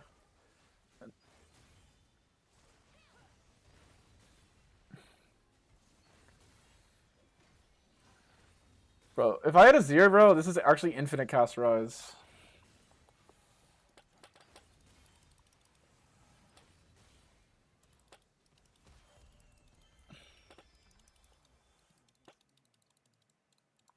I need to lock into that. Like, bro, you need to lock in. And, like, the issue with you is you're trying to, like, fleece people. But, like, people are just not... People in my league are kind of nitty, bro. They don't trade that hard. There's, like, a couple blockbusters a year, and that's it. Like... Let's go. Yo, Carter, what is the best fucking unit in this game, by the way? Is it Shyvana? I swear it feels cracked. Like, I haven't looked at anything. You don't detox dopamine and still crush 101k? No, I have to high-key detox dopamine. But I'm running a streamer. I'm a streamer, so I'm gaming. But no, honestly, if you're like... Detoxing dopamine is pretty important. But like, high-key though, you don't need to like do everything perfectly. The most important thing is like you do the thing. Like I studied for over 4 hours today on stream. I mean, the VOD's up. We've been streaming for 8 hours, so... Xerath? Okay, yeah, true. No, you're definitely right. Xerath is fucking... Like, if you get Xerath too, like, you're just always win.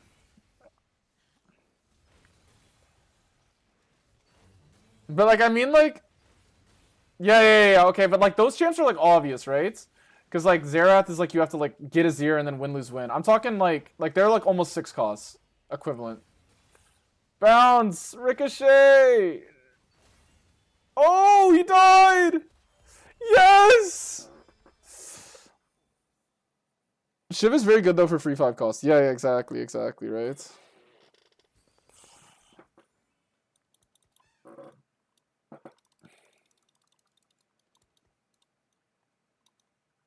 Ornn early, yeah, Ornn early for sure. I'm also talking about the ones that are like simple unlocks as well. Like you can, like we can count like TK and count like Mel, right? Like obviously they're slightly better. I guess Galio, right? Like the one trick champs are like slightly better, I guess. But yeah, like just the generic 5 costs or best just generic units. Oh shit! We got a fawn. Are you kidding me? Obviously, I'm just going this and this.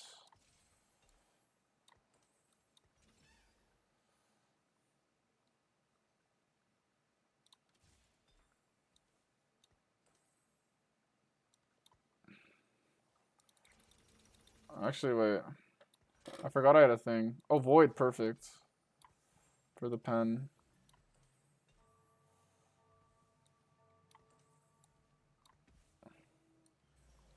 I'm gonna transfer item to list, but whatever. Let's keep it on Sona for now.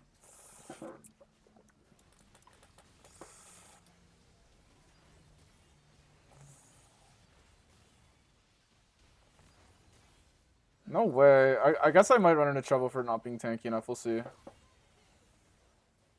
Alright, GG. GG. I kind of agree with this. I should have leveled earlier. I'm kind of insane, though.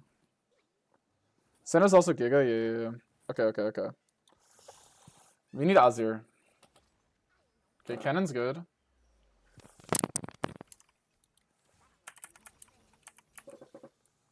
This fight is like insane. Did we get Ionia? Oh my god, we did. Because of who? Oh, Xin Zhao. Wait, what am I right now? Holy. I'm massive. I guess Zin's worth it. Braum is better than Shiv, I think? But now he was Defender. I don't know. Freljord. I guess we could like down tier from Invoker. I don't know. Oh, I have a streamer. I got a Zir. I gotta figure this out.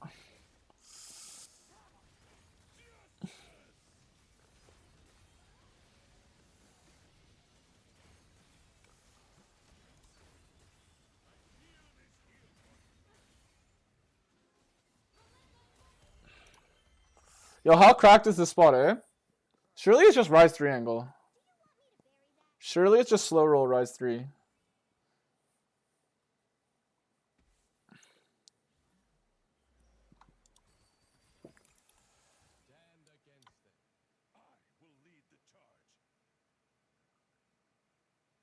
What does it drop? Is it drop Demacia? Demacia's kind of nice, but I guess it is, right?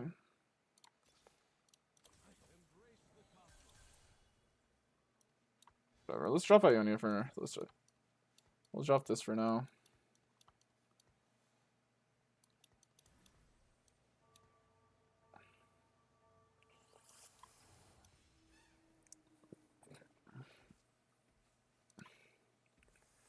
We'll drop Demacia eventually, I think.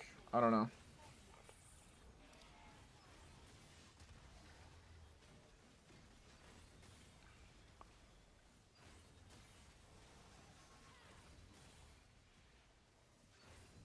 Obviously, the only weakness of my team is how odds are lower for unlock champs. Oh, really? I guess they do that to balance, like... I think I just let it play out, right, and go Renekton? Or do you think I should win this? For Zare. Oh, Demacia's Spat would be huge. I don't think anyone goes it either. Oh, that'd be so massive. No way anyone takes it as well. Oh my god. Now we can drop, like... I guess this is my Ionia right now. I guess we drop Sona and Kobuko long term. Making Tarek Demasios definitely sounds good. Probably doing this and then like pivoting to like Shiv. Also makes sense here.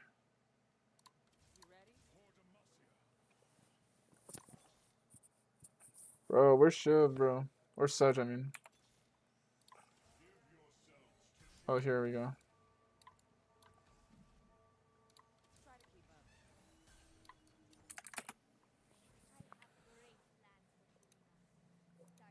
Well, this needs to be an Ionia unit.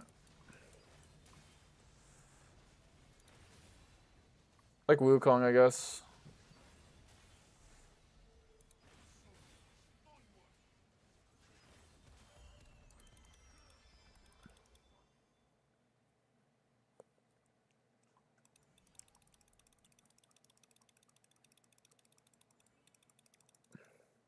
I guess it's not Rise 3. Obviously it's Shurima.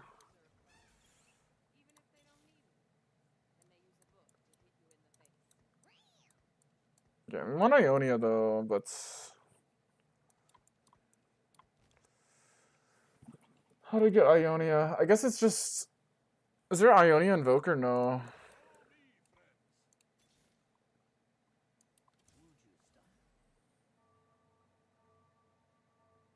Bro, how do we play this?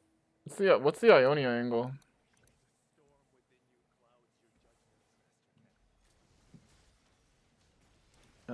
I don't think I get rid of Invoker.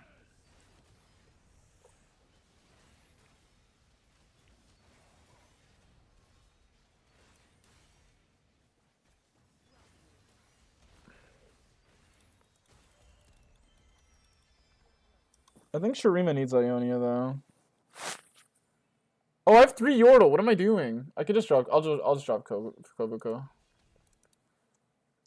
If he's just giving me Invoker, I'll just drop Kobuko, and then I should get it. I just need to get a Nivea back maybe.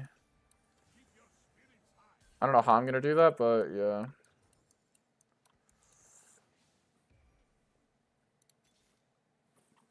Right, so I need to get a Nivea back so I can drop Sedge, I guess.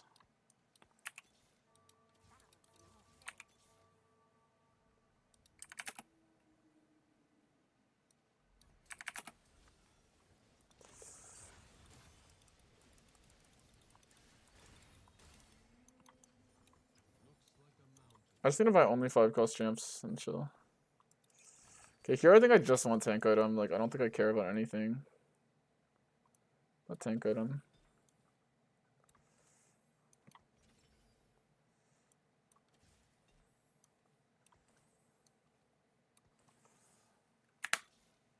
Dude, hitting a Nivea here would be funny.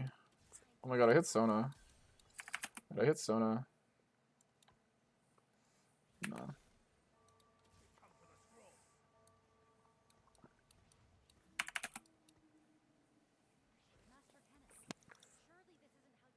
Six traits, bro. I'm kind of insane. Oh my god.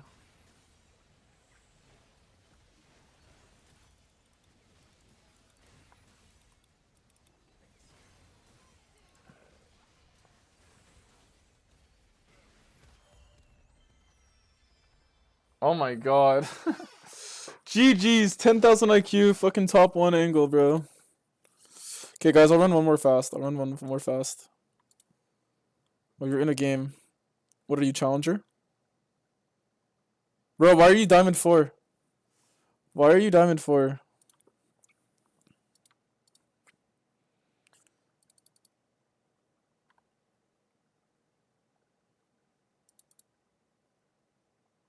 Look at this fucking shit story, bro.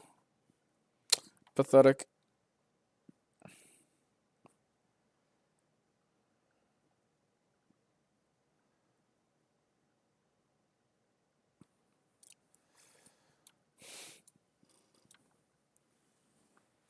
Bro, I need Kenneth Gainwell to go off tonight.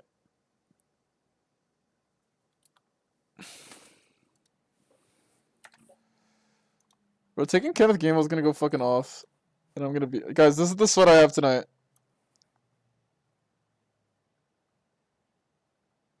Look at the set tonight. 11.8... Dude, I just need him to get... I bought Zed Chibi and never played again? Oh, because you're a Zed player, right?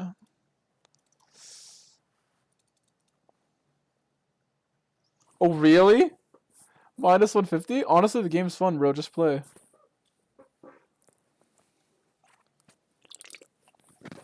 It is kind of a dopamine like, it isn't a good dopamine detox game, though.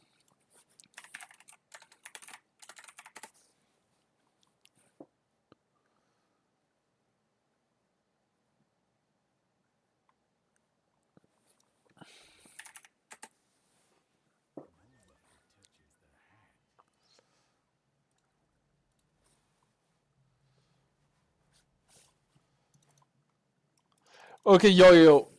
Bro, I didn't play 15? Okay, I see. Okay, high key, you know what I've always wanted to hit? Is I've always wanted to hit the fucking... The heavy lift. You know the lift augment? I'm sure you probably know the tech on how to get it, but I've been so close so many times. The key is to run like multiple bruisers, I believe. Like over the cap. Yeah, only Zed. I mean, bro, are you LL stylish? There's no way you're as good as LL stylish, bro.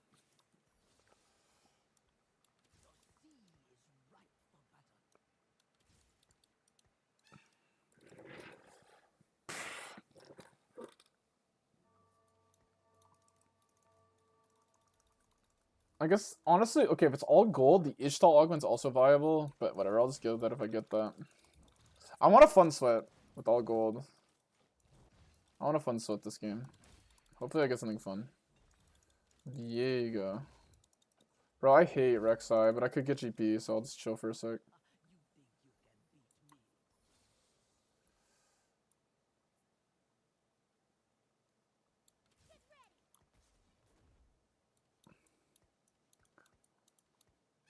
Forgot to buy Kiona. Nah, LL is washed. Yeah, I know, I'm memeing. Bro, but LL for his time, bro. LL for his time.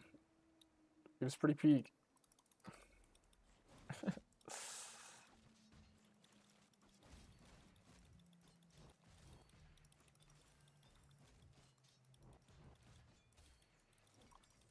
Oh shit, oh shit, oh shit. We got Piltover already.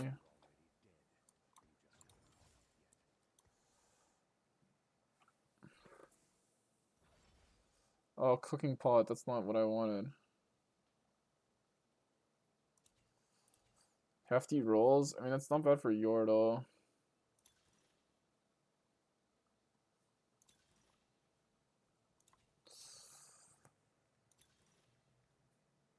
Okay, we'll go with this because this is fun. I don't necessarily have a great angle for it though. Maybe I don't go it.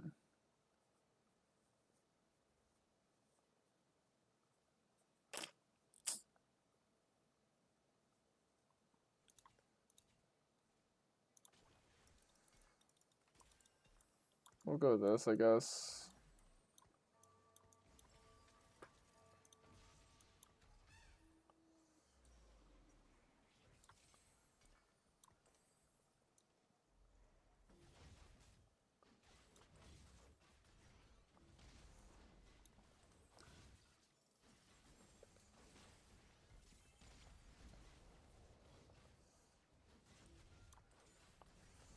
There's no way I beat Scion guy.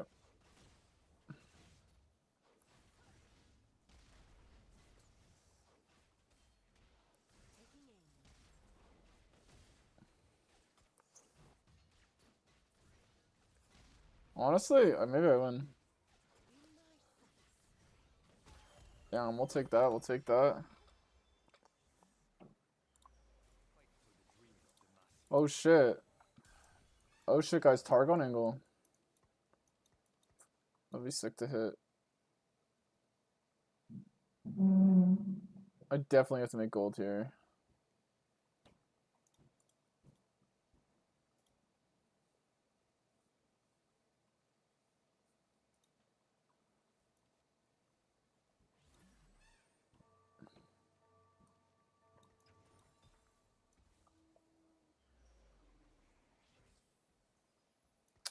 Fuck, I don't know what the point of that was because I don't even end up making gold.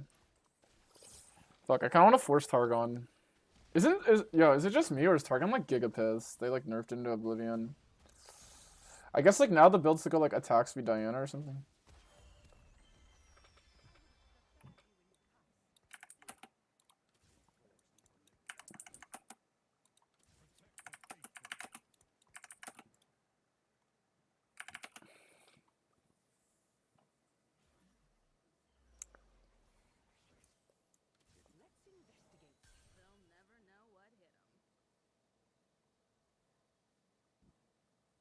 Okay, we'll level up next fight, so we can just go like this. And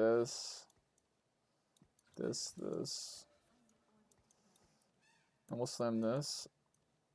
Maybe I'm hard forcing Targon too hard. But I feel like with like the slam and augment, like the extra XP.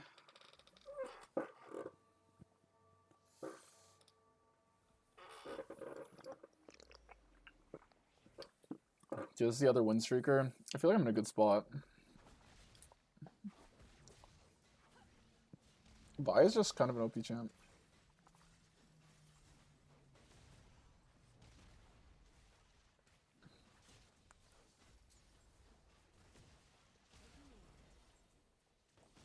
Oh, fuck, bro. This cog is too OP.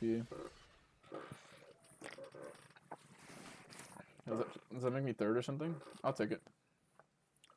Man, that sucks. I probably should. If I had Shannon, maybe I'd live.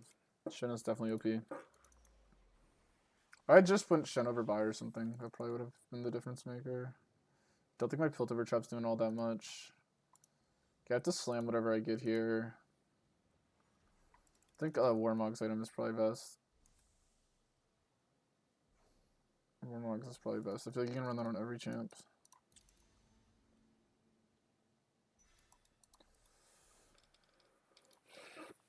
Fuck, I kind of want Leona, bro. It's just like, let's hope I high roll so I can play Targon. If not, I'll try to hit a 0 or something. We'll just run like best board until then.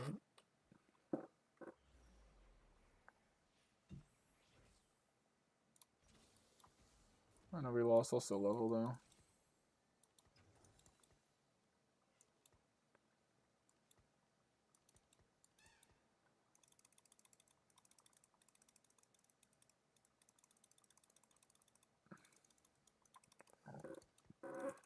Honestly, it's all gold augments. There's a chance we could hit the lift still. Or maybe you have to hit it early.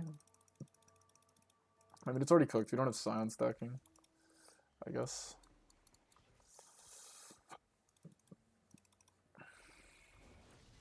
Fuck, if we had one last fight, we could go fast 6. But our items are 2.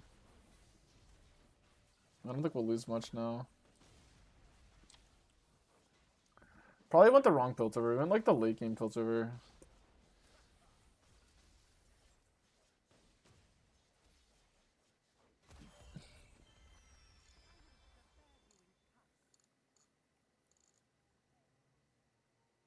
Aphelios comes back, I think. Aphelios comes back.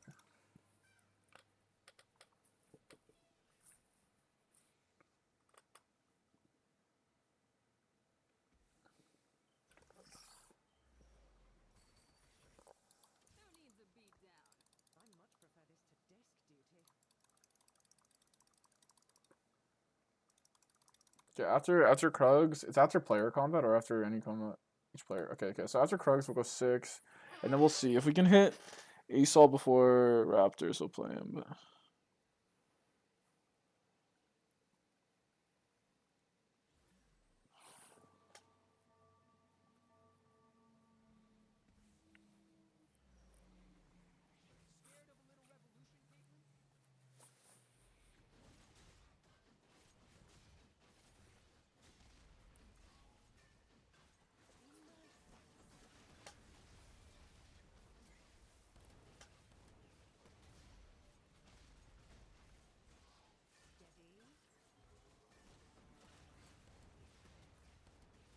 Damn, this guy's kind of insane. Glincer's Jhin is kind of insane.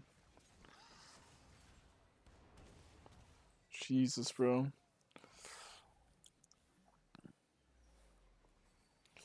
Our carry's just so pissed.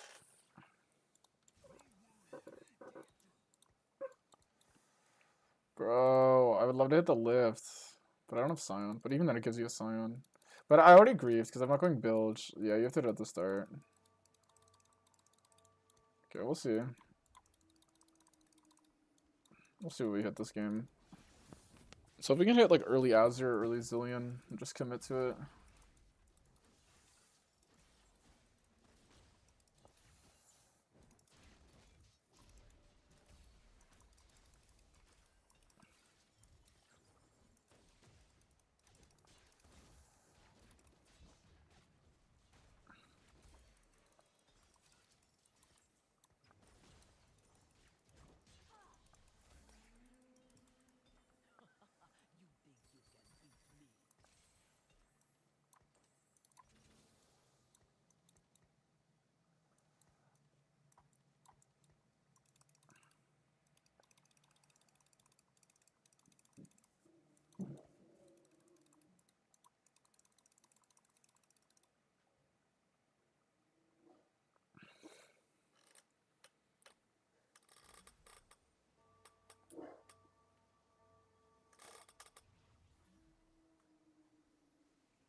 Oh, high key.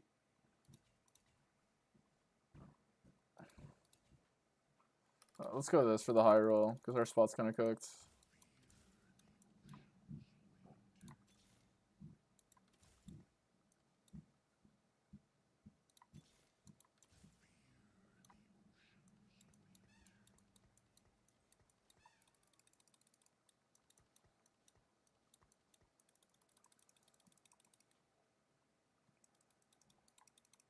Let's see if this can bail us out.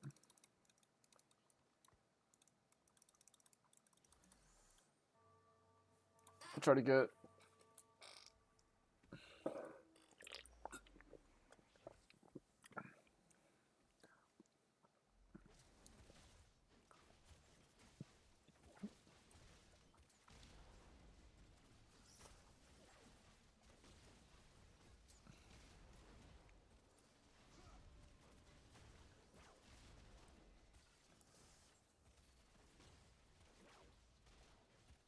Bro, how pissed is Jinx? It might be the worst unit ever created.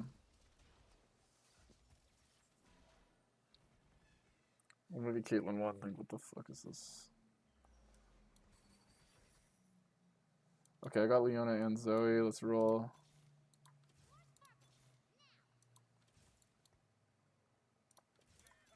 There we go.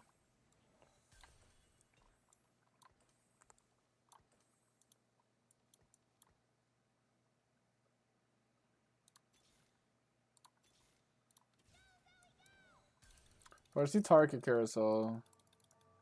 And to not get teefed. I shouldn't be rolling here, but like high key, like.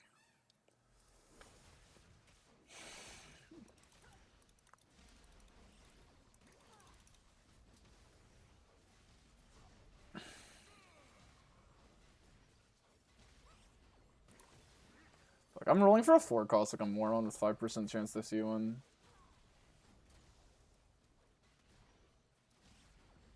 I just really want to hit this next roll. Honestly, I can fade this 3 pause for gold.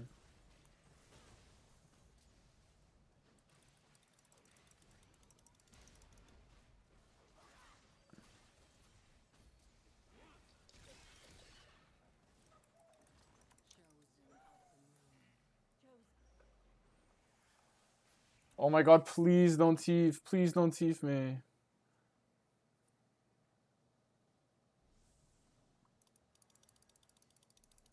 No. Wait, why is my click not working? Okay, good. Yes, chat. Yes. Oh my god, yes. Oh my god. ASOL on 3-5. Okay, that's pretty good. That's pretty good, actually, for ASOL.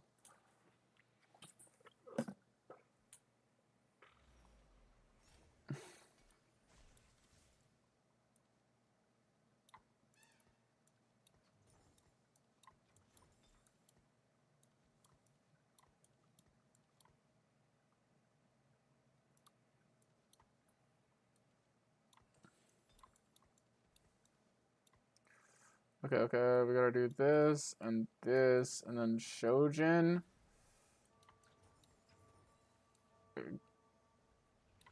Guys, honestly, I think I'm gonna tank this fight.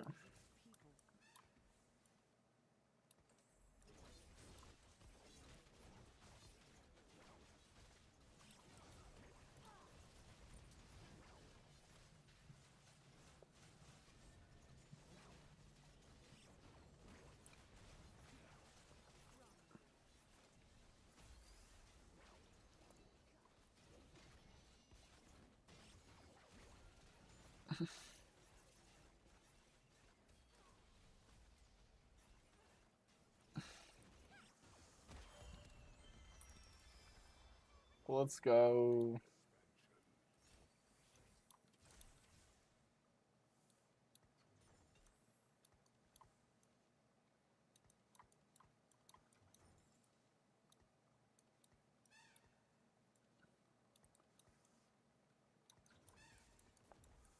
Bro, is the play not to run Zoe, or is the play to run Zoe? I don't even know.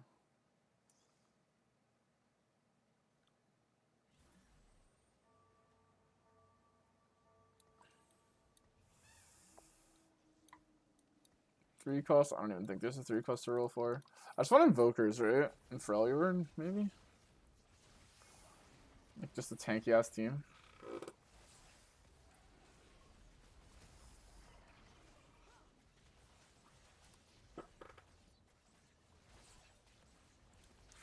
Once you get, like, Carter, once you get ASOL, there's no point of running Targon anymore, right?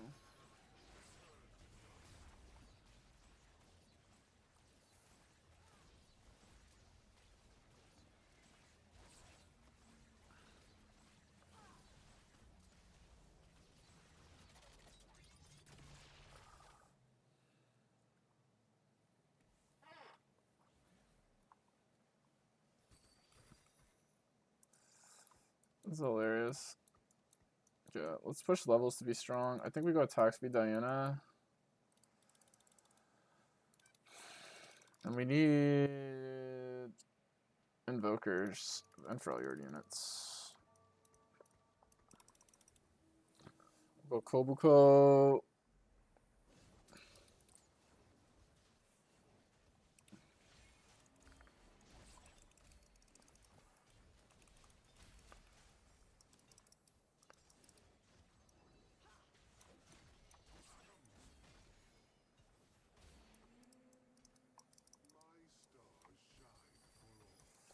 Perfect.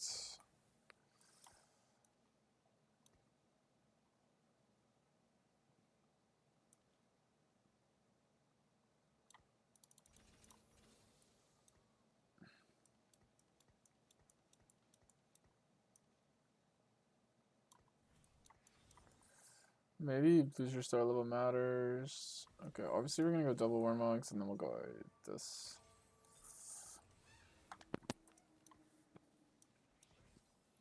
Got a lot of Wardens here.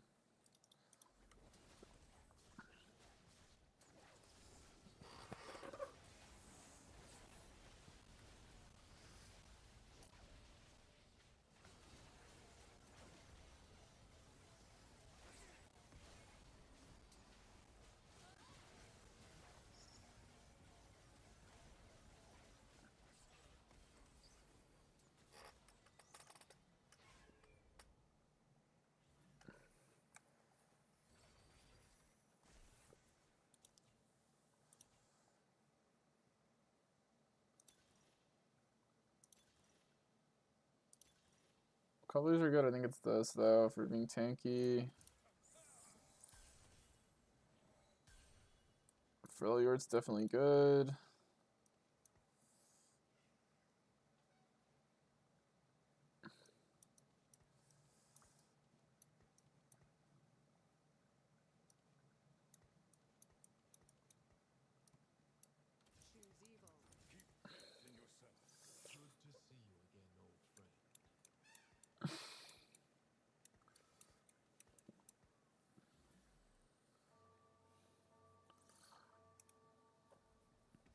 Once she gets Freljord, I'll unlock Volibear.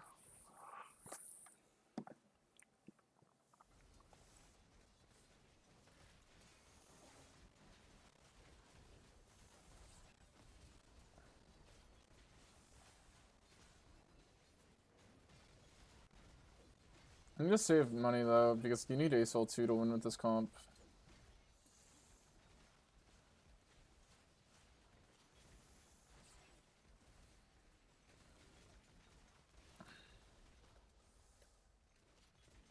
Oh my god, let's take it.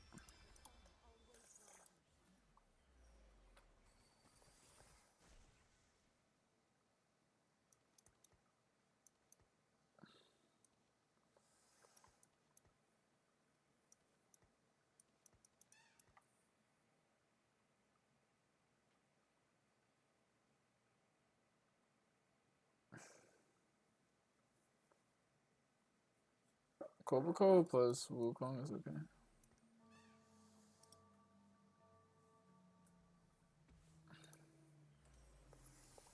Like, he's not casting enough for me to be able to be in a great spot here, but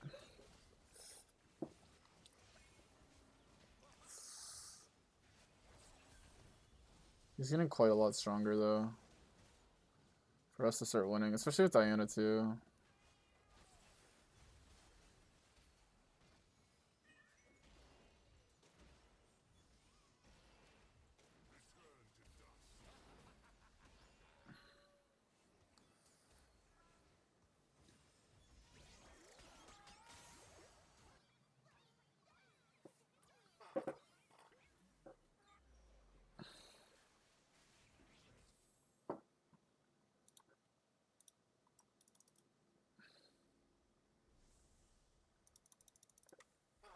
Invoker's Foot would be cracked.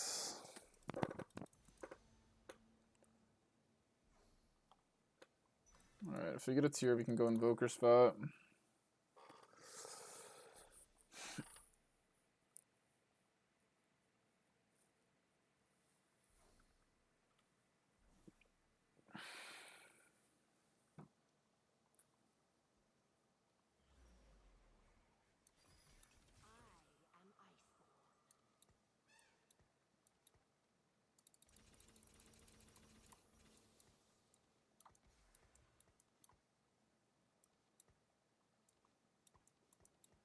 I think Wukong can come back. I guess we just don't play for Diana.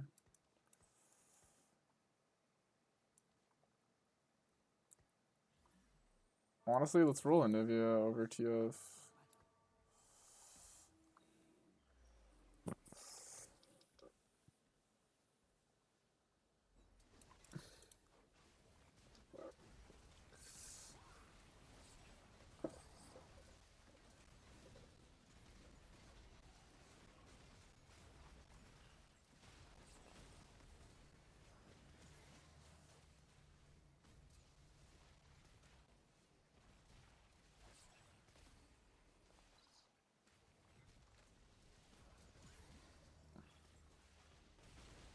Damn.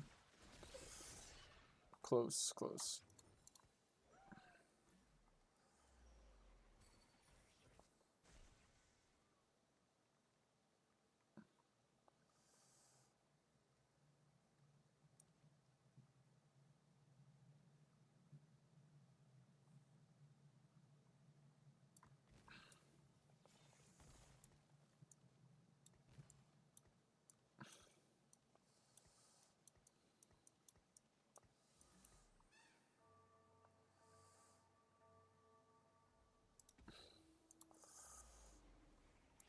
I don't even know if I run Loris. I mean, Loris 2 is definitely good, but I don't think I run him.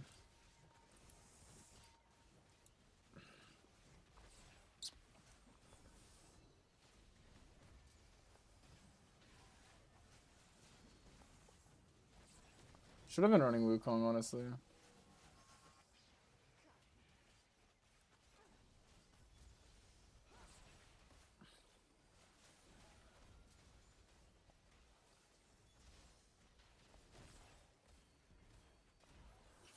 Oh, my board's ass.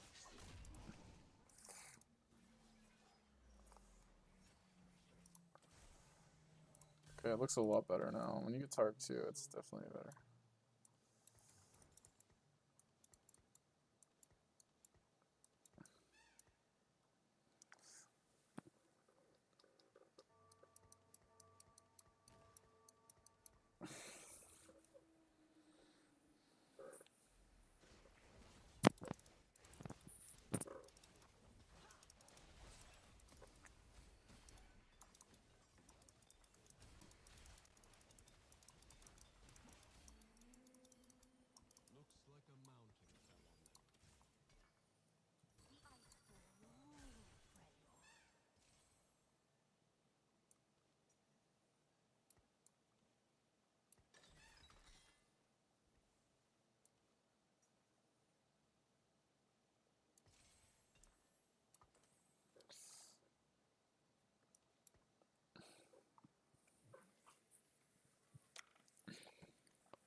Three Invoker. We'd obviously want 4 Invoker. Oh, we're gonna get Kobuko next fight. I guess we level run Kobuko.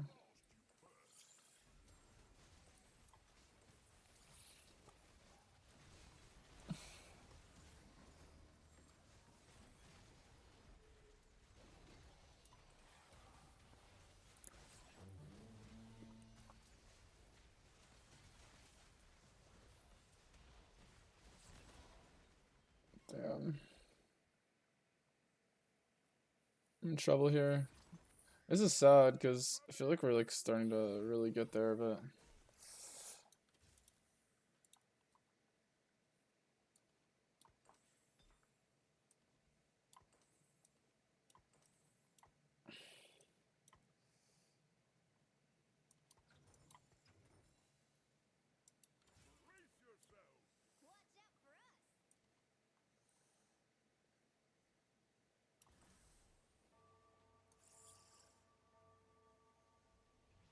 Ugh, I don't know.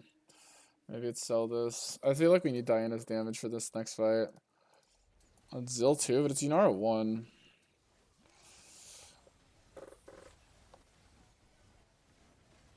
Oh, Invoker Aesol. You're right. You're right. You're right. You're right. You're right. What am I doing? You're right. You're right. Okay. You're so right.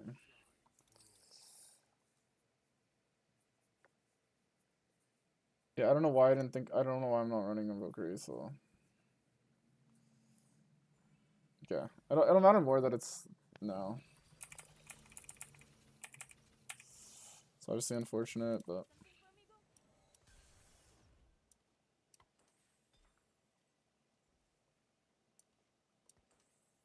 I'll keep the Warmonks on volley. I think it's good to spread it out, honestly.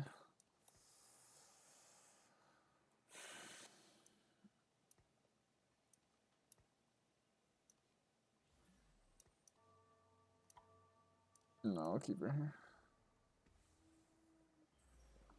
I'm getting Koboko in. I'm just gonna lose the Baron guy though. I think I'm too late. You need Aesol too at this point in the game.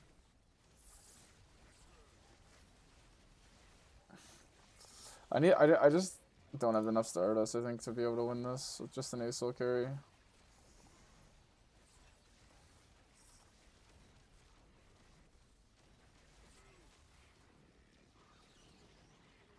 Nah, it's so sad. I would say if I faded the Baron guy. I just griefed this game. I needed to have the Invoker Aesol spot sooner. I don't know. I think like I should just abandon Diana with the build I'm playing. Without items, she's just not that useful. But also, like, he just didn't do damage. Like, I already griefed my econ, I think. I feel like we would have beaten a lot of people. Kind of sucks we ran into the guy who has Baron on 5-3. Like, he's just already level 10. Anyway.